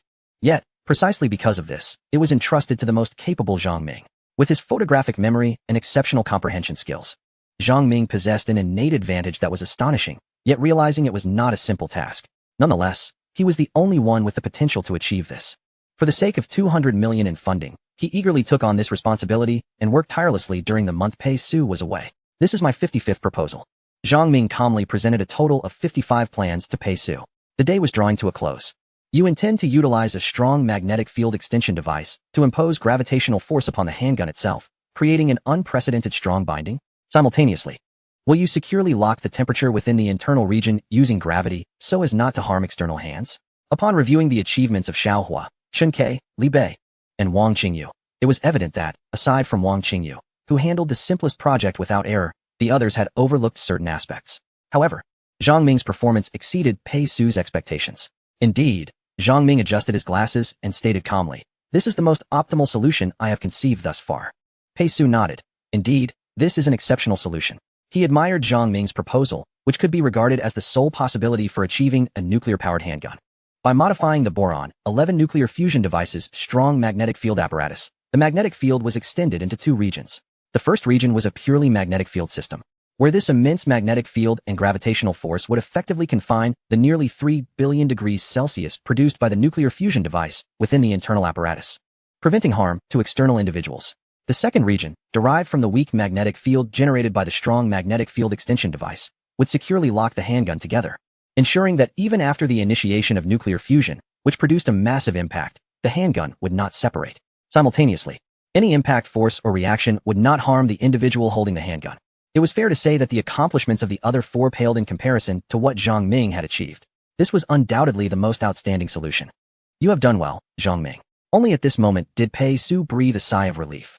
At last, Zhang Ming had provided him with a satisfactory response. Zhang Ming smiled. Pei Gu, I have finally proven myself, haven't I? Pei Su gently nodded. Indeed, you have proven yourself. Zhang Ming took a deep breath, feeling a profound sense of fulfillment akin to that of a person who, upon grasping a truth, feels as though they could die contentedly. Receiving affirmation from another was an unexpectedly powerful experience. Zhang Ming found tears welling up in his eyes, slightly overwhelmed with emotion. Pei Gu, I never imagined that receiving someone's approval would move me so deeply. To me, it seemed like a rather ordinary occurrence. Gaining recognition and affirmation from others is normal for me. I can ensure that everyone around me is satisfied because I am the best they can encounter, and my every action is surely the best approach. But then I met you. Zhang Ming inhaled deeply, smiling. In any case, to receive your acknowledgement, I feel as though I could die right now. Pei Su was taken aback. You must be joking. You don't truly mean that, do you? Of course not. Zhang Ming wiped away the tears from his eyes and said helplessly, I have worked so hard for so long, not just for your approval, but also for that 200 million in funding. I still want to live extravagantly. The money is about to come through. So how foolish would I be to think otherwise? Pei Su chuckled. Zhang Ming joined in the laughter, and the two of them shared a joyful moment. The following morning, in apartment 437, the living room, Pei Su gathered Xiao Hua, Chen Ke, Wang Qingyu, Li Bei, and Zhang Ming together. The small square table in the center of the room, used for both dining and meetings, had been cleared. The five of them looked somewhat nervous yet expectant as they gazed at Pei Su. Pei Su's calm gaze swept over the group. Without pleasantries, he went straight to the point. The tank project has reached a temporary conclusion. Now, there is one core task, to devote all efforts to the nuclear-powered handgun prototype. The handgun project was time-sensitive. Pei Su spoke softly. Yesterday, I learned about the progress each of you has made on your respective projects. And now I would like to share my thoughts. All right, Pei Gu. The group looked at him eagerly, anticipating his words. Firstly, your current level of completion is quite low. Pei Su stated gently. Except for Wang Qingyu, who is responsible for the straightforward handgun project, and Zhang Ming, who oversees the overall connection scheme. The others have relatively low completion rates and contain certain vulnerabilities. Hearing this, Xiaohua, Li Bei, and Chun Ke lowered their heads, but there was no way around it. They neither possessed the simplicity of Wang Qingyu, who manages straightforward projects, nor the exceptional capabilities of Zhang Ming. Even in the face of flaws, their efforts have culminated in a commendable outcome. However, I can discern that you have exerted every ounce of your strength. Pei Su softly declared, "Now, I have arrived. Everyone, I shall take full charge of the project." Upon hearing this, the team felt invigorated. Presently, they momentarily set aside their individual tasks to collaboratively address the matters overseen by Xiaohua. Pei Su turned to Xiaohua and said, "Xiaohua, please reiterate the scheme you are currently responsible for." Xiaohua nodded and began to explain, "My responsibility lies in the ignition core. In layman's terms, it involves converting the energy of boron 11 into the propulsion force that propels projectiles. After all, energy is energy, and propulsion is propulsion. To an outsider, confining energy for propulsion may seem as simple as creating a constricted passage, akin to a barrel and its rifling. However, the energy generated by the boron 11 fusion device is immense, even if it is merely a miniature apparatus.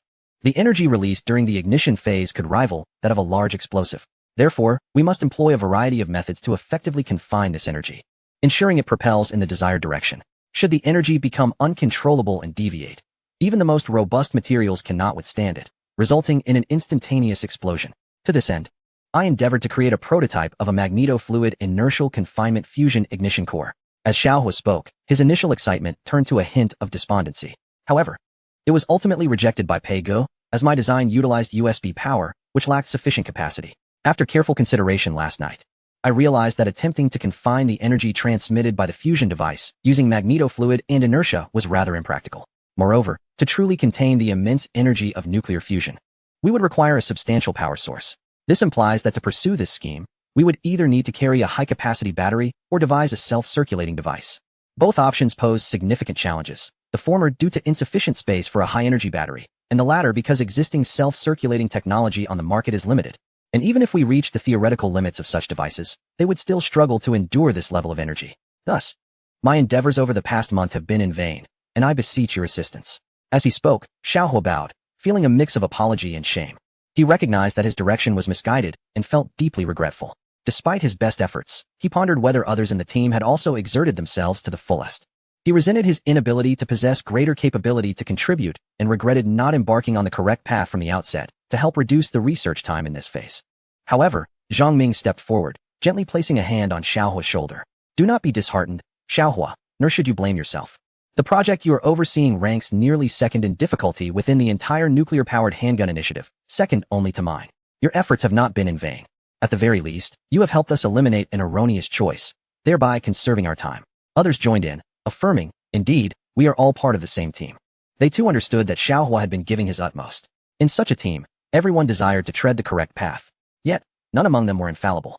Who could ascertain the right course from the outset? In truth, every individual, at the beginning of their journey, believed their path to be correct, and as they delved deeper, their conviction only strengthened.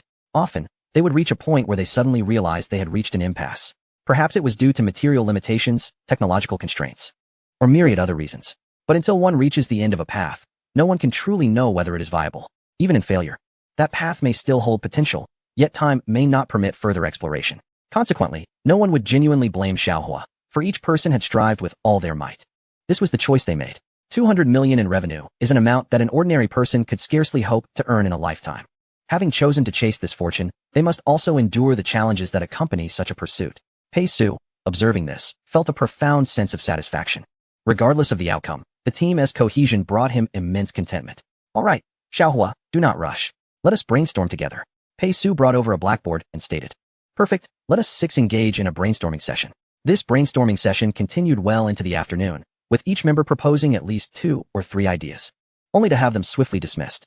As time progressed, even a team renowned for its unity began to feel the pressure. "Damn it, Li Bei, my proposal is undoubtedly correct." Zhang Ming shouted, his face flushed. "I have an impeccable memory and exceptional comprehension. How could my proposal not be the best among all?" Li Bei retorted defiantly. "What do you know? Your strong magnetic field extension device is indeed an outstanding comprehensive solution, but that does not imply your approach to fusion ignition is infallible. I don't even want to discuss your idea. Is that something a rational person would propose? A low-temperature superconducting confinement scheme? Are you suggesting that while achieving temperatures of 3 billion degrees Celsius internally, We should also introduce liquid nitrogen at minus 172 degrees Celsius externally. Let me ask you, why is this a nuclear-powered handgun? A normal person's hand would lose its vitality upon contact with such extreme liquid nitrogen and become a block of ice. Hearing Li Bei's words, Zhang Ming's face flushed with embarrassment, and he cursed, "Damn it, I don't want to discuss your proposal either. Even a pig's brain wouldn't conceive it. Your fourth-generation exoskeleton armor arm is also a feasible idea? To miniaturize the fourth-generation exoskeleton armor, we previously manufactured into a needle-like compressed arm and place it within the internal passage, only to expand it to the normal passage upon activation. With energy at this level, a 45-centimeter barrel, what materials could you possibly use? It simply cannot be resolved through physical structure. We need to approach this from a chemical perspective." The two of them exchanged heated words, their faces reddening with anger. Others joined in the fray, with even Pei Su participating, arguing with each individual. If not for the prominent brainstorming written on the blackboard, it seemed likely that a physical altercation would soon ensue. Chapter 158. 4 brainstorming sessions in the living room of apartment 437. The atmosphere was charged with tension. The blackboard was densely covered with formulas, sketches, and crossed-out ideas. The air was thick with the scent of solder and the dry, anxious feeling that follows intense debate. "Damn it, Li Bei, my proposal is undeniably the correct one," Zhang Ming exclaimed, his face flushed, his glasses askew, nearly poking Li Bei in the nose with his finger. "I have an impeccable memory and superior understanding. Is my proposal not the most accurate among everyone? Logical closure. Solid physical foundations." Li Bei stood his ground, neck strained in defiance. "Logical closure, my foot. What do you even know? Indeed, your proposal for the strong magnetic field extension is impressive. I am in awe. However, achieving fusion ignition is an entirely different matter. Liquid nitrogen at minus 172 degrees inserted into a gun barrel? Peigo asks you. Can this contraption still be called a handgun? Is the user intending to fire a shot only to become an ice sculpture? And what about your fourth-generation exoskeleton armor-S directive arm? Zhang Ming, infuriated, spat out his words. Surely, this idea must have originated from a pig's brain. You want to shrink the exoskeleton into a needle and then expand it into a channel at the moment of firing? 45 centimeters. What material could withstand the instantaneous impact of 3 billion degrees? Titanium alloy? Ceramic composites? Dream on. This is beyond the realm of physical structures. We must devise a solution from the energy field perspective. Chemistry? What good is chemistry? On the other side, Wang Qingyu, usually the most unassuming girl, was now uncharacteristically furious. Her face as red as Guan Yu's. She shouted at Xiaohua. "Xiaohua, say that again. Energy dissipation is an inevitable loss, and you can accept it? 10. You call that an inevitable loss? Do you have any idea that this uncontrolled energy dissipation of 10 would turn the shooter's hand into vaporized bone fragments? Is this a handgun? This is a disposable, self-destructing bomb." Xiaohua recoiled slightly from her outburst, but quickly regained his bravado, pointing at the chaotic sketches he had drawn on the blackboard. "Wang Qingyu, you're standing there and skate. Energy confinement. Confinement. Easier said than done. Tell me how to confine it. By generating power through love? I've tried magnetorheological fluids, inertia, and high-pressure vortexes. Which of these isn't theoretically feasible, but practically deadlocked? Speak. Offer a solution." Wang Qingyu was momentarily silenced, her face growing even redder as she slammed her palm on the table. "I am responsible for the gun body. I am considering ergonomics and overall structural safety. Energy dissipation is unacceptable. Absolutely unacceptable. You must find a way to seal it. Seal it completely. Seal it completely? With what? What do you propose to use to seal it?" Xiaohua slammed the table, causing the water cups to jump. In the corner, Chun Kei was engaged in a heated debate with Pei Su, his voice not loud but rapid, exuding undeniable theoretical confidence. "Pei Gu, my multi-stage buffer energy field model is the absolute optimal solution. Look at this mathematical derivation. The energy dissipation rate can be reduced to below 3, completely within the safety threshold. My conversion module can withstand it." Pei Su furrowed her brow, forcefully pointing at Chun Kei's calculations. "Chun Kei, a model is a model. Reality is reality. Have you considered the instantaneous stress distortion of materials under extreme temperature gradients? Have you considered the interference of strong magnetic fields on the buffer field itself? Have you considered the discreteness of energy peak impacts within a millionth of a second? Your 3 is a steady-state value under ideal conditions. In the actual dynamic process, any minor disturbance could turn this 3 into 30. And then, boom, Pei Su made an explosion gesture. Then all our efforts, and the person holding this gun, would be for naught. Where is your safety redundancy? What about failure mode analysis? Having a beautiful model is utterly useless." Chun Kei was overwhelmed by the barrage of questions, staring at his meticulously derived formulas, opening his mouth to retort but unable to find the words, fine beads of sweat forming on his forehead as his hands trembled slightly. The living room had devolved into chaos. "Zhang Ming, your photographic memory is impressive, but a plan that strays from reality is garbage. Li Bei, your nitpicking skills are 1,000 times better than your actual contributions. Xiaohua, if you're wrong, you're wrong. Stop being stubborn. Old Wang, safety is paramount. Without feasibility, safety is mere talk. Chen Ke, models are not omnipotent. Pei Gu, your demands are overly stringent. The realities are laid before us. Voices grew louder, faces flushed, saliva flying, and fingers pointing wildly. The blackboard echoed with thuds, and the table creaked under the stress. The air was thick with the scent of gunpowder and a peculiar, intense, almost obsessive academic fervor. It seemed on the verge of escalating from a verbal debate to an all-out brawl. Just then, cornered by Chen Ke, Pei Su, amidst the heated rebuttals, nearly shouted, "Enough! Chen Ke, your model overlooks critical variables. The essence of confinement is not mere resistance. It is guidance. It is transformation. It is leveraging force." She abruptly pointed at the core sketch of Zhang Ming's strong magnetic field extension device on the blackboard, then at Xiao Hui's failed ignition core concept diagram, her words firing out like a machine gun. Zhang Ming's magnetic field. It does not merely confine the high temperatures of fusion. Its extension field possesses powerful directional force. Xiao Hui's failure lies in attempting to block the ferocious energy of fusion with external energy. It cannot be blocked. The direction is wrong. Why not utilize the inherent extension characteristics of Zhang Ming's magnetic field? Pei Su's voice surged, carrying a penetrating clarity. Direct the uncontrollable, ferocious plasma energy flow from the explosive moment of fusion into the pre-designed, highly directional magnetic field lines extended by Zhang Ming's field. Use the magnetic field's own power to guide, accelerate, and focus this destructive energy. Let the magnetic field become the invisible barrel of the energy stream. Transform the raging energy into obedient bullets. The ignition core's task is not to rigidly confine and transform, but to ignite and release precisely. It is akin to opening a floodgate, allowing the deluge to rush along the robust riverbed constructed by our magnetic field, guiding energy with the magnetic field, leveraging force.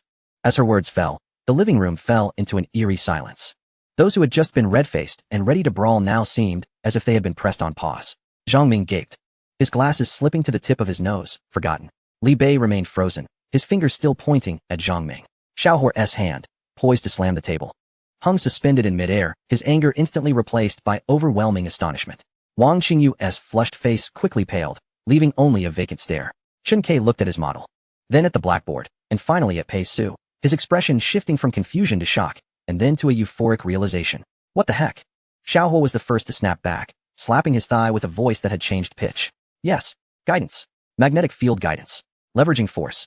No need to block it harshly. Allow it to follow the path we've set. Pei Gu, genius. My magnetic field extension, Zhang Ming murmured, suddenly adjusting his glasses, his eyes shining with brilliance. It can be done. Completely feasible. Magnetic field directional focusing. The theory aligns perfectly. Why hadn't I thought of integrating this before? Guiding transformation rates and safety redundancy. Chen Ke rapidly reconstructed the model in his mind, his fingers trembling unconsciously, his eyes growing brighter with each calculation. Feasible. Extremely feasible. Dynamic stability will be significantly enhanced. The dissipation risk is now controllable. Pei Gu, you are truly a prodigy. Li Bei also lowered his combative stance. He approached the blackboard, scrutinizing Pei Su's indicated positions, muttering to himself. The magnetic field's directional energy stream guidance utilizes the existing structure brilliantly. This concept is simply extraordinary. It directly circumvents the absolute shortcomings of materials and structures. Wang Qingyu let out a long, heavy sigh of relief, plopping back into her chair, wiping the sweat from her forehead, revealing a smile of profound relief. Safety now has a tangible prospect. Guidance is excellent. What a wonderful solution. The previously tense atmosphere, where it seemed they might come to blows, transformed instantly as the storm passed. Each face now radiated immense excitement and exhilaration. The greatest obstacle that had troubled Xiaohua, and indeed the entire project's progression, the challenge of energy confinement and release, had been unveiled by Pei Su's singular insight amidst the height of their argument. What are we waiting for? Pei Su looked at this group whose expressions had changed faster than pages in a book, waving her hand with impatience. The plan is here. The details. Immediately. Right now? Flesh it out for me. Zhang Ming, provide the specific parameters and implementation pathway for the magnetic field directional focusing. Xiao Hui, synchronize the ignition release with the magnetic field guidance control scheme. Chen Ke, recalculate the dynamic model of energy flow during the guidance process and establish safety boundaries. Li Bei, Qingyu, collaborate with them to optimize the structural interface and material selection. Let's get moving. Yes, Pei Gu. The five spoke in unison, their voices resounding with vigor, imbued with enthusiasm. The earlier quarrel seemed to vanish as if it had never occurred, leaving only the harmonious rhythm of efficient collaboration. In the ensuing days, apartment 437 entered a frenzy of activity. After resolving Xiao Hui's issue, they swiftly embarked on a second brainstorming session. focusing on the specific implementation paths for energy guided by magnetic fields. The debates remained fervent, yet the objectives were clear and the efficiency remarkably high. Ideas rapidly evolved and improved through intense exchanges. The third brainstorming session sought to solve the precision synchronization issue of ignition release and magnetic field guidance at the millisecond level. Xiao Hua and Zhang Ming nearly clashed again, but under Pei Su's mediation and Li Bei's data support, they ultimately discovered the optimal solution. During the fourth brainstorming session, the selection of the gun body model became the focal point. In truth, the previous sessions had amalgamated the intellects of 6 individuals, unleashing an unprecedented energy that enabled each participant to extract answers from seemingly insurmountable challenges. However, the fourth session, hosted by Wang Qingyu, ignited an unprecedented and larger-scale dispute. Within the apartment, Xiao Hua exclaimed, "It must be compact. Just imagine, a nuclear-powered handgun, a palm-sized thunder, concealed, unforeseen. This is the epic-making individual weapon. It could easily fit into a suit pocket without drawing attention. Consider the shock it would deliver. Compact, my foot." Zhang Ming immediately countered, adjusting his glasses with a sharp gaze. Energy guidance necessitates a stable magnetic field channel. Compact? If internal space is compressed to the extreme, how can we ensure magnetic field intensity and uniformity? What about heat dissipation, stability and grip? A careless moment could lead to energy dissipation and the loss of a hand. Safety is paramount. I propose utilizing a standard compact size, similar to the Glock 19, with ample internal space and ergonomic efficiency. Glock 19? Too conservative, Li Bei interjected, holding various sketches drawn by Wang Qingyu. Since this is an epic-making weapon, it should possess an epic-making appearance. I believe we should draw inspiration from futuristic sci-fi designs. Streamlined and integrated, featuring a built-in micro-HUD for targeting assistance. Maximum intimidation factor. Maximum intimidation factor? Are we filming a movie? Chen Ke adjusted his glasses, analyzing rationally. The appearance must serve the function. The internal energy circuit, magnetic field generator, conversion module, and control core layout are paramount. The exterior must organically evolve from the internal structure. I suggest we reverse engineer the appearance from the optimal internal layout. Wang Qingyu timidly raised her hand, suggesting, "I think the Desert Eagle's design is quite imposing and offers a good grip." She favored the powerful aesthetic of that design. The Desert Eagle? Xiao Hua exclaimed in disbelief. Wang Qingyu, get a grip. That thing is large and heavy. The recoil could shatter your wrist.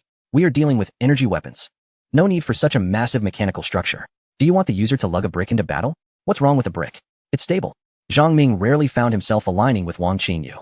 A larger internal space ensures better heat dissipation and grip stability, allowing for a more powerful magnetic field generator. Safety and reliability are the true priorities. The appearance is secondary. Secondary? Do you understand user experience? Li Bei retorted. User experience? Is life more important or experience? Zhang Ming stood his ground. As yet another world war loomed, this time a chaotic free-for-all. Each held their ground, unable to persuade one another. Pei Su rubbed his throbbing temples. Continuing this argument is futile. Stop. Pei Su's voice was not loud, yet it silenced all disputes instantly. Everyone turned to him. Pei Su approached the whiteboard, picked up a pen, and swiftly wrote several large characters. Anonymous voting for nuclear-powered handgun body model. Disputes yield no results. Vote. Pei Su succinctly stated. Wang Qingyu, please display your sketches of the mainstream design proposals. Option 1, ultra-compact. Option 2, Glock style. Option 3, Sci-Fi streamlined. Option 4, Desert Eagle style. Option 5, function-first design. Each person gets 1 vote. Anonymously write the number and place it in this box. He casually grabbed an empty cookie box from the table. Wang Qingyu promptly affixed her meticulously crafted sketches to the whiteboard. Only 1 vote. Xiao Hua expressed some reluctance. 1 vote. Pei Su stated decisively. Begin, write, and submit. The 5 exchanged glances, knowing this was the fairest method. Each took a small piece of paper, turned away, quickly wrote down their preferred number, crumpled it, and tossed it into the cookie box. Pei Su also wrote 1 and submitted it. Now, let us count the votes. Pei Su shook the box and handed it to Li Bei, who was nearest. Li Bei, you read. Chen Ke, you tally on the whiteboard. Li Bei took the box. Inhaled deeply. Chen Ke picked up the pen and stood before the whiteboard. The atmosphere felt oddly tense. Hours earlier, at the command office of the Kyoto Military District, Zhao Lingua paced with his hands clasped behind his back, a triumphant smile betraying his composure. On the desk lay a high-resolution photo of a tank triumphantly surveying the wreckage of a panzer shark at the Shaowang mountain test site. He picked up a secure phone and dialed a number. Hello? Old Chi. It's me, old Zhao. Zhao Lingwa's voice boomed, brimming with self-satisfaction. On the other end was Chi Tianyun, the commander of the Magic City Military District, an equally formidable old soldier. Old Zhao? Spit it out. I'm busy. Chi Tianyun snapped impatiently. Busy with what? Is it more important than my affairs? Zhao Lingwa chuckled. Old Chi, I have something to share. My 6th generation tank is complete.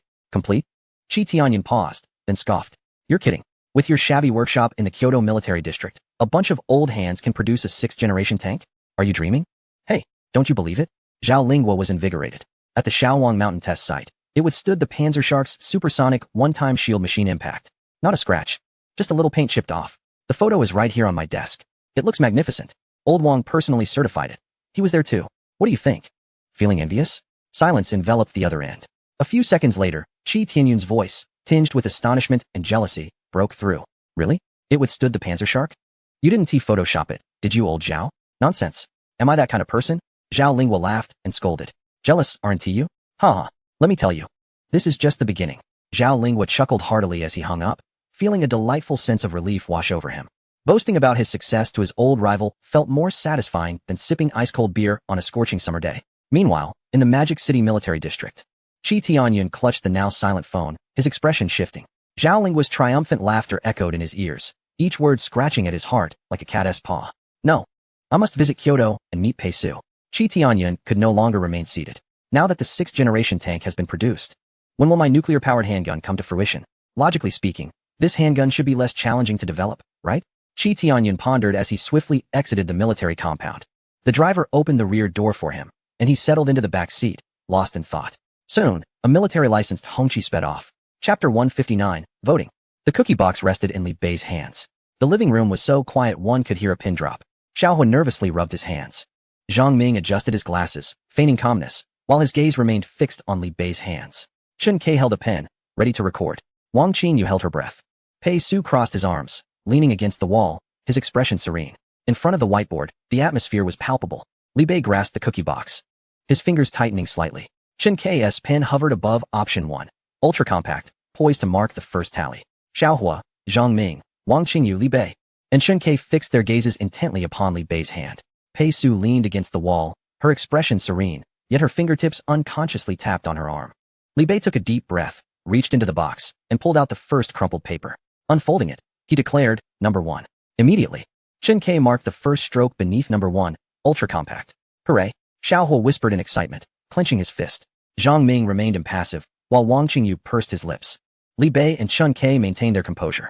The second paper was retrieved, unfolded, and Li Bei announced, Number 4.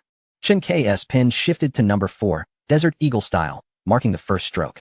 Wang Qingyu's eyes brightened momentarily, and a barely perceptible smile curved Zhang Ming's lips. Xiaohua clicked his tongue in response. Li Bei and Chun Kei remained focused. The third and fourth papers were drawn in a systematic manner. The living room echoed solely with Li Bei's clear voice announcing the votes, the soft scratching of pen on whiteboard, and the varied breaths of the others. At that moment, the apartment door creaked open silently. A tall figure, clad in a crisp military uniform, slipped into the shadows like a stealthy leopard.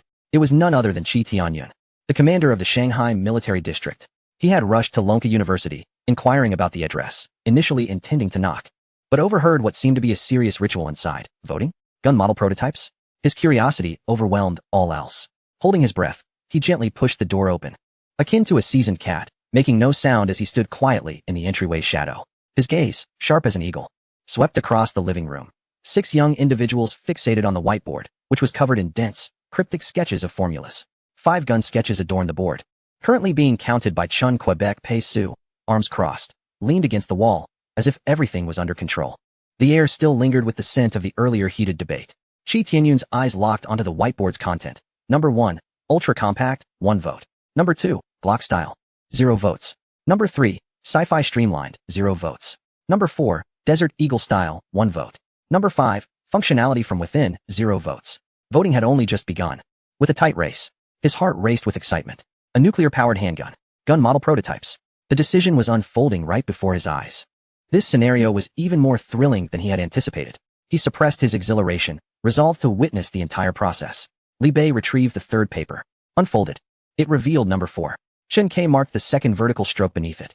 Desert Eagle style, 2 votes. Leading for now. Wang Qingyu couldn't contain his delight. Zhang Ming nodded in agreement. Xiaohua ruffled his hair in frustration. Pei Su remained composed. Li Bei then drew the fourth paper. Unfolding it, he announced. Number 5, functionality from within, marking the first vote. Only the last 2 papers remained. The decisive final votes. The air in the living room grew thick with tension. Everyone's hearts raced. Xiaohua clenched his fists. Zhang Ming adjusted his glasses, the lenses reflecting the light. Wang Qingyu held his breath nervously. Li Bei and Chun Kei felt the pressure mounting. Pei Su's gaze fell upon the paper in Li Bei's hand. Taking a deep breath, Li Bei's fingers quivered slightly as he unfolded the fifth paper. His expression morphed into one of incredulity, as if he had witnessed something extraordinary. His brow furrowed as he double-checked. "Read it, Li," Xiaohua urged impatiently. "Just say it. What are you hesitating for?" Zhang Ming echoed, unable to contain himself. Wang Qingyu and Chun Ke watched him anxiously. Just as Li Bei was about to announce the fateful number, a low, authoritative cough, imbued with a distinct military presence, abruptly echoed from the shadows of the entryway. Like thunder striking on a clear day, 6 individuals, 12 eyes, turned in unison, filled with shock and alertness. Towards the source of the sound, there stood a stern-looking middle-aged soldier, having seemingly appeared from nowhere. Backlit, his figure resembled a towering iron edifice.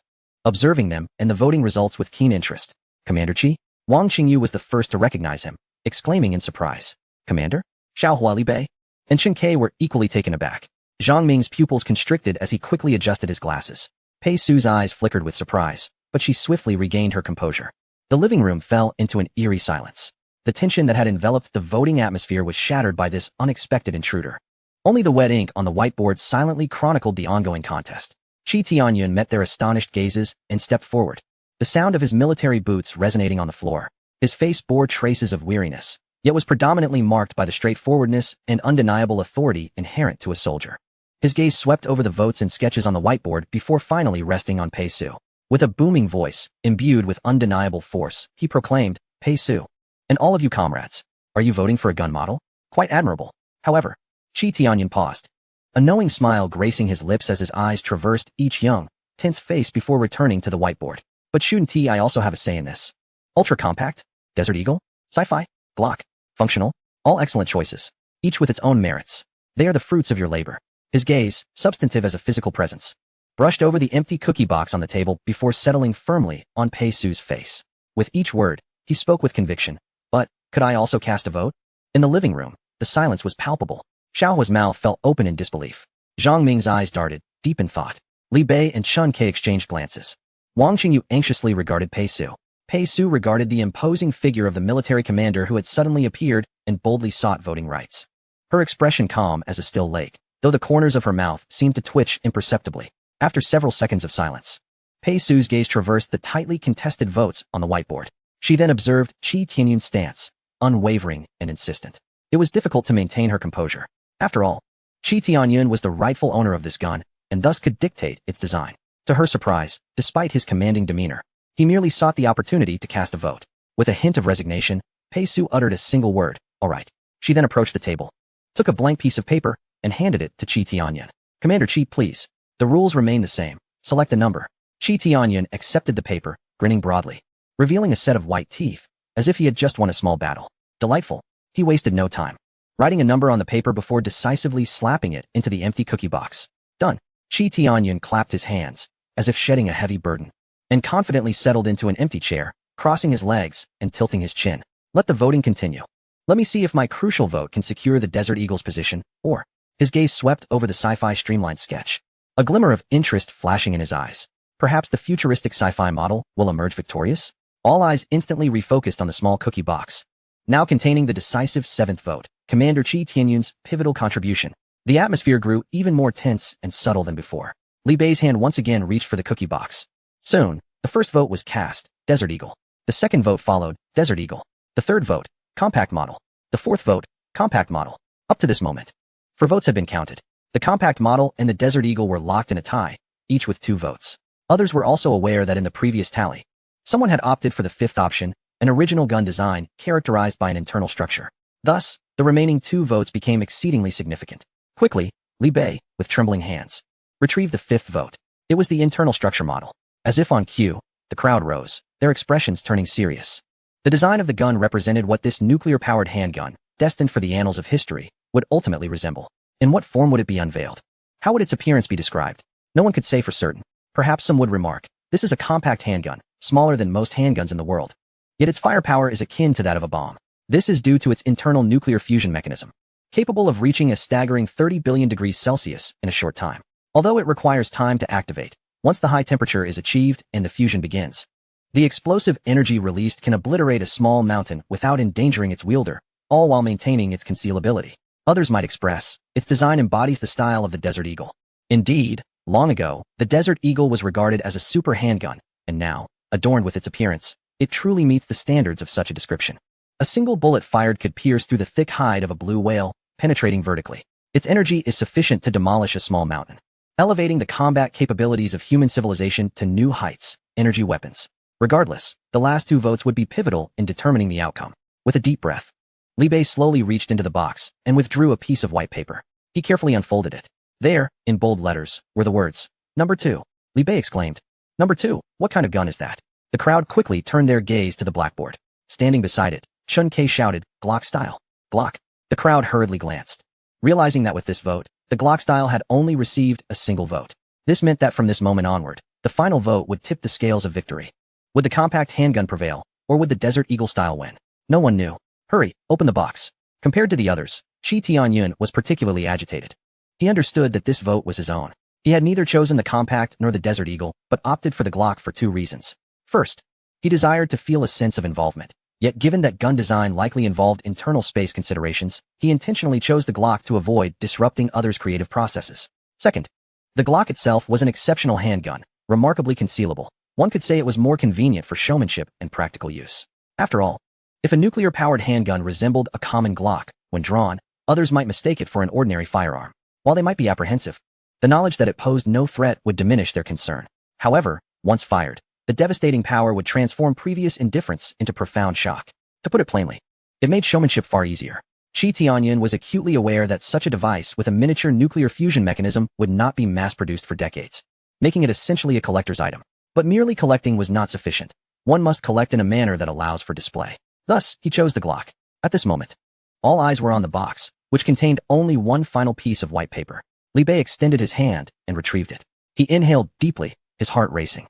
As the announcer, he was the first to see the writing on this paper clearly. He knew that his own vote had already been accounted for.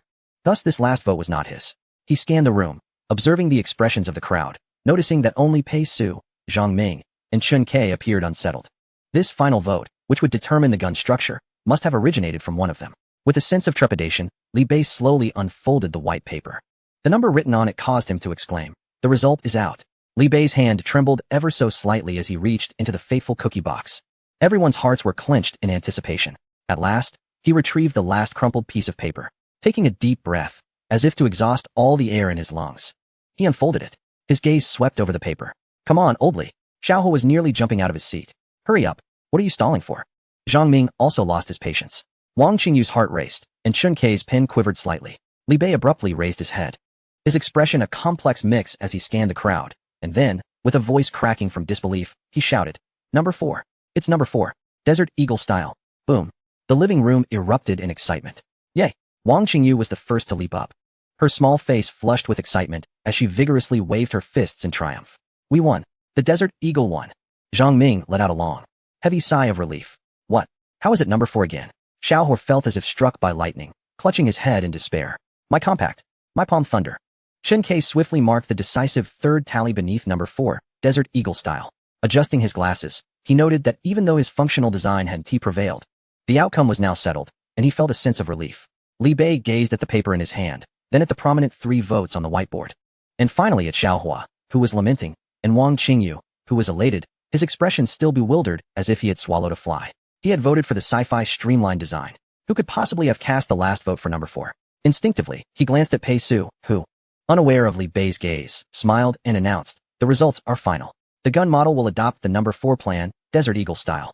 Wang Qingyu, based on this direction, in conjunction with Zhang Ming's magnetic field layout and internal space requirements, optimized the detailed design and produced the final blueprint promptly. "Yes, Brother Pei. Task guaranteed."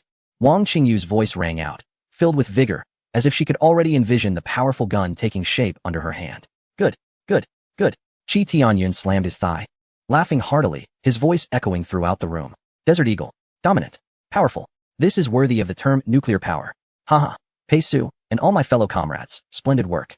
He rose from his seat and approached the whiteboard, admiring the Desert Eagle, which had garnered 3 votes. He glanced at the sketch of the Desert Eagle, growing increasingly satisfied with each look. The design, the sense of weight. Just showcasing it would be enough to intimidate a crowd. In the corner, Xiaohu was still doodling, muttering softly, "What good is imposing grandeur if it can't be pocketed?" Zhang Ming walked over, patting his shoulder. "Come on, Xiaohua, give it some space. Your ignition guidance system will perform better." Exactly. Qi Tianyun, with keen ears, immediately chimed in, Comrade Xiao, aim for the long term. This firearm is a showpiece. It belongs in a museum. It embodies an unparalleled dominance. Pocketing it, that is something for the timid. In the future, would you want such a treasure to end up as something petite and dainty? He waved his hand dramatically, filled with bravado. It's settled. Pei Su, expedite the process. Whatever funding or materials you need, just reach out to me. The Shanghai Military District will provide full support. I'm eager to showcase it and blind some eyes. He clearly recalled Zhao Linghua's arrogant demeanor, feeling fulfilled as his objectives were met. Commander Qi stormed in and out with the same fervor. Time flew by. And before they knew it, it was the end of May. The living room of apartment 437 was no longer bustling with activity. Instead, it was filled with various scraps from precision machining and test records. In the center of the workbench lay an object carefully covered with black anti-static cloth, silently resting. It was the final prototype of the nuclear-powered handgun, codenamed Zhulong. The Desert Eagle-style body cast an imposing silhouette beneath the cloth. The matte black special coating glimmered with a cold metallic sheen under the light. The body was slightly thicker than the traditional Desert Eagle, designed to accommodate the miniaturized nuclear power device capable of triggering a fusion storm and the intricate energy guidance system. The grip had been meticulously optimized by Wang Qingyu, enveloped in a special ergonomic, anti-slip energy-absorbing material, ensuring stability in handling and protection for the user in extreme conditions.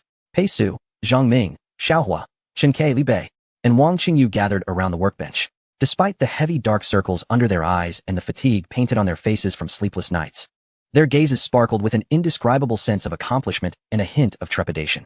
It was done. It had truly come to fruition.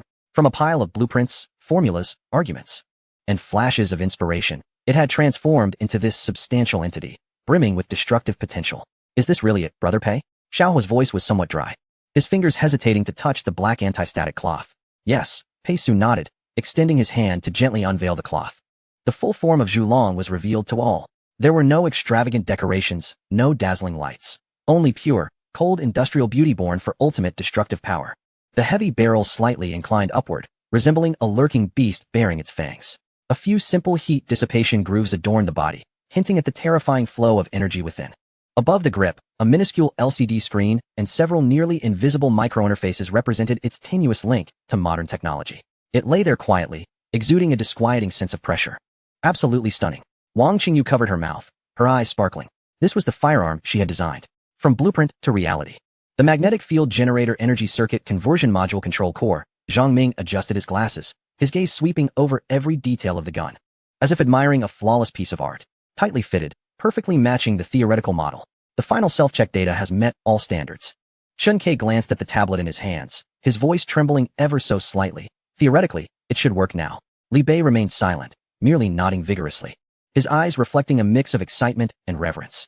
Xiaohua swallowed hard, staring at the ominous black muzzle, as if already sensing the terrifying energy of fusion about to erupt. Contact Commander Qi. Pei Su's voice shattered the silence. Prepare for the handover and conduct on-site testing. Several hours later, at the Kyoto Military District, in the Zio Wangshan testing ground, Qi Tianyun had come all the way to Kyoto. He could not wait for the gun to be delivered, so he directly brought his team to Zhao Linghua's military district. Unfortunately, this old fellow had taken a tank to the frontier to show off to his old comrades, and thus was not present at the Kyoto Military District. Qi Tianyun felt a twinge of regret, having confirmed with Zhao Linghua several times, only to receive the response that it would arrive by the afternoon at the latest. Although Zhao Linghua had agreed to let Qi Tianyun use the testing ground, he was unable to make it himself, a regrettable circumstance. Such a top-tier handgun would go unseen by Zhao Linghua. Alas, Qi Tianyun lamented internally. A bulletproof SUV bearing the Shanghai Military District license plate rolled into the testing ground, kicking up dust as it boldly parked at the command post entrance. The door swung open, and Commander Qi strode out with authority, followed closely by Pei Su and Xiaohua, who was carrying a heavy black briefcase. Zhang Ming, Chen-Kai, Li Bei, and Wang Qingyu, as core members of the development team, accompanied them to witness this historic moment. The testing ground supervisor, Zhou Qing, was chewing on a piece of grass, directing his subordinates to equip an old tank with reactive armor, preparing for a routine armor-piercing round test. Hearing the engine roar, he lazily turned his head for a glance. But that fleeting moment nearly caused him to choke on the grass. What the? Zhou Qing straightened up instantly, his previous nonchalance evaporating, replaced by a tense alertness. It wasn't the sight of Commander Qi, who bore 2 gold stars on his shoulders, that startled him, but rather the presence of the unassuming, calm young man behind him, Pei Su. Although the commander was intimidating, to Zhou Qing, nothing compared to the fear invoked by Pei Su at that moment. Academician Pei Su. Zhou Qing's voice quivered, as if he had seen a ghost. Memories of significant moments at the Zyro Wangshan testing ground flooded back. Each time a massive test object was introduced, it was this seemingly harmless Pei Su who had orchestrated it. Each instance had left Zhou Qing's worldview shaken. This man was practically a walking disaster trigger. A calamity incarnate. Captain Zhou, just call me Xiao Pei. Pei Su nodded at Zhou Qing, acknowledging him. Xiao Pei, sir. Zhou Qing saluted sharply. Beads of sweat forming on his forehead. His keen eyes caught sight of the hefty black briefcase in Zhao Lei's hands, which bore a confidentiality lock. His heart raced. What now? What could it be? Surely it's not a mini-nuclear bomb capable of obliterating the entire testing ground. Zhou Qing. Qi Tianyun waved his hand, his voice booming. Enough with the pleasantries. Get ready for the best testing project. I want the highest specifications. My treasure has arrived. We're going to unleash it today. With that, he opened the briefcase, revealing a pristine Desert Eagle. Handgun testing? Zhou Qing paused, his taut nerves relaxing slightly. He cautiously inquired, Sir, are we testing the new handgun? Armor-piercing capability? Precision? Rate of fire? Of course. Qi Tianyun glared. What else would we be testing? Shooting birds? Hurry up. Bring out your most formidable targets. Steel plates. Composite armor. Cement walls. Anything. Let me witness the power of this treasure. Yes, Commander. Zhou Qing took a deep breath. How powerful could a handgun truly be? At most, it might pierce through a few layers of steel. As long as it isn't a world-destroying weapon, that's enough. He immediately shouted into the intercom. Attention, shooting range. Urgent switch to test items. Activate the A-level handgun testing package. Standard 25-meter target position. Prepare the 15th composite target board. Hurry. His subordinates instantly sprang into action. Soon. In the center of the testing area, 5 thick composite target boards of varying materials were erected at the standard 25-meter handgun shooting position. From thin steel plates to reinforced ceramic composite armor, the layers ascended in difficulty. This was the highest level penetration testing configuration available for handguns at the range. Qi Tianyun, Pei Su, and others stood before the observation window at the command center. Zhou Qing personally operated the control panel, ready to commence the test. Through the observation window, he caught sight of the Zhu Long and pondered. This handgun is quite substantial. Isn't it? It appears even more robust than the Desert Eagle. However, its design is rather imposing. Wait a moment. Zhou Qing noticed something amiss. The muzzle didn't seem to resemble a traditional rifled barrel. It appeared smooth. Qi Tianyun, unable to contain his excitement, shouted into the communicator. Tester, prepare for the test. Fire at the first target board to gauge its capabilities. The tester, Zhao Lei, took a deep breath, donned specialized protective gloves and goggles, and carefully picked up the Zhu Long. It felt heavy in his hands, far surpassing the weight of an ordinary handgun. The cold touch exuded an air of metallic authority. Following his training, he checked the weapon's status. Then, he steadied the gun, aiming at the first thin steel plate target 25 meters away. Adopting a standard standing shooting position, he held his breath and gently squeezed the seemingly unremarkable trigger. In the command center, Qi Tianyun rubbed his hands together in anticipation, while Zhang Ming and the others focused intently. Zhou Qing concentrated, ready to record the data. Zhao Lei pulled the trigger. There was no deafening gunshot, no smoke, no shell casing ejected, only an extremely faint hum, akin to the sound of a high-voltage appliance activating, emanated from within the Zhu Long. The gun trembled slightly. At the muzzle, not even a flicker of flame or disturbance in the air was evident. It was as if nothing had occurred. Qi Tianyun was taken aback. Zhou Qing was equally stunned. A misfire? A malfunction? Zhao Lei maintained his shooting stance. His expression, one of confusion. He distinctly felt the trigger pulled all the way back, and the gun vibrated. Why did the target remain untouched? Just as everyone was engulfed in doubt, a fist-sized, exceptionally smooth, slightly glowing red molten hole appeared silently at the center of the first thin steel plate target.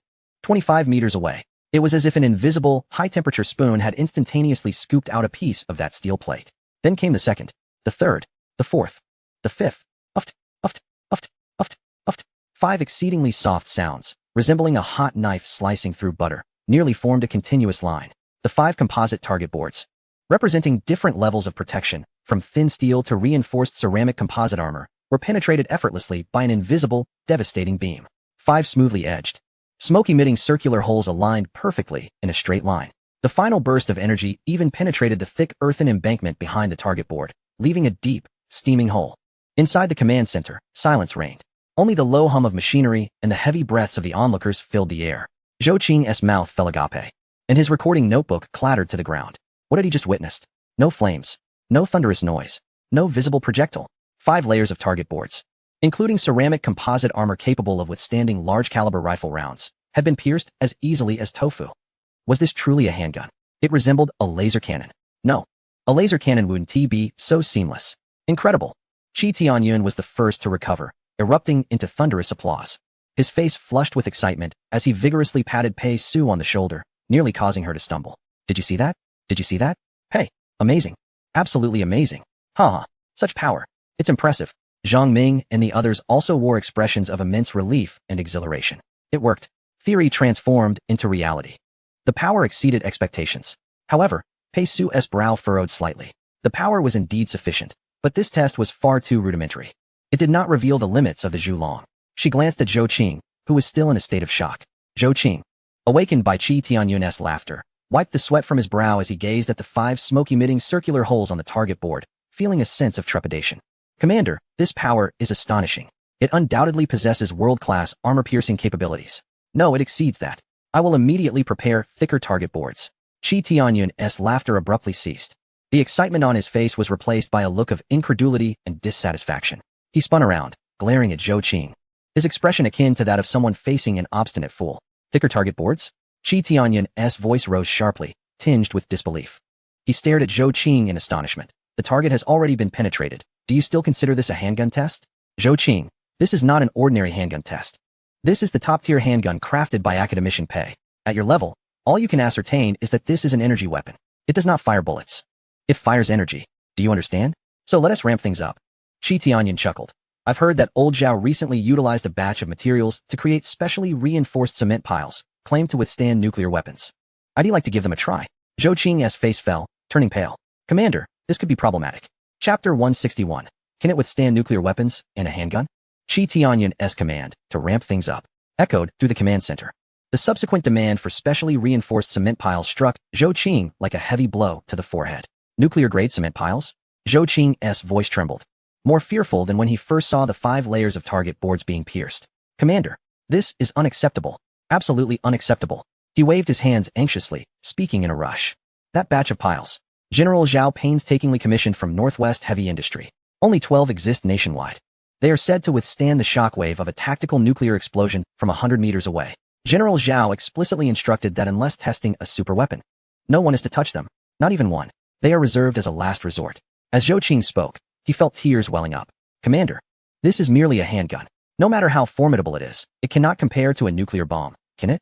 If this is used, General Zhao will surely flay me alive. He instinctively glanced at Pei Su, his eyes filled with a silent plea for help. Qi Tianyun was momentarily taken aback by Zhou Qing's reaction, the excitement fading from his face as his brow furrowed. After all, he was the commander of the military district, not an unreasonable brigand. Zhou Qing made a valid point. He had heard of those piles. Treasures that General Zhao cherished as dearly as his own life. Although he was the commander, demanding the use of someone else's prized possessions without prior notice was indeed somewhat unreasonable. TSK, Qi Tianyun clicked his tongue, his reckless enthusiasm tempered slightly. Though the desire in his gaze remained undiminished. He retrieved his encrypted satellite phone, pressing the screen forcefully with his finger while muttering under his breath, that old rascal Zhao. Showing off how fast the tank runs. And at the crucial moment, it fails. Let me make a call. The command center fell silent. Save for the beeping sounds of Qi Tianyun dialing and Zhou Qing's heavy, anxious breaths. The call connected. Hello? Old Zhao? Qi Tianyun's booming voice echoed in the quiet command center, tinged with a hint of dissatisfaction. Having a grand time in the frontier? Is driving the tank exhilarating? On the other end, Zhaoling was hearty, slightly smug laughter resonated, accompanied by the sounds of wind and engine roar in the background. Haha, old Qi, are you envious? Jealous? Let me tell you, old Zhang and old Lu's eyes nearly popped out. The tank runs so smoothly and powerfully. It's like racing on flat ground across the Gobi. I just crossed a 30-meter wide ditch without a hitch. Qi Tianyun felt a pang of jealousy and interrupted with irritation. Enough. I know you're impressive. I'm calling you for something important. Oh, what matter could bring you, Commander Qi, from the Magic City to Kyoto, and have you calling me? Zhao Lingwa teased. Clearly in a good mood. I'm at the Zio Wangshan testing ground. Qi Tianyun got straight to the point. My treasure has arrived, and it's ready. The power is astonishing. I just punctured Zhou Qing's 5 layers of scrap metal like tofu. Really? You got it done that quickly? And it packs quite a punch? Zhao Lingwa's voice carried surprise and interest. That's excellent. Test it. Push it to the limit. If you need anything, let Zhou Qing arrange it. What I need is this. Qi Tianyun seized the opportunity. The power is too great. Zhou Qing's resources aren't sufficient. I want to use those special reinforced cement piles from your stash at Northwest Heavy Industries, said to be nuclear-proof. Move one out so my gun can test it. And see how formidable it truly is. A sudden silence fell on the other end of the line. The previously light atmosphere seemed to freeze. After a few moments, Zhao Lingwa's voice shot up, filled with disbelief and resistance. What? Cement piles? Old Chi, have you lost your mind?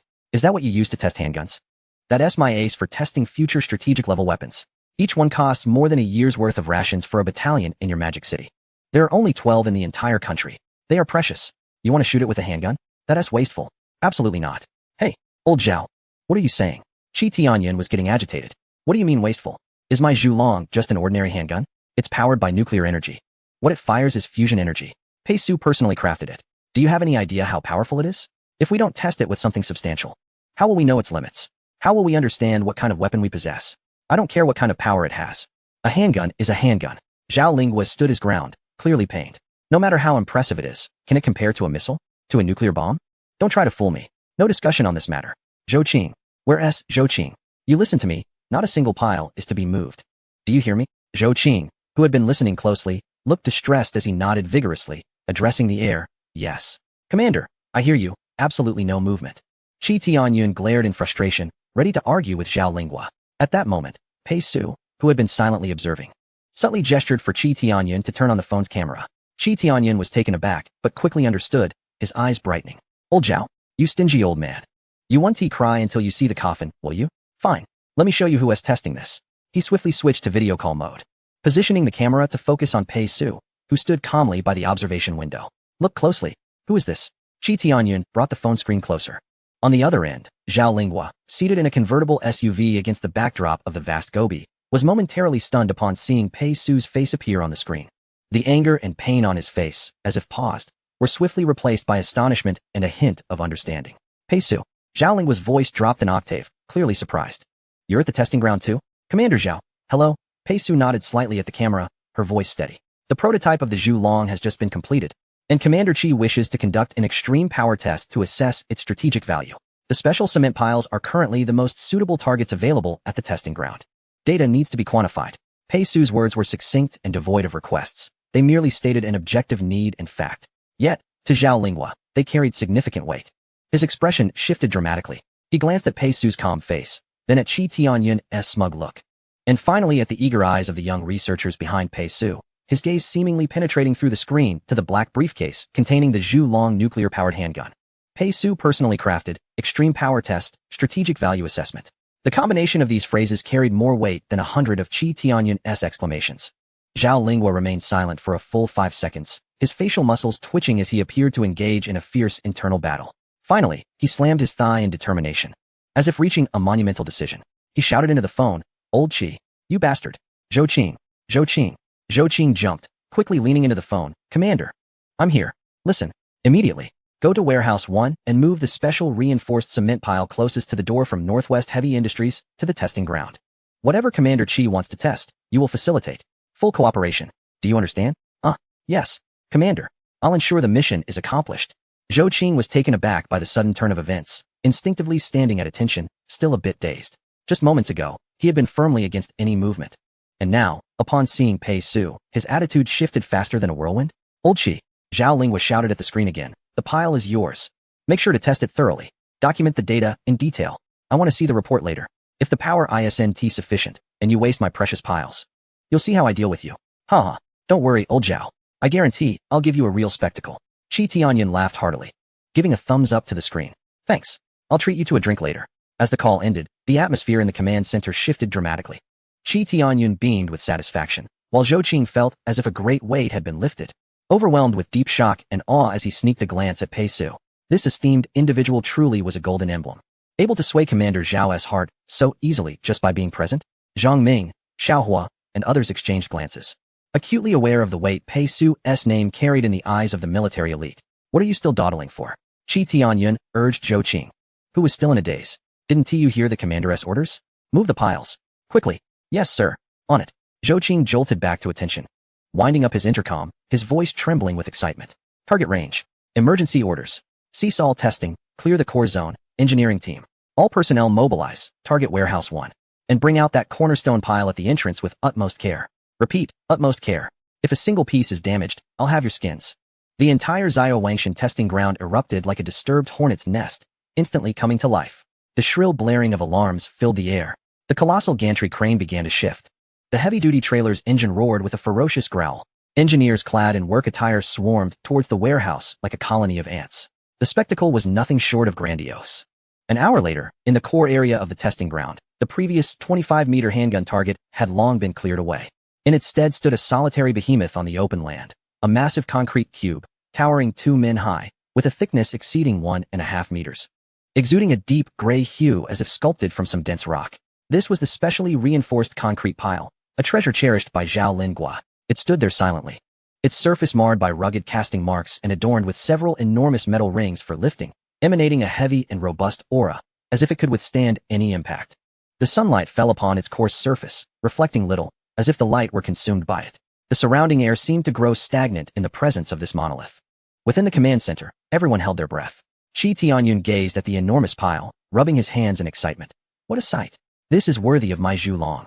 Meanwhile, Zhou Qing wore a pained expression, murmuring, My precious, my darling, the heart of Commander Zhao?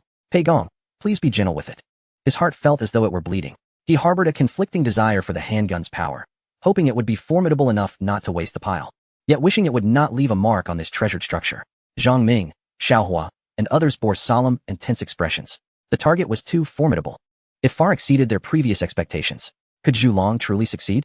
Pei Su's gaze remained fixed on the tester, Zhao Lei, who stood at a safe shooting position 100 meters from the concrete pile. Clad in a full suit of heavy protective gear and dark goggles, he held the cold, weighty Zhu Long, feeling as if it bore 1,000 pounds.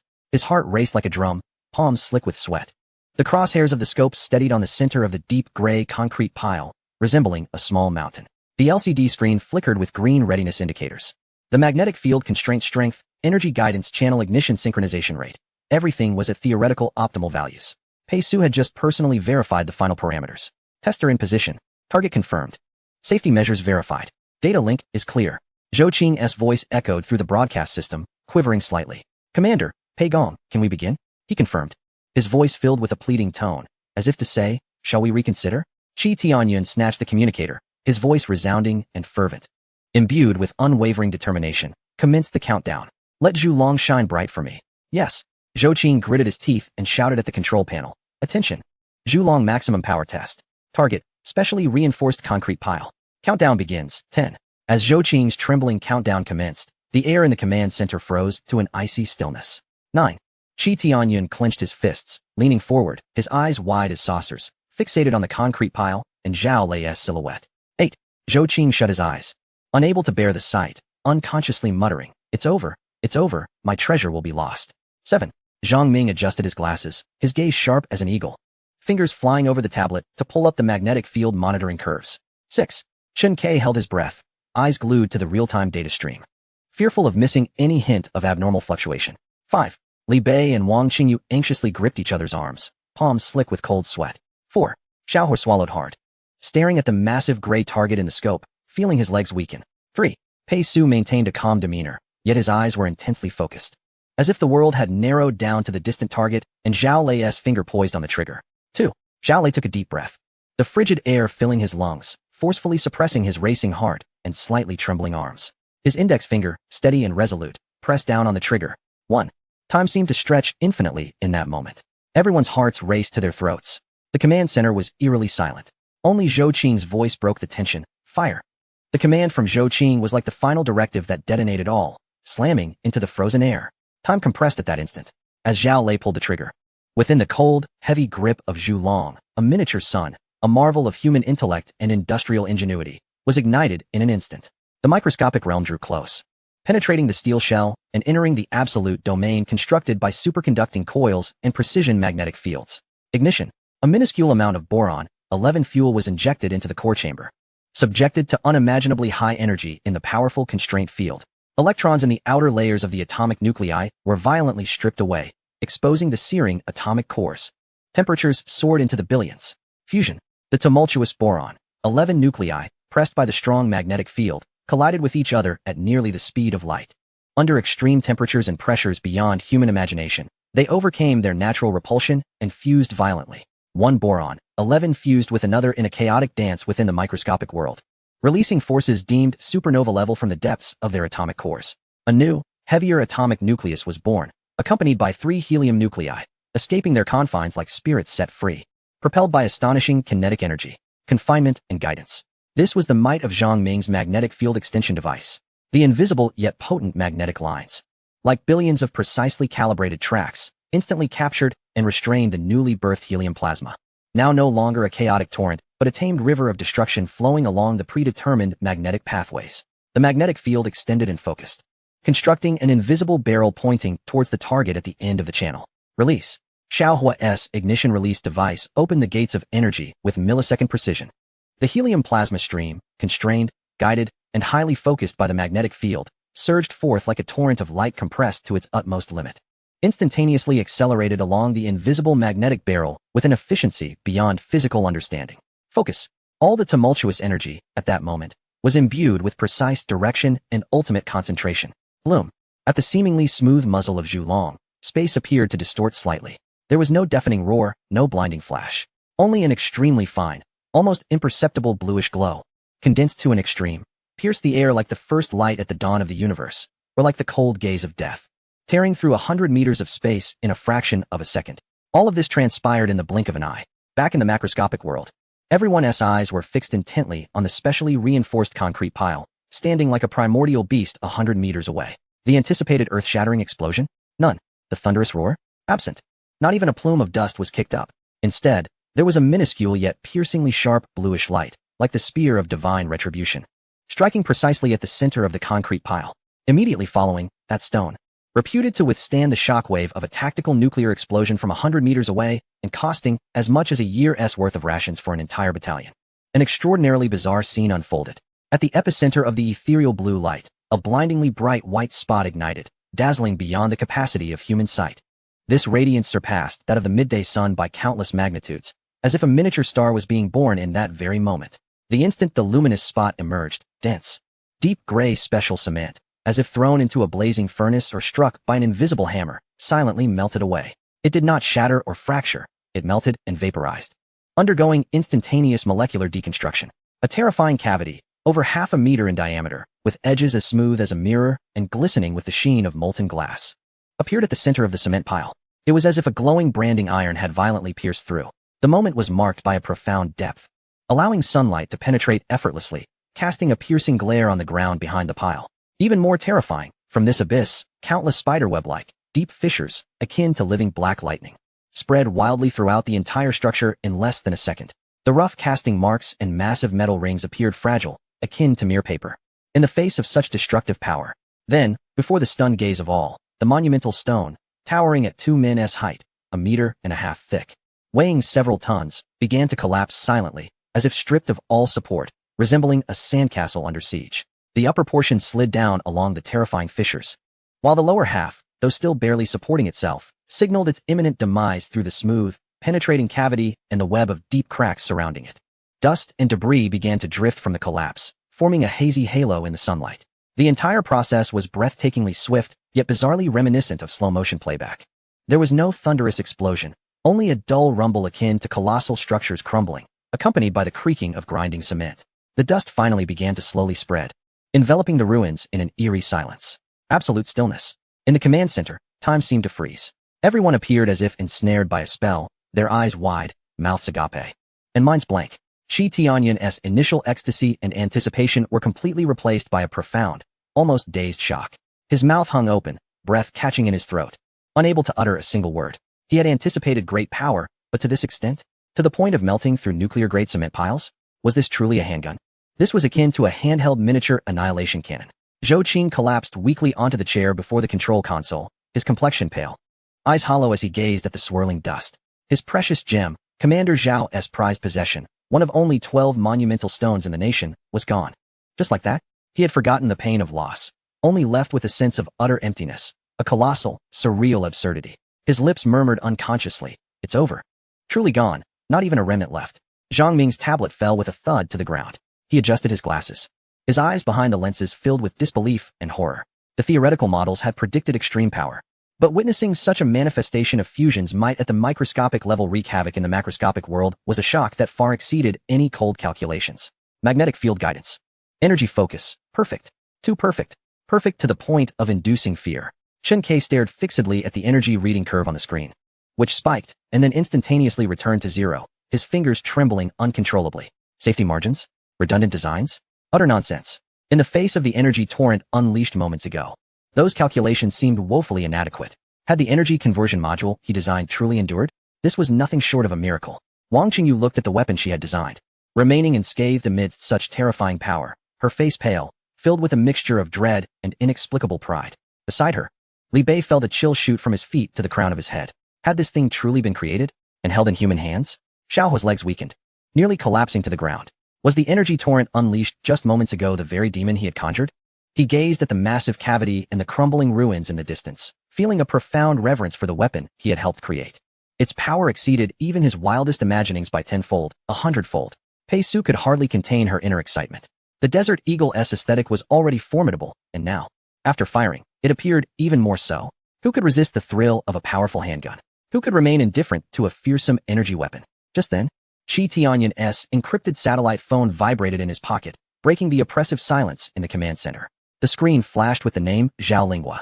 Qi Tianyun snapped out of his stupor, startled, fumbling to retrieve the phone, his fingers shaking from excitement and residual shock. He glanced at the name on the screen, then at the distant ruins shrouded in dust, his face suddenly contorted with a complex array of emotions. He felt both admiration for the Zhu Long and a hint of awkwardness, along with a touch of amusement.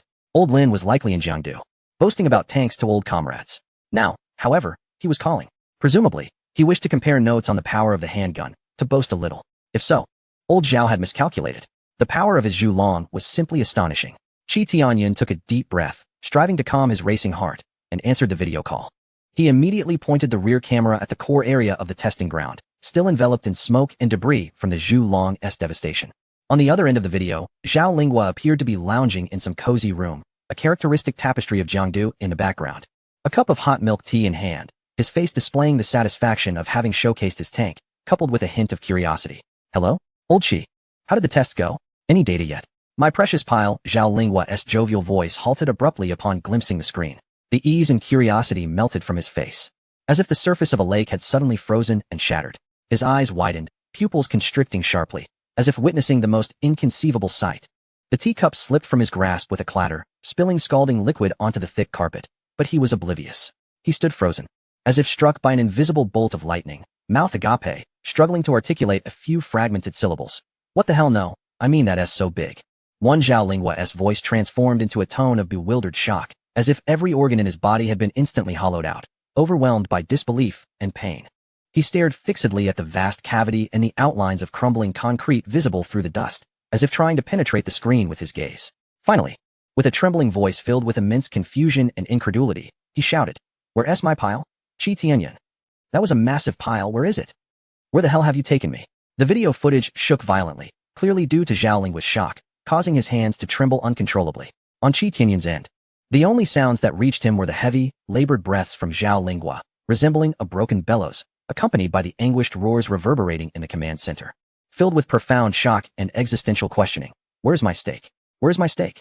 In the command center, the team, just recovering from the devastating impact of Zhu Long, listened as Zhao Linghua's heart-wrenching cries echoed, filled with a soul-searching intensity. They glanced at the screen displaying Commander Zhao's face, twisted in agony from shock and loss, and a strange silence, tinged with dark humor, enveloped everyone. Zhang Ming adjusted his glasses, his lips twitching. Chun Ke lowered his head, his shoulders slightly shaking. Li Bei and Wang Qingyu covered their mouths. Xiaohua collapsed onto the ground, caught between laughter and restraint. Zhou Qing slumped in his chair, his gaze vacant, as if transcending the realm of pain. Pei Su silently diverted his attention from the ruins, studying the ceiling of the command center, as if analyzing its structure. Holding the phone steady, Qi Tianyun aimed the camera at the remnants of destruction, unable to suppress the smile of triumph and mischief that spread across his face. His laughter erupted like a volcano, directed at the frantically distressed Zhao Linghua on the other end of the screen. "Ha! Old Zhao, do you see this? This is Zhu Long. The Zhu Long that Pei Su created. Your pitiful stake couldn't withstand even a single shot from this handgun." Upon hearing this, Zhao Linghua was momentarily stunned. What? Could Qi Tianyun's words possibly be true? No way. Even if this handgun was powerful, it was still just a handgun, right? How could it eliminate his stake, which was supposed to withstand nuclear attacks? That seemed rather unreasonable. Instinctively, Zhao Linghua found it hard to believe. However, gazing at Qi Tianyun's smug expression, he found himself uncertain. Knowing Qi Tianyun for so long, Zhao Linghua was aware that this guy couldn't lie when he was emotionally charged. So, could it be that his precious stake had indeed been obliterated by a mere handgun? In that instant, Zhao Linghua was furious. Qi Tianyun, you owe me for my steak. There are only 12 of these nationwide. Do you have any idea how much I spent on it? And you destroyed it just like that. What am I supposed to use in the future? His anger escalated. Damn it. Why is your handgun so powerful? Chapter 163. Resignation. The smoke swirled lazily at the Zyro Wangshan testing ground, resembling a frozen cloud, barely obscuring the remnants of what was once called the town stone at the center of the testing area. Zhao Lingguo's anguished cry of "Where is my steak?" seemed to still resonate in the thin, dry air. In the command center, the previous silence was replaced by an odd, tense stillness. Everyone's gaze was fixated, like nails, half on the screen showing the pained expression of Commander Zhao and the other half glued to Qi Tianyun. Holding the satellite phone, Qi Tianyun's hand was unwavering. The rear camera was firmly focused on the desolate wreckage. His face radiated a blend of immense satisfaction and mischievous triumph, shining as brightly as the midday sun. Ha! Old Zhao. His powerful voice erupted in the silent command center, carrying an air of triumph that could lift the roof. Do you see? Can you see clearly? This is Zhulong, the Zhulong created by Pei Su. Your pitiful steak, which you claimed could withstand nuclear weapons, couldn't even endure a single shot from my handgun. It's left in shambles. On the other end of the screen, Zhao Linguo was in agony. He stared at the terrifying hole piercing through the center of the concrete stake, its edges smooth and glistening with a cold, glassy sheen. A chill ran down his spine. This thing was unbelievably formidable. However, Qi Tianyun, Zhao Linguo's voice, sharp and near-breaking, rang out. You owe me for my steak. There are only 12 in the entire country. I treated it like a treasured ancestor. And you destroyed it with a mere handgun? Damn you. That thing costs as much as the food expenses for a whole year for my battalion. Food expenses. His furious shouts echoed powerfully. If one were to say he was in pain, that would be accurate. Indeed, the steak was precious. Yet, deep down, jealousy began to brew. Damn it. Tanks are impressive. But they can't compare to a mere handgun. Just that one handgun, pulled out like a Western cowboy, and with a bang. Its bullet was as formidable as a missile. What kind of man could withstand that? If only he had explicitly requested a handgun. In the command center, Chun Kei bit down hard on his molars, his shoulders uncontrollably shaking. The adrenaline rush from that earth-shattering shot hadn't subsided. And now this dramatic scene nearly pushed him over the edge. Li Bei and Wang Qingyu had turned their backs, covering their mouths. Their bodies shaking like leaves in the wind, faces flushed with suppressed laughter. Xiao Hui simply sat down, burying his face in his knees, shoulders convulsing violently. Zhou Qing slumped in his chair, his gaze vacant, staring at a spider weaving a web in a corner of the ceiling, as if it held the secrets of the universe. His precious steak was gone, and his heart felt dead. Yet soon he revived. Speaking of which, was that handgun truly as formidable as it seemed? Would it be possible to mass-produce it? If so, as the head of the testing ground, could he acquire one through the right channels to play with? Not to mention, even just to experience it once would be worth it in his lifetime. Qi Tianyun, on the other end of the line, paid no heed to Zhao Linguo's furious outburst. Or perhaps, that outburst served merely as the background music for his boastfulness. He weighed the Zhulong in his hands, its rugged contours glinting with a cold, hard metallic sheen under the lights. The dark muzzle seemed to still hold a hint of the otherworldly blue light that had torn through space. This thing was incredibly thrilling. Enough, enough, old Zhao, stop whining. Qi Tianyun impatiently interrupted the ongoing noise from the phone, his tone shifting to one of earnestness. Out with the old, in with the new. Besides, your pitiful steak is gone, making room for something better. Look at my Zhulong. He aimed the camera back at the exquisite handgun in his grasp. You've seen its power. What do you call this? This is strategic-level deterrence tucked in your pocket. Understand? Now take a look at your precious tank. Sure, driving 1,000 kilometers is impressive, but can you just take it out for a stroll? Can you tuck it under your arm? Can you whip it out anytime? Anywhere to show those who have never seen the world what it can do? He paused, lowering his voice, adopting a tone that was both enticing and deeply relatable to men. Just imagine that scene. Old Zhao, at the dining table, after a few rounds of drinks. Someone begins bragging about their limited edition sports car or some ancestral relic. And you, without a hint of urgency, you leisurely pull out this beauty and slam it on the table. Bam! Just that light sound. Others look at it and go, wow, a desert eagle? Quite impressive. But that's about it. Then you casually remark, oh, just a little toy I play with now and then. Its power is just okay. Just accidentally melted through a concrete block that supposedly could withstand nuclear blasts at the shooting range. Qi Tianyun was animated, nearly drooling with excitement as he spoke, envisioning the expressions of those around them. Consider the vivid imagery of scattered eyeballs. The effect is 100-fold stronger than the scene of you driving a tank to someone's doorstep and firing a shot. When a tank rolls out, even a fool knows your intent. While the display of power is undeniable, it lacks that subtle thrill of hearing thunder in silence. Do you understand? The essence, dear Zhao, lies in contrast. It is about appearing nonchalant while wielding immense weight, akin to the mighty Zhulong. On the other end of the line, Zhao Lingguo's roar abruptly ceased. Clearly, The ultimate scene of silent thunder that Qi Tianyun had painted struck a chord deep within the equally restrained heart of Commander Zhao. The power is indeed extraordinary. Its portability is genuinely unmatched. The potential for showing off is unfathomable. Unbidden, scenes began to play in his mind. At a high-level equipment showcase, Zhao Lingwa enters discreetly. As those impeccably dressed old-timers engage in animated discussions around the latest missile launchers or stealth aircraft models, he casually pulls out the Zhu Long from his briefcase, placing it on the velvet-covered display stand, and with a casual flick, fires a shot. Zhao Lingwa gasped sharply, abruptly severing his thoughts of this enticing and perfectly aligned vision with his lifelong aspirations. No, he cannot be led astray by Qi, his tank, his steel torrent. That is the ultimate romance of a man. Get lost. Zhao Lingwa's voice resounded once more, though the previous fury had noticeably diminished, replaced by a tinge of envy. Stop filling my head with nonsense. I am a man of armored core. Tanks are my lifeblood. So what if I drive 1,000 kilometers? I relish it. With it, I could plow down the opposing hills. Can your flimsy pistol do that? Can it withstand artillery? Can it serve as a mobile fortress? It merely fits in your pocket for show. The last statement felt somewhat lacking in conviction even to him. Qi Tianyun chuckled, not refuting him, wearing an expression that said, I understand your frustrations. Yes, old Zhao, you are right. Each has its merits. Your 6th-generation tank is the king of land warfare, an unshakable pillar for assault and defense. As for my Zhu Long, it is merely a little gadget that can turn the tide at critical moments and dazzle the audience. Complementarity. Yes, complementarity. Complementarity, my foot. Zhao Lingwa spat, his voice finally calming down, tinged with a barely noticeable envy. Damn it, you lucky dog, stumbling upon such a treasure. We will settle the matter of the stakes later. Let us focus on the main issue. He cleared his throat, adopting a more serious tone. Old Qi, do you remember the military competition in September? This time, it's a big deal, and the higher-ups are paying great attention. Due to adjustments in military district structure and equipment development strategies, Li Jingyuan from the State Council has clearly stated he will personally attend. Li Jingyuan. Qi Tianyun's jovial expression instantly vanished, his posture subconsciously straightening. He will be present? Li Jingyuan's attendance carries immense weight. This is not merely a competition. It is an exceptional opportunity to showcase the new face and new capabilities of the military district. It is also a prime chance for Qi Tianyun to shine.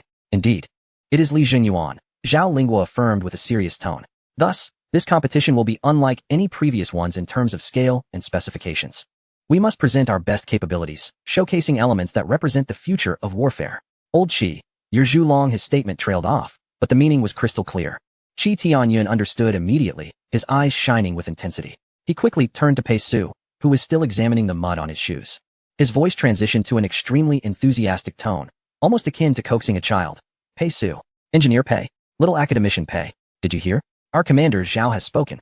In September, all eyes will be on us at the military competition, presided over by General Li Jingyuan himself. What do you say? Bring your Zhu Long. And let us show those amateurs what the pinnacle of individual firepower looks like. Let them witness how technology transforms warfare. Pei Su shrugged. Sounds good. In the Magic City, the air was already thick with the sticky heat of June. Nearly half a month had passed since the astonishing shot at the Zio Wangshan testing ground. Under the almost ravenous gaze of his Dragon Talent team members, Pei Su hastily scrawled his name on the final debugging report for the Zhu Long and waved his hand. Let us go. The destination was clear, the most luxurious spa in Kyoto, the Yunding Palace. 200 million had been deposited. The long string of zeros following the number was dizzying. For Pei Su, Chen Kai, Zhang Ming, Xiaohua, Wang Qingyu, and Li Bei, an average age just over 20.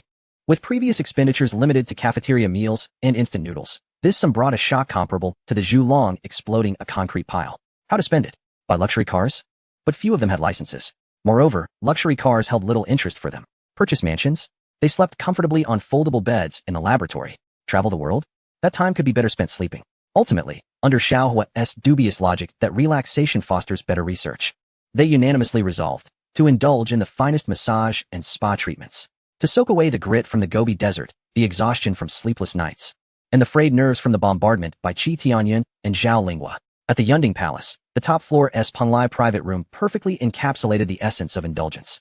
The expansive floor-to-ceiling windows offered a dazzling night view, not far from the television station building. The air was imbued with the scent of expensive sandalwood. The floor was covered in pure white cashmere carpet, soft enough to sink into.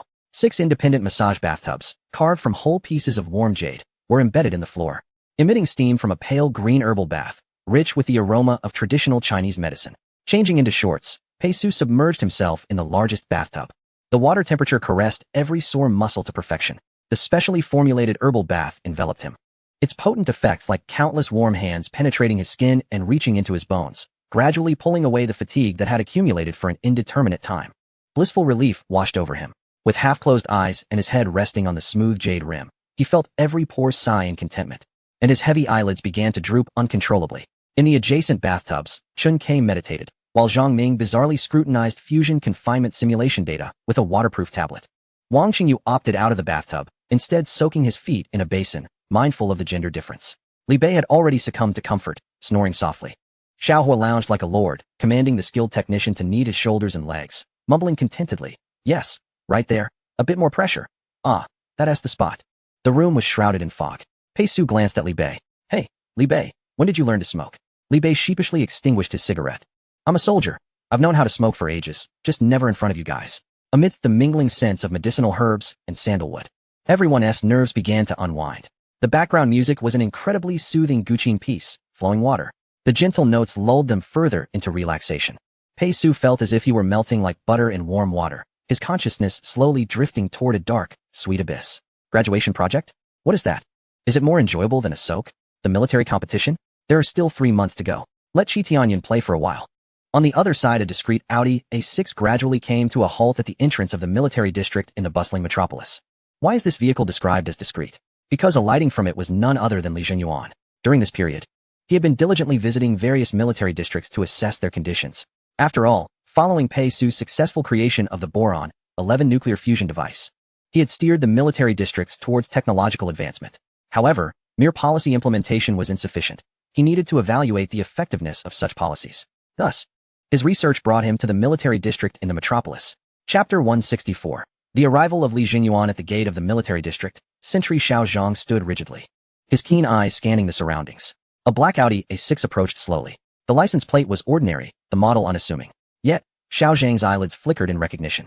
Was this car familiar? The window descended, revealing a face frequently seen in the news, calm, yet exuding authority. Xiao Zhang's heart skipped a beat. Goodness, it was Li Jingyuan. The Li Jingyuan from the National Council. How did he arrive so quietly? Xiao Zhang instinctively prepared to salute and report. Li Jingyuan waved his hand, placing a finger to his lips in a gesture of silence. His gaze was gentle, yet carried an undeniable command. Xiao Zhang choked back his words, his salute frozen in midair, unable to lower his hand or withdraw it. Cold sweat broke out on his brow. Li Jingyuan nodded slightly, and the window rolled back up. The Audi smoothly entered through the military district's gates. Xiao Zhang only dared to exhale deeply once the car had vanished from sight. In a flurry, he fumbled for his internal communication device, his fingers trembling as he sought to contact the highest-ranking official he could reach. Dialing. A busy tone. Redialing. Still busy. Anxiously. Xiao Zhang paced in circles, making several calls and wasting nearly 10 minutes before managing to relay the news. Sweat trickled down his forehead. He caught a glimpse of the Audi heading towards what seemed to be the firing range. Oh no, he recalled that earlier. Commander Qi and Commander Zhao had been chatting nearby, mentioning their plans to head to the firing range. The firing range. The roar of engines shattered the air. A steel behemoth was hurtling at an alarming speed around the circular test track, with a streamlined turret, a low chassis, and a peculiar matte coating. It was none other than Zhao Linghua's prized possession, the epic-making 6th-generation main battle tank. Old Zhao, go faster. Floor it. Qi Tianyan shouted from the command tower, binoculars in hand. Excitement radiating from him like a child. Beside him stood Zhao Linghua, arms crossed, his eyes fixed intently on the speeding tank. His jaw clenched. With every high-speed turn, the screeching of the tank's tracks against the ground made his jaw twitch. It pained him deeply. This precious machine, he meticulously inspected even after the slightest bump. Old dog Qi, take it easy. Zhao Linghua couldn't help but shout back. Do you know how valuable this vehicle is? Who's going to pay for the track wear? Look at you, penny pincher. Qi Tianyan lowered his binoculars, chuckling, and drew out his Desert Eagle-style weapon, the Zhulong, from the holster at his waist. The gun was cold and heavy in his hands. He waited, reluctant to part with it. Compared to my Zhulong, your iron contraption is just a gas guzzler. Zhao Linghua's peripheral vision caught the Zhulong, and a pang of envy surged within him. Its power was indeed monstrous. Its portability, unmatched. The thrill of boasting about it was undeniably satisfying. But it belonged to Qi Tianyan. Get lost. Zhao Linghua jerked his head away, as if avoiding a hot potato. I don't play with your flashy toys. My tank is the true embodiment of power. He snatched the walkie-talkie from Qi Tianyan's hand and shouted, Xiaolu, push it to the limit. 10 laps around the track. Let some people see what a torrent of steel looks like. What it means to be the king of land warfare. The roar of the tank's engine immediately escalated an octave. Its speed surged once more, resembling a frenzied steel behemoth, stirring up an even greater storm of dust on the track. Qi Tianyan scoffed, retracting the Zhu Long humph, stubborn. As he toyed with the Zhu Long, his gaze drifted to the newly erected target board in the distance. His hands itched, desperately wanting to take a shot. If old Zhao wouldn't play, he would. Qi Tianyan raised his hand, weapon poised, exuding a sense of power with a perfect stance. The rugged design of the Desert Eagle appeared remarkably harmonious in his grip. He inhaled deeply, his gaze sharp as a hawk, locking onto his target. He squeezed the trigger. There was no deafening explosion, no blinding flash of fire. Only a stream of condensed, nearly imperceptible azure light, reminiscent of the cold gaze from the depths of the universe, tore through the air in a fraction of a second. It struck the center of the thick special alloy target with pinpoint accuracy. A faint, yet excruciatingly sharp sound of metal erosion could be heard. At the center of the target, a gaping hole, the size of a fist, appeared, its edges smooth like a mirror, even shimmering with the luster of molten glass. Sunlight streamed through unobstructed, casting a glaring spot behind the target. Qi Tianyan lowered the gun, blowing away non-existent gunpowder smoke, his face breaking into a satisfied grin. Zhao Linghua, though turned away, could not resist stealing glances from the corner of his eye. Upon witnessing the momentous hole, his lips twitched in frustration. Damn it, this was outrageous. Just then, a calm yet perplexed voice resonated unexpectedly behind them. Commander Qi, Commander Zhao, what new toys are you testing? Like being struck by a jolt of electricity. Qi Tianyan and Zhao Linghua froze, their expressions instantly stiffening. Blood seemed to halt in their veins. That voice was too familiar. Familiar enough to make their scalps tingle. They turned their heads slowly, like rusted robots. At the entrance of the firing range command tower stood Li Zhengyuan, tall and unassuming in a simple Zhongshan suit. His expression unreadable, only his deep-set eyes slightly narrowed. His gaze fell first upon Qi Tianyan's exaggerated Desert Eagle, the barrel still hinting at a trace of distorted hot air.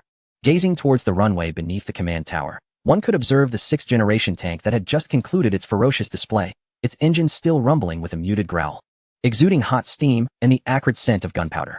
The steel behemoth's tracks were caked with fresh earth and trampled grass. Ultimately, Li Jingyuan's gaze drifted over the shoulders of two individuals, landing with precision on the distant special alloy target board. At the center of the board, a fist-sized, smooth-edged, translucent hole gleamed under the June sun, appearing strikingly bright and almost surreal. Li Jingyuan raised his hand, gesturing towards the Zhu Long in Qi Tianyan's grasp, and then pointed to the still-smoking hole on the target board. His brow gradually furrowed into a profound crease, and the confusion in his eyes resembled a tangible fog, nearly spilling over. Taking a deep breath, his voice, though not loud, struck the silent command tower like a hammer. The boron, 11 fusion reactor and high-energy batteries. These energy issues have only just been resolved. I instructed the military district to advance technological development and establish laboratories. How long has it been? His gaze swept once more over the menacing handgun and the fearsome tank below, finally settling on the pale faces of Qi Tianyan and Zhao Linghua.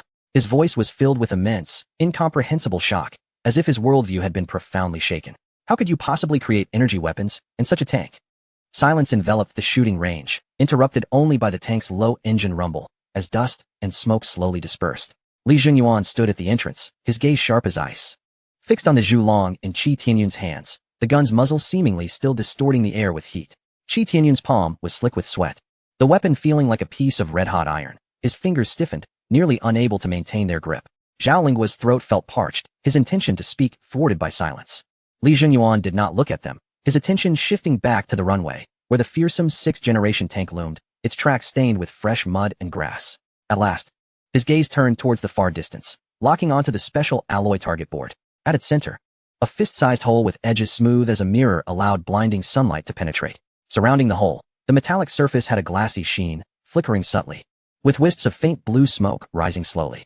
The stillness pressed heavily, stifling breath itself. Li Jingyuan raised his hand, his fingertips trembling slightly as he first pointed at the gun in Qi Tianyan's hand, and then at the glaring hole on the target board. His brow tightened incrementally, forming a deep crease of confusion that loomed like dense fog in his eyes. Qi Tianyan, startled, almost dropped the gun, fumbling awkwardly to return the Zhu Long to its holster, his movements clumsy as if it were his first encounter with a firearm.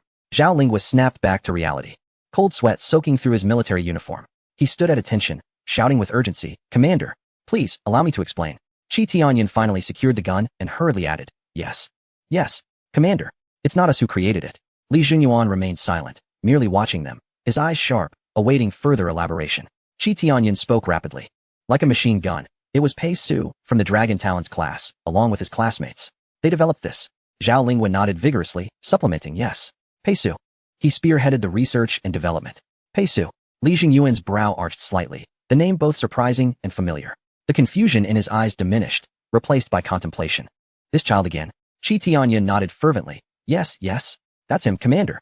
This kid is incredible. Both the gun and the tank utilize miniature nuclear fusion cores. The energy output is astonishing.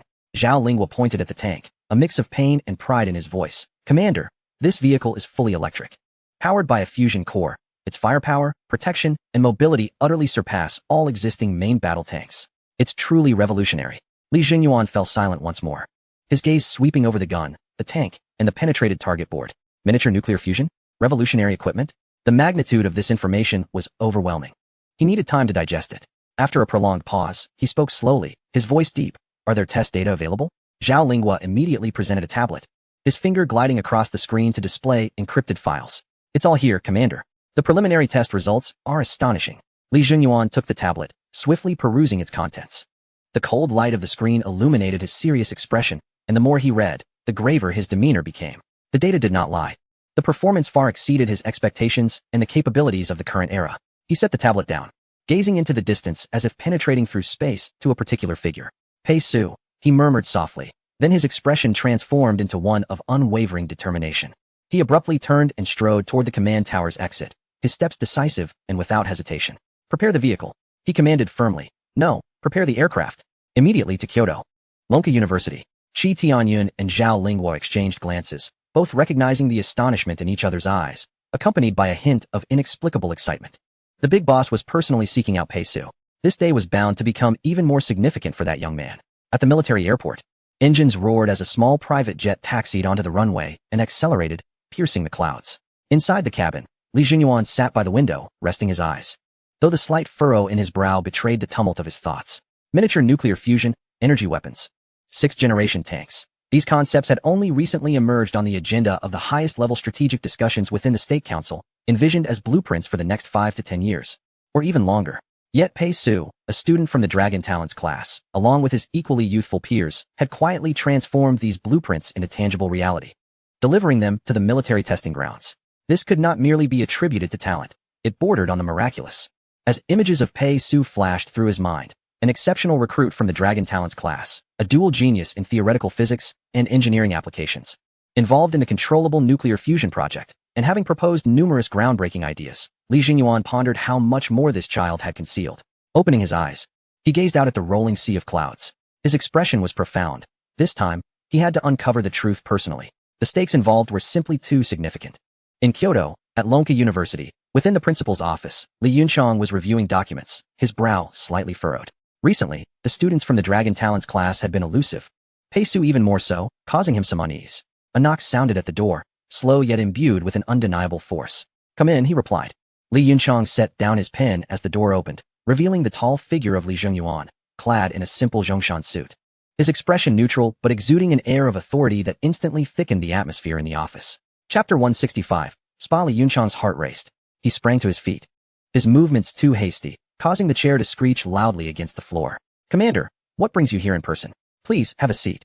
He hurried around the desk, plastering a warm smile on his face, while internally alarm bells rang. The esteemed leader, who was usually swamped with duties, had appeared in his office without warning. This surely boded ill. Others might be unaware of the intricacies surrounding this prominent figure, but Li Yunchang was not naive.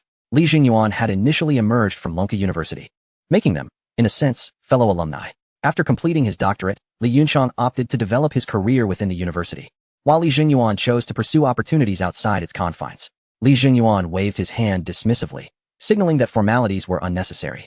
He strode into the office, his piercing gaze sweeping across the room until it fixed upon Li Yunchang's somewhat flustered visage. He wasted no time in getting straight to the point. Principal Li, where's Pei Su? Li Yunchang's heart sank. Indeed, it was Pei Su. He forced himself to maintain composure. Pei Su. He should be in class, or perhaps in the laboratory. I can have my secretary look into it.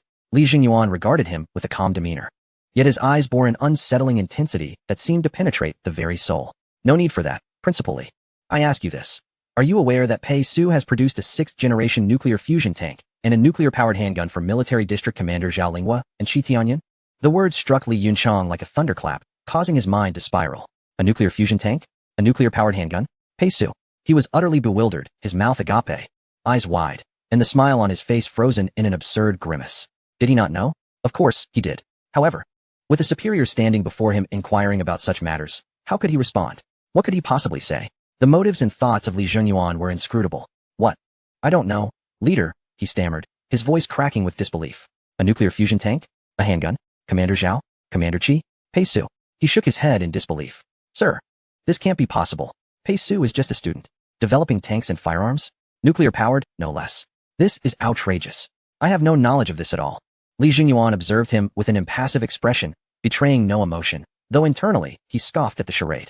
Oh, you don't know? His voice remained steady, but it carried an unspoken weight. Principal Li, you are the president of Lonkai University and the direct supervisor of the Lonkai class.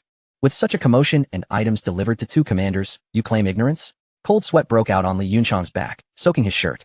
He feigned weakness in his legs, struggling to maintain his balance, forcing a smile that was more grotesque than a frown. Sir, I truly do not know. I swear. Pei Su has been elusive lately, hardly attending classes. I thought he was just preoccupied with minor inventions. Who could have imagined he would create tanks and artillery, especially nuclear-powered ones? As he spoke more frantically, his words tumbled over each other, beads of sweat rolling down his forehead, oblivious to their presence. Li Zhenyuan's gaze was as sharp as a blade, fixed on Li Yunchang's eyes for a full 3 seconds. Li Yunchang felt as though he were stripped bare in an icy wasteland, utterly exposed. Very well. Li Zhenyuan finally broke the oppressive silence. You claim ignorance. I will accept that. Now, tell me, where is Pei Su? I need to find him. Li Yunchang internally lamented. He truly had no idea where Pei Su was at the moment. However, could he admit that? Would this leader accept such a response? He felt as if he were being roasted alive. He might be in his dormitory, or perhaps in some laboratory. I will send someone to locate him immediately. Principal Li, Li Zhenyuan smiled slightly. The special uniforms of the Lonkai class members are equipped with positioning chips. This was a security protocol established at the time of formation, and you should be well aware of that. Li Yunchang was drenched in sweat. Oh no, are the higher-ups really activating this procedure? Indeed. Every piece of clothing worn by members of the Lonkai class contained positioning chips, a necessity due to their classified military status. Given their significance and youth, special measures were taken to equip their uniforms with these chips for protective reasons. However, this was a detail that all members were unaware of, as it carried an implication of privacy invasion. There is a tracking system, he muttered, resignedly lowering his head. I will check right away. He approached his desk with unsteady steps, hands trembling as he accessed the internal system, inputting the highest-level password to retrieve the real-time location of the Lonkai class members. On the screen, the map rapidly updated, the cursor blinking until it finally settled on a specific coordinate. Leaning closer to the screen, when Li Yunchang discerned the name associated with that coordinate, his eyes nearly bulged from their sockets, his mouth agape, as if an egg could fit within. What the hell? He exclaimed, his voice cracking. Li Zhenyuan's brows furrowed as he approached from behind, peering at the screen. The coordinates displayed a conspicuous name, Yunding Xianjing SBA Wellness Center. Li Zhenyuan's expression instantly transformed into one of bewilderment, shock, disbelief, and even a hint of absurdity. He stared at the name for 5 seconds, as if attempting to confirm his own vision. A genius student capable of creating a nuclear fusion tank and energy weapon was currently located at SBA, Yunding Xianjing? Li Zhenyuan murmured, the absurdity of the situation weighing heavily on his tone. He abruptly turned to Li Yunchang, his sharp gaze penetrating. Principal Li, what kind of establishment is this? Li Yunchang's complexion paled. Goodness, was this even a legitimate question? What else could SBA be for? He cleared his throat, a fresh wave of cold sweat washing over him, wishing to vanish into the earth. Sir, it's a, high-end leisure club, primarily offering, spa massages and wellness services. His words faltered, growing quieter as he lowered his head further, nearly burying himself in his chest. A high-end leisure club? Spa massages? Wellness services? Li Zhenyuan's expression darkened, his eyes sharp as a blade. An invisible tension enveloped the entire office. Here he was, a high-ranking official, personally seeking out a genius student whose work pertained to national strategic security, only to find that the individual was located in a massage parlor? This was the utmost mockery of his identity and the seriousness of their discussion. This is outrageous. Li Zhenyuan's voice, though not raised, resonated with thunderous fury. This is utterly preposterous. Li Yunchang trembled in fear, realizing that this situation had spiraled far beyond any reasonable bounds. Sir, please calm down. There must be some misunderstanding. Pei Su would never go to such a place. It must be a mislocation, or perhaps someone else is wearing his clothes. He scrambled for excuses. Yet even he found them feeble. A misunderstanding? Li Zhenyuan scoffed, taking a deep breath to suppress the absurdity gnawing at him. The tracking chip was sewn into the lining of the special uniform. Who could take it without the wearer's consent? He scrutinized Li Yunchang's terrified expression, suppressing his mounting anger and incredulity. This old fox was still playing coy. However, Li Zhenyuan could not afford to express his frustration just yet. The principal's disposition remained agreeable, and he needed Li Yunchang to fulfill a task. He could not go himself. His identity was too sensitive, and appearing in such a place would generate significant media attention.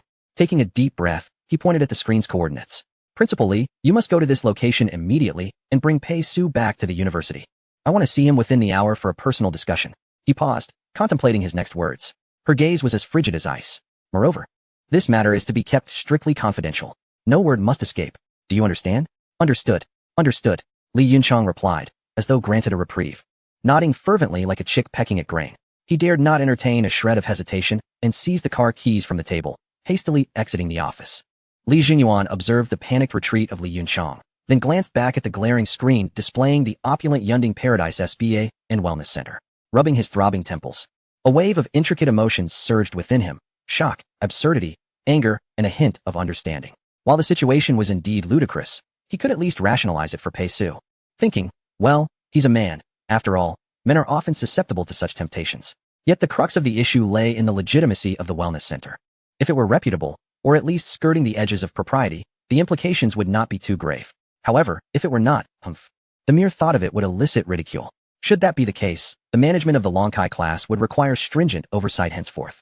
The Yunding Paradise SBA and Wellness Center was adorned with dim, alluring pinkish-purple lighting, the air thick with an overpowering fragrance that bordered on sickly sweet, accompanied by soft, ethereal background music that barely registered. Li Yunchang found himself in the resplendent lobby, feeling utterly out of place. Akin to a monk who had unwittingly stumbled into a den of seduction, clad in a sharply tailored dark jacket. His meticulously groomed appearance starkly contrasted the languid luxury surrounding him. The receptionist, dressed in a modernized qipao, regarded him with a delicate curiosity, her makeup flawless. Good day, sir. Do you have an appointment? She inquired, her voice sweet and her smile professional. Li Yunchang felt his face flush with embarrassment, his toes digging into the floor as he cleared his throat, attempting to imbue his voice with authority. Ahem, I am here to see someone. Whom are you searching for? Pei Su, he declared, steeling himself as he mentioned the names of several students from the Longkai class. The receptionist lowered her gaze to her tablet, her long eyelashes fluttering. After a few moments, she lifted her head, her smile still radiant. I apologize, sir. We cannot locate any appointment records for the individuals you mentioned. Are you certain it was with us? Li Yunchang was taken aback. Not found. How could that be? The location clearly indicates here. Growing frantic, he disregarded his embarrassment, his tone intensifying. Impossible. I am certain they are here. Please check again. Or perhaps they use different names. Cursing inwardly at the audacity of those young rascals. The receptionist's smile faded slightly, her caution becoming palpable. Sir, we maintain strict confidentiality regarding our clients. Without an appointment or confirmation, we cannot disclose any information or room numbers. We cannot assist you in locating them. This is our policy. I hope you understand.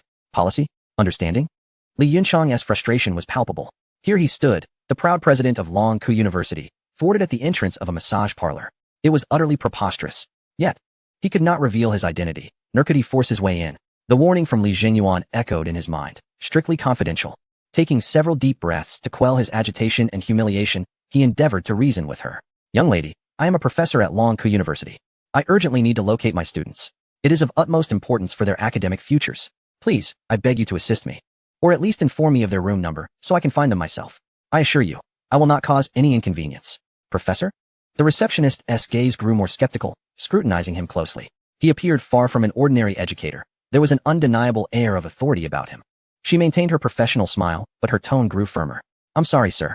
Our client privacy policy is quite stringent. Without an appointment or confirmation, we truly cannot allow entry. Perhaps you could contact your students and have them come to you? Contact? If I could reach them, would I be here in this wretched place? Li Yunchang's internal rage surged, feeling like a monkey being toyed with. Just as he was on the brink of losing his composure, his peripheral vision caught a familiar figure swaying from a carpeted corridor, dressed in a loose white bathrobe. Hair damp, and radiating an aura of extreme relaxation and satisfaction, the figure stretched leisurely as he approached. It was none other than Li Bei. Li Bei! Li Yunchang shouted, his voice piercing through the ambient music, startling everyone in the lobby. The serene Li Bei, lost in his blissful reverie, nearly stumbled from the shock of the thunderous call. Upon recognizing the furious figure in the dark jacket, his expression morphed from relaxation to utter astonishment. Principal? Li Bei gasped, his voice nearly cracking, his eyes wide, mouth agape in disbelief. His first reaction was to suspect he was hallucinating. Why would the principal be in such a place? But soon, he reasoned, the principal was a man too, and while the establishment might seem dubious, it was indeed legitimate, and indulging in relaxation was not illegal. Still, one would think carefully about appearances. After all, arriving in administrative attire? Before he could ponder further, Li Yunchang stormed toward him with the fury of an enraged lion, seizing the collar of Li Bei's bathrobe with such force that it nearly choked him. "Where's Pei Su? You little rascals, come out this instant." Li Yunchang growled, his voice low but thunderous, nearly spitting in Li Bei's face with rage and embarrassment twisting his features. "Suzhou is in there, VIP room. I'll take you there." Li Bei managed to wheeze, eyes rolling back. Li Yunchang's gaze was fierce. "Lead the way." Immediately, he had no intention of lingering in this dreadful place, feeling as though he had ventured into a den of iniquity, subjected to scrutinizing gazes. Despite his daily engagements in various meetings and interactions with all manner of individuals, he found the attention intolerable. Chapter 166. Team building gone awry. Li Bei clutched his throat, gasping for breath, utterly shaken, as he led the furious principal down the luxurious corridor. The peculiar duo, a young man in a bathrobe looking defeated, and an elderly gentleman clad in a formal jacket with a stormy expression, caught the bemused glances of technicians and staff along the way. In Li Bei's mind, only one thought echoed. This is the end. Help me, Pei Gil. The principal has come for retribution. As they approached the VIP area, the corridor grew quieter, the lighting softer, and the overpowering scent transformed into a subtle elegance. Li Bei halted before an intricately carved wooden door, whispering, "Principal, this is the room." Li Yunchang regarded the opulent door, veins throbbing at his temples. Taking a deep breath to suppress his rising ire, he gestured for Li Bei to open it. Li Bei trembled as he gently pushed open the door. The private room was spacious, illuminated by warm, inviting light. As soon as he opened the door, the sound of singing reached his ears. It turned out to be a karaoke lounge. There, Pei Su was immersed in a hot tub, holding a microphone and singing. "Related to you, I feel nothing after watching. I am truly here. May I ask the author, what sin is this?" 3 individuals were soaking in the water. Pei Su sang while Xiao Hua, beside him, humorously balanced a folded white towel on his head, half submerged in the water, contentedly humming. Chun Kei lay at the edge of the tub, where a male masseur was giving him a shoulder and neck massage, applying just the right amount of pressure. Xiao Hua was grinning and mumbling indistinctly. Yes, right there. A bit more pressure. Oh, that feels great." The sound of the door opening startled those inside. The male masseur looked up, momentarily frozen upon seeing Li Yunchang and Li Bei at the entrance, his hands pausing mid-motion. Xiao Hua opened his eyes, confused. And when he recognized the figures at the door, the towel on his head fell into the water with a splash, his mouth agape in shock. Chun Kei sensed the massage had stopped and grumbled, "Hey, why did it stop? Keep going." He turned his head, following the masseur's gaze to the door. In the next moment, the expression of enjoyment on Chun Kei's face froze, and like a cat whose tail had been stepped on, he yelped, springing out of the water with a splash, sending droplets flying everywhere. "Principal?" Chun Kei's voice cracked. He fumbled to grab a towel to cover himself, but in his haste, he slipped and fell back into the tub with a loud splash, dousing Xiao Hua and Pei Su. The entire room descended into chaos. Only Pei Su, somewhat exasperated, admonished, "Settle down. Don't disturb my singing." Water droplets cascaded from his thick eyelashes as he wiped his face with his hand and looked at Li Yunchang. "Ah, Principal, you're here. Let's sing a song together. The next one is A Real Man Should Strive for Strength." Li Yunchang instinctively replied, "Sure." He typically did not refuse Pei Su. Although the boy sometimes irritated him, he mostly found him endearing, hence his usual compliance. However, he quickly remembered the context of the situation, and a surge of heat rushed to his head. Addressing the still-stunned Chun Kei and Xiao Hua, he squeezed out a few words through gritted teeth. "You have 5 minutes to get dressed and get out of here, back to school." After shouting this, Li Yunchang could no longer endure the stifling atmosphere. He feared that remaining even a second longer would lead to an explosion. He turned abruptly, striding out of the luxurious venue, as if escaping a plague. Yet, before leaving, he couldn't resist glancing back, somewhat impressed. Truth be told, this place was quite nice. One could bathe, soak, receive massages, and sing. Truly a paradise for men. Ugh. Li Yunchang snapped back to reality. Though the setting was ostensibly formal, it was certainly not a place for Pei Su and his companions. The heavy wooden door slammed shut behind him, echoing with a dull thud that seemed to rattle the hallway lights. Inside the room, silence enveloped them, broken only by the gentle sounds of water flowing in the hot tub. The male masseur stood there, bewildered, while Xiao Hua and Chun Kei, like startled quails, sat in the water, their faces pale, glancing between the closed door and Pei Su. Li Bei leaned against the doorframe, feeling as though his life had plunged into darkness. Pei Su sighed once more. He stood up leisurely, glistening water droplets sliding off his well-defined physique. He reached for a neatly folded bathrobe at the edge of the tub, draping it over himself with unhurried grace, as if the earlier commotion had been a trivial interlude.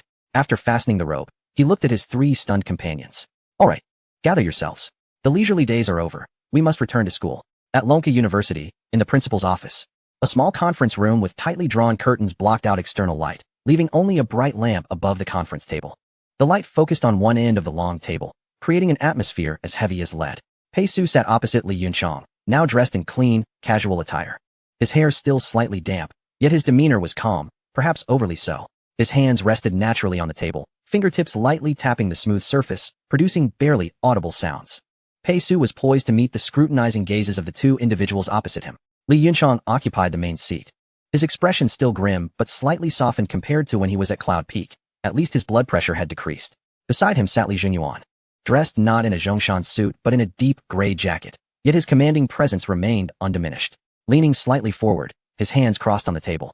His gaze was like a tangible spotlight, firmly fixed on Pei Su's face, as if seeking to penetrate his skin and discern the thoughts within. Since Pei Su entered, Li Junyuan had remained silent, merely observing him, and the silence itself was a source of immense pressure. Unable to endure it any longer, Li Yunchang cleared his throat, breaking the stillness with a tone laden with exhaustion and frustration. Pei Su, you need to explain what on earth happened. Commander Zhao and Commander Qi from the military district of Magic City, that nuclear fusion tank and the nuclear-powered handgun, and you lot. Running off to such a place in broad daylight, what were you thinking? His voice resonated loudly in the quiet conference room, brimming with pent-up anger. Li Junyuan shot a glance at him, perceiving the old man still putting on an act. Even at this juncture, he continued to feign ignorance, truly a master of performance. Pei Su's expression remained unchanged, not a flicker of emotion in his eyes. He merely paused for a moment before smiling. What's the big deal, Principal and Mr. Li? I'm quite curious how you found us. Li Yunchang coughed. That's not your concern. He aimed to brush the matter aside. Meanwhile, Xiaohua, intrigued, chimed in. Although we didn't intend to keep our trip to the massage a secret, there are only a few of us in the Longkai class. So it's unlikely someone would snitch. Besides, we took a taxi directly there, and there were no surveillance cameras capturing us. So, Principal, if you found us, it must have been through some tracking device, right? As he spoke, Xiaohua rummaged through his clothes, but found nothing. Coughing again, Li Yunchang interjected, stop sidetracking. One thing at a time, clarify to the leadership, starting with the military district. Is the equipment in Commander Zhao's possession you're doing? Not at all, Principal. Pei Su corrected him. His tone was earnest as he raised his hands in a gesture of helplessness. This matter is entirely legal and compliant. We also need to earn some extra income. Li Yunchang's eyes widened. Legal and compliant? His voice rose. Micro-nuclear fusion cores, energy weapons, 6th-generation tanks. These technologies. He struggled to articulate his thoughts, but upon seeing Li Jingyuan's calm countenance beside him, he swallowed his words, his face turning red with indignation. The technology itself is not the issue, Principal, Pei Su shrugged. We are university students. You can think of it as a form of entrepreneurial endeavor. He seemed somewhat bemused by the situation, as if unaware that the principal knew nothing of his dealings. Honestly, when the higher-ups arrive, they clean their hands of everything. Is this how the bureaucratic world operates? Quite amusing. The prototype of the Zhulong handgun is based on efficient plasma confinement and directional launch technology, with the core being a miniaturized fusion reactor providing a stable energy supply module. The bottleneck of energy density and instantaneous release has been resolved. Commander Zhao's 6th-generation tank integrates fully electric drive, composite armor, an active defense system, and a modular weapon interface based on a fusion core. These are the latest achievements of our research and development team, having undergone rigorous testing, with reliable data and performance meeting design specifications. He spoke fluently and precisely, as if delivering a technical report, devoid of any emotional inflection. Li Yunchang listened in astonishment. Some of the terms were familiar to him, others less so. But they all sounded impressively formidable. He instinctively glanced at Li Junyuan, who remained silent, yet a hint of bewilderment lingered in his eyes. Pei Su's clear and calm exposition, directly addressing the core of the technology, was somewhat beyond his comprehension. However, this only deepened his shock. This young man not only achieved these results, but also possessed an extraordinary understanding of the technology. Li Yunchang slammed his hand on the table, exclaiming, "Who authorized you to proceed like this? Did anyone review this? Pei Su, you have gone too far." His anger was palpable. Pei Su shrugged helplessly. It was permitted by Elder Qin. He allowed us to take on private projects. If you wish to address this issue, you should speak to Elder Qin. With a sigh, Li Yunchang turned to Li Junyuan, who also raised his hands in resignation. Sir, it seems this situation was instigated by Elder Qin. What do you suggest we do? Li Junyuan clenched his fists beneath the table, realizing the extent to which this scenario had escalated. Did he not see the collusion between the crafty elder and the young prodigy? After all this, they were directing him to Elder Qin? The old man was nearing the end of his days, and he was a national hero. How could he approach him? Moreover, he had not intended to confront anyone. He merely sought to inquire about the situation. The entire conversation had devolved into an awkward misunderstanding, leaving Li Junyuan feeling somewhat helpless. Regardless, the fact that Pei Su managed to lead the Dragon Talent class in producing a 6th-generation nuclear-powered tank and nuclear-powered handgun was a staggering revelation, akin to a tsunami crashing against Li Jingyuan's understanding. He gazed at Pei Su's excessively youthful face, filled with resolute determination. and for the first time felt an almost absurd sense of powerlessness. They had concentrated the nation's top talents, yet were still grappling with the stable operation of a laboratory-level boron-11 fusion reactor. This student had already managed to fit a miniaturized fusion reactor into a tank and a handgun. Do you have any evidence? Li Jingyuan's voice was somewhat dry, craving more definitive proof. Design blueprints? Experimental data? Or samples? Pei Su sighed, pointing his lips in annoyance. Xiaohua produced a tablet, unlocking it with a few taps, then slid it to the center of the table. The screen illuminated, displaying intricate engineering schematics and dense streams of data. This is part of the design for the core energy module of the Zhulong handgun, excluding confidential sections. Along with preliminary stability testing curves for energy output in a laboratory environment, Pei Su explained. The samples are with Commander Qi. Li Jingyuan's attention was immediately captured by the contents on the screen. The exquisitely designed magnetic field constraint structures and the smooth curves representing stable, efficient energy output were awe-inspiring. Though not a frontline scientist, his keen strategic insight allowed him to swiftly discern that this was no mere theoretical exercise. The advanced design principles and impressive data far surpassed any related reports he had previously encountered. He raised his gaze to Pei Su, his expression completely transformed. The prior confusion, scrutiny, and even a hint of offended indignation were now replaced by an overwhelming sense of indescribable shock and fervor. A national treasure. A true national treasure. Pei Su sat directly across from him, a young man fresh from a bath, hair still damp. Comrade Pei Su, Li Jingyuan's tone bore an uncharacteristic gravity. These technologies and achievements are of paramount importance to the nation. Their significance is immense. You and your team have accomplished a great feat. Pei Su smiled and nodded. Thank you for your kind words, sir. The technological breakthroughs are the result of the team's collective effort. I merely provided some directional guidance. He paused, then shifted the conversation. However, sir, can we avoid discussing such matters during our team-building relaxation time? He glanced at Li Yunchang, whose face still bore traces of embarrassment and residual anger, before returning his gaze to Li Jingyuan. Li Yunchang and Li Jingyuan exchanged looks. The corners of Li Jingyuan's mouth twitched slightly. The earlier admiration for a pillar of the nation was suddenly stifled by this unexpected complaint. The meeting room fell into a brief silence. Li Jingyuan scrutinized Pei Su, trying to decipher the answers hidden within that exceedingly youthful visage. After the shock came an insatiable thirst for knowledge. Leaning slightly forward, his voice took on an inquisitive tone. Comrade Pei Su, I am genuinely curious. How did you achieve this? Pei Su blinked, seemingly finding the question redundant. I just did it. His tone was matter of fact. Li Jingyuan paused, exercising patience as he sought more specificity. I mean, what was the technical route? The breakthrough points? How did your team bridge such a vast chasm from theory to engineering in such a short time? He wished to grasp the logic behind this miracle. Pei Su shrugged, his expression slightly exasperated. That's just how it was done. Sir, do you want me to explain the principles of superconducting magnet constraint optimization, proton injection energy spectrum control, or fusion product energy recovery efficiency?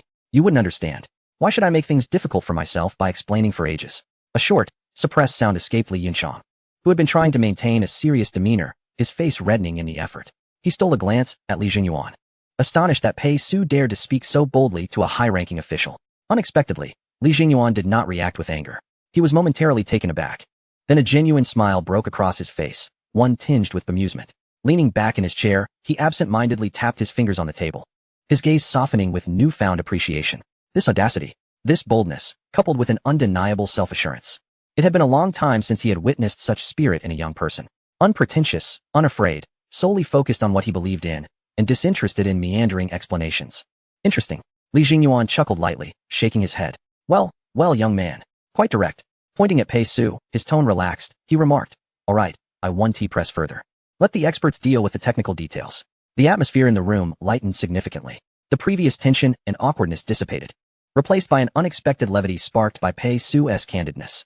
Li Jingyuan glanced around. Li Yunchang was still attempting to compose himself, while Pei Su wore an expression of innocent honesty. Xiaohua, Chen Ke, and Li Bei remained in the back, observing quietly. With the discussion concluded and questions asked, what was next? A subtle awkwardness lingered in the office. Li Jingyuan stroked his chin, surveying the somewhat empty conference table. Suddenly recalling something, he reached into the inner pocket of his deep gray jacket. After rummaging for a moment, he produced a flat, deep brown velvet pouch, small enough to fit in the palm of his hand, showing signs of age. He gently pushed the pouch across the table towards Pei Su. Here. Li Jingyuan's tone returned to its customary steadiness, though laced with a hint of warmth. Qi Tianyan once casually mentioned that you have a penchant for tea. Just so happens, an old friend recently gifted me some prized leaves from the ancient trees of Wui Mountain. How delightful. Pei Su was somewhat taken aback, his eyebrows arching in surprise. He grasped the cloth bag, feeling its weight, and through the velvet, he sensed the compact substance within. Upon opening the bag, a refreshing, rich aroma, imbued with the distinct fragrance of rocky floral notes, wafted forth, intoxicating the senses. A treasure indeed. Exquisite rock tea. The hint of annoyance and disturbance on Pei Su's face dissipated instantly, his eyes sparkling as a genuine smile graced his lips. Thank you, Chief. This is truly a rare find. He accepted it without reservation. Li Jungyuan observed his unabashed delight and chuckled softly. The objective had been fulfilled. It was time to take his leave. He rose, and Li Yunchang quickly followed suit. That's enough, Li Jungyuan gestured, signaling them not to see him off. I am aware of the situation. The technology is commendable, and its significance is profound. A dedicated team will follow up with you. Focus on your work. His gaze lingered on Pei Su, imbued with deeper meaning. Do your best, young man. With that, Li Jungyuan walked away, his steps steady as he exited the small conference room. The door closed gently behind him, leaving the remaining individuals to exchange glances. Li Yunchang exhaled deeply, feeling as if his back were drenched in sweat. He wiped the beads of perspiration from his forehead, casting a complex look at Pei Su. You truly have a bold spirit, to speak so candidly with the chief. Pei Su, toying with the velvet tea bag, appeared unfazed. Just speaking the truth. He stood, stretching lazily. Time to head back to the apartment. After all the fuss from you two, I could use a massage and a good nap. Watching Pei Su swagger out with the members of the Dragon Talent class, Li Yunchang stood rooted in place, shaking his head in resignation, muttering softly. Old Qin, just look at these kids. They're truly defying the odds. Yet, after his self-reflection, he couldn't help but chuckle.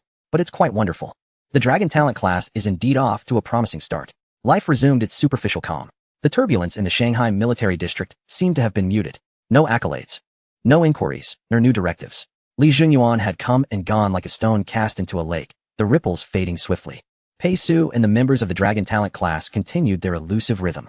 They occasionally attended classes at Lonka University, yet most did not recognize them, merely perceiving them as interlopers. On one occasion, when Xiaohua attended a film appreciation course, a rather obscure subject, the instructor took note of him, and he found himself unable to leave for half a month. More often than not, they lingered in the apartment, engaging in their usual activities or resting. Li Yunchang had learned his lesson, no longer trying to track their whereabouts, only receiving succinct phone calls when signatures or assistance were required. Time swiftly moved to early September. In Kyoto, the Grand Square exuded a solemn atmosphere. The annual military equipment display event unfolded here, with a vast array of seats filled. The podium and viewing area were organized by rank and unit. Stars of the military shone brightly, their uniforms impeccably sharp. Pei Su, accompanied by Xiaohua, Chen Ke, Li Bei, and several core team members, found their designated seats, not in last year's second row, but this year, they were placed in the front row, centrally located. Slightly to the right, right next to several commanders adorned with stars. This shift in positioning was silent yet powerful. Wow, Xiaohua exclaimed in a hushed tone, shifting uncomfortably in his seat, feeling it warm beneath him. Pei Gu, this position is quite impressive. Chen Ke glanced around nervously. Do you feel like so many big shots are watching us? Li Bei remained composed, adjusting his glasses. This was to be expected. After the 6th-generation tank and Zhulong pistol were developed, we earned the right to sit here. But for the leaders to allow us young ones this privilege, it truly shows their boldness. Pei Su, at ease, leaned back in his spacious seat, surveying the grand stage and the enormous screen to the side. As long as we settle in, let us enjoy the show. The stirring strains of military music erupted as the parade commenced. The synchronized formations marched with resolute steps. New individual equipment was showcased, and drone swarms flew in precise formations, each representing the steadfast strides of the Dragon Nation's military modernization. Thunderous applause resonated across the square, with camera flashes illuminating the scene. In the rear of the viewing area sat foreign diplomats invited to observe, among whom two prominent figures stood out. One, tall with a thick beard and sharp eyes like a hawk, was the diplomat from the Eagle Nation's embassy in China, codenamed Eagle Eye, whose full name was Dominique Joseph. Last year's representative from the Eagle Nation was Peter, but he had resigned and returned home, leaving Dominique, a retired military officer and diplomat, to attend. He sat with arms crossed, expressionless as he observed the display, occasionally noting something on his tablet, a trace of habitual arrogance curling at the corners of his lips. The other was a robust figure with graying hair and a rugged visage, a counselor from the Bear Nation's embassy in China, affectionately nicknamed Brown Bear by the Chinese staff, a title he embraced, leading everyone to refer to him as such. However, in formal settings, he was addressed as Mr. Sergei. He appeared more engrossed, occasionally nodding in appreciation and seriousness. As the display neared its conclusion, several new main battle tanks and armored vehicles rumbled across a simulated terrain. Dominique turned his head, whispering in Russian, barely audible, with a hint of disdain, "Brown Bear, do you see? It's the same old routine. A torrent of steel. Impressive in number, yet outdated." Sergei furrowed his thick brows, somewhat displeased. The remark sounded harsh, as if belittling the military traditions of his homeland. He retorted, equally in Russian, Eagle Eye. Do not be so arrogant. The strength of the Dragon Nation's army is evident. Observe their mobilization capability. Look at their industrial reserves. The largest army in the world. The second largest military production capacity. This is not mere quantity. It reflects a terrifying potential for war. A manifestation of iron will. Eagle Eye scoffed, lowering his voice further. War potential? Iron will. Brown Bear, wake up. The future battlefield lies in the skies, in the depths of the sea, in the electromagnetic realm, in artificial intelligence. Relying on human waves? On these cumbersome heaps of metal? A single precision-guided bomb could wipe out a battalion. A special forces team equipped with advanced individual systems and battlefield networks is worth more than an armored regiment. That is precision. That is decisive power. He raised his chin, pointing towards the departing tank formations. They have a long way to go. Brown Bear's expression darkened as he prepared to continue the debate. However, Eagle Eye suddenly fell silent, his gaze shifting to the side. Li Jingyuan, accompanied by several high-ranking generals, was making his way through the crowd directly towards them. He wore a formulaic smile, yet his eyes were inscrutable. Eagle Eye and Brown Bear immediately composed themselves, standing and adopting the standard diplomatic posture. Mr. Dominique, Mr. Sergei. Li Jingyuan approached, extending his hand with a resonant and powerful voice. Thank you both for being here today. The two quickly shook hands and exchanged pleasantries. Li Jingyuan shifted the conversation, his smile unwavering yet imbued with an undeniable gravity. The parade is merely an appetizer. The real feast awaits in the upcoming technology exhibition. Uncertain if the two of you might be interested, would you care to accompany me and experience firsthand the innovative achievements of our military? He deliberately emphasized the phrase innovative achievements. A thrill ran through both Dominic and Sergei simultaneously. Here it comes. This is the main event. An invitation from Li Jingyuan himself? The significance is extraordinary.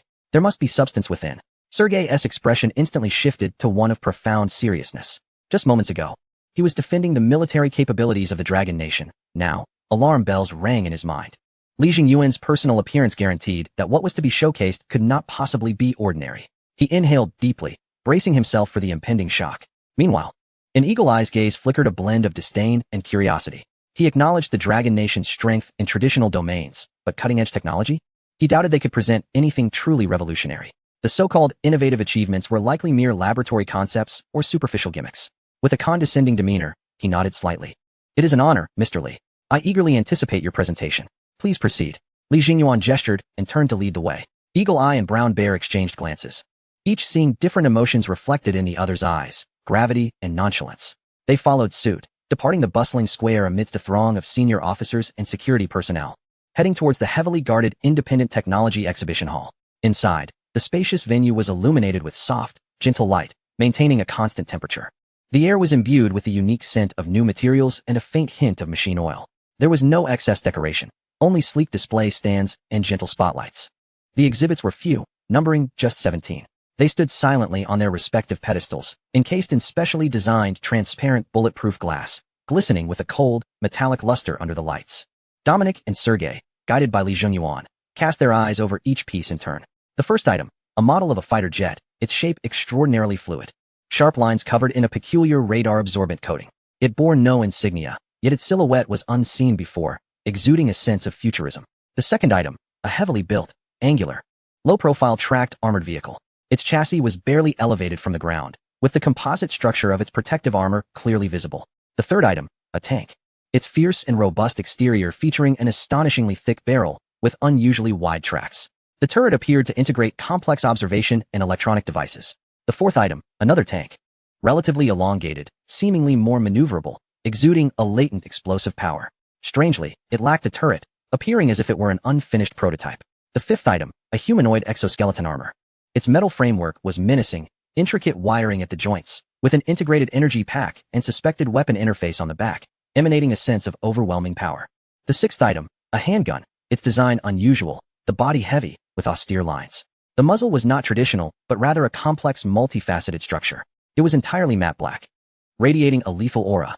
The seventh item, the eighth item, the 17th item, a cylindrical metal container of exceedingly complex structure, pulsating with eerie blue indicator lights. Its specific purpose remained inscrutable, yet the energy fluctuations it emitted were disconcerting. Li Jingyuan made no introductions, simply guiding them through the array of 17 exhibits. The sound of their footsteps echoed distinctly in the expansive gallery. The pride and ease on Dominic's face froze the moment he stepped into the exhibition hall, and his gaze fell upon the first fighter jet model. His steps involuntarily slowed as he fixated on the unprecedented aerodynamic form and radar-absorbent coating. As a seasoned military officer, he recognized the implications. This was certainly not any known model from the Dragon Nation. A foreboding premonition crept into his mind. Sergei's breath also grew labored. His eyes swept over the two distinctly styled yet equally imposing tanks, over the menacing exoskeleton, and his heart felt as if gripped by an invisible hand. Particularly, when he laid eyes on the uniquely designed black handgun, his pupils constricted with alarm, though he could not discern why. The fact that it was displayed alongside aircraft and tanks indicated it had undergone special modifications. As they observed more, their steps grew heavier.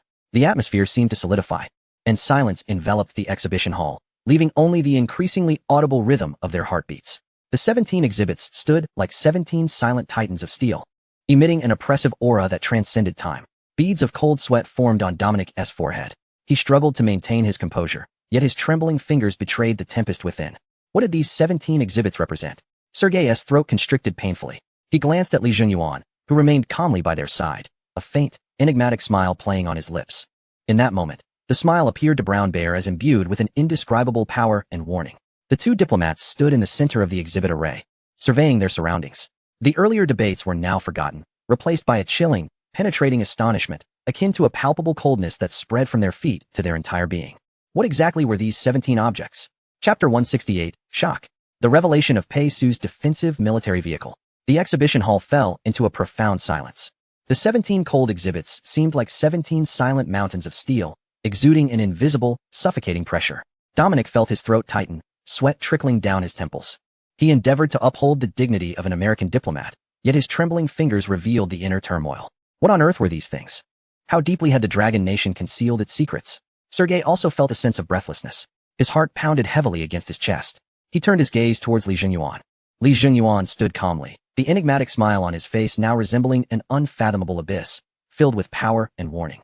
Just as this suffocating silence seemed to crystallize into something tangible, the side door of the exhibition hall slid open silently. Footsteps approached, steady, powerful, and orderly, breaking the still air. Dominic and Sergei instinctively turned their heads in surprise. A group of individuals entered. At the forefront was a sprightly elder, his white hair meticulously groomed, dressed in a simple dark Zhongshan suit, with eyes sharp as an eagle. If Pei Su were present, he would certainly recognize this man, Lieutenant General Lin Hua, commander of the Eastern Theater Command. His gaze swept over the exhibits, filled with scrutiny and pride.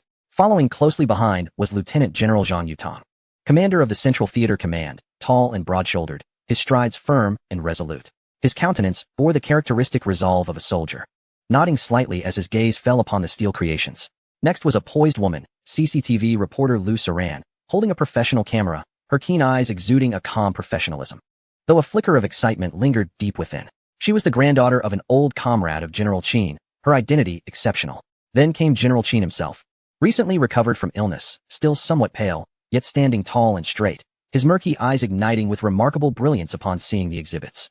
Leaning on a cane, he walked steadily, each step infused with immense strength. Next entered General Zhao Linghua of the Beijing Military Region and General Qi Tianyun of the Shanghai Military Region, both impeccably dressed in military uniform, their stars gleaming under the lights. Zhao Linghua's gaze was intense as he headed straight for the elongated turretless tank, while Qi Tianyun instinctively touched his waist, whereas Zhulong had once been, his eyes drawn to the black handgun on display. A mix of pain and pride washing over him. Academician Li Yong of the Dragon Institute, the uncle of Pei Su, entered the room clad in the white coat of a researcher. His expression was one of intense focus as he adjusted his glasses, his gaze lingering thoughtfully on each exhibit, embodying both scrutiny and contemplation. The vice commander of the Kyoto Military Region, Chu Jinhua, appeared to be the presumptive next commander, youthful in appearance. His eyes were sharp as blades, his posture erect, and his steps brisk, surveying the entire venue with an air of confidence that suggested he commanded the situation. Following him was Li Mutong, the president of the academic committee of the Qian Shuesan Laboratory, whose gaunt features and deep-set eyes conveyed profound wisdom. Though he appeared significantly younger than Li Yong, he exuded a unique aura. His gaze ultimately settled on a cylindrical container that shimmered with a ghostly blue light, lingering there for an extended moment. Behind them, 7 to 8 influential figures continued to arrive, including the head of the space agency, the chief engineer of the Satellite Control Center, and the chairman of the Armaments Group, each a pillar in their respective fields. Their presence was silent, yet impactful, akin to a boulder cast into a tranquil lake. Dominique's pupils dilated in shock, his heart skipping a beat as he recognized several of them, Lin Hua, Zhang Yutong, and Li Mutong. Powerful individuals capable of shaking the foundations of their domains, all gathered here. Sergei gasped in astonishment. Elder Qin, a legend of the Dragon Nation, had published a pivotal paper on secondary nuclear deterrence in 2009, which had helped the nation navigate a critical period. And now he was present too, along with Zhao Linghua and Qi Tianyun, commanding generals wielding significant military authority. The weight of this technological exhibition was beyond imagination, dispelling any previous underestimation and leaving only awe in its wake. Li Jinyuan's enigmatic smile deepened as he stepped forward, his voice steady and commanding, breaking the silence of the exhibition hall. Mr. Dominique, Mr. Sergei, he gestured towards the distinguished figures standing behind him. Allow me to introduce you to these esteemed individuals. He began. This is General Lin Hua, commander of the Eastern Theater Army, who has presided over numerous major military exercises. This is General Zhang Yutong, commander of the Central Theater Army, one of the key proponents of army modernization. This is Ms. Lu Saran, chief military reporter for CCTV, whom I believe you both know. This is Elder Qin, one of the founding figures of our national defense science and technology. This is General Zhao Linghua, commander of the Kyoto military region. This is General Qi Tianyun, commander of the Shanghai military region. This is Professor Li Yong, an academician of both the Dragon Institute and the Dragon Agricultural Institute. This is General Chu Jinhua, the outstanding representative of our new generation of military leaders. This is academician Li Mutong, the leading authority in cutting-edge technology.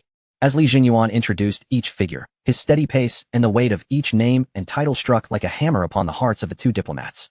Dominique's face paled, his palms slick with sweat as he forced a stiff yet courteous smile, bowing slightly. Inside, a tempest brewed. The assembly was formidable. Each name represented the pinnacle of expertise within the Dragon Nation's various fields, all convened for the purpose of presenting a mere 17 exhibits. Sergei, equally astounded, straightened his back and respectfully nodded to each dignitary, his heart racing.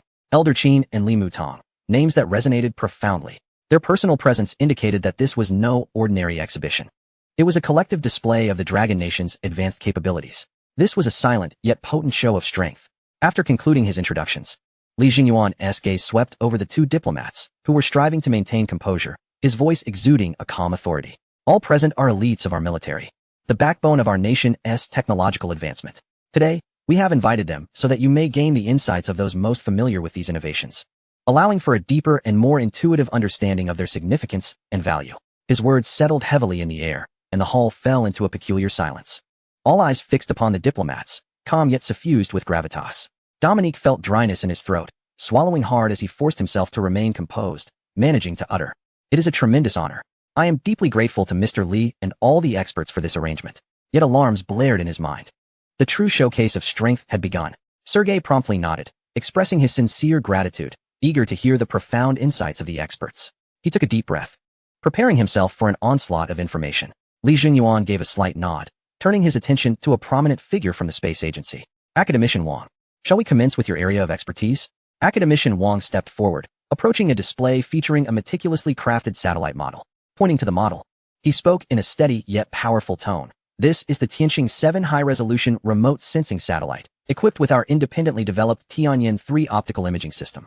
It boasts a ground resolution of 0.1 meters and possesses all-weather, real-time reconnaissance capabilities, placing it at the forefront of global in-orbit reconnaissance satellites. Dominique felt a shiver run through him. A resolution of 0.1 meters. This approached the pinnacle of the Eagle Nation's military spy satellite capabilities. The Dragon Nation's optical imaging technology had reached this level? He took mental notes. Following that, Academician Wang introduced a model of a new high-thrust rocket engine, emphasizing its reusability and high reliability, which would significantly lower space launch costs and enhance payload capabilities. Sergei furrowed his brow, recognizing the rapid advancements in the Dragon Nation's aerospace technology. However, unbeknownst to the audience, as Academician Wang elaborated on the rocket model, some individuals exchanged knowing smiles. Previously, Pei Su had proposed a theoretical device during the development of the 8th-generation aircraft, dubbed Clock, Discus, and Donkey. It involved utilizing a particle accelerator to achieve a second cosmic velocity with minimal energy expenditure. This theoretical framework had now been skillfully adapted by Academician Wang, who had integrated its principles into rocket technology, resulting in a remarkable breakthrough. Simultaneously, the chief engineer of the Satellite Control Center demonstrated a model of a deep space exploration system, highlighting its ultra-long-distance signal stability and precise control capabilities, leaving the two diplomats inwardly astonished. Had the Dragon Nation truly reached such heights in deep space technology? Subsequently, a prominent figure from the armaments group introduced a new type of anti-tank missile, emphasizing its post-launch smart anti-jamming capabilities. Another showcased a model of a new underwater unmanned submersible, with excellent endurance and stealth characteristics. The presentations unfolded methodically, each technology advanced and astonishing, yet seemingly within the realm of comprehension. Dominique's taut nerves began to relax slightly. The shock was undeniable, yet these technologies were not beyond the capabilities of the Eagle Nation, and in certain aspects, they might even excel. The Dragon Nation was indeed showcasing its strength, but it was not insurmountable. The arrogance within him quietly resurfaced, suggesting that perhaps he had been somewhat intimidated by the initial display. These innovations were not beyond comprehension. Sergei too exhaled in relief, acknowledging that while each presentation showcased the Dragon Nation's formidable research capabilities and industrial foundation, they were not entirely unprecedented. However, there was fortunately no appearance of a cognitive disrupting monster that would completely shatter the equilibrium. He pondered silently. Indeed, the Dragon Nation had grown formidable, yet to claim it had entirely surpassed others seemed premature. The suffocating sense of oppression experienced moments ago was largely psychological. Just as the two individuals' mental states subtly shifted and their taut nerves began to relax, Li Jingyuan's gaze calmly turned toward Deputy Commander Chu Jinhua. General Chu, Li Jingyuan's voice, though not loud, resonated clearly in everyone's ears. Now, please take the floor to introduce this military defense vehicle, as it is your military district in Kyoto that has participated in its testing and given it high acclaim. In response, Chu Jinhua stepped forward. His stature was as upright as a pine tree, and he walked with steady strides towards the central area of the exhibition, halting before the second exhibit. Behind him stood a robust, angular tracked armored vehicle, its exterior cloaked in deep gray specialized composite armor, with sharp lines and a notably low ground clearance, exuding an aura of rock-like stability and fortitude. As Chu Jinhua came to a stop, his gaze swept over Dominic and Sergei, revealing no extraneous expressions, only the rigor and solemnity of a soldier. He spoke, his voice resonant and articulate, akin to delivering a routine military report. Gentlemen, please observe. He raised his hand, gesturing toward the armored beast encased in bulletproof glass. This is our military's latest addition, the Rock Heavy Defense Armored Personnel Carrier, codenamed Fortress. Chu Jinhua paused, his tone unwavering, as if stating a fundamental truth. It employs fifth-generation semi-composite armor technology, weighing 47 tons. The frontal main armor has an equivalent physical thickness of 2,000 millimeters of homogeneous steel. Verified through multiple live-fire tests, it can withstand direct hits from 125 millimeters armor-piercing shells. Even if struck directly, the occupants within will incur no casualties. As his words resonated, the air within the exhibition hall seemed to be abruptly siphoned away by an invisible hand. Silence. An absolute, deafening silence. The fleeting hint of relaxation and barely perceptible arrogance on Dominic's face froze like a lake's surface, instantly shattering into countless fragments. His eyes widened to their utmost limit, pupils constricting to pinpoints, mouth agape in silent disbelief, unable to produce a sound. The only thing left echoing in his ears was Chu Jinhua's calm statements reverberating madly. Withstand direct hits from 125 millimeters armor-piercing shells? No casualties? Is this some sort of international jest? It cannot be. A wave of icy dread surged from his soles to the crown of his head. His blood felt as though it had ceased to flow. His mind was blank, overwhelmed by a colossal, absurd shock that overturned everything. Was this truly a defense military vehicle? It was a mobile steel fortress, a monster that defied the rules of land combat. Sergei's reaction was equally intense. His burly frame swayed, nearly losing balance. He gripped the nearby railing tightly, his knuckles turning white from exertion. His eyes remained fixated on the armored vehicle known as the Rock, his heart pounding as if struck by a heavy hammer. Almost ceasing to beat, he felt his understanding, his decades of military experience, utterly crushed at that moment. To withstand direct hits from 125 millimeters armor-piercing shells without casualties. Even the most advanced main battle tanks of the Bear Nation would not dare make such claims. This was pure fantasy, a scene straight out of science fiction. The two diplomats stood like petrified statues, frozen in place, eyes wide and glued to the armored vehicle with its sharp lines. Their faces displayed sheer, incomprehensible horror as their worldviews shattered completely. In the exhibition hall, a pin could be heard dropping. Only Chu Jinhua's calm gaze remained, like a cold spotlight, illuminating their faces twisted in shock. The silence persisted. Chu Jinhua's words pierced the air like ice picks, shattering Dominic and Sergei's last psychological defenses. 2,000 millimeters of equivalent armor? Withstand 125 millimeters hits? No casualties? Each phrase struck them like a heavy hammer, leaving them dazed and their worldviews in tatters. Dominic's complexion turned as pale as paper, feeling cold sweat bead on his forehead, trickling down his cheek, bringing a chill to his skin. He desperately sought a rational explanation within his mind, a reason to soothe his terror-stricken heart. The Dragon Nation. Yes, the Dragon Nation has always advocated for peaceful development. This defense military vehicle, with its terrifying defensive capabilities, perhaps is merely a product of their extreme emphasis on defensive philosophy? Is it designed to protect their important figures? A form of paranoid, cost-ignoring mobile fortress? Yes, it must be so. He clung to this fragile straw, as if drowning. Sergei's shock was more direct and pure. As a representative of a nation with a rich army tradition, he understood too well the implications of the rock. This was not merely an armored vehicle. It was a complete denial of all existing anti-armor weapon systems, a rewrite of the rules of land warfare. He gasped heavily, his chest heaving, his gaze glued to the deep gray armor as if trying to discern the devilish materials from which it was crafted. As the two struggled to digest this bombshell, Li Jingyuan's gaze shifted calmly to Li Yong, Elder Qin, and Lu Su Ran. He nodded slightly, signaling for the next segment to commence. Lu Su Ran stepped forward first, her professionalism allowing her to quickly regain composure, though the excitement in her eyes was still hard to conceal.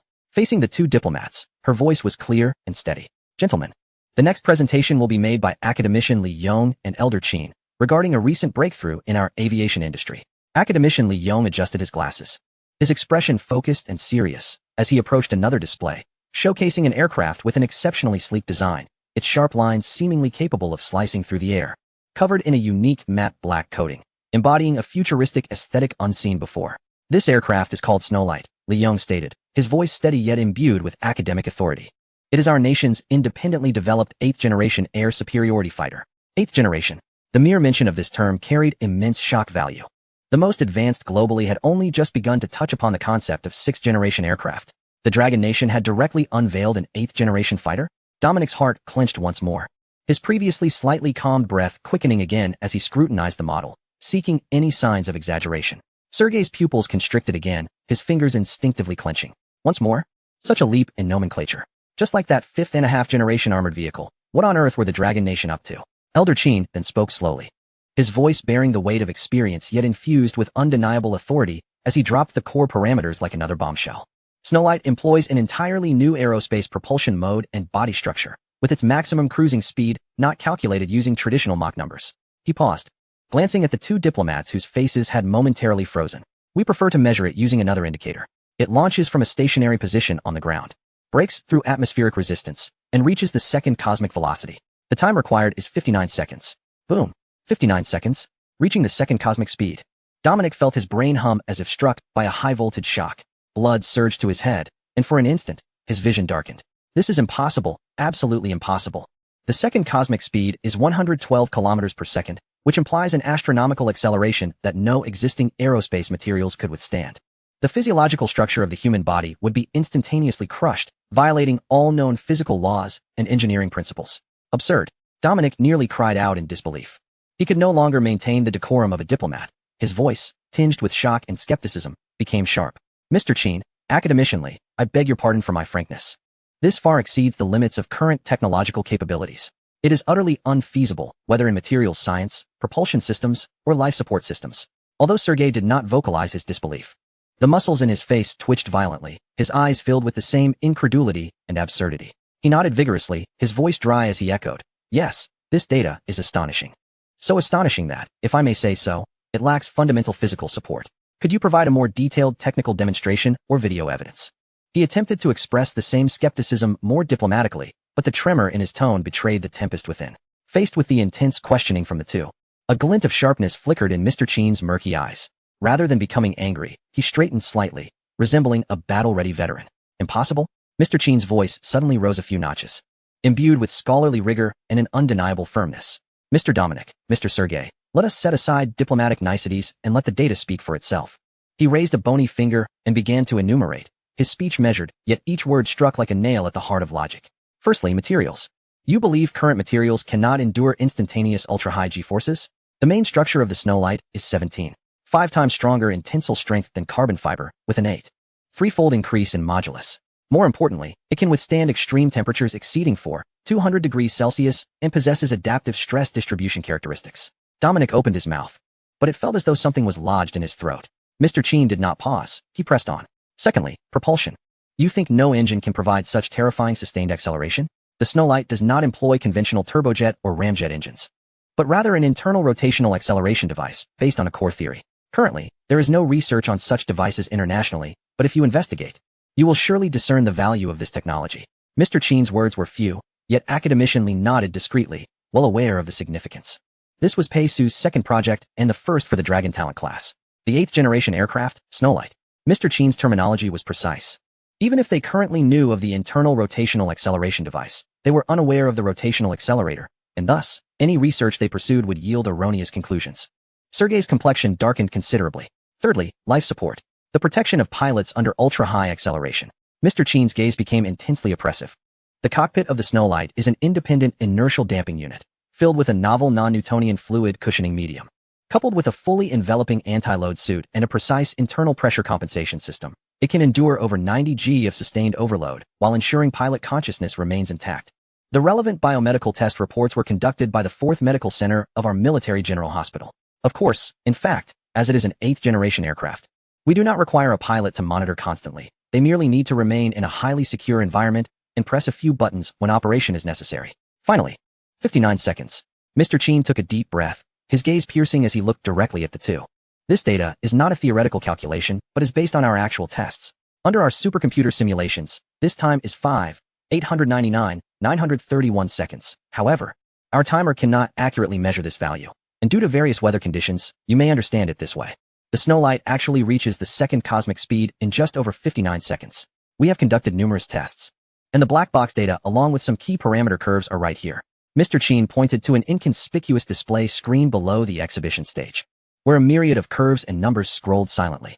Gentlemen, if you possess sufficient expertise in fluid dynamics, structural mechanics, and propulsion dynamics, feel free to verify this now. We have a remote terminal interface for the supercomputer on site. Mr. Chen extended his hand, gesturing for them to proceed. His words ceased, and the exhibition hall fell into a profound silence once more. However, this silence was entirely different from before. It was no longer filled with an oppressive unknown, but rather with a sense of helplessness and suffocation, having been thoroughly debunked by data, authoritative journals, and concrete test records. Dominic's face flushed a mixture of red and white. His lips trembled, yet he could not utter a single word. All doubts, all impossibilities, appeared feeble and absurd under Mr.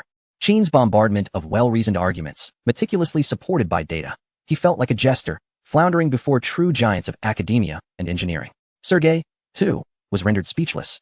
Beads of cold sweat forming on his forehead, more than before. Mr. Chen's words felt like a resounding slap against his cognition. The military experience he took pride in crumbled in the face of these groundbreaking, yet thoroughly substantiated data. Fear, dread, and an unbelievable absurdity washed over them like a cold tide, utterly submerging both diplomats. They gazed at the 8th generation aircraft, Snowlight, their expressions transformed, no longer skeptical. Only deep reverence and an indescribable hint of fear remained. This is real. The Dragon Kingdom has indeed created a spacecraft capable of exceeding the second cosmic speed in 59 seconds. This is no longer merely a matter of being a generation or two ahead. It represents a complete generational leap, a crushing technological advantage. Yet, just as this profound shock and fear reached its apex, a colder, more despairing thought slithered into Dominic and Sergei's minds like a venomous serpent. They shivered almost simultaneously. This terrifying 8th generation aircraft, Snowlight, capable of altering the entire aerospace landscape, is merely sitting here quietly. It is just one of the 17 exhibits in this vast hall. Merely one of them. Then what of the other 15, including the already astonishing rock-armored vehicle? What about those equally cold, silent, steel creations exuding an air of transcending the times? What kind of monstrous capabilities do they conceal? Once this thought emerged, it spread wildly like weeds. Seizing the entirety of their attention, they quickly lifted their heads, their gazes fearfully sweeping across the entire exhibition hall. That uniquely designed fighter jet, the silent defense military vehicle, the two distinctly styled tanks, the menacing exoskeleton, the dangerous handguns.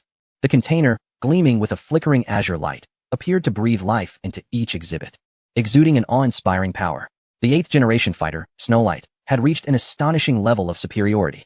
Was it truly destined to occupy merely a small niche here? What of the others?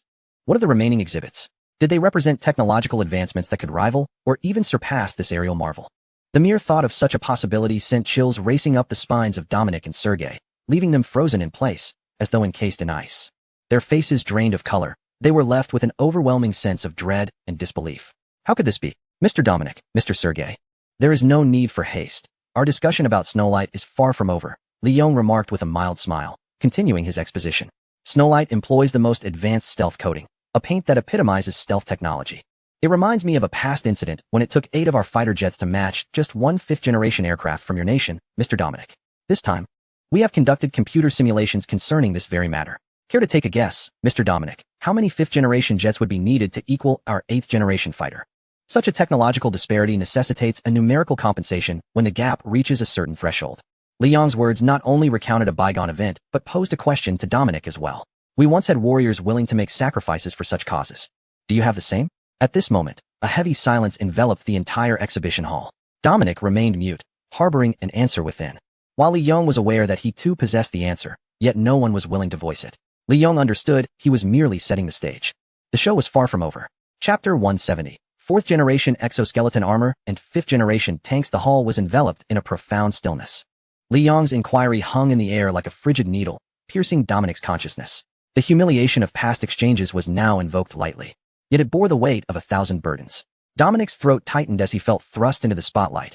All eyes, including that of the ever-composed Li Junyuan, fixated upon him. He could not remain silent. He had to respond. This was the duty of a diplomat, a form of self-preservation for his nation's strength. Even if turmoil raged within. Taking a deep breath, he endeavored to maintain a calm tone, laced with tentative caution. Academicianly, your question is quite challenging. Based on the astonishing performance exhibited by Snow White, I estimate that the exchange ratio may reach 8 to 1. As he uttered this figure, his heart clenched. It was a bold yet disheartening estimation, essentially admitting that it would take an entire squadron of his aircraft to match a single one of theirs. Nevertheless, Li Yong's expression remained unchanged, his head tilting slightly, his gaze tranquil yet penetrating, seemingly asking, "Is that all?" Dominic felt a wave of embarrassment wash over him. Gritting his teeth, he pressed on, offering a figure that he deemed more reasonable yet still alarming. Perhaps 16 to 1. The number escaped his lips in a dry whisper. This was already a maximum estimation, considering the generational and performance disparities. 16 of the most advanced 5th-generation fighters for one of theirs? Such a claim could incite domestic outrage. He felt like a traitor, yet he could not deny the oppressive weight of the 59 seconds and the second cosmic velocity. Li Yong remained silent. His silence resonated more powerfully than any rebuttal, akin to a silent mockery. Dominic was consumed by a sense of despairing agitation, his mind racing with the most radical, once deemed fanciful, simulation results. In a moment of desperation, he blurted out a figure he believed to be utterly impossible, tinged with self-deprecation and final struggle. 30 to 1. Surely that is reasonable, academicianly. This ventures into the realm of science fiction. His voice involuntarily rose, tinged with an absurd laughter. As if he were recounting a joke, even he found hard to believe. 30 for 1. How could that be? Warfare did not function in such a manner. This transcended military strategy, devolving into pure, mathematical depletion. He could almost envision the fury of domestic leaders upon hearing such a figure. At last, Li Yong stirred. Adjusting his glasses, his gaze behind the lenses as calm as a finely tuned instrument. He slowly shook his head, pronouncing a figure so frigid it could freeze the soul. No, Mr. Dominic. According to our supercomputer simulations, in a typical space engagement scenario, the final exchange ratio is 158 to 1. Yes, you heard correctly, 158 aircraft for a single one of ours, Snow White. 158 to 1. The weight of this figure detonated within Dominic's mind like a megaton nuclear bomb, obliterating all his prior cognitions, logic, and any remnants of optimism. His face drained of color. His lips trembled uncontrollably, and his eyes widened in terror, bloodshot with disbelief. He could not utter a sound. Fixating on Li Yong as if seeking confirmation that this was merely a jest. 158? How could this be? This was not an exchange ratio. This was annihilation. It was utter devastation, akin to feeding an insatiable abyss. Why? How is this possible? Dominic gasped. This cannot be. Such a loss ratio has never existed in this world. There is nothing impossible in this world. Li Yong's voice resonated steadily, each syllable like a chisel carving out the harsh reality. The reason is quite simple. Air supremacy is outdated. Snow White is an aerospace fighter capable of dominating the realm of space. How high can your fighters soar? 10,000 meters? 20,000? Or to the 40,000-meter space station? Strikes from beyond the atmosphere are undetectable by your 5th-generation jets, let alone intercepting them. Speed, altitude, stealth, information perception, weapon range. Every dimension exhibits a comprehensive generational gap. This is not warfare, Mr. Dominic. This is a dimensional strike. The final phrase shattered Dominic completely. He staggered slightly, instinctively retreating a step. Only his dwindling willpower prevented him from losing composure, yet all light in his eyes flickered out, replaced by an expanse of despair and desolation. A chilling sense of powerlessness enveloped him, nearly toppling him over. At this moment, rationality screamed within Dominic that this was impossible. As a diplomat and a former expert in military affairs, he understood that a battle-loss ratio of 158 to 1 had never occurred in history. No matter how formidable a nation or weapon, such a stark contrast in loss ratios had never been seen. Could the disparity between 5th and 8th generation aircraft truly be that vast? Yet it appeared to be precisely that. Dominique's other sense of reason informed him that Li Jingyuan's presence, accompanied by such highly esteemed individuals, was not merely to fabricate nonsensical stories. To deceive a diplomat? What a deplorable act, especially with Li Jingyuan present. For the sake of political influence and national reputation, they could not, nor was there any need for them to, lie to him under these circumstances. Thus, this reasoning assured Dominique that the words uttered by the esteemed academician Li were indeed truthful. The 8th generation aircraft, dubbed Snowlight, could indeed achieve a staggering combat loss ratio of 158 to 1 against their nation's finest aircraft. A sharp intake of breath escaped Sergei's lips nearby, though he did not feel the direct impact as Dominique did. The overwhelming dominance exhibited by the Dragon Kingdom in aerospace left him with an icy shiver and a heavy weight upon his shoulders. How could the air force of the Bear Nation compare?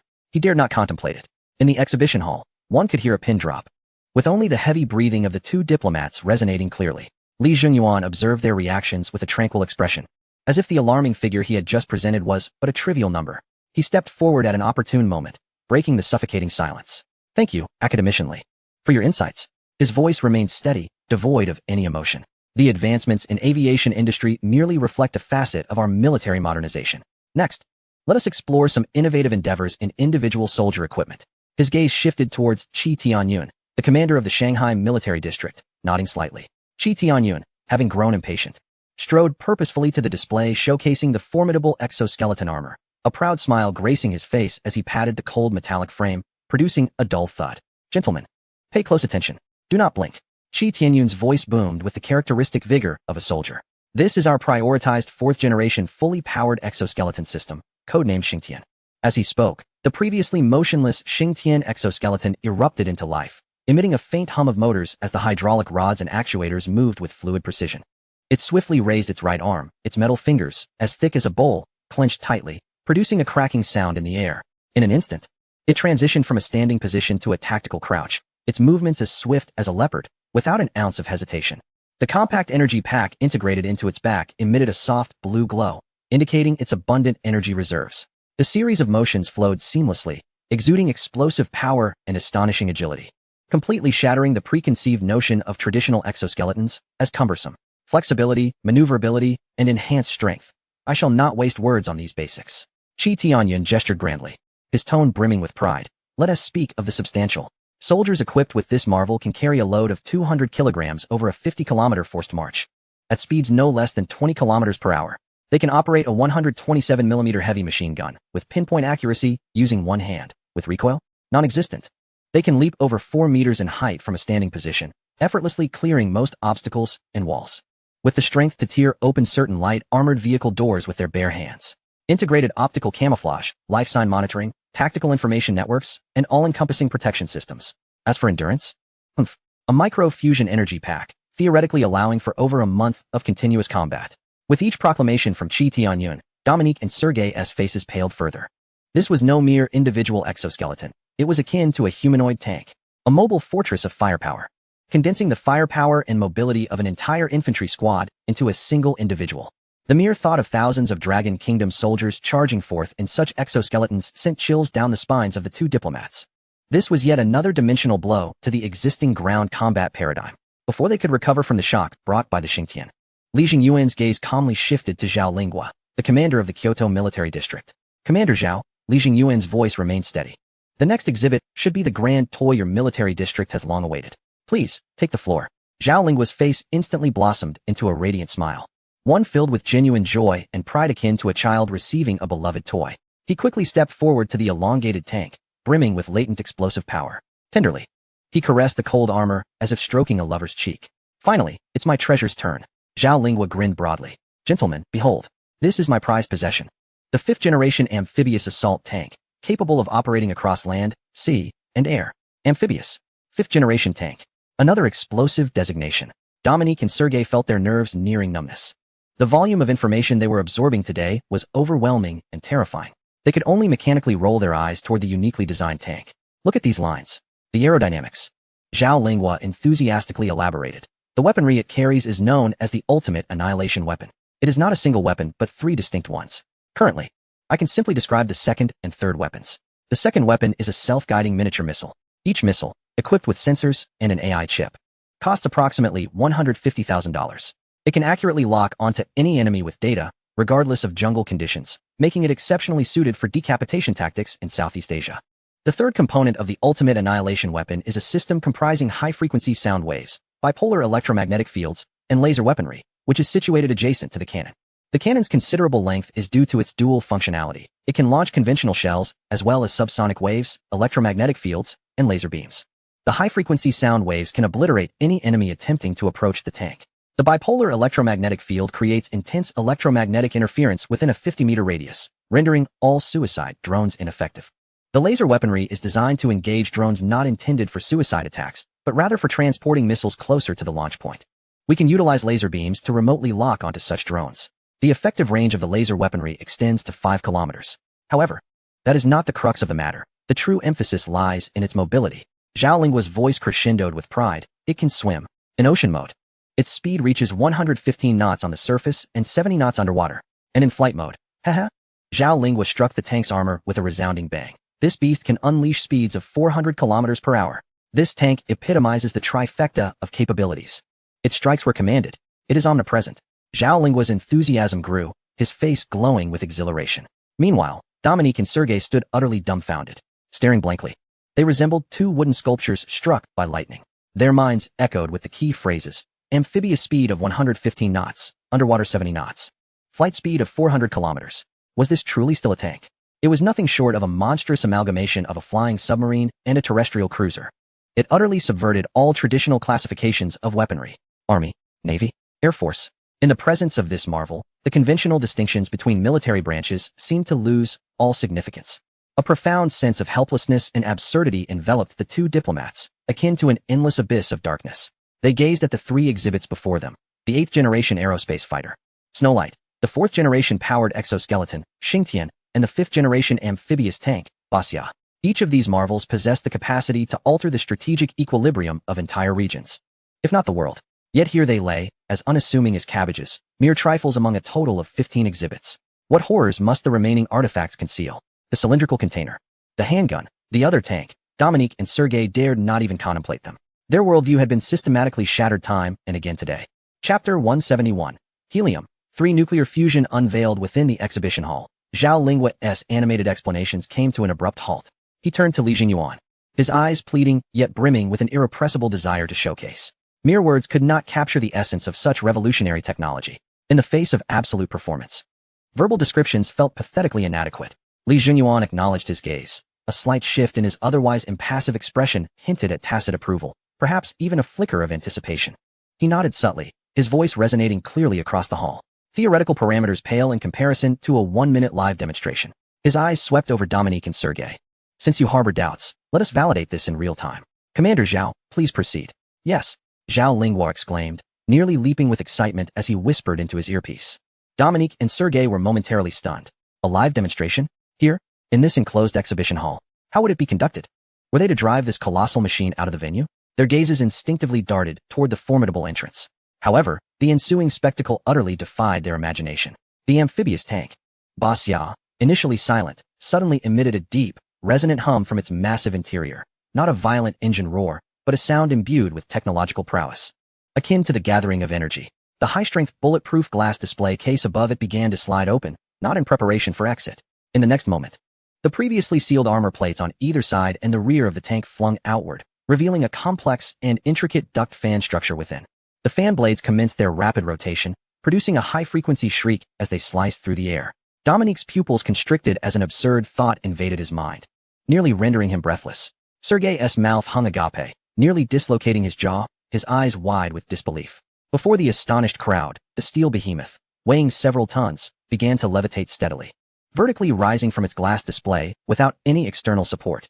Indeed, it was levitating, half a meter off the ground, then 1 meter, 2 meters, ascending higher and higher, gliding as if devoid of weight. Ethereal blue plasma streams emanated from the duct nozzles, illuminating the polished floor below, evoking an aesthetic of technological violence. My God, Dominique stammered, his mind crashing under the weight of the spectacle. Sergei could only emit a sound from his throat, utterly speechless. This defied the laws of physics. It contravened common sense. How could a tank fly, and fly with such effortless grace? Before they could recover from the shock of this vertical ascent, The tank executed an extraordinarily agile maneuver in midair, the angle of the duct fans adjusting slightly, producing a more exhilarating howl. Whoosh! It surged forth. Like a titanic beast unshackled, it charged forward into the expansive exhibition area with a heart-pounding ferocity. Its speed soared instantaneously, far beyond that of a conventional tank. It exhibited the swiftness of a combat assault craft, its massive frame demonstrating astonishing agility as it performed a tight, low-radius turn, its treads barely retracting, creating a sharp yet fleeting sound as they scraped against the ground, showcasing the seamless transition between land and air modes. Then, it hurtled toward the enormous artificial test pool on one side of the exhibition hall. Boom! Water erupted skyward. The tank plunged into the depths but did not sink. Its sides rapidly unfurled biomimetic waterfoil structures, and its rear thruster unleashed a powerful torrent. Like a ferocious predator, it sped through the water with an unfathomable velocity, leaving a clear white wake on the surface, diving deep and surfacing effortlessly, moving with the fluidity of a natural marine creature. On the surface, it reached 115 knots. Underwater, 70 knots. Zhao Lingwa was not exaggerating. This speed surpassed that of most high-speed torpedoes and assault craft. As all eyes bore witness, the tank burst forth from the water with a cascade of spray, the duct fans roaring back to life, propelling it skyward once more. This time, it did not merely skim the ground, it ascended, higher, climbing, within the exhibition hall's lofty space, nearly 20 meters above the ground. It executed a tactical maneuver that could only be described as terrifying, a near 90-degree rapid ascent followed by a roll. Its immense body tracing a powerful arc through the air before abruptly hovering. The barrel adjusted slightly, targeting a virtual aim point below. The entire sequence, from silence to eruption, from land to water to sky, flowed seamlessly, exhilaratingly. There was no hint of delay, no semblance of strain. It seemed as though it was born for this. Destined to transcend all environmental constraints, dominating land, sea, and air. Clatter. Dominique's tablet tumbled to the ground, shattering upon impact, yet he remained oblivious. He stared vacantly upward at the suspended steel leviathan, his mouth agape, as if his very soul had been extracted. All doubt, all luck, all reason, at this moment, were utterly crushed by the tank named Basya, obliterated into dust. This was no mere tank, it was a myth. At that instant, Dominique recalled a mythological storybook from his childhood, a collection chronicling ancient Indian myths. Legend had it that at the dawn of Indian mythology, the feathered serpent god faced treachery from three deities, the god of war, the god of darkness, and the demon god. They destroyed the kingdom of the feathered serpent. Yet he accepted this with tranquility. As the creator deity, he forged a new world filled with beauty. That magnificent power was unfathomable and ultimately swayed the three gods, who willingly became his followers. This story lingered in his memory. He perceived the tank as the feathered serpent god, possessing an almost unfathomable strength. If this were the realm of tanks, then a tank capable of flying and swimming was indeed akin to the omnipotent feathered serpent. Sergei fared no better. His legs trembled, forcing him to grasp the nearby railing for support. Cold sweat poured down his forehead like a waterfall, soaking his collar. His worldview had been repeatedly dismantled and reconstructed today. And this time it was a complete upheaval, shaking the very foundations. Helplessness, a profound sense of helplessness, enveloped him like the frigid depths of the ocean, submerging him entirely. Before this colossal beast of land, sea, and air, he felt that the main battle equipment of his country was as laughable and pitiable as wooden sticks and stones in the hands of primitive men. Zhao Lingwa looked at the despondent expressions of the two men, a smile blooming on his face, hands on his hips, as if the tank had been crafted by his own hands. Li Junyuan observed the scene with calm detachment, as though he were merely enjoying an ordinary performance. He raised his hand to check the time. Enough, the demonstration concludes here, he spoke softly. At his command, the tank obediently descended, gracefully and steadily returning to its original position on the exhibition platform, its fans shutting down, armor plates sealing, reverting to its silent, metallic form. Only the residual puddles on the ground and the lingering heat in the air bore witness to the astonishing spectacle that had just unfolded, confirming it was no mere illusion. The exhibition hall fell into a heavy silence, more profound than ever before. Dominic and Sergei slumped in place, gasping for breath, their eyes vacant as if they had just endured a nightmare. However, Li Jingyuan granted them no respite to process their experience. His gaze traversed the dazzling array of aircraft, exoskeletons, and tanks, ultimately landing on the depths of the exhibition hall, on the cylindrical metallic container that emanated a mysterious azure glow, its structure intricate and enigmatic. For the first time, his expression turned solemn, almost reverent. He looked towards Qian Shuesen's laboratory's academic committee chairman, Li Mutong, who stood silently beside him. As one of the newly elected and youngest academicians, Li Mutong held a position of great significance. It was often said that Wang Li, referring to Wang Hongzhe and Li Mutong, was a prominent duo. Yet, in recent times, the mention of Wang Li had diminished. as Wang Hongzhi had aged and was nearing retirement, while Li Mutong had achieved remarkable success as one of the youngest academicians. His presence immediately captured the attention of the two diplomats. Academician Li Jingyuan's voice, though not loud, resonated with a weight that reached every ear in the room. The final revelation shall be yours to unveil for our guests. All eyes focused intently. Academician Li Mutong stepped forward, his gaunt face betraying no emotion, only a profound calm. His deep oceanic eyes swept over Dominic and Sergei, seemingly penetrating the depths of their souls. Approaching the massive cylindrical container, he extended his hand, gently caressing the cold, flickering metal shell, his touch as delicate as if he were handling a priceless treasure. He paused for a few moments, as if organizing his thoughts or gathering strength. Finally, he spoke, his voice steady and gentle, yet imbued with a force powerful enough to shake the world. Gentlemen, everything you have witnessed, the aerospace fighters, the powered exoskeletons, the tri-service tanks, all are formidable and capable of transforming modern warfare. However, Li Mutong paused, his gaze sharpening as if piercing through all veils of obscurity. They are merely breakthroughs at the application level, users of energy. What I am about to introduce to you, he lightly tapped the cold metal shell, producing a crisp sound, is the cornerstone of it all. It is the source of energy. It is the very foundation that empowers us to aspire towards the stars and the seas. Taking a deep breath, he uttered a term, a simple yet immensely significant term, one that would send any who understood its meaning into a frenzy, trembling with awe. This is the Helium-3 fusion demonstration device. Helium-3 fusion. Thunderstruck, the word resonated not merely in their ears, but detonated deep within the minds of Dominic and Sergei. They felt as if struck by an invisible hammer, their bodies shaking violently, their faces draining of color until they appeared more ghostly than the dead. They opened their mouths. Yet no sound emerged, only a choking, gasping noise escaped their throats. Helium-3 fusion. How is this possible? This name should not exist in our era. It is the ultimate energy fantasy that resides solely in theory and science fiction. The shock brought forth by this term overshadowed all previous weaponry in a fundamentally different dimension. Weapons, no matter how advanced, remain mere instruments of slaughter. Yet Helium-3 fusion signifies boundless energy, clean energy, an almost inexhaustible resource. What does this imply?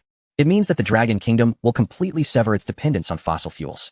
It means that all their energy-hungry advanced equipment will possess nearly limitless endurance. It means their industrial production capabilities will soar to unimaginable heights. It means their spacecraft will enjoy almost infinite thrust to explore deep space. This transcends the military realm.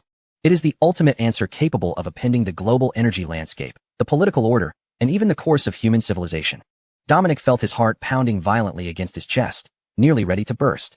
A chilling despair and unprecedented fear, like the deepest ice, instantaneously froze his limbs and bones. He finally understood why the Dragon Kingdom could unveil so many epic-making devices in such a short time. Why they dared to showcase their military might so unabashedly. Because they possessed infinite energy. They had ignited the flame of enlightenment. All their weapons are merely manifestations driven by this ultimate energy. Sergei too was engulfed in a profound shock, trembling uncontrollably, his eyes filled with immense horror and absurdity. He dared not contemplate the implications of this revelation. It was too weighty, too terrifying, enough to shatter anyone's nerves. Helium-3 fusion. The Dragon Kingdom had truly arrived at this juncture. Li Mutong gazed calmly at the two men, who had completely unraveled, as if he had foreseen this moment. He slowly raised his hand, pointing towards the interior of the enormous cylindrical container, to the very core of that azure luminescence. There, it seemed, a tiny sun was quietly burning. As you can see, Li Mutong's voice remained tranquil, yet carried a tone of judgment. The Helium-3 nuclear fusion operates stably, with output power exceeding expectations. It tells us that the path ahead is clear. The door to the new era has been opened by us. As his words resonated, silence enveloped the exhibition hall. Only the azure light flowed silently, illuminating the faces of Dominic and Sergei, pale as paper, inscribed with endless astonishment and despair. It also illuminated a world on the brink of transformation. Chapter 172. A soothing bath. Helium-3 fusion? Dominic's lips mouthed the syllables silently. Each one waited as if they could shatter his vocal cords. His mind raced, attempting to process the terrifying implications of this information, which could tear apart his lifelong understanding. Helium-3, the lunar treasure, the holy grail of clean nuclear fusion, unlike traditional deuterium-tritium fusion. When helium-3 reacts with deuterium, it produces high-energy protons instead of neutrons. This indicates a minimal generation of radioactive waste, a higher energy conversion efficiency, and negligible damage to the reactor materials during the process. Theoretically, this could lead to a more stable, enduring, and even miniaturized fusion energy output. It represents an almost perfect form of energy. The ultimate dream envisioned by humanity for over half a century, yet still just out of reach. This not only symbolizes boundless energy, but also embodies absolutely clean, limitless energy. It signifies that the Dragon Nation will finally free itself from reliance on fossil fuels, allowing its industrial machinery to harness an inexhaustible surge of power, achieving lasting environmental remediation. All high-energy consuming advanced equipment, whether aerial combat aircraft, powered exoskeletons, or multi-domain tanks, will attain genuine, perpetual endurance. Furthermore, as we stand on the brink of a new space era, whoever masters the mature technology of helium-3 fusion will possess the ticket to the stars and the seas, controlling the energy economy, and indeed the pinnacle of civilization for centuries to come. This transcends mere technical competition between nations. It is a leap in the hierarchy of civilization. The Dragon Nation has ignited the legendary fire of enlightenment. This is not merely a demonstration reactor. It is a dawn that pierces the darkness of the old era, heralding the advent of a new epoch, and he and Sergei, have just witnessed this dawn. Sergei's breath was heavy, akin to a worn-out bellows. As he gripped the railing tightly, his knuckles cracking under the strain, he understood all too well the terrifying implications of what he had witnessed. The chilling realization creeping through him. Energy is power. When the Dragon Nation gains access to nearly infinite and clean energy, the global geopolitical landscape, economic order, and even military balance will be irrevocably transformed. The energy export pillar upon which the Bear Nation relies will crumble before the might of helium-3 nuclear fusion. As fragile as a sandcastle, this is not merely a generational gap, it is a chasm in civilization. Li Mutong observed the two men with a composed demeanor, his gaze seemingly penetrating the tremors of their souls, glimpsing a more distant future. He refrained from speaking further. Any words would pale in comparison to the reality of helium-3 nuclear fusion. Li Junyuan stepped forward at an opportune moment, his voice breaking the nearly suffocating silence. Remaining steady and unperturbed, let us conclude today's visit. Thank you both for your presence. This was not an inquiry, but a notification. The two disoriented diplomats, like marionettes, were drawn by an unseen force, mechanically and unsteadily following Li Junyuan out of the exhibition hall. Their legs felt as if filled with lead, as though they were walking on soft cotton. Each step was uneven, as if they had not just attended an exhibition but had endured a brutal war that drained all their mental faculties. The sunlight was blinding. Upon exiting the heavily guarded exhibition hall and bathing once more in the September sunlight, Dominic and Sergei felt no warmth. Instead, they experienced a disorienting sensation of climbing back from an abyss. The world outside remained bustling and noisy, yet their perception had irrevocably changed. The vibrant scene before them appeared veiled in a cold, deep blue filter from the future. Li Junyuan stood beside the car, bidding them a brief and formal farewell, his countenance revealing no emotion, as if the previous display had showcased nothing more than commonplace agricultural machinery. The black sedan, carrying the two shell-shocked diplomats, slowly pulled away.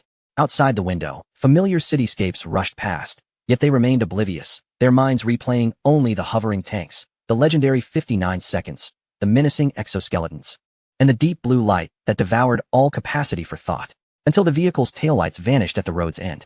A crack appeared in Li Junyuan's unwavering calm, much like the silent shattering of ice. He slowly turned and walked back toward the exhibition hall. Inside, the heavy atmosphere had dissipated. Ha ha. The first to erupt in laughter was Zhao Linghua, who doubled over, vigorously thumping the shoulder of Chu Jinhua beside him. Old Chu, did you see the looks on those two foreigners' faces? Ha ha ha, they looked like they had seen a ghost. No, they looked worse than that. Oh, it feels so damn good. Chu Jinhua was similarly affected, a hearty smile breaking through his stoic facade as he rubbed his sore shoulder. Commander, you ought to temper that enthusiasm. But it was indeed satisfying. He recalled their expressions upon hearing the 158:1 ratio, as well as their reactions to the tridomain tank, and the heaviness that had burdened his heart lifted. It was truly cathartic. Qi Tianyin did not laugh as exuberantly as Zhao Linghua, but wore a satisfied smile. He stroked his chin. How did they use to choke us? High-performance chips, advanced CNC machine tools, aviation engines. Each one was a desperate quest for the best. Now, he left the thought unfinished, but the unspoken sentiment contained a wealth of vindication. Lu Saran laughed unabashedly, tears nearly streaming from her eyes. Wiping them away, she raised her camera. What a pity. I didn't capture so many expressions just now, especially Dominic. His face turned as pale as if he had just emerged from a flower bin upon hearing about helium-3. This is prime headline material. As a seasoned journalist, she understood all too well the significance of what she had witnessed today and the classic reactions of the two diplomats. Commanders Lin Hua and Zhang Yutong exchanged glances, both recognizing the excitement and pride that shone through each other's eyes. They had weathered the hardships of a bygone era and truly understood the struggles and challenges of their nation's rise. Everything before them, the powerful equipment ahead of its time, the ultimate energy assurance, filled these veteran soldiers with immense pride and reassurance. Elder Qin said nothing, leaning on his cane. observing the jubilant crowd with a glimmer of satisfaction and pride in his murky old eyes. Academician Li Yong and Li Mutong stood beside, smiles gracing their faces. Suddenly, Li Mutong softly remarked, "Academician Li Yong, you have a remarkable nephew." Li Yong smiled contentedly. Indeed, all that lay before them, everything capable of transforming the world, had been developed by his nephew, Pei Su. Though he maintained a calm exterior, inside he was elated beyond measure. When Li Jingyuan entered, he beheld a scene of exuberance and unrestrained joy. He did not interrupt, but stood quietly at the doorway, at last allowing a faint, genuine smile to grace his face. All the reactions were as anticipated. This exhibition was a proclamation of strength, a long-awaited release of pent-up emotions. After a considerable time, the laughter gradually subsided. Yet the excitement and exhilaration on their faces remained unabated. Li Jingyuan then spoke slowly. His tone carried a note of ease. "Well, that concludes this chapter. Thank you all for your hard work." He scanned the group. "The follow-up reports and summary work will proceed as planned. Let us adjourn for today." The crowd nodded, their spirits still high. They mingled and chatted as they began to leave the exhibition hall. Li Jingyuan remained in place, watching them depart. Once most had left, he seemed to recall something suddenly. He leaned toward his assistant and softly instructed, "Contact Principal Li Yunchang." The assistant promptly complied. Moments later, the call connected. Li Jingyuan answered the phone, his tone regaining its usual composure. "Principal Li." On the other end, Li Yunchang was evidently awaiting news, his voice tinged with tension and anticipation. "Sir, what is the situation?" Though he was aware of today's significant developments, the specific details eluded him. "It went smoothly," Li Jingyuan replied succinctly. The two guests were quite impressed. A long sigh of relief escaped Li Yunchang as excitement surged within him. "That is wonderful. I knew what Pei Su and the others produced would surely." His words were abruptly interrupted by Li Jingyuan. "Principal Li," he inquired, "where are Pei Su and the members of Lonkai class now?" "Huh." Li Yunchang hesitated, instinctively responding. After the military competition today, they had no other engagements. They should be resting in the apartment, or perhaps at the library. I'll contact them right away. "No need to contact them," Li Jingyuan interjected, a hint of exasperation creeping into his voice. "Just check their location." A sense of foreboding washed over Li Yunchang as he hastily instructed his secretary to investigate the built-in positioning signals of the Lonkai class's special uniforms. Moments later, the secretary returned with a peculiar expression, whispering a few words to Li Yunchang. Instantly, Li Yunchang's complexion shifted dramatically, from red to pale, then to an ashen hue. Gripping the phone, his lips trembled, rendering him momentarily speechless. On the other end, Li Jingyuan seemed to have already surmised the outcome, letting out a soft sigh, his tone heavy with resignation.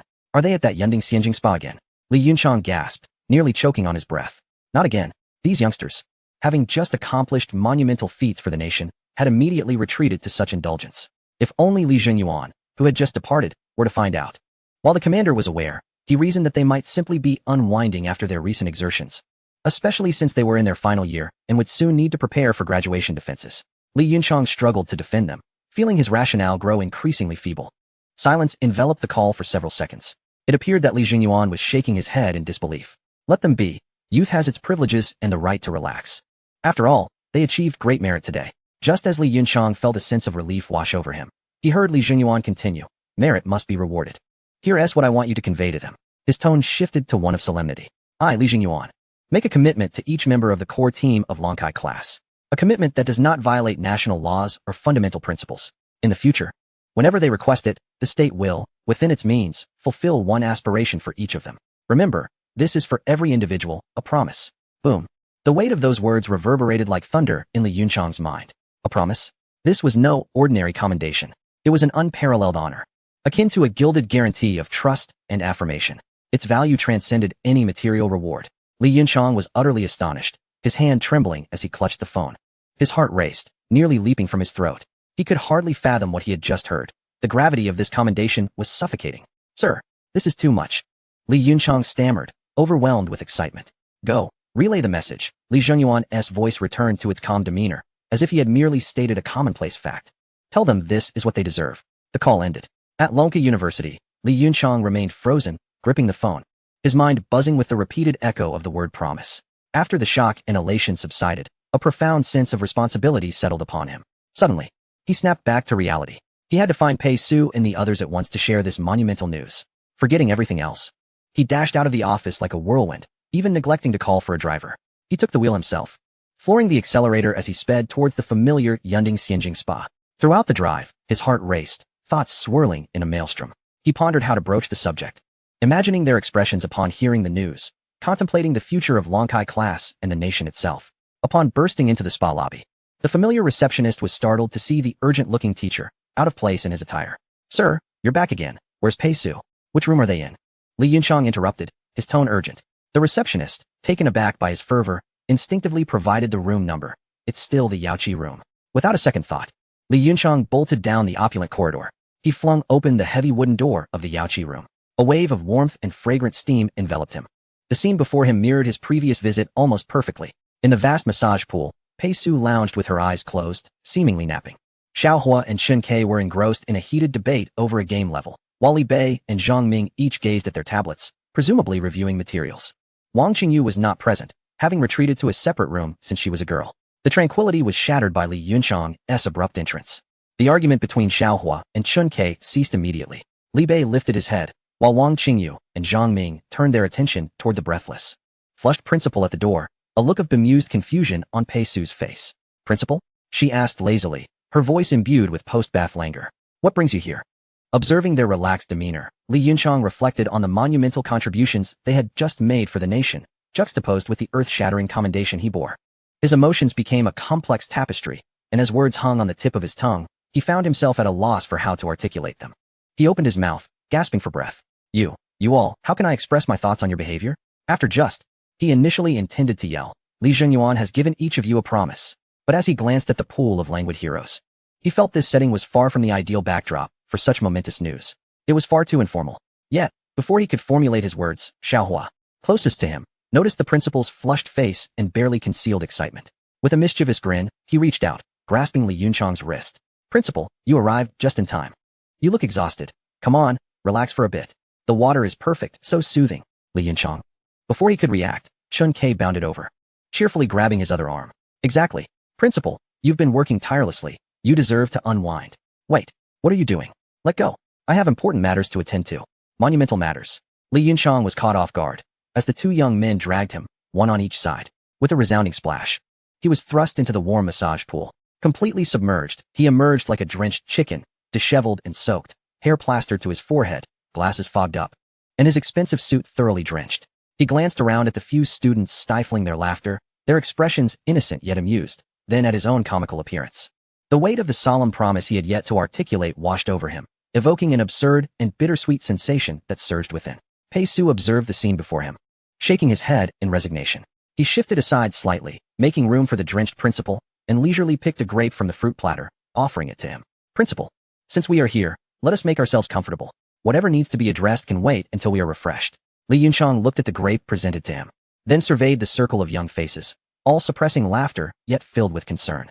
Ultimately, all the urgency, solemnity, and helplessness transformed into a long, complex sigh.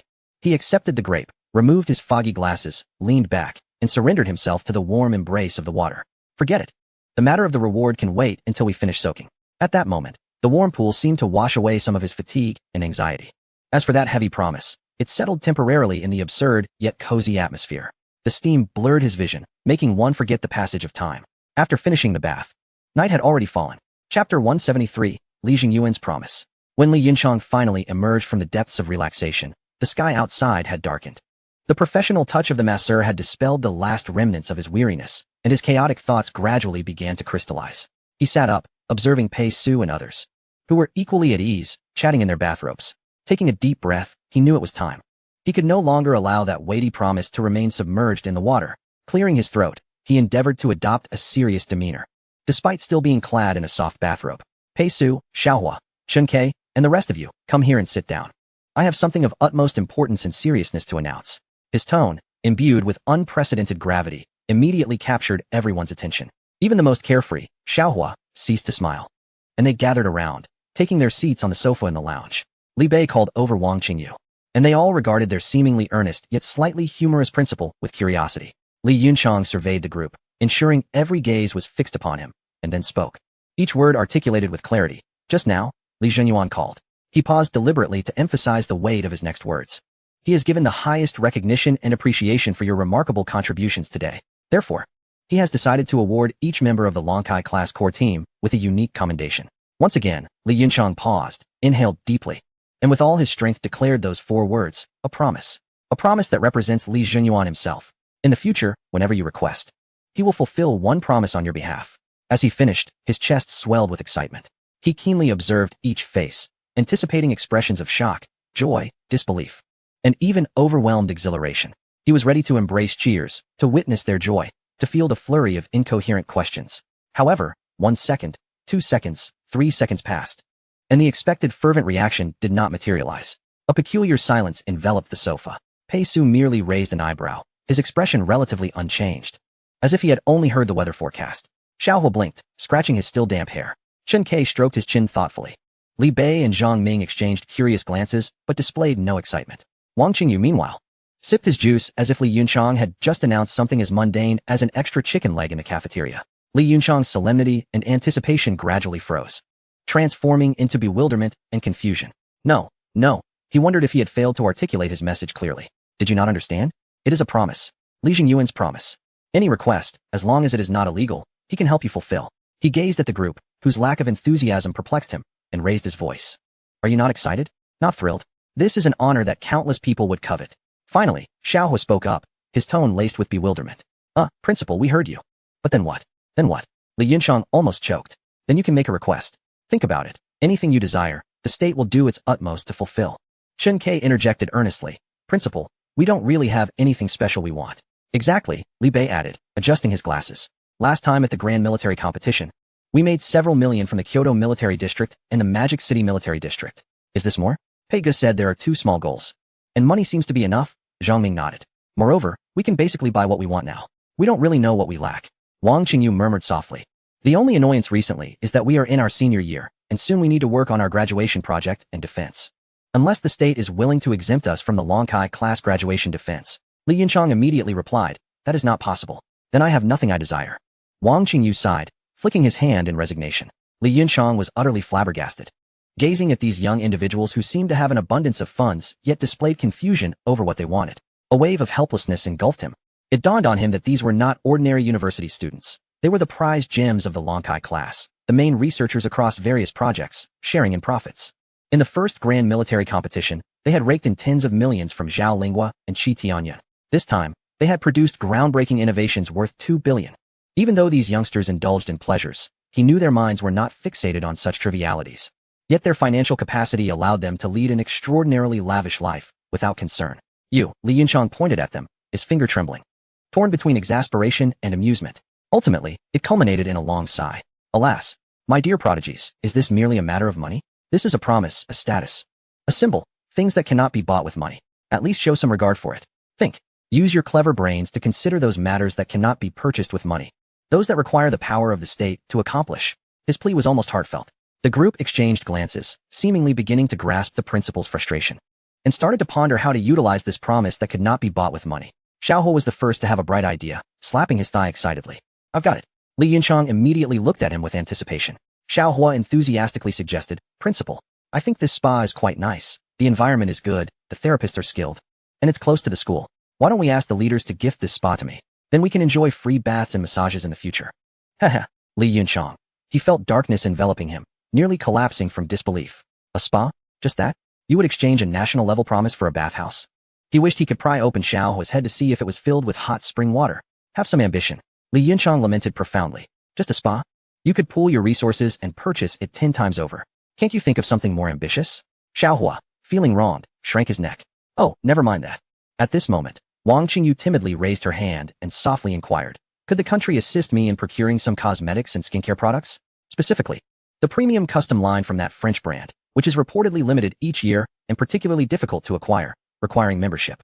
Li Yunchang felt his blood pressure surge once more. Cosmetics? Proxy purchasing.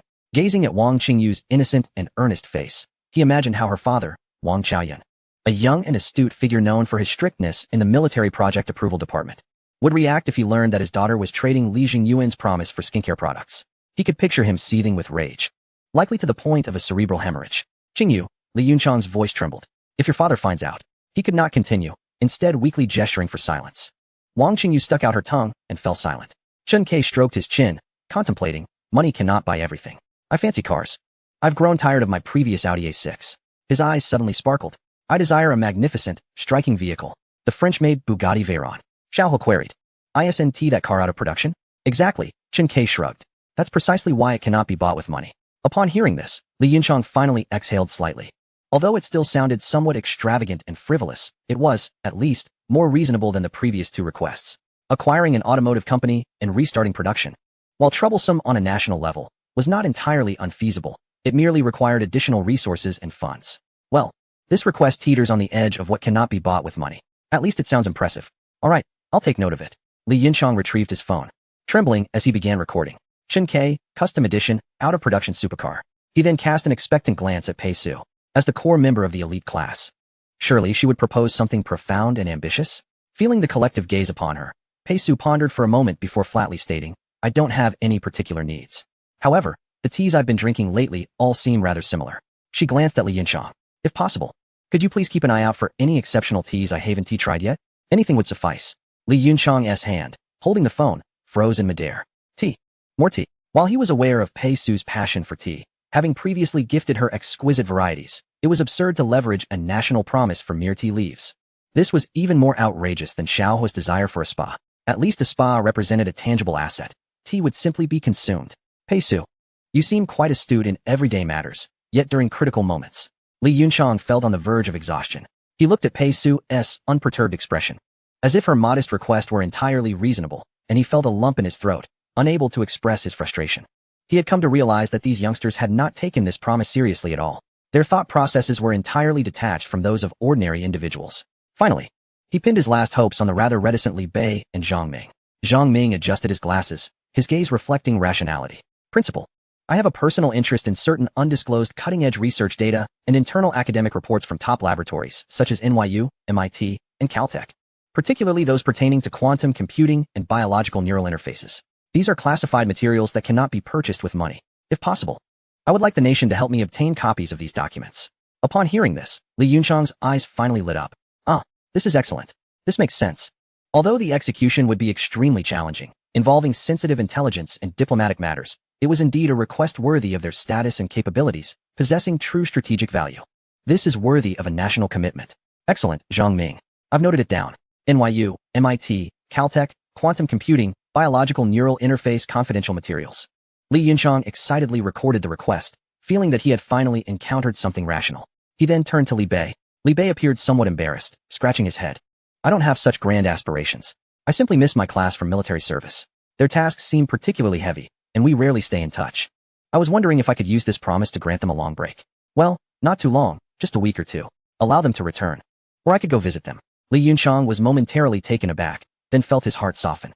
This request was deeply personal, emotional, and perhaps a little childish. Yet, compared to the spa, cosmetics, and supercars, it radiated sincerity and warmth.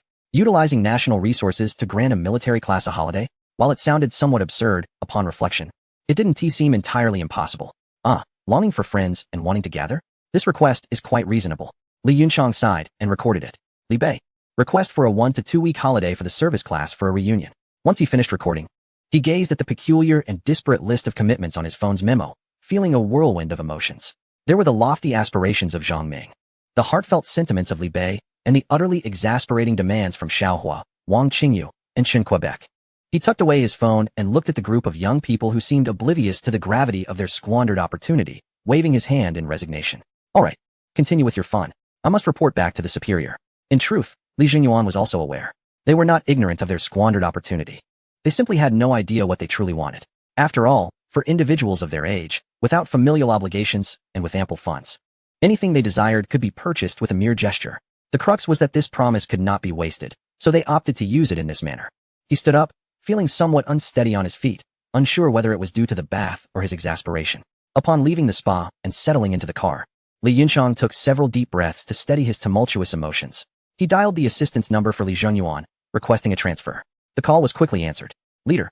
Li Yunchang's voice carried a hint of barely perceptible fatigue and awkwardness. I have conveyed your intentions to Pei Su and the others.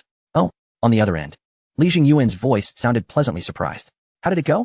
Were the children pleased? What requests did they make? Any particularly interesting thoughts? Li Yunchang swallowed hard, struggling to respond. They did make requests, but they are somewhat peculiar. Peculiar? Li Jingyuan appeared intrigued. Do share. It's quite normal for young people to have imaginative ideas. Are they proposing to establish a new laboratory? Or initiating a massive research project? Or perhaps they wish to further their studies somewhere? Please elaborate. Li Yunchang glanced at the list on his phone, bracing himself as he recited each item. Xiaohu wants to visit the Cloud Summit spa that they are currently at. There was a moment of silence on the other end, followed by Li Jingyuan's voice, seemingly taken aback. A spa? What does he want with a bathhouse? Wang Qingyu wished for her country to assist her in procuring the finest bespoke cosmetics and skincare products from a renowned French brand. On the other end of the line, silence ensued. Li Jingyuan's voice conveyed palpable confusion. Cosmetics? Or procurement? Was her father, Wang Chaoyan, aware of this? Chun Ke desired a custom-painted and uniquely designed Bugatti Veyron. A model no longer in production.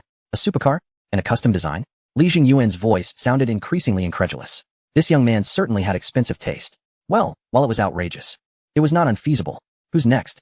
Upon reading the name Pei Suli, Li Yunchang felt a lump in his throat. He mentioned having no specific desires, but merely hoped that, whenever convenient, the recipient could keep an eye out for any fine teas he had yet to sample. Anything would suffice. On the other end, a prolonged silence ensued, long enough for Li Yunchang to suspect a disconnection. Finally, Li Zhenyuan's voice returned, imbued with an odd tone, filled with disbelief and a near-absurd amusement. Tea? He merely wants some tea leaves? In exchange for my promise, he seeks only tea to drink. Li Jingyuan seemed to be both amused and exasperated, his voice involuntarily rising slightly. Li Yunchang, are you certain you haven't misheard? My promise, a weighty commitment, is a coveted prize for many. They desire a spa, cosmetics, a supercar, and yet he only asks for tea leaves? Do they comprehend the implications of this? It is simply, he seemed at a loss for words to describe such behavior. Ultimately settling on too wasteful. Li Yunchang could envision Li Jingyuan on the other end, chuckling in disbelief, perhaps even with a slightly irate expression. He hastily added, well, not all of the requests from Zhang Ming and Li Bei are unreasonable. He quickly recounted Zhang Ming's desire for confidential research materials from a prestigious American university, and Li Bei's request for a vacation for his friend. Upon hearing these two, Li Jingyuan seemed to breathe a sigh of relief. At last, there were two with their wits about them. They understood the importance of asking for something substantial. He paused, as if shaking his head in exasperation. Never mind. A bunch of sly ones. They likely lack for nothing and do not take this commitment seriously. Let them be. A spa, cosmetics, a supercar, tea leaves. I've noted them all. Truly an eye-opener. Though Li Jingyuan's tone was laced with complaints, Li Yunchang oddly detected a rare hint of exasperation and indulgence, akin to that of an elder toward mischievous juniors. Inform them, Li Jingyuan concluded, his tone regaining its steadiness but imbued with an undeniable authority. What I have promised, I shall fulfill. However, prioritize the requests of Zhang Ming and Li Bei. The rest can follow at a leisurely pace. The call ended. Li Yunchang sat in his car, phone in hand, lost in thought about the conversation, particularly the commanding officer's exasperated remark regarding wastefulness. Unable to help himself, he shook his head and chuckled. These lads truly have a knack for stirring trouble, leaving those beneath them in a state of bemusement. He started the engine and drove away from this gentle land. Outside the window, neon lights flickered. Meanwhile, in the spa, Pei Su and others had already cast aside the weighty promise and continued to revel in their uncomplicated and unpretentious evening. Time flew by, and soon it was August. The summer heat gradually enveloped Kyoto, yet the lives of the Dragon Talent class members grew increasingly comfortable and pleasant. The aftermath of the grand competition had begun to settle. That earth-shattering technology exhibition seemed but a tightly sealed dream, leaving only faint, indelible impressions on a select few. Pei Su and her peers appeared to have entirely forgotten about the nation's heavyweights, returning to the rhythm of ordinary university life, attending classes, conducting experiments, and occasionally unwinding at the Cloud Summit. As graduation defense drew near, their fleeting moments of leisure felt all the more justified. However, some individuals clearly could not afford such carefree attitudes. In the National Institute, within a meticulously arranged office, Li Jingyuan finished reviewing the final document, set down his pen, and rubbed his temples. His gaze fell upon the calendar on his desk, where the date of August was circled in red, a subtle smile gracing his lips. A promise. He muttered softly to himself, shaking his head, the smile tinged with a blend of resignation, indulgence, and a firm resolve to deliver on his word. He dialed a number. Dragon Science University Campus Office. This is Li Jingyuan from the National Institute. Please send Principal Li Yunchang to my office. Very well, we will notify him immediately.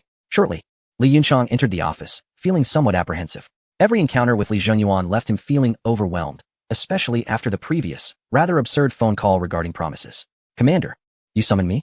Li Zhenyuan gestured toward the chair opposite him. Sit. I have a task for you. Li Yunchang immediately straightened in his seat. Your command.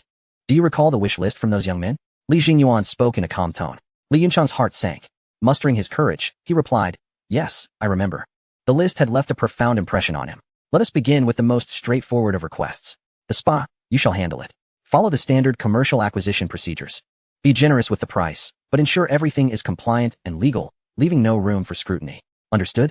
Li Yunchang was momentarily taken aback. Oh, understood, understood. He nodded vigorously. I will attend to it immediately. Off you go. Report progress as it comes. With an array of complex and absurd emotions, Li Yunchang exited the office. At Li Jingyuan's command, he, the principal of Dragon Science University, was now tasked with negotiating the acquisition of a bathhouse. What on earth is happening? Despite his inner complaints, Li Yunchang's efficiency remained unwavering. He promptly gathered a capable team from the university's administrative and legal departments, forming a temporary project group for the spa acquisition. Naturally, only he knew the true purpose of this group. Externally, they claimed it was for the university to enhance faculty welfare by investing in a high-quality leisure and wellness center, necessitating preliminary market research. The Cloud Summit Spa soon came into focus. After thorough preparation, Li Yunchang, accompanied by his negotiation team, returned to this now familiar place. This time, he did not barge into the Jade Pool. Rather, he formally scheduled a meeting with the spa's owner, a middle-aged businessman by the surname Wang. They convened in an elegant tea room. Boss Wang, slightly plump and impeccably dressed, adorned with a large jade ring, greeted them with the shrewd smile typical of a businessman. Upon learning that the principal of Dragon Science University was personally visiting, he felt a mix of anticipation and pride. After exchanging pleasantries and taking their seats, fragrant tea was served. Li Yunchang cleared his throat, striving to maintain an expression suitable for discussing a serious infrastructure project. Boss Wang, the environment and service of your establishment have left a profound impression on us.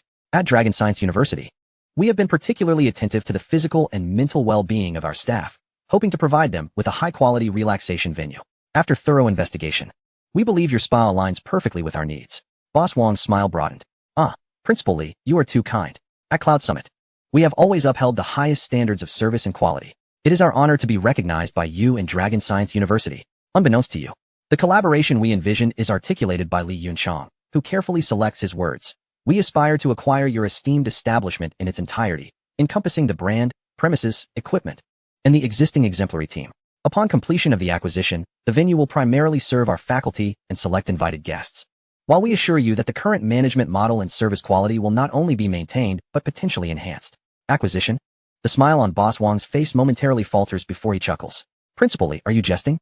Although my little shop may not be grand, every aspect, from location to decor and reputation, has been painstakingly cultivated. The business has been thriving. Frankly, I had no intention of selling. This is my life's work. He pauses, leaning slightly forward, revealing a look of consternation. Moreover, as you are aware, in today's climate, securing a prime location and establishing a mature brand is no small feat. My investment is substantial, and merely the renovations alone. Before he could finish, an assistant responsible for preliminary background checks and market valuations discreetly slid a succinct evaluation report before Li Yunchang, whispering a few quick words. As Li Yunchang listened and nodded slightly, his gaze swept over several pivotal figures in the report. He felt reassured and raised his eyes to Boss Wang. Maintaining a polite smile, we understand your predicament, Boss Wang. We certainly do not wish for you to incur any losses. Based on our preliminary assessment and taking into account the brand's value and future development, we are prepared to offer this amount. He extended 2 fingers, gently tapping them on the table. Boss Wang glanced at the offer, calculating in his mind. The price presented was indeed significantly higher than the market valuation, even nearing double his initial investment. He wrestled internally, recognizing the substantial profit. Yet, the thought of parting with a goose that lays golden eggs left him hesitant. Principal Li, this price is indeed generous, Boss Wang said, rubbing his hands together with a somewhat forced smile. However, this shop feels like my child. My attachment runs deep, especially with so many loyal customers. At that moment, another assistant leaned in to whisper additional information to Li Yunchang, revealing some questionable tax maneuvers by Boss Wang and a recent misfortune befalling a certain small ally. A glimmer of understanding flashed in Li Yunchang's eyes. He maintained his smile, but his tone grew slightly more assertive, imbued with an undeniable implication. Boss Wang, we approach this matter with the utmost sincerity. As a key national institution, Lonka University represents particular policy directives and social standing.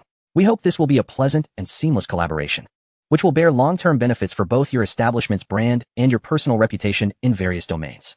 What do you think? His words bore no hint of threat, expressed in a manner that was exceedingly courteous.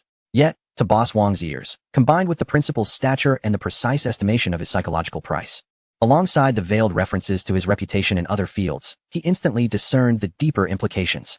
This was no ordinary buyer. Was he wielding a metaphorical sword of authority? The offered price was high, yet he sensed limited room for negotiation or refusal, especially given the whispers he had recently heard. A sheen of cold sweat broke on Boss Wang's forehead. The struggle and hesitation on his face rapidly faded, replaced by an awkward but exceedingly cooperative smile. Ah, Principal Li. You flatter me. Your sincerity and regard for me, old Wang, is truly commendable. If I were to resist further, it would be a grave misjudgment. He slapped his thigh decisively, as if making a monumental resolution. I will sell, at the price you propose. Contributing to the educational cause and the welfare of Lonka University's staff is my duty. Li Yunchang smiled contentedly. Boss Wang is indeed a man of resolve. Let us finalize this arrangement. My team will promptly liaise with you regarding the specifics. Absolutely no problem. I will cooperate fully. Boss Wang nodded vigorously, his demeanor now radiating warmth, as if the earlier reluctance had never existed. As they exited the spa, Li Yunchang exhaled deeply. The first task had been accomplished in a relatively harmonious manner. Although he had unearthed some indiscretions regarding Boss Wang, he had refrained from leveraging this information, respecting the decorum befitting his own position. Moreover, the price he offered was indeed the highest Boss Wang could reasonably accept. After all, acquiring this spa was not intended for ulterior motives. It was merely to fulfill a promise. He promptly relayed a succinct report to Li Jingyuan through secure channels. The negotiations had concluded successfully, the price exceeding market valuation, yet the process had been smooth and entirely compliant. On the other end of the line, Li Jingyuan responded succinctly, understood. Efficient work. Having finalized the spa transaction, Li Jingyuan did not pause. He immediately turned his attention to the next target on the list. He summoned Li Yunchang once more. Next, we need the French cosmetics requested by Wang Qingyu. Li Jingyuan scrutinized the list, his brow furrowing ever so slightly. Navigating through conventional diplomatic and commercial channels for this matter might prove cumbersome. Thus, in the name of Lonka University, reach out to Dominic at the American Embassy in China. Li Yunchang was taken aback. Contact Dominic? Sir, is it appropriate to involve a diplomat in a cosmetics purchase? That seems rather far-fetched. He hesitated to voice this concern aloud. Li Jingyuan waved his hand dismissively. It's not about having him make a direct purchase. Rather, you will ask him, in the guise of a private friend, to introduce you to the upper echelons of that brand or the true owners. Present it as a request from the family of an esteemed expert at our university who is keen on experiencing their premium bespoke collection and is willing to pay a fair price. Be sincere in your approach, friendly in tone, and fully respectful of their commercial regulations and brand intentions. Remember to emphasize that this is a mere personal favor, solely for cultural exchange and friendly relations. He deliberately stressed the terms friendly, personal, and cultural exchange. Li Yunchang seemed to grasp the intent behind his superior's instructions. This approach would circumvent the awkwardness of a state-sponsored cosmetics purchase while employing the diplomatic channel to exert sufficient influence, ensuring a gracious and appropriate demeanor. He nodded eagerly. I understand, sir. I will contact Dominic immediately. At the American Embassy in China, Dominic had been feeling quite despondent lately. The shadows cast by the recent tech exhibition loomed like a nightmare, persistently haunting him. His report sent back home had been classified as top secret, met with shock, skepticism, and demands for him to acquire further intelligence at any cost, which weighed heavily on him. Just then, he received a call from Li Yunchang, the principal of Lonka University. Upon seeing the caller ID, Dominic's heart raced uncontrollably. Lonka University. Li Yunchang? What could they possibly want from him? Taking a deep breath to steady himself, he answered the phone, striving to maintain his composure. Hello? Principal Li? How may I assist you? His tone bore the characteristic politeness and caution of a diplomat. On the other end, Li Yunchang's voice sounded exceptionally cordial, even tinged with a hint of embarrassment. Mr. Dominic, I apologize for the intrusion. I have a small favor to ask of you, purely a request between friends, and I hope it does not come across as too forward. Friends? A small favor? Dominic's wariness instantly heightened. He could not afford to genuinely consider the other party a personal friend. Please proceed, Principal Li. I will do my utmost within my capabilities. His response was impeccable. Indeed, Li Yunchang, adhering to Li Jingyuan's instructions, spoke earnestly. A family member of an exceptionally esteemed national treasure-level expert at our school, specifically his daughter, has a profound admiration for a particular high-end cosmetic line from France, which is a private custom series. As you know, girls have a penchant for beauty, haha.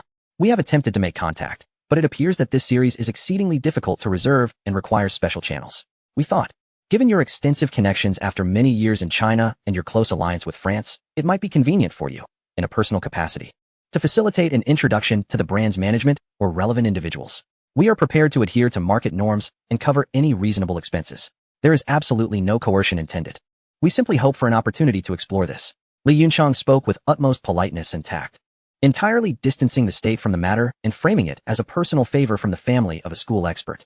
He repeatedly emphasized the personal nature of the request, the willingness to pay for expenses, and respect for the rules. However, to Dominic, who was in a state of heightened tension and sensitivity, these words took on a completely different meaning. The daughter of a national treasure-level expert? Who could that possibly be from Lonka University? He was not well acquainted with Li Yunchang, nor was he a French diplomat. What was the intent behind this call? Was it intimidation? The mention of covering expenses sounded almost sarcastic coming from the president of Lonka University. Having just showcased world-altering technology and energy, would they lack the funds to purchase cosmetics? A personal favor? An introduction? This was clearly a veiled ultimatum, was it not? Dominic's back was instantly drenched in cold sweat. He immediately connected this to the recent technology exhibition. Was this a warning? A test? Or some form of subtle threat? Was it suggesting that if they did not cooperate, Longwa might exert pressure in certain areas? Or was it assessing his compliance with the Eagle Sauce country? His mind raced, and the more he contemplated, the more terrifying it became. The more nonchalant and courteous the other party sounded, the deeper and more sinister the implications seemed. He could almost foresee the unknown consequences of refusing this small favor. It might affect ongoing secret negotiations, or perhaps bring unnecessary troubles domestically. He dared not think further. Humiliation. A profound sense of humiliation gripped his heart. To think that he, a dignified diplomat from Eagle Sauce stationed in China, was being compelled to use his connections to assist a core scientist from a rival nation in purchasing cosmetics? This was an utter disgrace. But could he refuse? Did he have the courage to do so? Considering the urgent demands from his homeland for more intelligence, the inscrutable helium-3 nuclear fusion, and the 158:1 exchange ratio, Dominic ground his teeth, swallowing that humiliation deep down. His voice, strained from his efforts to maintain composure, emerged somewhat stiff and dry. Yet he managed to squeeze out a response. I see it as such a trivial matter. Presently, you are too courteous. Please rest assured. This is merely a small favor between friends. It is entirely no trouble. I do have some acquaintances in the French fashion industry, and I will contact them immediately to facilitate this matter for you. I will certainly ensure that the esteemed lady is satisfied. As he uttered the words esteemed lady, he felt his cheeks flush. On the other end, Li Yunchang appeared quite pleased, expressing his gratitude profusely. We are truly grateful to you, Mr. Dominic. You have been a tremendous help to us. We must certainly treat you to a meal to express our thanks. You are too kind. It is a mere trifle. Dominic barely maintained the facade of diplomatic decorum as he ended the call. The moment the phone disconnected, his complexion turned ashen, and he slammed his fist onto the heavy desk, producing a dull thud. Damn, he muttered under his breath, his chest heaving violently. What a disgrace. A profound disgrace. Yet, he had no alternative. He took a few deep breaths, ultimately resigning himself to the situation and picking up another encrypted phone, beginning the arduous task of seeking a way to contact the actual decision-maker of that French luxury brand. Meanwhile, on the other end, Li Yunchang hung up, a peculiar expression gracing his face. He turned to his staff and shrugged. It's settled.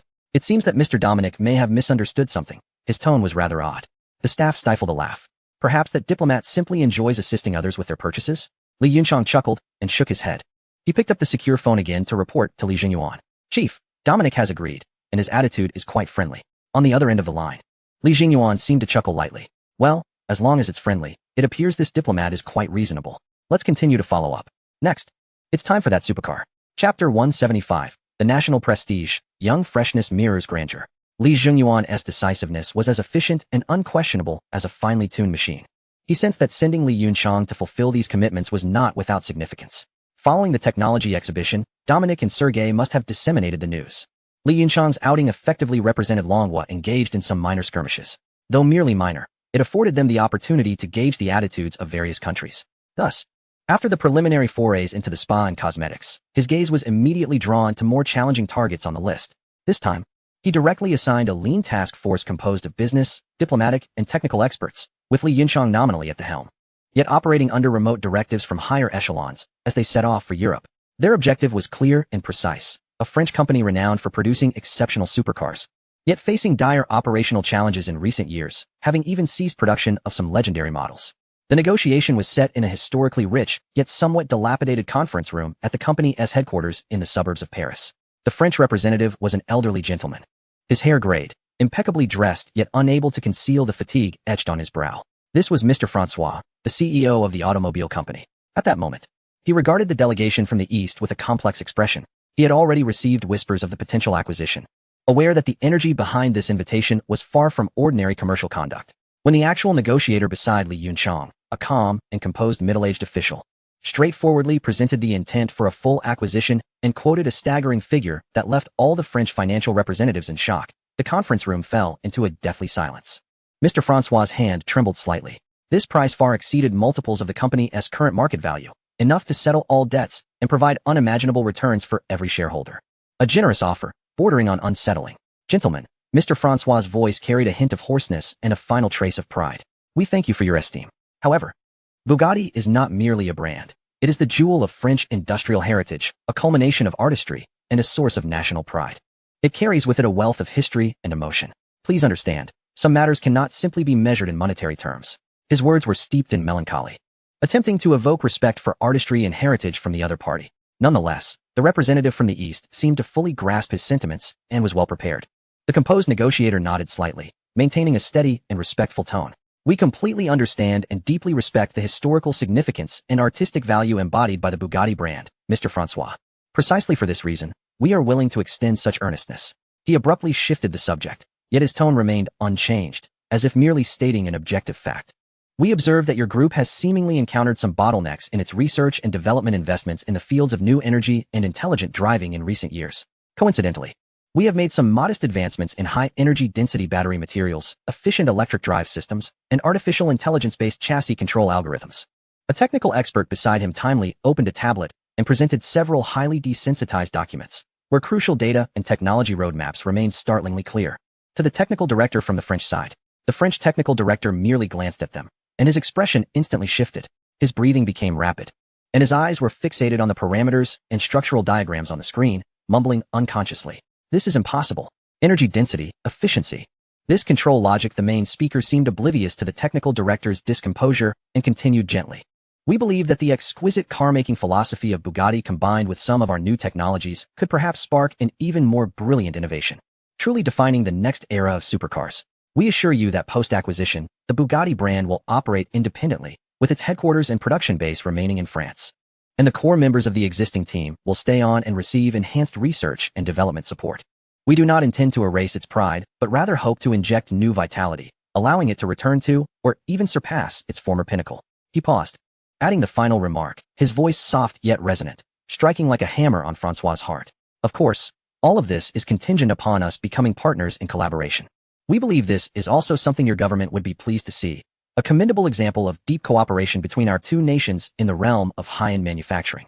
Monsieur Francois sat there, dazed, observing the composed Eastern representative across from him, then glancing at his own technical director, who was utterly captivated by the technical documents. As if witnessing a miracle. Finally, he contemplated the implication of the other party's statement. All struggles, all pride, appeared so feeble in the face of an absolute technological gap. An irresistible price tag, and that subtle, higher-level will. He felt as though all his strength had been drained, leaning back in his chair, slowly removing his glasses, and rubbing his sore nose. After a long pause, he raised his head, his eyes betraying a complex mix of emotions, relief, bitterness, and a faint glimmer of rekindled hope. Can you truly guarantee that the headquarters and brand will remain unchanged? His voice trembled slightly. Guaranteed through contracts and legal means, replied the refined middle-aged man from the East. His words resolute. Francois inhaled deeply, as if expending all his energy, and nodded emphatically. Very well. If it were up to me, I would agree in principle. As for the details, I will leave it to the team to negotiate. Upon uttering this sentence, he seemed to age several years in an instant, yet oddly exhaled a sigh of relief. No one noticed that at the moment he bowed his head to wipe his glasses. A glimmer of unshed tears flickered at the corner of his eyes. In those tears lay the pain of loss, but perhaps also the relief of finding an unexpected path for this century-old brand. By the way, may I inquire why your country wishes to acquire the Bugatti brand? Francois suddenly asked as he shook hands with the middle-aged man after their conversation concluded. Well, regarding that question, the middle-aged man replied with a gentle smile tinged with a hint of helplessness. Before we drafted the acquisition project, a young individual expressed great fondness for a model that Bugatti had ceased production on. We thought, indeed, the Bugatti brand is exceptional, and thus, everything fell into place. Monsieur Francois. Francois was left speechless, stunned for a long moment. The acquisition negotiations progressed at an astonishing pace. Once the news broke, it created a global sensation, spawning all sorts of speculation and analysis, yet none could touch the core truth. Almost simultaneously, another capable team had quietly arrived in the United States. Their goal was not to acquire a company, but to obtain certain intangible knowledge from the laboratories of prestigious institutions such as New York University, MIT, and Caltech. The operation was conducted with utmost secrecy and technical finesse. There were no aggressive negotiations, nor did it disturb any diplomats. Everything was executed in an exceedingly clever manner.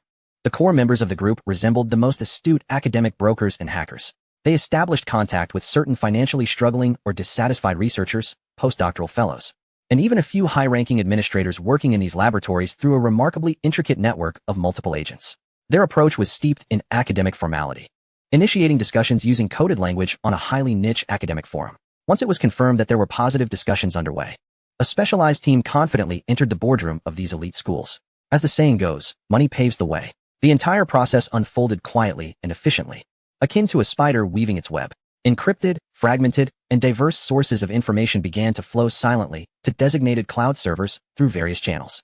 They were validated, restructured, and purified by complex algorithms, ultimately converging into invaluable technological intelligence.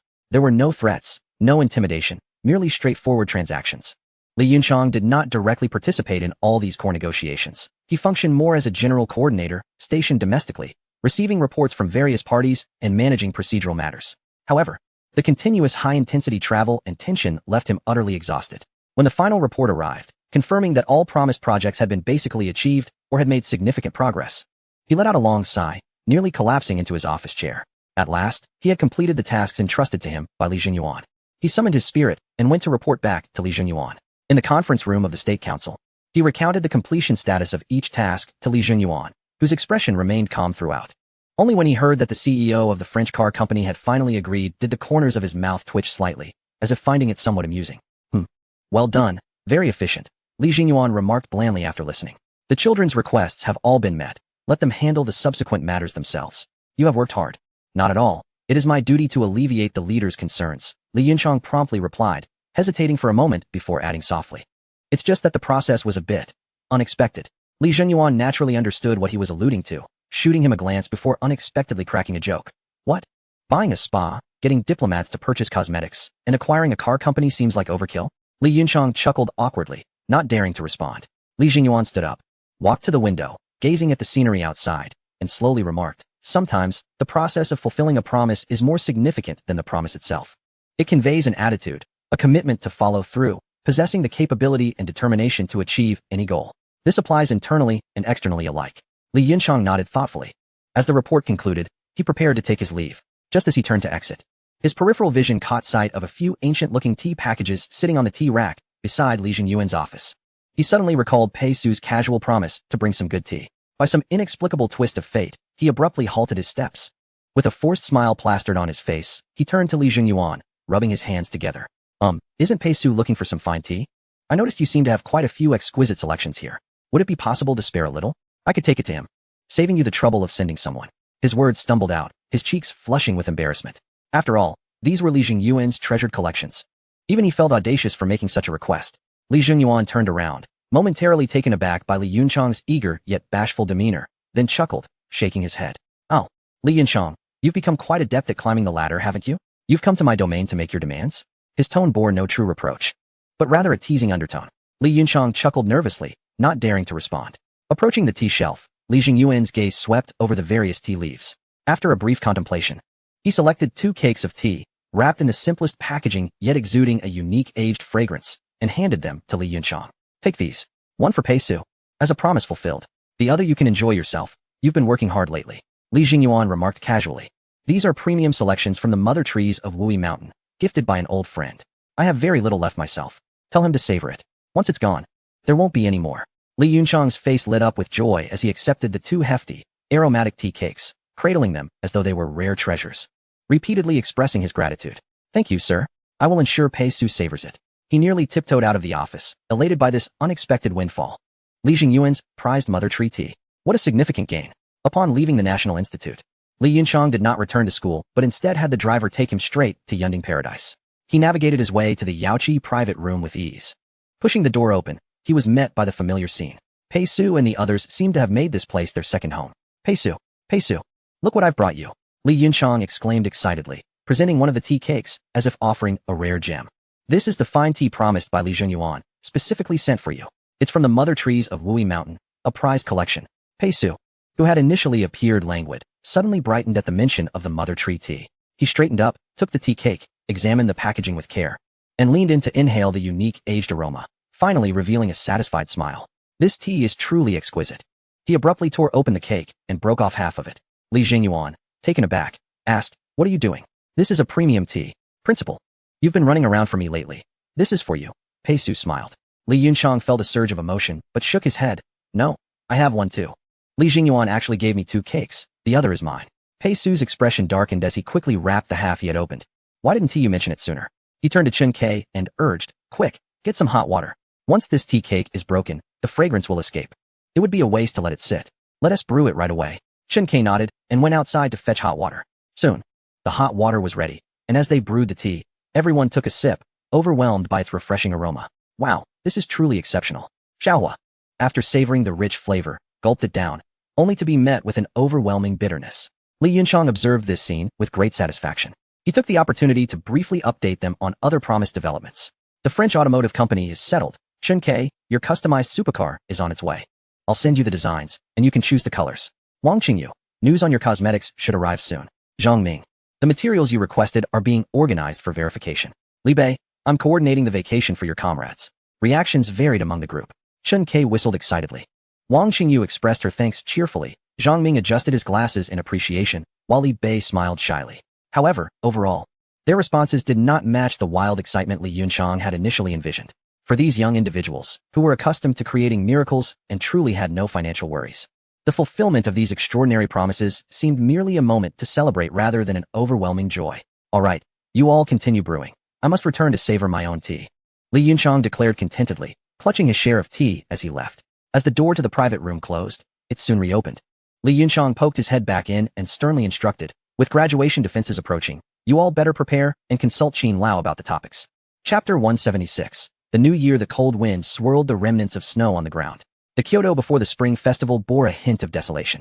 In apartment 437, warmth enveloped the space, radiating the relaxed atmosphere that accompanies the impending holiday.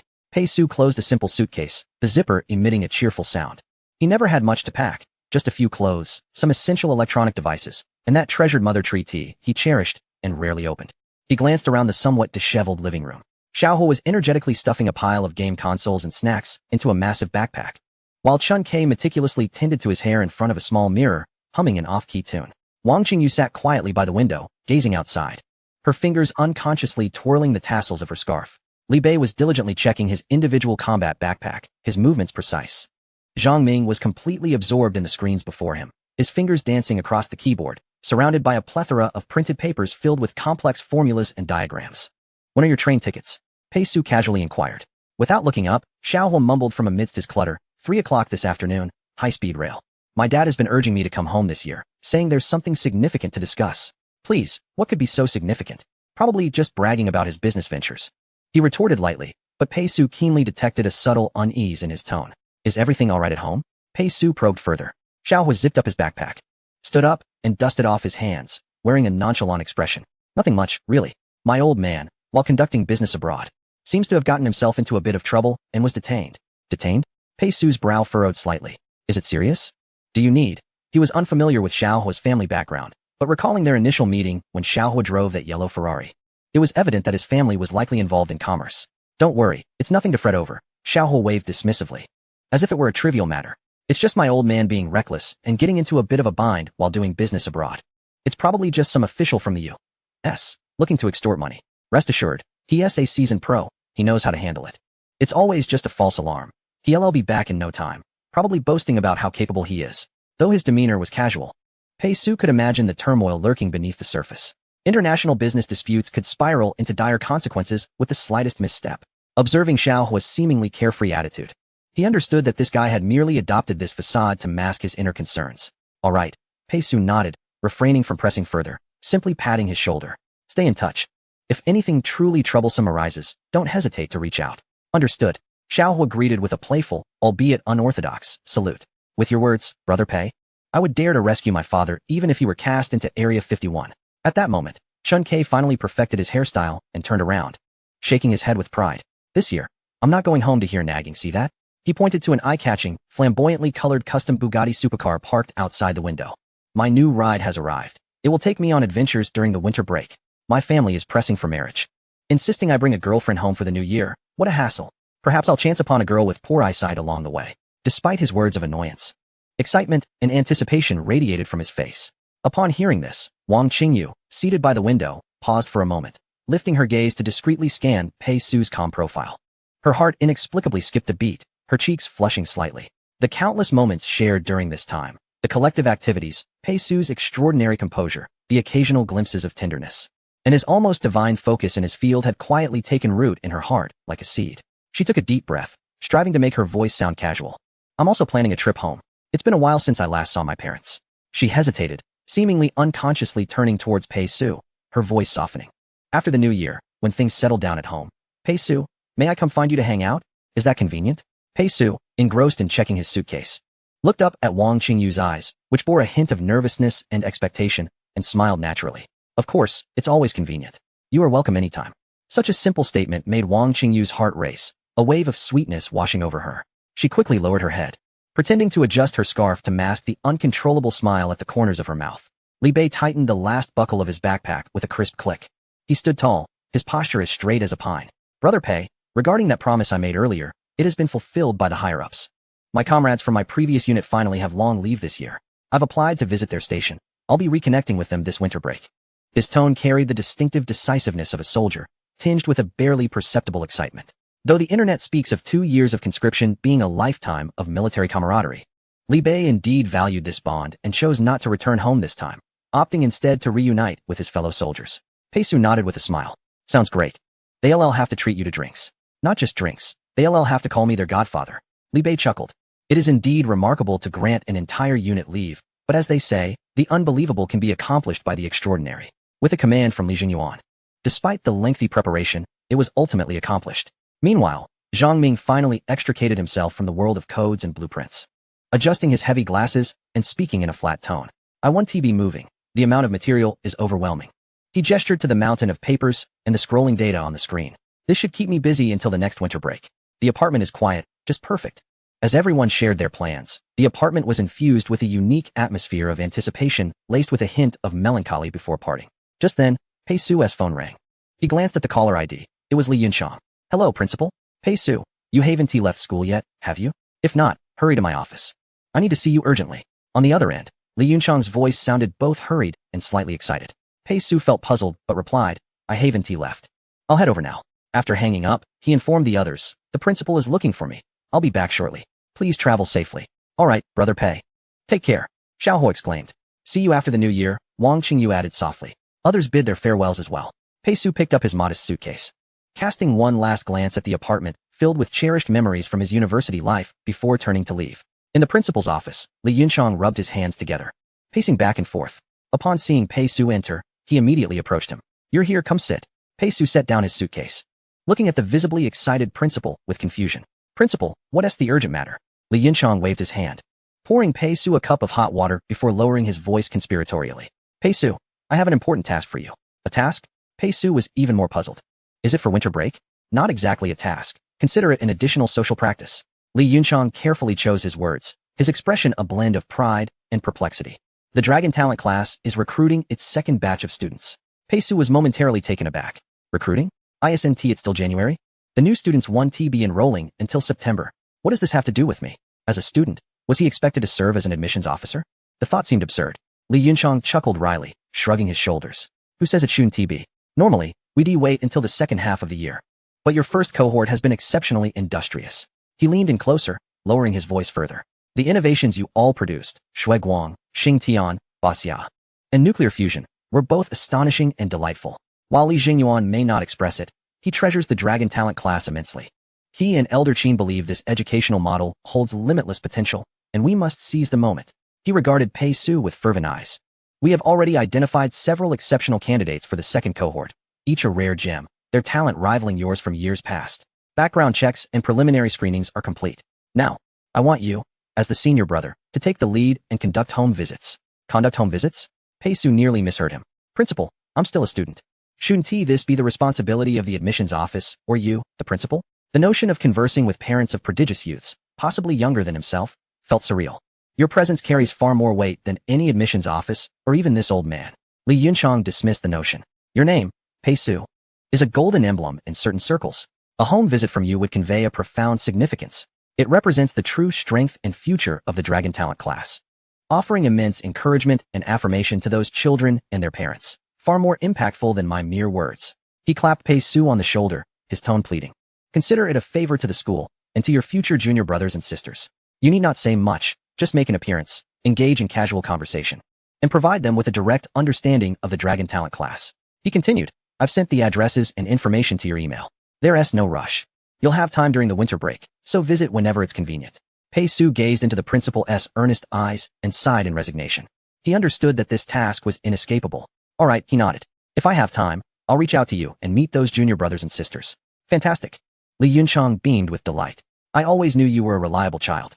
Rest assured, it won't take up too much of your holiday time. Once this matter was settled, Li Yunchang contentedly sent Pei Su on his way. Pei Su dragged his suitcase out of the administrative building, letting out a slight sigh. It seemed that a perfectly good holiday could not be completely peaceful. Just then, a black Hongqi sedan glided silently to a stop in front of him. The window rolled down, revealing the smiling face of Li Yong. Uncle? Pei Su was somewhat taken aback. What brings you here? I'm here to take you home. Li Yong replied with a smile. Your parents' flight arrived home this morning. Coincidentally, I just wrapped up a project and thought I would drop you off, saving you from taking a bus.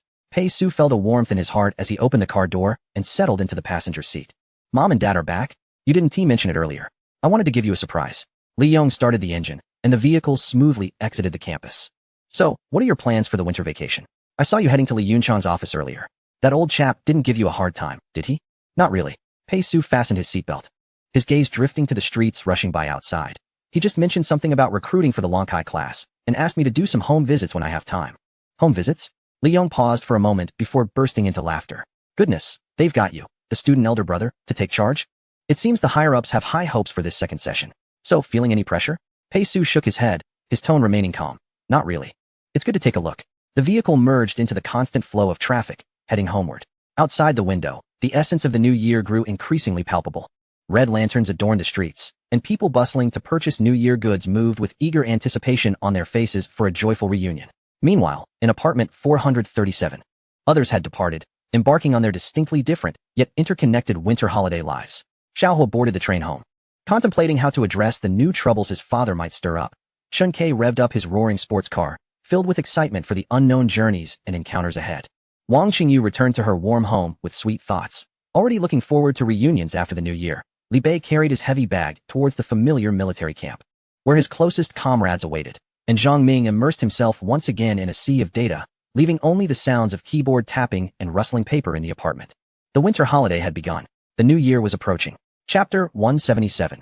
Family Reunion. The Hongqi sedan departed the bustling city center, passing through increasingly sparse buildings before finally turning into a somewhat aged unit dormitory area on the outskirts of Beijing. The buildings here bore the marks of time, their walls adorned with the traces of years gone by. Yet, the environment was tidy and tranquil, imbued with a unique, slow-paced charm reminiscent of the last century. A few elderly men sat by the flower bed downstairs, engrossed in a game of chess, casting familiar and friendly glances as the car entered. The vehicle halted in front of an apartment building that appeared no different from the others. We've arrived. Li Yong turned off the engine. Your parents should be upstairs. I won't go up. I still have some matters to attend to. Please extend my regards to your parents. He paused, adding with a smile. Your mother has been mentioning wanting to make braised spare ribs for you. I reckon there will be plenty today. Thank you, uncle. Pei Su grabbed his suitcase and got out of the car. You go ahead and handle your business. Li Yong waved goodbye as the vehicle slowly pulled away. Pei Su stood downstairs, gazing up at the familiar fourth-floor window. A few pots of cold-resistant greenery adorned the windowsill, and a mixed emotion of warmth and tranquility began to envelop him. This was the place where he grew up, an old house allocated by his parents' workplace. Though it was only a little over 70 square meters, it held nearly all of his youthful memories. Even though his mother later made money in business and purchased a house with a yard in the more distant suburbs, claiming it was to enjoy country living, the elderly couple still preferred to stay here most of the time, as the neighbors were longtime colleagues, making chatting and grocery shopping convenient. He ascended the staircase. The dimly lit stairs of the old building, each step polished to a sheen. The fire extinguisher box in the corner was spotless. Upon reaching the third floor, he caught a whiff of the mouth-watering aroma of food wafting through the crack of the door, seemingly the enticing scent of braised pork mingled with fried fish. The door was ajar, clearly left open for him. Pei Su pushed the door open. In the modest living room, his father, Pei Zhenghua, wearing reading glasses, sat on the sofa, engrossed in the news broadcast on television, a steaming cup of strong tea beside him with the tea leaves standing upright. Hearing the door open, he looked up, and upon seeing his son, a warm smile instantly spread across his face, even smoothing out the wrinkles at the corners of his eyes. You're back? Was the journey congested? Dad. Pei Su nodded, setting down his suitcase. It was fine. Uncle drove quite steadily. Just then, his mother, Lin Mingyi, wearing an apron, peeked her head out from the kitchen, holding a plate of freshly sautéed garlic broccoli. Upon seeing Pei Su, her eyes lit up, and a radiant smile spread across her face. Our son is back. Let me see if you've lost weight. You surely haven't been eating well at school. Have you? Only ordering takeout? She chattered on, placing the plate down and hurrying over taking Pei Su's hand to examine him closely, even pinching his arm. Her eyes filled with joy and concern. Mom, I'm doing well. The cafeteria food is quite decent. Pei Su allowed his mother to fuss over him. A hint of warmth easing his expression. The essence of home always swiftly washes away fatigue. What do you mean, doing well? Just looking at you. It's clear you haven't rested properly. Your eyes have dark circles. Lin Mingyi chided, reaching out to adjust his collar, which was not even messy. Go wash your hands. Dinner will be ready shortly. I've made your favorite braised spare ribs, oil-braised shrimp. And your dad went to the market early this morning to buy fresh fish for steaming. It's so tender. The warmth of home enveloped Pei Su instantly. He obediently went to wash his hands. The cramped space filled with the faint scent of soap and the wafting aromas from the kitchen, all familiar fragrances. The dining table was already set with several delicious dishes. The braised spare ribs glistened enticingly, the shrimp curled up in a vibrant red. And the steamed fish was adorned with green onions and ginger, steaming hot, alongside a few dishes of fresh vegetables. The three of them sat around the not-so-spacious dining table, enjoying simple home-cooked meals and chatting about the mundane aspects of daily life. How are the school courses? How did the final exams go? Pei Zhengguo placed the largest rib on Pei Su's plate, casually inquiring. It was fine. I passed everything. Pei Su replied succinctly. Have the other kids in your class gone home?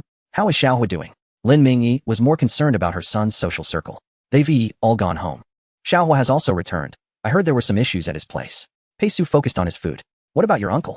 What big projects is he busy with lately? It's been a while since he came over for dinner. I wouldn't know, but judging by his demeanor, he seems quite busy these days. Dinner passed in a warm and peaceful atmosphere, filled with casual chatter. Pei Zhenghua occasionally commented on the international situation in the news, while Lin Mingyi rambled on about how clever and adorable Aunt Zhang's grandson was, and how Uncle Li next door was suffering from back pain again. Pei Su mostly listened quietly, occasionally chiming in, relishing this rare moment. However, this tranquility was soon disrupted.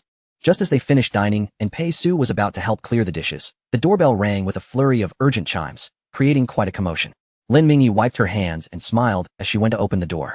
It must be your aunt and the others. They heard you were back and surely couldn't sit still.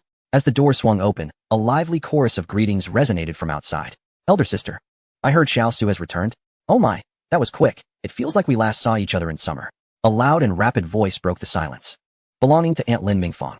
Ah, Uncle and Aunt. We're here to visit Xiao Su, and perhaps indulge in some delicious treats, chimed in a younger, cheerful voice belonging to Zhao Lin, the son of the second aunt.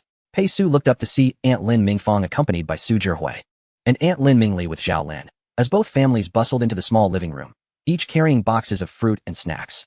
The once spacious area quickly became crowded, brimming with laughter and chatter. Aunt, second aunt, Pei Su greeted, her gaze sweeping over the quiet figures of Su Zhihui and Zhao Lin trailing behind.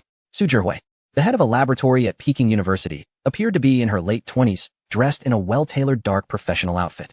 With a cashmere coat draped over her shoulders and gold-rimmed glasses perched on her nose, exuding an air of competence and rationality. As her elder cousin, she radiated a polished demeanor, her hair neatly tied back, looking both knowledgeable and beautiful. Upon spotting Pei Su, a gracious smile graced her lips. Pei Su, welcome back. Zhao Lin, the young deputy director of a military research laboratory in the bustling metropolis, stood tall in a casual jacket, his expression reflecting the unique focus and vigor of a researcher, with a charming dimple appearing when he smiled. His eyes lit up upon seeing Pei Su, and he strode over, clapping her shoulder with considerable force. Look at you. You're looking more spirited than ever. I bet you've been having a blast at school. He hesitated, realizing the inappropriateness of his words given the setting, and deftly pivoted to more casual pleasantries. Meanwhile, the two aunts had gathered around Lin Mingyi and Pei Zhenghua, engaging in warm familial banter. Sister, your braised pork is absolutely divine. I could smell it wafting from the hallway. Aunt Lin Mingfang's voice boomed with enthusiasm. Indeed, brother-in-law has been looking particularly vibrant lately. Could it be that Xiao Su's return has brightened his spirits? Aunt Lin Mingli teased with a grin. What bright spirits? This kid just stays cooped up at home, glued to his computer, Pei Zhenghua replied, yet a smile betrayed his words. Zhihui is quite the busy bee now, managing such a large laboratory. It's not easy for her to find time to visit today, is it? Lin Mingyi inquired, holding Su Zhihui's hand with concern. It's all right, Aunt. The project has just reached a milestone, Su Zhihui replied, adjusting her glasses with a polite smile. And Zhao Lin, I imagine your return from the metropolis has been quite the endeavor? Is work treating you well? All is smooth. Aunt, nothing to worry about, just busy work. Zhao Lin responded with a smile, though his attention drifted back to the quietly standing Pei Su. The living room buzzed with voices, filled with the essence of familial warmth and festivity. Before long, the doorbell rang once more. That must be the third family's arrival. Lin Mingyi chuckled as she headed to the door. Indeed, standing at the entrance were Aunt Lin Mingxiu and her son Li Tai. Li Tai, A month older than Pei Su and now her third cousin, was a fourth-year student at the National University of Defense Technology, dressed in a sporty down jacket. His hair trimmed short, exuding youthful vigor with a hint of student naivety, and clutching a bag of freshly bought candied chestnuts. "Aunt, cousin," Pei Su greeted. "Xiao Su.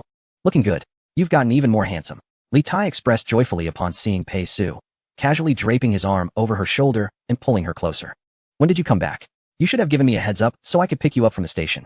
His demeanor was far more relaxed compared to Su Zhihui and Zhao Lin. "I just got home," Pei Su replied with a smile. Soon after, relatives from her father's side, such as her uncle Pei Jingye and his family, began to arrive. The small house was suddenly filled to the brim with people, laughter and joy almost lifting the roof.